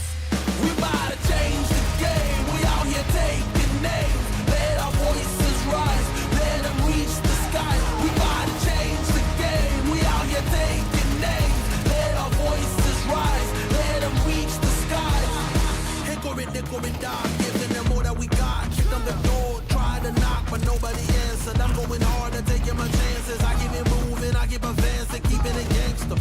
Getting the perks and I'm happy to earn them. Mr. Ambitious, kill it, I'm vicious, Mr. Determined. Riding the storm, but focus on rainbow connections like Kermit. The water on my shoulders, it was a burden. Now I don't notice it, everything turning, everything shifting, doing it different. I'm floating, I'm drifting. Shout out the slums, round the world we uplifted, doing it big. We about to change the game. We out here taking names. Let our voices rise. Let them reach the skies. We about to change the game. We out here taking names. Let our voices rise. Let them reach the skies. We about to change the game.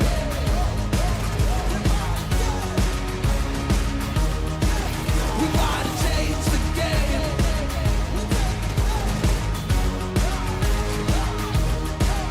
Let's go.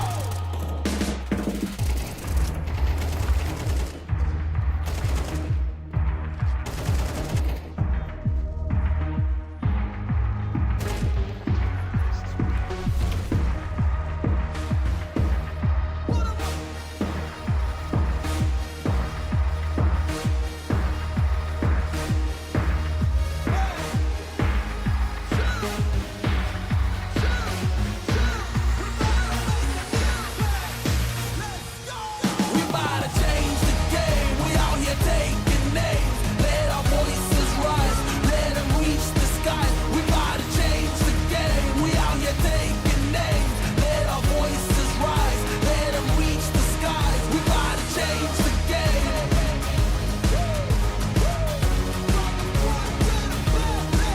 We about to change the game.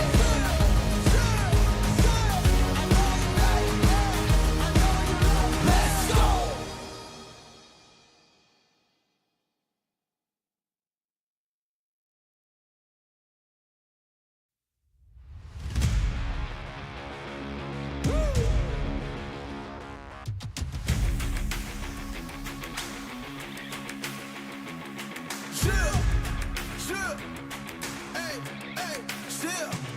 Let's go. I was born to kill it. I was meant to win. I am down and willing, so I will find a way. It took a minute, now it didn't happen right away. When it get hot in the kitchen, you decide to stay. That's how it winners made. Stick a fork in the hater on my dinner plate. I walk into the fire like it's just a bit of flames. I switch my style up, watch the money pile up. I'ma get rich or die trying, want me switch lanes. I'm always getting better, I'ma be on 5th place. On this one, then 4th on the next. 3rd, 2nd, 1st, 4th, best. She showing love, give me all the raw energy. Don't stop, go ahead, get it in. Jump, knock, let me in. Huff and puff and blow the house down. Raw energy. Go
drown. Please don't let me drown. Whoa. Give me all of your lies, 'cause you're my demon in disguise. I learned to love the cage you keep me in, but the walls keep closing in, and I don't wanna die, but you're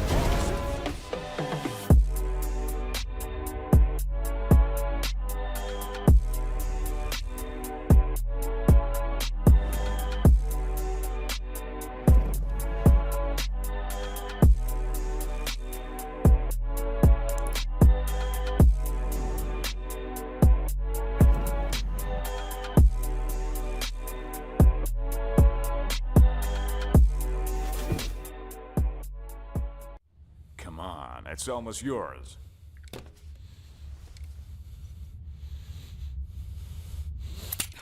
When are you gonna get another chance like this? Go ahead. Go ahead. Why are you slowing down? You almost got him. Come on. Whoa, whoa, whoa, whoa. What's going on here? So, this is what you decided to do to me, to all of us, for pixels?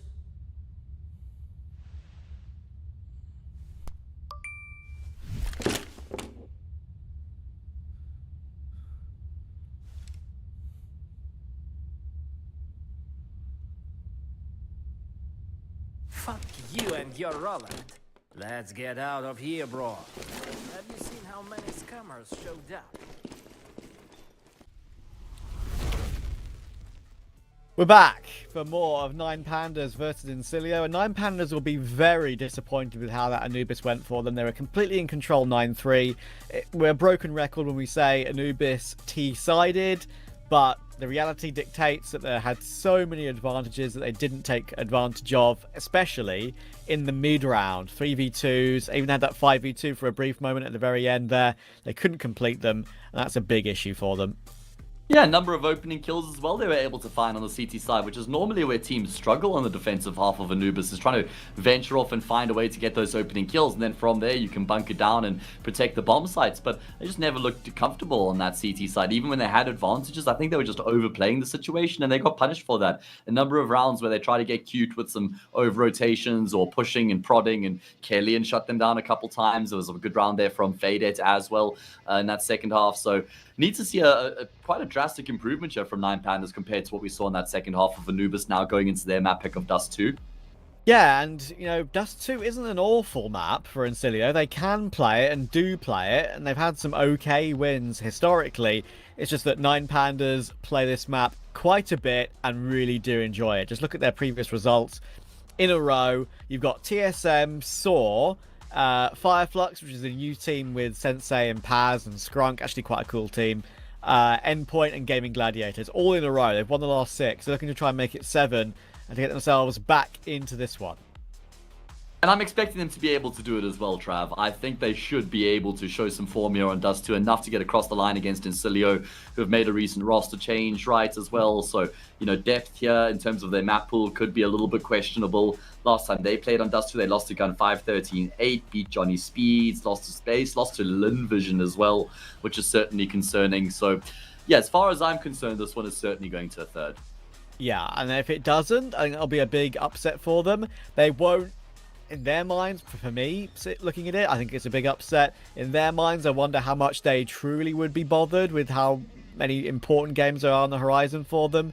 I think that, if memory serves me correctly, their opening game in the RMR was against Astralis, and they'll know that current Astralis, even though they look really good at the World Final, are very beatable. So they'll really want to get their first foot forward, there we go, at the RMR. So yeah, I think it won't be the end of the world to them, but either way, I want to see some of the things they've clearly put into practice work for them. And I feel like on that CT side of Anubis, a lot of the things they did put into practice, which get opening kills, did work. They just couldn't complete them. Alright, well, let's see exactly what Dust 2 is going to have in store for us here as the second map of the series. Insilio, can they find a highly unlikely 2-0 upset against 9 Pandas? That nade, it doesn't actually bank off the wall the way he would have liked. I think it would have done a lot more damage then. So now it's going to have to get done with the gunfights alone. able to find one. Kelly with the Julius remains in position. A smoke has been dropped by the T side, which means there's no chance to trade out Result. FPS has found glowing as well, and 9 Pandas have made some very questionable decisions in this pistol round. Bomb is headed straight in toward B. At least, well, it was faked for a second. It got charged in there on the back of I Disbalance for a moment or two. But waiting to see what Shalvey can get done. It's all down to whether he gets this kill, and now, yeah. I'm going to say, even if he does get that kill, I Disbalance rotating away. That was very proactive from Insilio, making sure they cut him off, realizing what's going on. A great start for the CT side. Yeah, perfect way for them to begin on their opponent's map pick. Like I said, just the decision to drop the smoke grenade here for me is the most questionable, and especially with Result swinging ahead of the smoke, there's just no chance for the trade, and then FPS catches glowing trying to fall back. Something else that I forgot to mention in the first map is that, of course, Polt was the previous member for Insilio, and you'll remember those Trav, Glowing, and Polt ex-teammates from the one-win days back in 2021. So it would have been cool to see them playing up against. Yes, sir. There was Ravenlot on that team for a brief moment as well. There was even a player called Propler before that. Oh god, that's a throwback. Was Nickelback on that one-win team? I don't think so. I don't remember him being on that team. He was usually around like the Entropic, Windstrike. Yeah. What would have been before that? Would have been before Windstrike. Goodness. I don't know. A while back now. But yeah, I think for me, those old names on that old one-win team, a couple of individuals they had, they've not been relevant and have either retired or just playing casually now. So yeah, not seen much from them lately. Yeah, if you had to actually look at the players who came through from that one-win roster, I feel like Deco has done well for himself. You know, now on Aurora, of course, his future's got a big question mark hanging over it at the moment. But you've also got to kind of look at Glowing and think he's done really well for himself, just in terms of the consistency we've seen from him and the level he's been competing at as well. What about Travis? Especially for a 30-year-old. Oh, right, fair. I feel like Travis has done well, but 2024 has just not been a good year for him. It's been bad. Like, yeah, Amcal, there was a lot to get excited about for that team at the start of the year, but I feel like they've just completely dropped off since then. It's been bad, mate. Like, yeah. Like, really bad. The Topo risk was a big risk, and I think he hasn't been terrible. But with other options that are kind of out there that I feel like would be doable for them, it was a massive gamble as a player that's never played in a professional team before. Nota was a bit of a slam dunk, but he's fallen off a little bit more since he's joined Amcal in this different system. Yeah, it's tough. Travis has got his stickers for me though, so that's all that matters. All good. Yeah, exactly. Your heart is full. But yeah, I mean, Amcal currently ranked 59th, whereas they were kind of hovering around that 20th to 30th mark earlier on in the year, so it certainly has been a big drop off from them. Yeah, failed at the either way qualifier. Yes, sirree, Sugar. Well, yeah, that was sweet. Nothing does not leave anything to chance. Wide swing, holds down mouse button 1, mows them all down, and lives to tell the tale as well. That never happens to me when I play against a full eco. I feel like you're probably more conservative. Like, you're not the guy who's going to go swinging and hunting for eco frags. Am I on the money there? Actually, yes. You're like the insurance policy in the team, Trav. I am. I will hold W in certain rounds when it's necessary.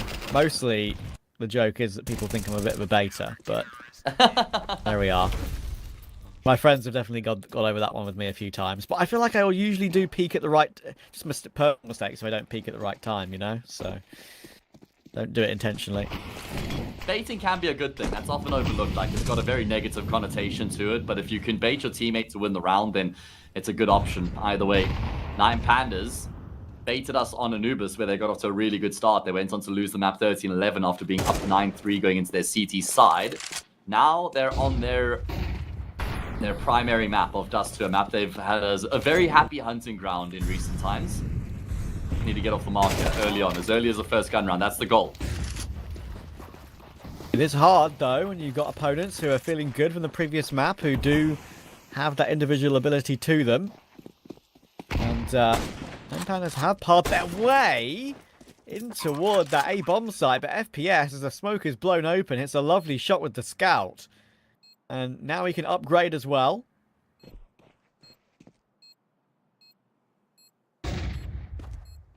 This is going to be super rough for 9 Pandas. Dillardez needs to hit a headshot. He has.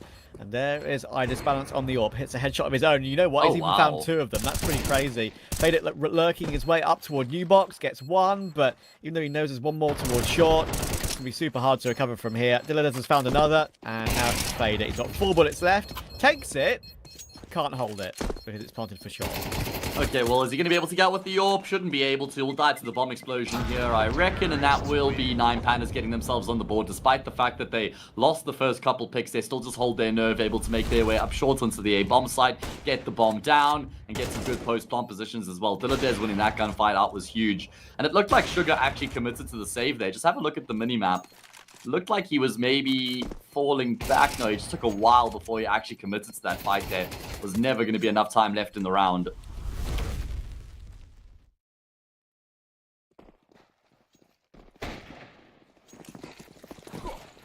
Yeah, not ideal though for 9 Pandas. Sure, they know they've done as much damage to Insilio as possible. There's been no saves, but they've lost everyone too. So their next gun round in response has got 2 Galils, a Scout again, there's some on the T side, and a Mac 10 on Chalfie, which is not the nicest on long-range map like Dust 2. Need to break open the smoke. It'll be before Chalfie makes his way across the long CT position.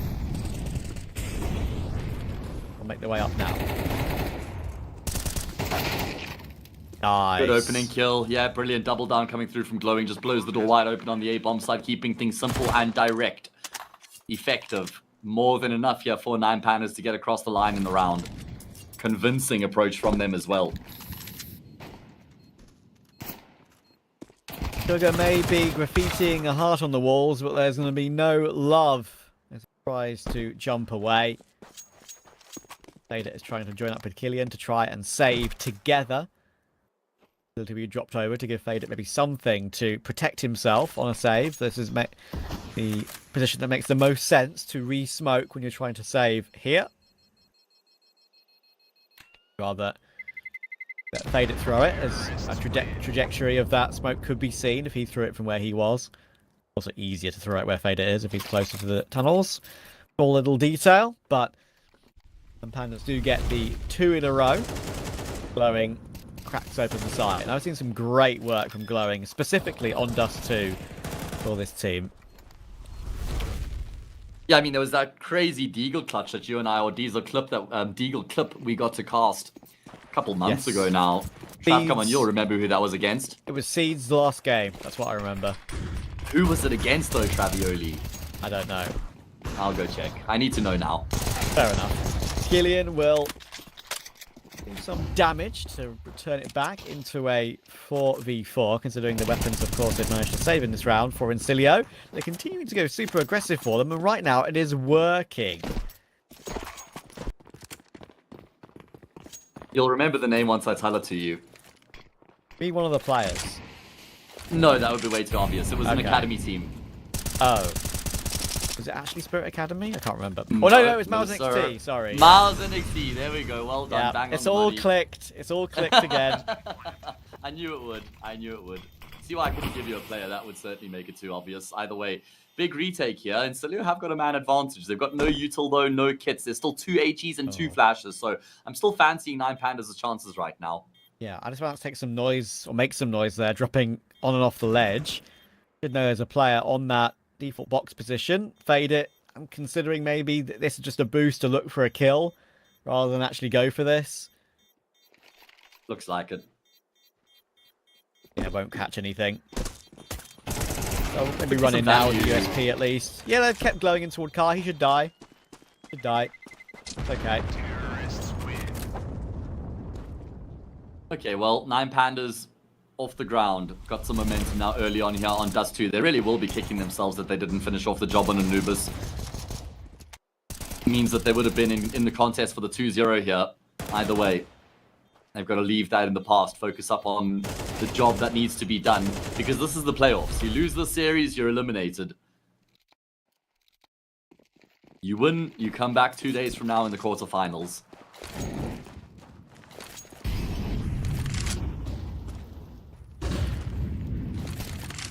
Oh, Shalfie ducks out of the way. Flash is coming into his position. He'll be... I'm amazed he's been allowed to live there. But he's still 100 health, even. Get in, isn't Okay.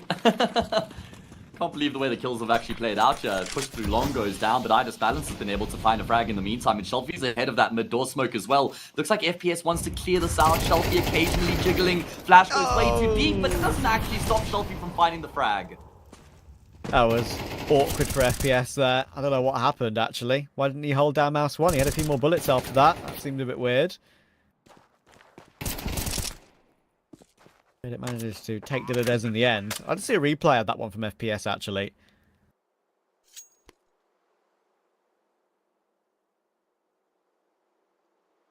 Yeah, it would be interesting to see. 9 Pandas just moving with pace and vigor on this T side right now. Every round we've seen from them, there's been some early moves made. From Pip. No Do you hunt think for that Glowing. Insilio, I think they should have committed more with the wave of util that they'd thrown in towards middle? There was a missed smoke on top of the doors as well that we noticed. Not sure that really did anything. I think this might have had the same result either way for me. Difficult to tell because we don't know how the rest of the 9 Pandas players were affected by the util. So even though Shelfie was completely blind, there could have been a guy in drop down or someone towards barrel at the top of middle there that would have been able to hold the angle, right? So tough to say. I feel like if you're going to commit that much utility though, you want to try and do something with it. I think that kill from Idis Balance's POV, which showed it was a pretty tasty one.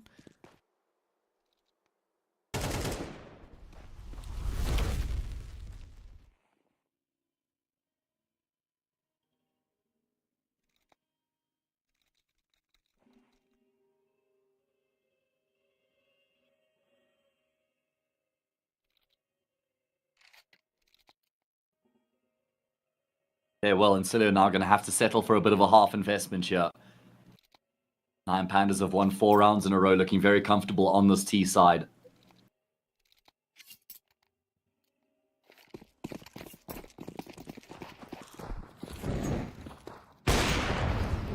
Oh, close.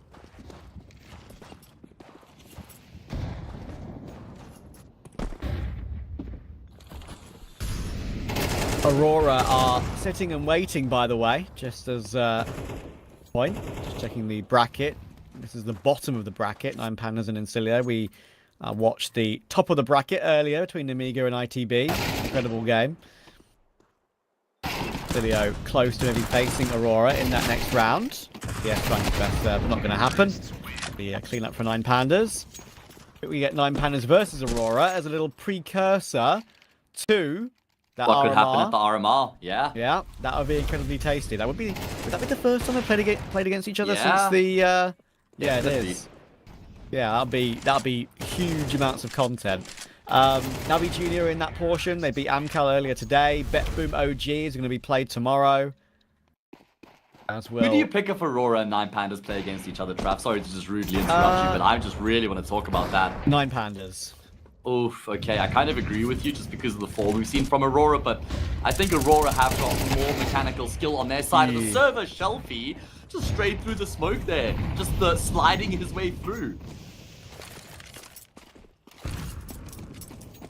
These Kellyan's been able to find 2 kills in return though, to try and keep this round doable for his team, try and keep it level, but Shelfie will go back through the smoke once again. That's the second time he's phased through a smoke and tunnels, and this time it'll net him full control of that B-bomb site.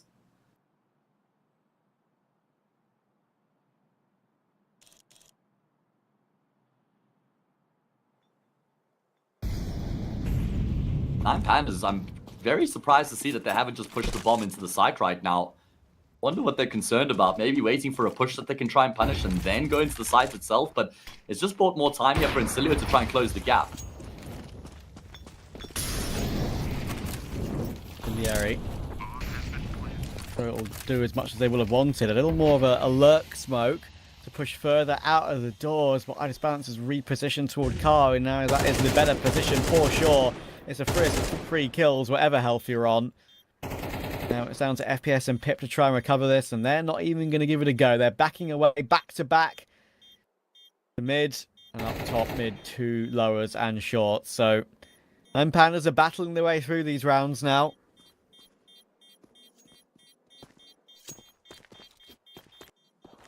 Yeah, I mean, that's just a very concerning round for Insilio at large, because think about how Shelfie opens up. He just goes straight through a smoke, gets a kill, goes back through the smoke to the safety of tunnels, and then 15 seconds later, he does the exact same play there and gets himself another kill, and that time he gets full control of the bomb site.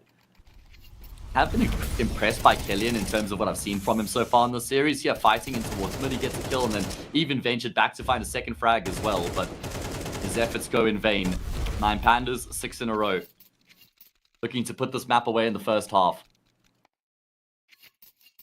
God, you know that Aurora 9 Pandas game, that is a possibility still, even though 9 Pandas are a map down.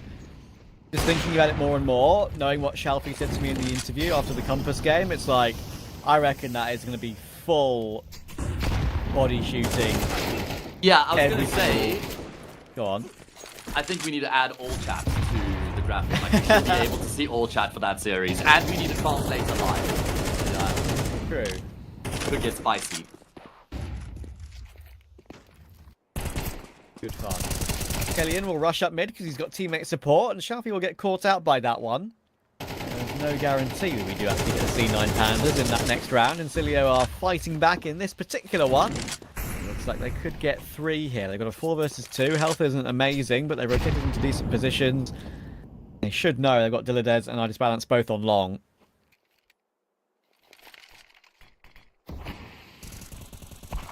Great position for Insilio, and they're going to be able to fortify their strong position in the round with that kill as well. Dilladez is going to go searching. They now know exactly where he is. It would require some sort of a highlight effort, and you know what, the fact that he even gets the headshot there on Killian is quite impressive.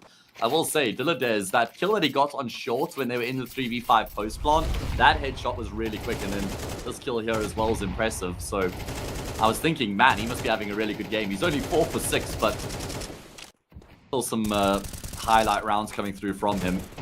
Yeah, a lot of times he hasn't needed to deliver because they've either taken the site and the CTs have saved, or along those lines, right? For Dilladez, we kind of talk about him as an excellent player at this level of Counter-Strike, putting some great numbers very, very often. Most people talk about Wrestle. He's proved it on LAN a bit more than Dilladez has.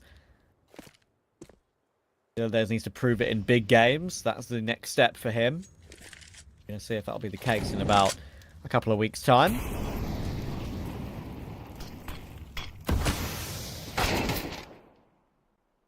Yow. Yeah, that is that's quite a frag there. Quite a find indeed from Mr. Glowing, who's found a number of opening kills here on Dust 2 already. There's options available here for 9 Pandas. Kelly, and he decides to try and force the fight with Glowing, and he's going to come off second best, as most do when they try and fight with Glowing. Now, 9 Pandas are expecting to have moved pieces off of the safe bomb site, but FPS is still here with this orb. They've got one flash to try force him back. He's now regained his vision, and he's been able to get a kill. Reassumes the angle, but he'll step into Idis Balance's scope, and that is a misstep.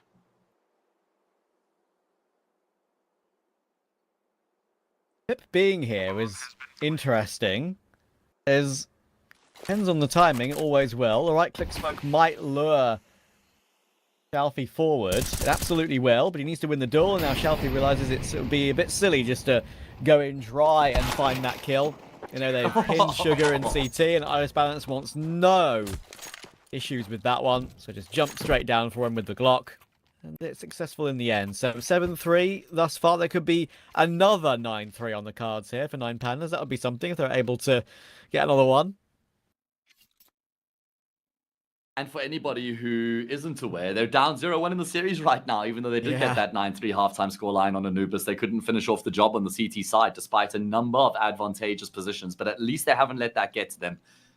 They've kept themselves in check. Now, what do you make of this decision for Insilio to spend all their money? I guess it's all right because they've got an AWP and 2 M4s. It's very light on util. It's quite a roll of the dice. And I guess it kind of emphasizes the fact that they feel like they need 5 here on the half, Trav. Yeah, if they felt like 4 was enough, then I think they'd half buy here. Yeah. CT Dust 2 can be cruel as well. I think you can very easily lose control of what you think the T's are doing and strategy and economy, everything to do with it. Side feels favoured on most maps, but Dust 2 for sure in my eyes, unless you get a double AWP in play that really does the damage. But once again, it's not started off too well. Glowing's found FPS and he's found Fade It as well. Once again, Glowing has just taken point and taken head. Yeah, he really has. And I just balance with the Julies will rule the roost over towards long. Kellyan and Pip W both emerge from the smoke, but only to be smoked. Yeah. Okay. Dust 2's done. Can we just run this to the third map now? I've seen enough, Trav. Yeah, I've seen enough too. Just get us to Ancient. Take it to Ancient. Yeah, exactly. I mean, the fact that Iris Balance gets 2 here, like, neither of those 2 CTs have helmets, which makes those kills much easier. But seeing dually kills on gun rounds is still rare, you know? So the fact that he hits the 2 headshots makes it look easy. Like it's a pistol round for him. Yeah, fair enough. Everything just going according to plan for 9 Pandas right now. And I think I figured it out, Trav. I think they just wanted some more table time. That's why the just didn't go the way they would have wanted. They can get an extra map in here in the series. Just some more time in the official server.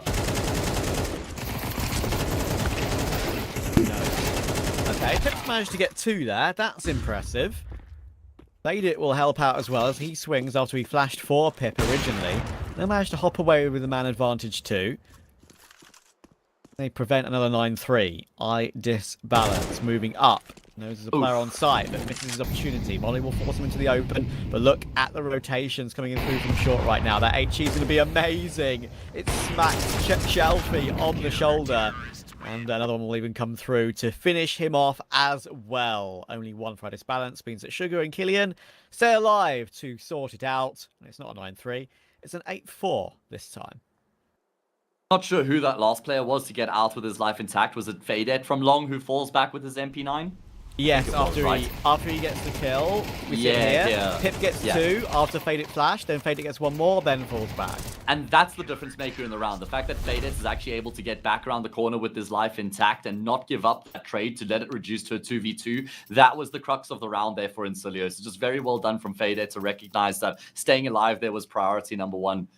And then they do finish off the job indeed. 8-4. Insilio, well, it was a hell of a hard battle for them in that first half. But the fact that they managed 4 means there's still somewhat in the game here. But they have to win the second half pistol round.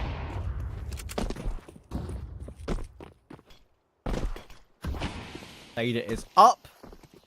One will jump its way over. Can be planted despite losing the opening kill to Wrestle. There is no kit available here for 9 Pandas. This makes this very difficult now. It actually would have favoured Insilio somewhat from this position.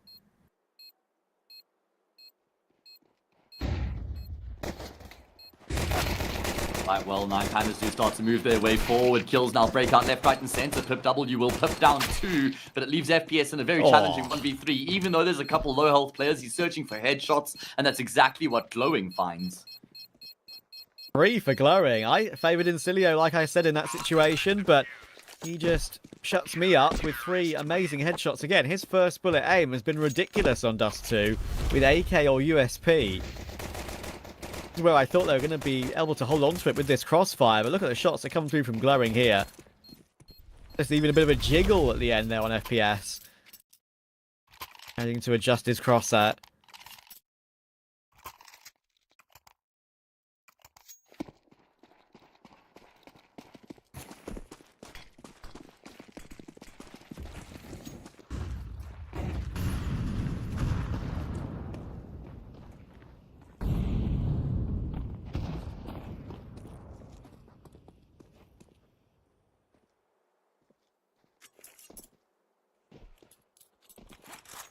Okay, well, I mentioned how important that second half pistol round was for Insilio. Unfortunately, they fall short.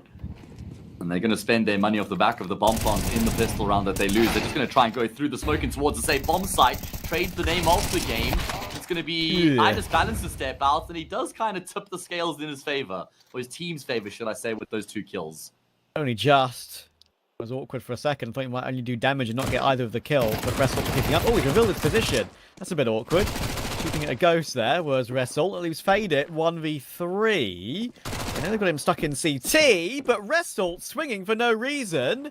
Vader has jiggled him out and hit a beautiful shot, but thankfully Diladez puts an end to the madness. What an attempt that was from Vader, to be fair to him. Yeah, that was incredible. That was a very solid attempt indeed, and I feel like one that he needed to win as well. Falling short there means that 9 Pandas got 10-4, no bomb plant for the T side either, so gonna have to be an eco here. Dust 2 is looking cooked here. Oh man, how crispy has he been with some of these shots today? I know he's only, what, 7 for 9, but I swear every kill is a highlight kill from Diladez right now. I know, right?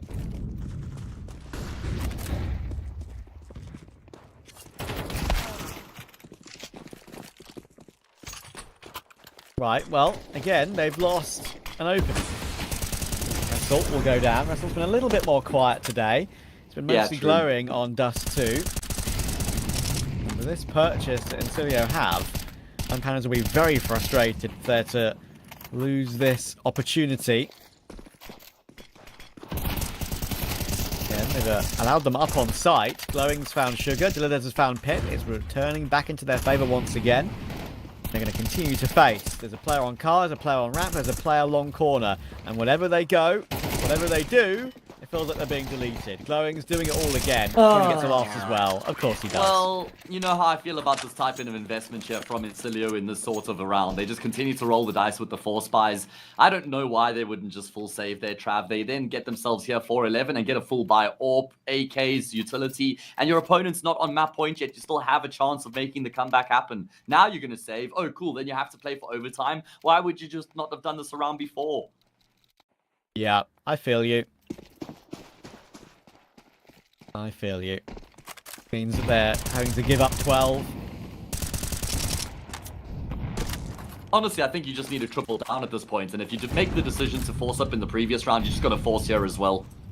Like, now you're kind of betwixt in between. You haven't really committed to either side. Well, they will just go and do it with the pistols now. Yeah, watch them do it.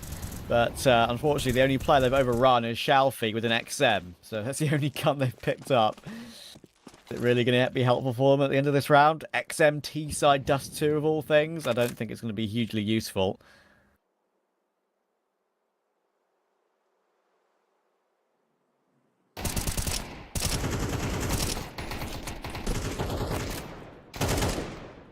And it's glowing again. This is one of these glowing games that you can just have. I mentioned he was good on Dust 2. Yeah, you did. You did, and he certainly lived up to that billing as well. Triple kill out of him here in this round. 21 for 9. By far the top of the server right now. Great display coming through from him, and there's now 8 opportunities here for 9 Pandas to put Insilio away.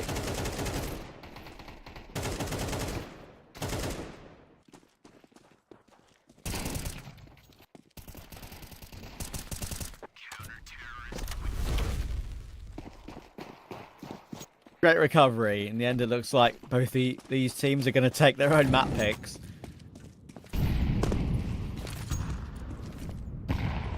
That does seem highly likely. 9 Pandas in the back of their minds might be thinking, well, this could have been the end of the series, but what they're going to focus on is that they have successfully taken this to a third, unless I'm getting ahead of myself and there's some sort of a miraculous comeback here. But I don't see it happening. Diladez and Shelfie combined both find some frags. Great support util raining in on that B-bomb side as well. FPS in no man's land, never stood a chance, and Vader will follow suit.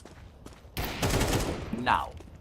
Oh, okay. Hang on. Hold on. 74. Hold on. He's playing close doors. Oh, he's been spotted out. There's another headshot.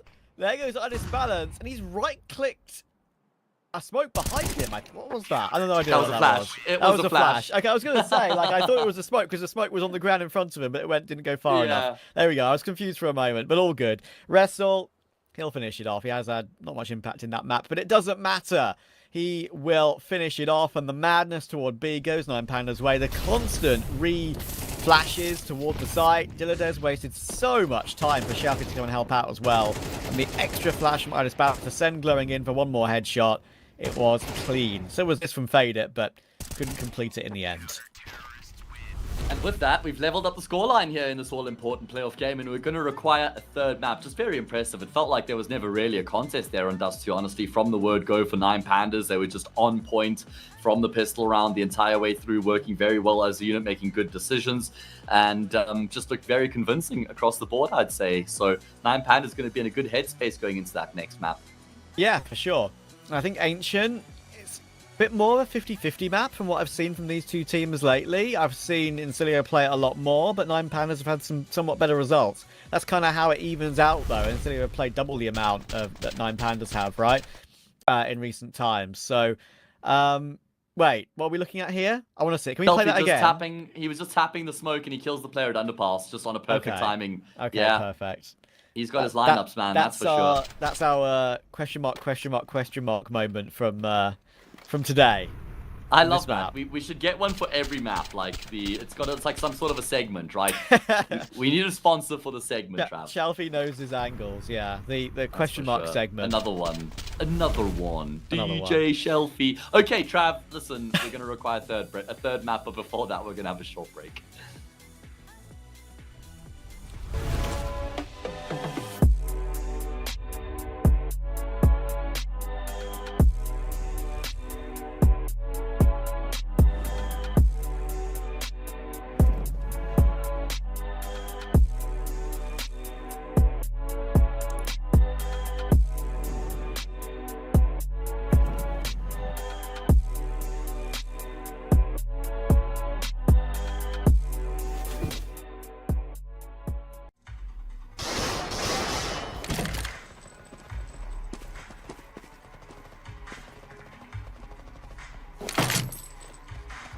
What kind of shame is this?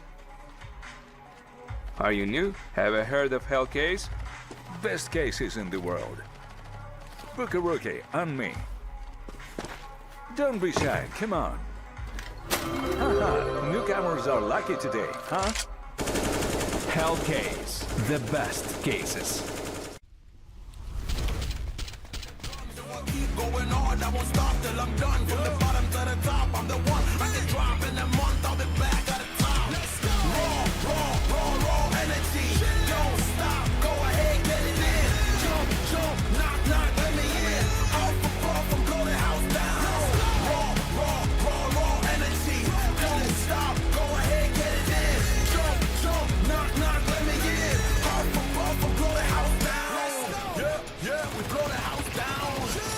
Yeah, we blow the house down. Big moves will shake the ground. For the greats who came before us, we about to make them proud. We've got to make this count. Take the ball and raise it now. Make noise and crazy loud. It's all moment, let me hear you shout.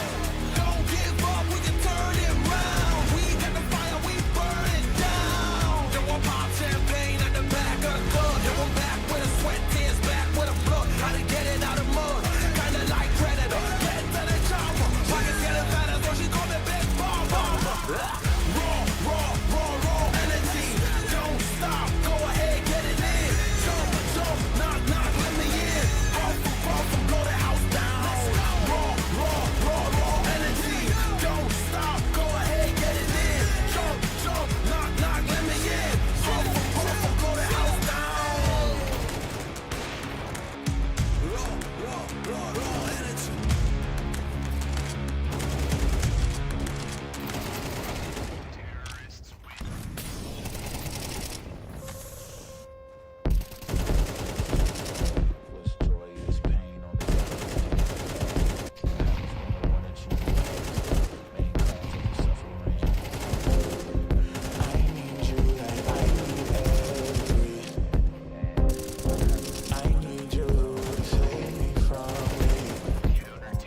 I can't see you drown. I can't see you drown.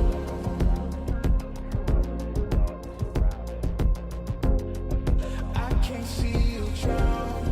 I can't see you drown.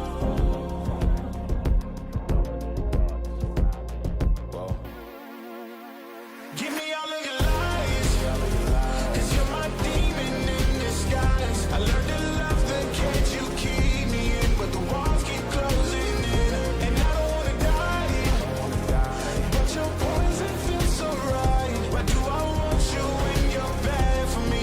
My perfect storm, my beautiful catastrophe.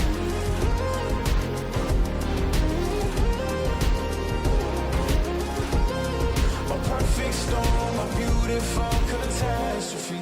It's a toxic addiction. You're a guilty affliction. Yeah. I can't breathe. I need to get some air, but it's a toxic addiction. You're a guilty affliction. Yeah. You can't breathe and you just need some air. Yeah. Give me all of your lies, 'cause you're my demon in disguise. I learned to love the cage you keep me in, but the walls keep closing in, and I don't wanna die, but your poison feels so right. Why do I want you when you're bad for me? My perfect storm, my beautiful catastrophe.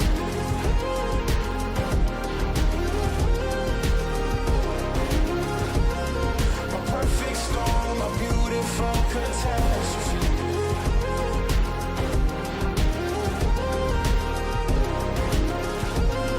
My perfect storm, my beautiful catastrophe.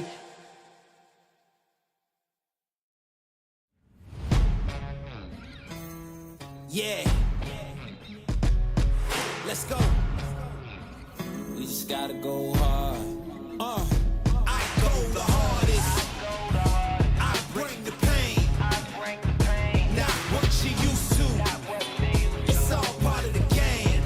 Yeah, I just gotta go hard. I just gotta go hard. Go hard. Go hard. Yeah. Oh yeah, the beast back. Adrenaline pumping through my veins, can't relax. Original, I am not the same as these cats. I sting them if they never ever mind and they beeswax. I don't ever cap, but I'm wearing like 3 hats. Never been a rat, but I know where the cheese at. You'll never get a trophy cause they all here where we at. You better believe that. When it's all said and done, I'll still be here standing. Never took a loss and it ain't something that I'm planning. I dare you to say something. My focus is A1. Every dog has his day, it's been mine since day one. This is real grinding, I'm still climbing. While you still trying, I'm still shining. It's real blinding. And I'm getting hotter too. Talking top 2, I'm not a 2. You let the pressure bother you and I do what I gotta do. Let's go hard.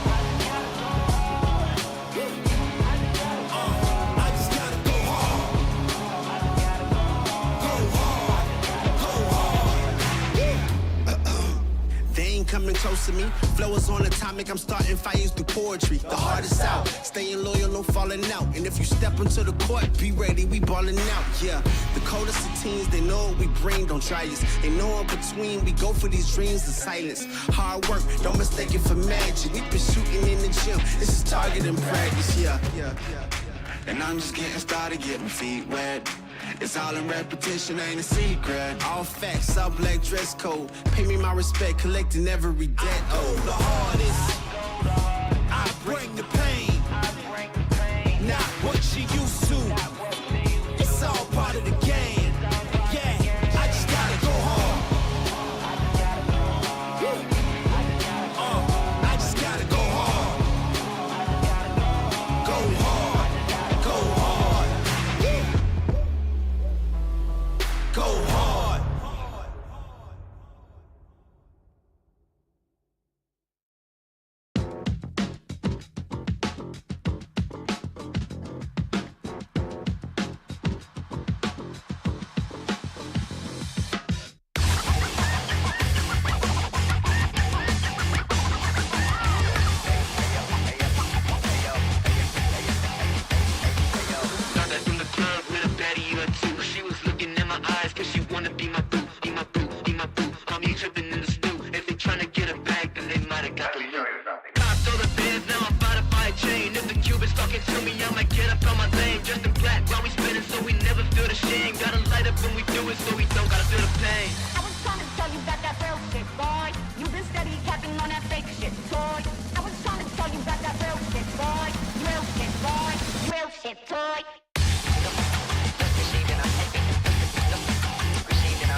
What kind of shame is this?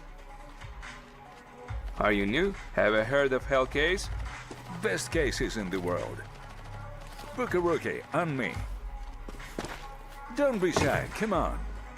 Haha, newcomers are lucky today, huh? Hellcase, the best cases.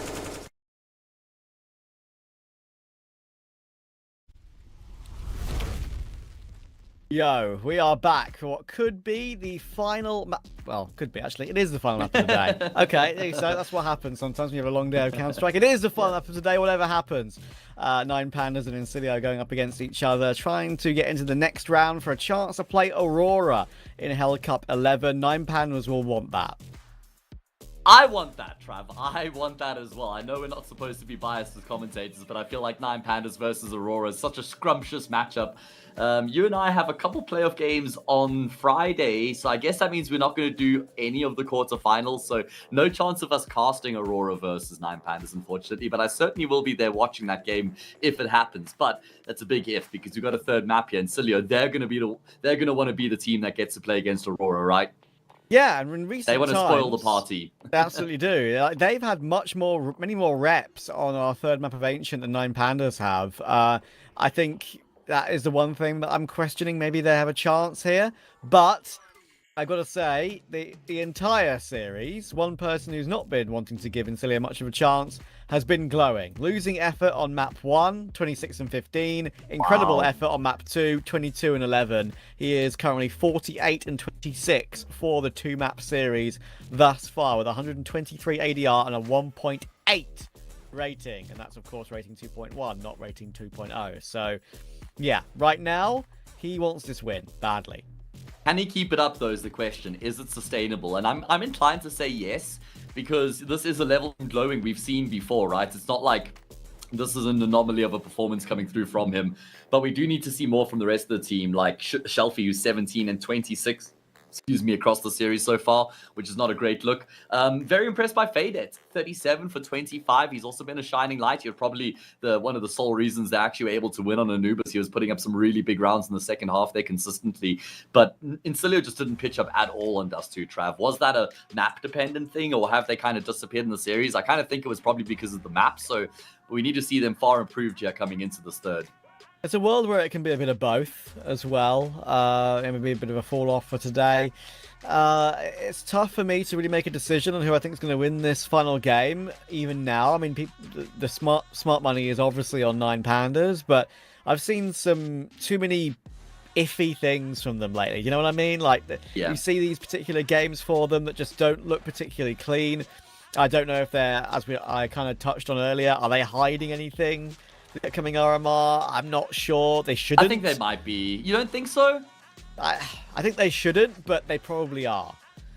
I think maybe it's not a bad idea. I mean, how many officials are they going to play between now and that RMR? And obviously, if you go back and you want to study the team you're going to play against, you're going to download their most recent demos, right? So they're playing in quite a few competitions on 9 Pandas. They still have a European Pro League game against Dynamo Eklot as well before the RMR starts, but I don't know. I kind of feel in the back of my mind that they're probably keeping some like core pocket rocket strategies, you know, in their back pocket kind of thing. That's what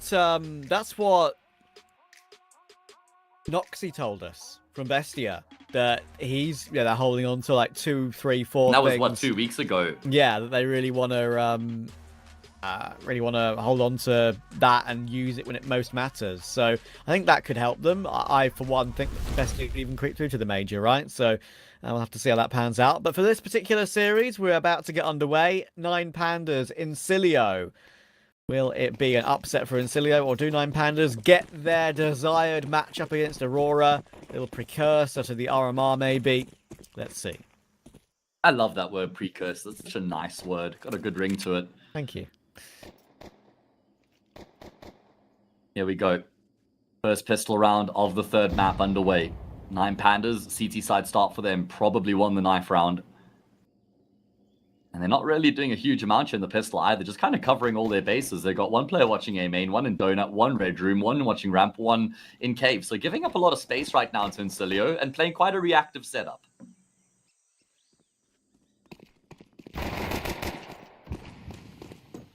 We'll get the opening. Deleuze will go down. That's 3 dualies for Fade It as well. And I should mention Fade It. He's also been very good over the course of these 2 maps thus far. It's not been all glowing in this series, but FPS will step up this time. 2 quick headshots with the P250.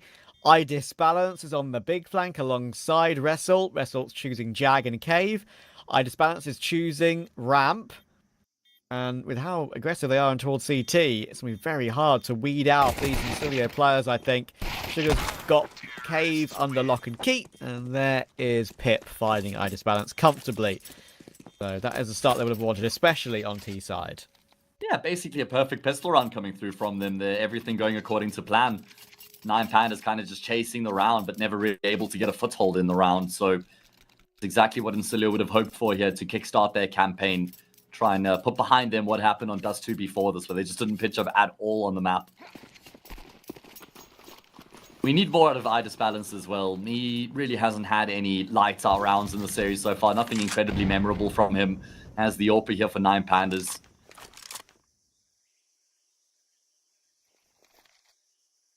And I'll even go so far as to say, I think if 9 Pandas don't qualify for the RMR, there has to be a serious conversation about Idis Balance's position in this team. Yeah, we've gone over that, haven't we? About how we have. There's just so many... When I say there are so many options available, I don't think there truly are. There's like 1 or 2 that would be amazing, but they'll probably got decent buyouts because those orgs are aware that they're up-and-comers. There's a few that have kind of fallen off a little bit in recent times that I used to think would be a bit of a lock-in. I mentioned Grix from Aurora, but I'm not sure whether 9 Pandas and Aurora will necessarily want to do any more business after everything that went on. Who knows? But, yeah, I mean, I think Grix is the future for Aurora now, with how they're probably going to move on from Deco after the RMR, so we shall see. What about if Betboom implodes? What about Zorte to 9 Pandas? Yes, 100%. Ooh, okay, there we go. 100%. The thing is for me is that I just feel like BetBoom are a team that will just stay together because they don't. I mean, there is some desire, I feel like, to move. I just feel obviously these players have a desire to move on in their careers. I just feel like BetBoom are so same old for the entirety of the calendar year. I've done quite literally nothing notable. The only thing they've won is a random CCT in September, and that wasn't even with Nafni. That was with Celta standing in. Yeah, so... no, it's just been awful from BetBoom. Honestly, if they don't qualify for the major, they definitely have to make changes as well. Yeah, and maybe a sort of a split up and a merge with another team at the lower level to get some new talent in with the BetBoom players and some of the older BetBoom talent in with a team like a 9 Pandas, like you say, would work. Yeah, I think I do think his days are somewhat numbered as a player on 9 Pandas. That's only a prediction of mine, though. That is not fact. What is fact is that FPS is trying to get another headshot. He's only going to get 1, though. It's Chalfie to go down. Result to Prey. He's back into a 3v3 very quickly, but look how far Pip is toward the back of the site. He'll die, though. Idis Balance takes that one. Result takes Sugar. Faded gets a quick trade, but it's him in a 1v2. I wonder if that little tap there, that little bullet fired there from W compromised his position. Idis Balance is going to go searching, and he will find Fadette as well. Good, strong defense coming through from 9 Pandas to weather the storm over towards the A sites. And like I said, Pip W just shooting that one shot just puts his opponents on notice and makes it a lot easier for him to swing with conviction. Yeah, this shot there. Now Idis Balance knows he's there. A little bit trigger happy. Yeah, I get that. Just going back to the conversation of AWPers, because it is a conversation I'm enjoying, just looking at some other options. If you're happy to stray away from the round for a moment. Of course, go ahead, very quickly. Fine Shine for Hotu is a name that I would consider if you're looking for somebody who's a completely unpolished diamond and might be someone who could be sort of like a future star. Okay, I like that call, yeah. I've seen some okay games from Hotu recently. Don't forget the last one we thought was the next name to come up was Gokushima, and look what happened to him. So, yeah, I would be wary of that, but everyone's different. It's from Insilio, just been able to shift themselves into the safe bomb site. They've gotten an opening kill as well, kind of trying to run it back from what they did in the previous round, not expecting 9 Pandas to be ready for it, and it's a very good call. Found 2 frags. That's going to earn them full side control, and I don't even know if 9 Pandas can afford to attempt the retake. Oh, and look at this. There's a snake in the grass. It's a Tech 9. And Idis Balance has no idea. Oh, okay. There we go. Timing works out for Kellyan. Calmly taps away, finds that frag. Looking to inflict maximum damage here.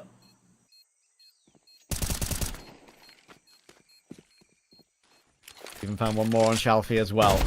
Gonna get it there to try and save, and you know what? He's found all of them. What a great little hunt that is from Kellyan. And Panda's in a rough spot early game here. 4-1 incoming for Insilio. Yeah, true. No money here for the CT side to invest into this next round, so they're going to have to just eco. You mentioned that there's a lack of reps for 9 Pandas here on Ancient. So both teams haven't played much of the map lately. Insilio, no, they've got a number of games played. They just haven't had some great form on Ancient. My goodness.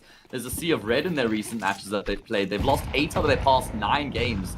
Only team they've beaten was Montigen, and that was in double overtime. So it would be a turn-up, for sure.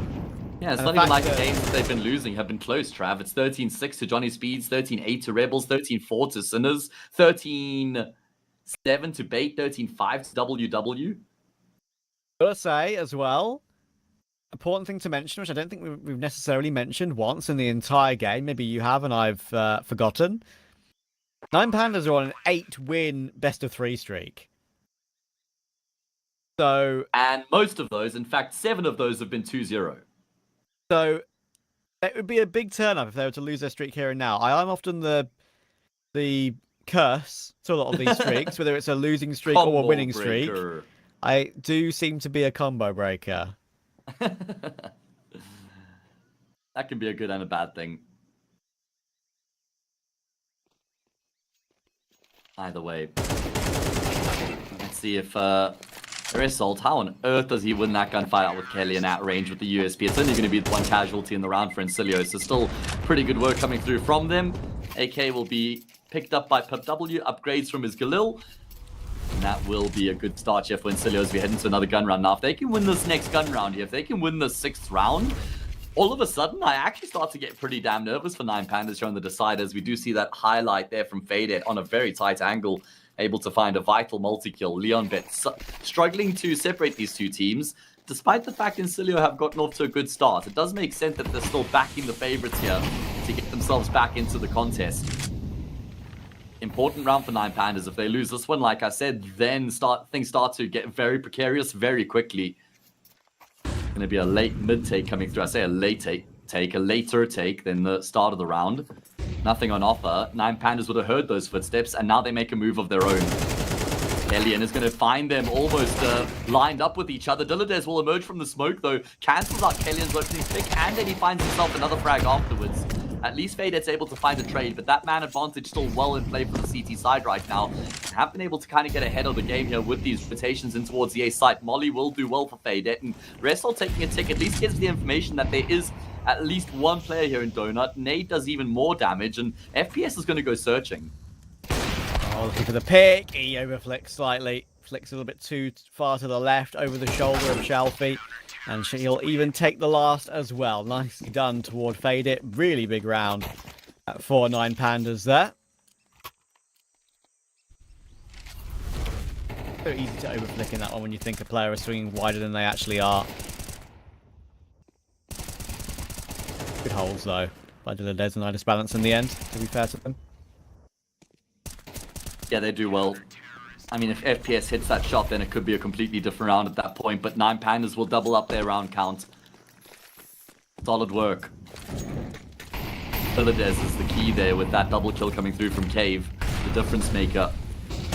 And look at this from Kellyan. Talk about turning up the pace, just rushing in towards the B bomb site, but he can't fall back because the incendiary behind him and glowing will ensure that the life is lost. Yeah, and they've got no control in Insilio after that opening fight. Sure, a little bit in A main, but one was back behind the B stairs, pretty much in spawn. And Pandas were still sort of searching around mid, searching around B to see if there's anything around there. Definitely mid. Result is now recovering toward A at the right time. He's got a nice angle as they try and boost Sugar up onto the tree, but it's an angle you can check, and there we go. Having that tree boost works out perfectly for Sugar against Result's position, and that locks 9 Pandas away. from the site. There'll be flashes in play. They've got one more HE and one more flash to Insilio, but no more after that. So that might give Nine Pandas a glimmer once his utility is all used up. And Shalfie, what a swing that is. Beautiful instant headshot. Glowing's found FPS in the meantime, and it's all on Sugar to try and trade it. He will, but he needs one more, and you know what? He's got it on Diladez. Yeah, that second frag is the key kill to actually get Insilio back in the round, but there's still a long way to go with the bomb being dropped in that A site. And Idis Balance will be able to reposition, getting himself out of Temple. This is a really good angle that he's on right now. Gonna spot the player stepping out and hits that first shot. Now it's on Fader to attempt the clutch. And he might get a little bit ahead of Idis Balance here, just creeping forward. Has a very good idea as to where both these players are positioned, but Glowing in a position to just step out immediately after Fader gets the kill. He finds the trade, and that's a third on the board for Nine Pandas. And a big round for Glowing after his incredible series thus far. Another triple that gets Nine Pandas very much the game. Sugar tried his best. It was again good work from him. The second kill was big. All the pieces in place there did Nine Pandas to make sure there was no risk of the round. Now, Nine Pandas have to avoid the Tech 9s. If they do, solid. Yeah, then they'll feel like they're in a good competitive position. Actually, a pretty strong buy coming through from Insilio, despite the fact they don't have much money, right? They've got a decent round loss bonus behind them and some money in the bank as well. So there's a lot of utility, upgraded pistols, head armor on most of the players as well. So it's not like this is going to be a free anti-eco by any stretch of the imagination. And maybe something pacey coming through from Insilio here as well.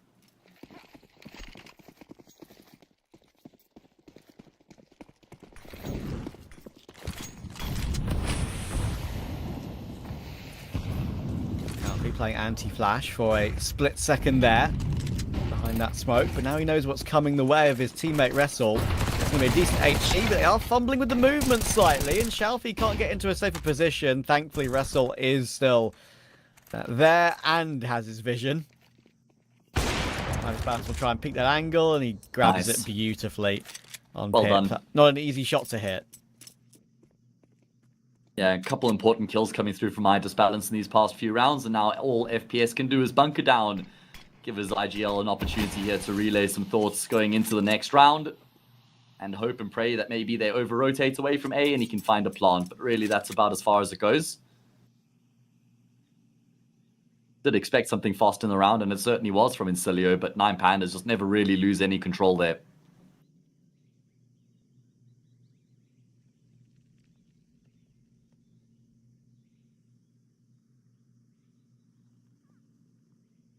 FPS just hoping they're going to rotate away or something. One guy goes searching, he gets a free kill, picks up a gun. Could make something amazing happen.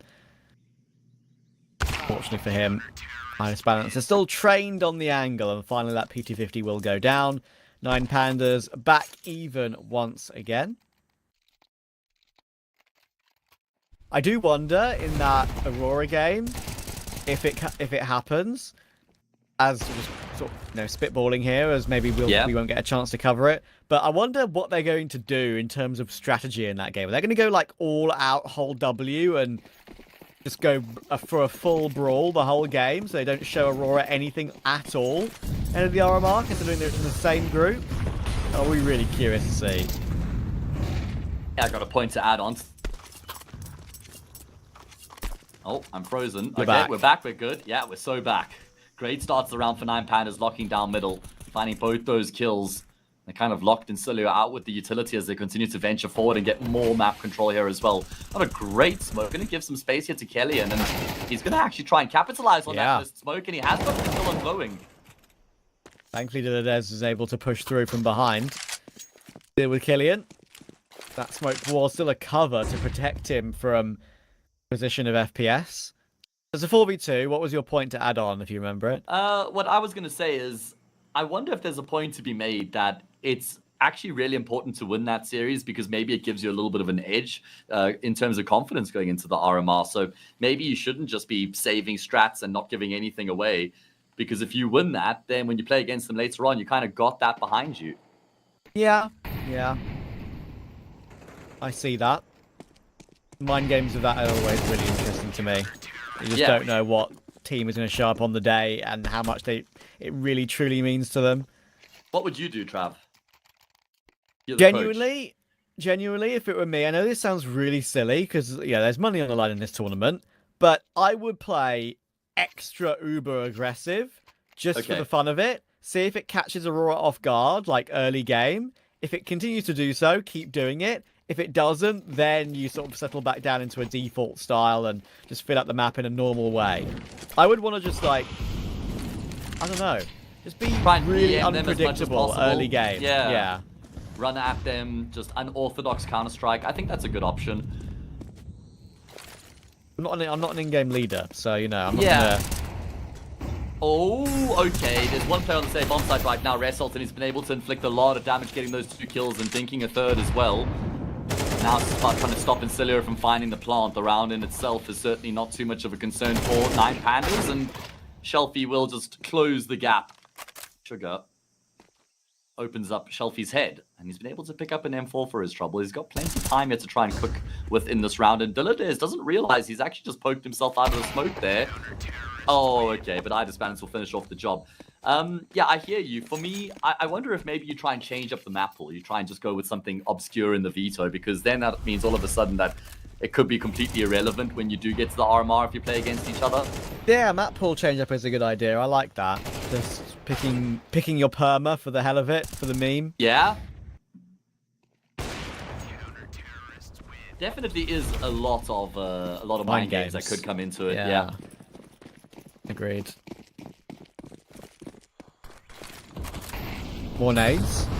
For Shelfie, got to kill one of those in all the previous rounds. They've got at least a turn and a half. Idis Balance wants to go aggressive. Little do you know, Killian was well on his way up a speed ramp, and they've all just fallen to the floor in front of my very eyes. That's a statement of a round coming through from Insilio, and it feels like it's a really important round for them to win as well, because they started 4-0 up. They've lost 6 in a row since then. And if they just lost the rest of the rounds in the half, then you can kind of just count them out of it. But it's anything but that. Good confidence on display coming through from them here. Just bodies hitting the floor. Blowing trying to use absolutely everything he can find on the ground, so there's nothing to be picked up whatsoever. He's literally hoovering up the map right now, cleaning it up for the final round of the half, using all of his spare util, knowing he can buy next round anyway. Might be a little bit tight for Wrestle, but with Idis Balance's money, I think he'd be able to drop fine, even with the AUT purchase that needs to come through.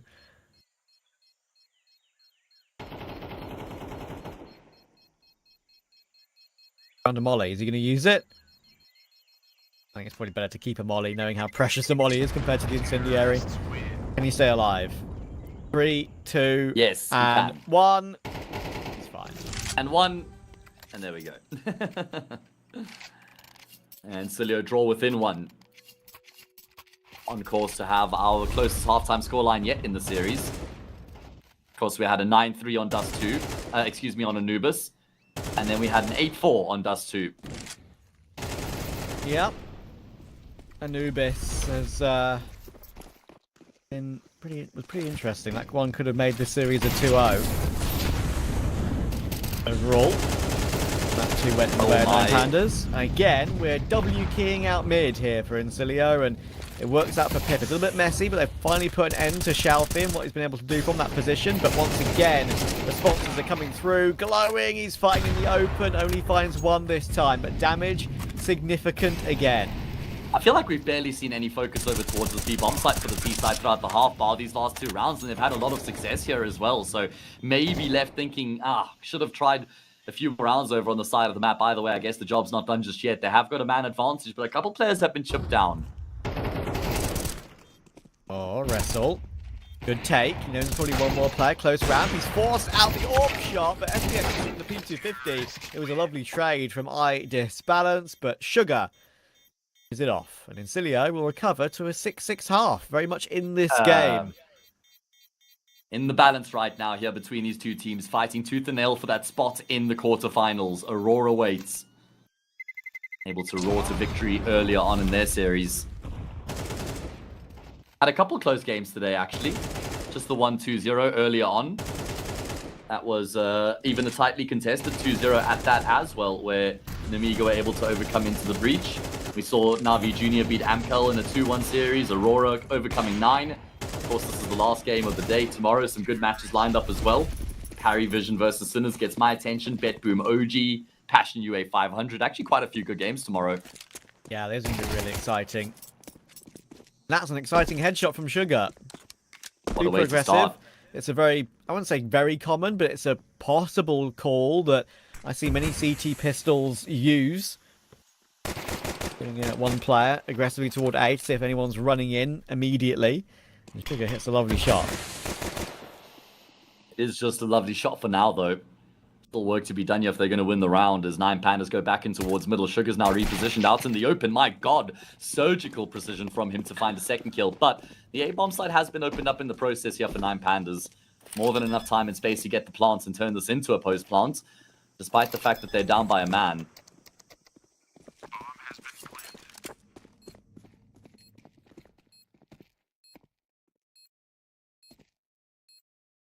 Surely not for Wrestle and Glowing from this position.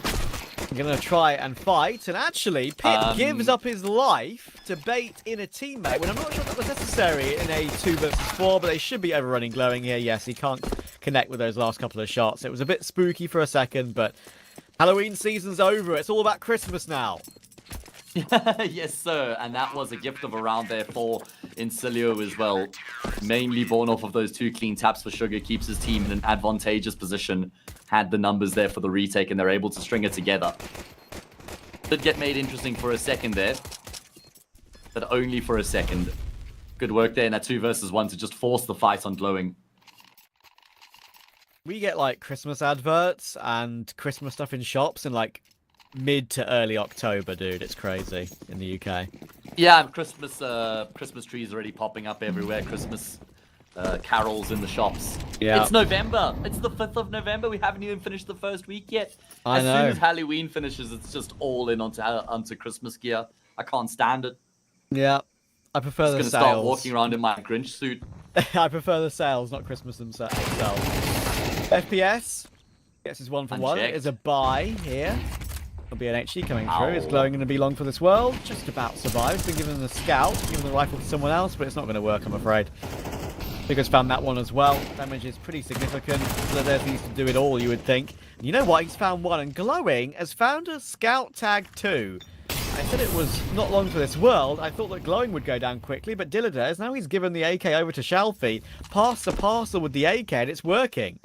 It's all on Kellyan. Big flank right now, opting for some trigger discipline. Dilladez will go back. It's actually not the end of the world that it works out like that, because it's the low health player who's been dropped. Glowing is still alive. Glowing's gotten another kill on a single point of health. How in God's name has he been able to impact the round?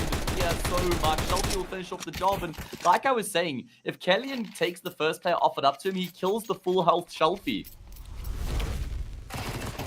That is crazy. Glowing was naded. He picked up a scout. I was like, surely he can't get much more done here. But you know what?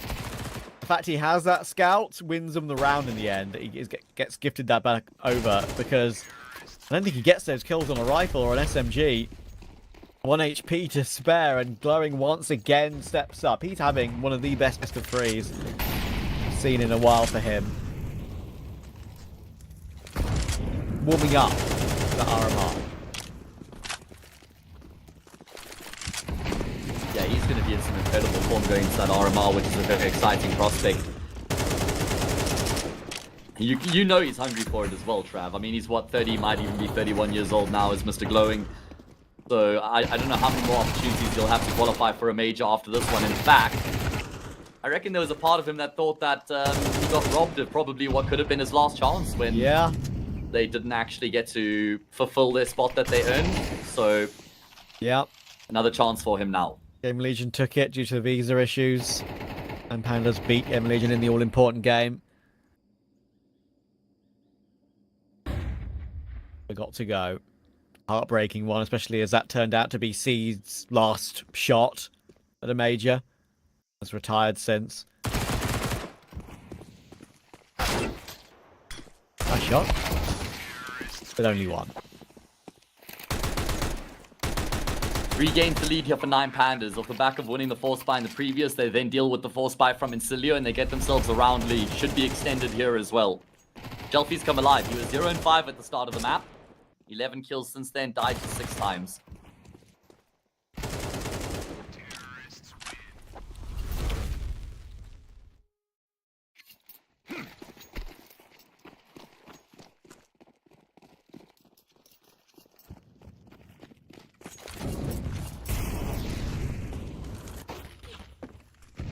Full eco for Insilio. 9 Pandas starting to put their foot down ever so slightly.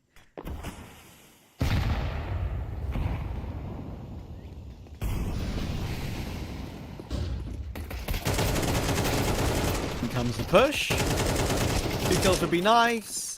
And Sugar, will you get it? No. Good work. Gressol's also come alive here. We mentioned we haven't seen a huge amount from him so far in the series, but he's had some good impactful rounds here on Ancient so far. 9 Pandas lead by 2 as we head into this next all-important gun round. And Insilio, now they wisely opt for a pause here. That makes sense because they know how much is on the line coming into this next round. Yeah, for Insilio, with no RMR, this is a hugely important tournament for them. It'd be lovely if they get a good result here. Get a bit of a cash reward for the cup and move on to all the last few little tournaments at the end of the year. Don't forget, of course, we've got our Hellcase giveaway going on. You can scroll down and click the panels below the stream to get involved with that one. Our prize pool, of course, is funded via those Hellcase cases. So, help support the teams.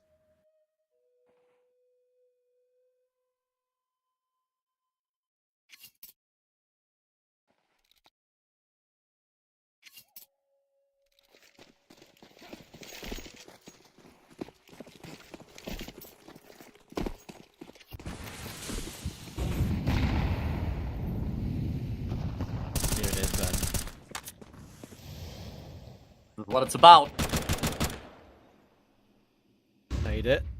Tapping away with the FAMAS in Jag, but yeah, decision for 9 Pandas right now is one of these slow defaults where not really much is being done by glowing. It's just watching to see if someone goes mad and pushes mid all the way through. Got the bomb in his possession. You've got 2 putting a lot of presence outside A. Shadow spotted, seen, and heard. With all this utility being thrown in toward FPS's position, but it's only a bit of effect to begin with. It tried to draw one more rotator over, but as you can see now, they've grouped back up with the bomb, while 9 Pandas have B lane control.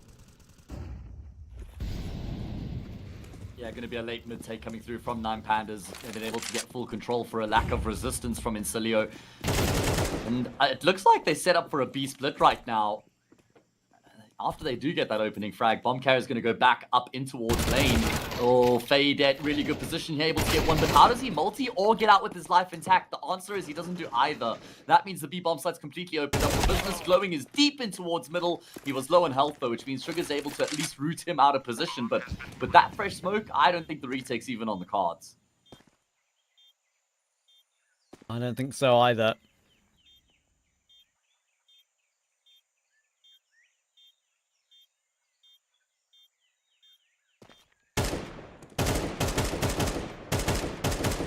They're falling away, I'm afraid, at the business end here in Insilio. Yes, has got the AWP, but no armor. Worst part is that they're going to be split up now in terms of their buy in the next round. Do they want to force around an AK and an AWP? If they had 3 saving, they probably could. With 2, not so sure.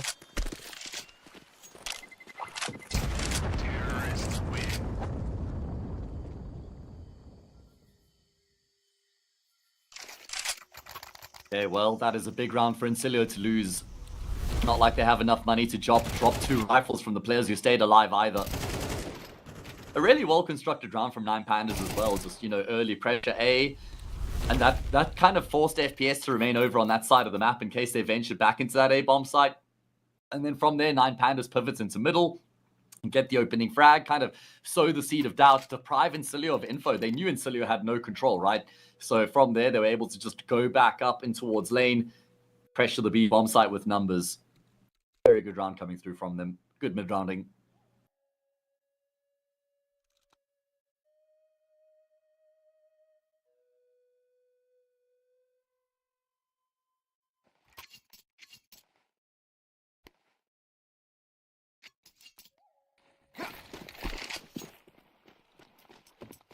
Okay, well, Insilio have indeed decided to save their money, which kind of makes sense. A bit of a half investment around the guns that have been carried over.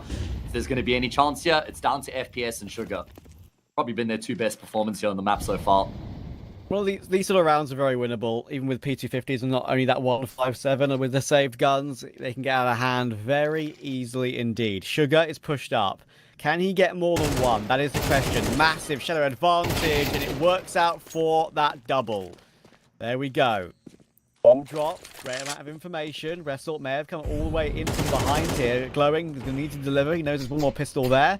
HE doesn't want to push past it. FPS is found. Defense in the meantime. Glowing needs this one, but Pip with a shoulder pick pre-fire. Result tried to respond, and he has with 2, but he needs 4. Oh my goodness, he knows that Pip was into CT and he knows FPS is in Temple as well. He's got the info and he's got the 3rd frag. And like I said, he's completely aware of that last player could be coming through from as well. How does FPS go about his business? Because the bomb is still at the front of A main. Result has to cross this angle. FPS is on it right now. But should he miss a single shot, that will be round over. Result will punish. So FPS, I'd say he's in control right now. He is the one who has this on his terms, waiting patiently. He's got to start to get worried that Result could be wrapping around, though. Oh my word, this is an insane standoff. It's been a standoff in a similar position for about 35, 40 seconds now. Finally, he's going to move round, but he checks it. Oh, but Result's going to get it done. I mentioned he had a quiet day thus far, but he's shown up at just the right time to not lose an unlikely round. Sugar starts it off beautifully. I thought they'd done enough when they managed to trade Idis balance, but Result gets these 2 straight away. Knew that he could isolate the next duel, the 3rd kill, his 4th.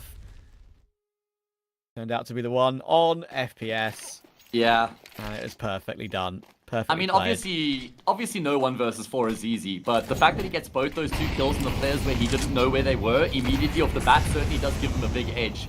And then from there, the way he isolates the duels and reads the round is perfect. The fact he takes so long to wrap around Temple is what forces FPS to start to get worried about Donuts and A-Main. And now we're going to see them try to get facing towards the B-bomb site. Shelfie doesn't expect Kellyan to have stepped out as far as he does. A very smart repositioning there from Kellyan means he can get both kills and, well, I was going to say get out alive, but evidently not.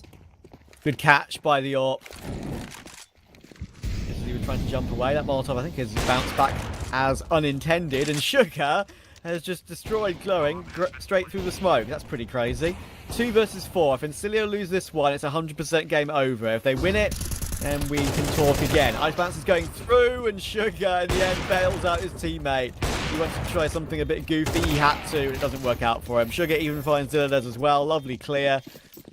And Insilio will get the round in their favour. They tried something a bit faster, their 9 Pandas, and it didn't work out for them.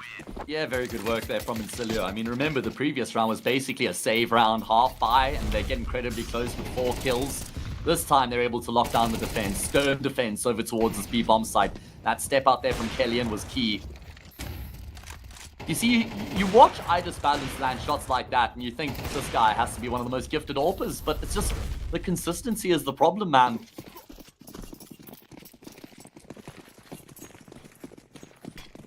Yeah.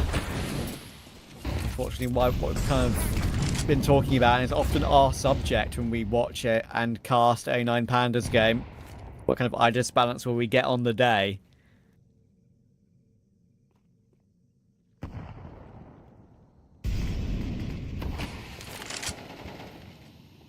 Goal from Pip. They'll re-smoke in front of Donut, which means he can't see anything. So that jiggle is no longer necessary. He's going to play forward with this. Is there going to be a flash? Do we put him in toward this position, or are we just playing inside waiting for a smoke fade?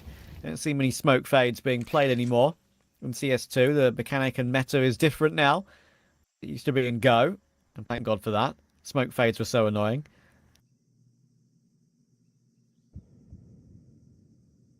Oh, have a look at this through Donut.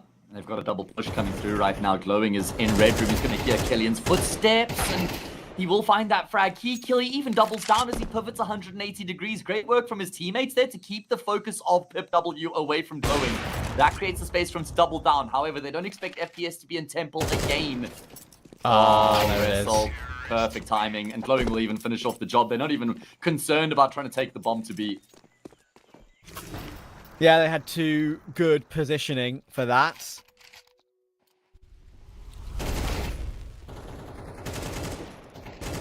man, yeah. When I saw glowing up in Red Room, it so often gives you so much control. And look at these shots he's hitting, man. Like, it's just full of calm confidence. Look at how he even jumps across the angle there to deal with FPS at the end. We didn't see that from his POV. No hesitation from dueling that one. He's 21-12. I can't wait to read you his stats at full time. Yeah, Which could be post-series. in 1 minute 40 seconds. That's true. 4 map and series points here for 9 Pandas right now. And they're going to be just steamrolling into middle. Add another one to the tally for glowing, and he might not be done just yet either. Dillade's in such a good position, man. I'm sure you heard the steps from FPS. He won't know that there's another player there, but he's able to relay the info through to Resalt, who finds the kill. Dillades gets in on the action as well, which is only fair because he was the scout. He was the reconnaissance man. Got to share the spoils with him. And Kellyan, well, left with an impossible 1 versus 4. The expected winner looks like has been confirmed. 9 Pandas will win their 9th best of 3 in a row in recent times, ramping up to that RMR, and the last kill will be picked up by Shalfie, and that is it, done and dusted for 9 Pandas. I believe with 22 kills there for glowing, he ends this best of 3 with exactly 70 kills. Yeah, that is impeccable. Honestly, impeccable work out of glowing. A really good series coming through from him across the board. Does very well on Anubis. We see a great game on Dust 2, and then Ancients, he just delivers. And I mentioned before we got into Ancients, is it sustainable? Can we see a 3rd map in a row from glowing at that level? And the answer is absolutely yes. He started off slow. I think he was 1-6 and got an important triple kill to make it Wow. 4-6. And then he never looked back from there. I mean, he's just looked incredibly clean. I mentioned that he can have his pop-off series. We spoke about that famous one in the RMR back in Copenhagen, back for Copenhagen. But it's not huge always him all the time, because sometimes it can be Result just holding W and killing everyone. Sometimes it's that sort of cerebral consistency of Dillades. Even Shalfie as the captain can get a lot of good numbers on the board for himself as well. So yeah, what a series from glowing, man. Yeah. And that makes me very happy to see him play so well, leading up to that all-important RMR. And now we've got the date booked between 9 Pandas and Aurora in the quarterfinal. We've got Result against his former org. We'll have Klax against his former org. We know that there was a lot of bad blood between that transfer as well. The Aurora players came out and said, yeah, there was a snake in the grass in our team, and it's really good to have him out of the picture. Now we can focus up and grind. Well, spoiler, it hasn't gone so well since then for Aurora. But either way, what a scrumptious game that will be between 2 big rivals. Yeah, that is the pick of the quarters, without a doubt. And we thus haven't far. even seen them, all of them yet. Yeah, exactly. We haven't even seen them being completed. We got the possibility of an Amiga versus Paravision or Sinners there. That one's going to be pretty interesting. I think Monty will have a hard time against Spirit Academy, without a shadow of a doubt. But if we do get to see the possibility of Spirit Academy versus Passion UA, that is just an incredibly exciting game for the future of Counter-Strike. Like, if you ever want to watch a game, if we do get that matchup, that is the game to watch if you want to see the stars of the future. Yeah, I am really looking forward to that. What a playoff bracket we have lined up here as well. Some exciting games to round out our quarterfinals tomorrow. Unfortunately, Trav and I won't be featuring there, but we'll be back again for the semis, Trav. So certainly something to look forward to. It's been a hell of a day so far, though. Three mappers and a 2-0, which felt like a 3-mapper because we had so many OTs between Namiga and Into the Breach on Ancient, right? Yeah, for sure. And it's been a long day for everyone, for production and for us. And so we're gonna call it now. Thank you for watching. More Hellcup action. We'll be back, of course, tomorrow to finish off those round of 16 games. Been very enjoyable, and we'll see you for those semi-finals when we're next on the broadcast. So, cheers, guys.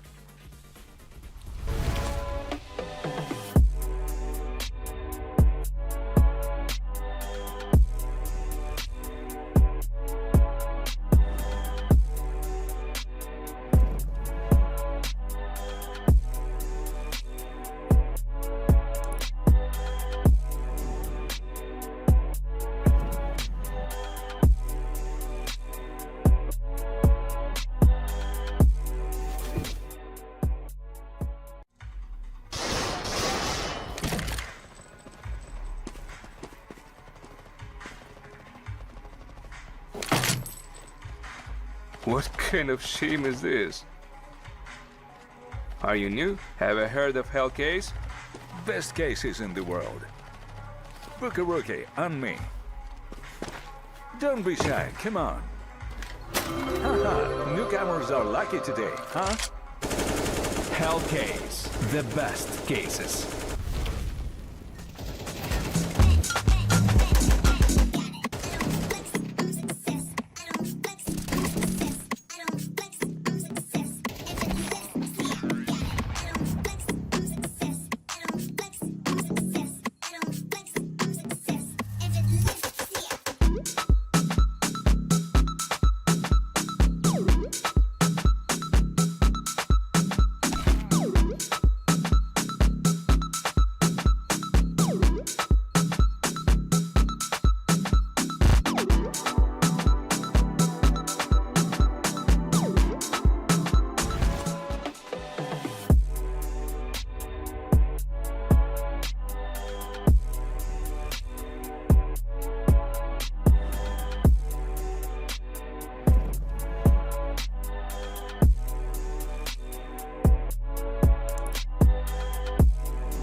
What kind of shame is this?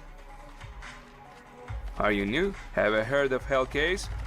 Best cases in the world. Book a rookie on me. Don't be shy, come on. Haha, newcomers are lucky today, huh?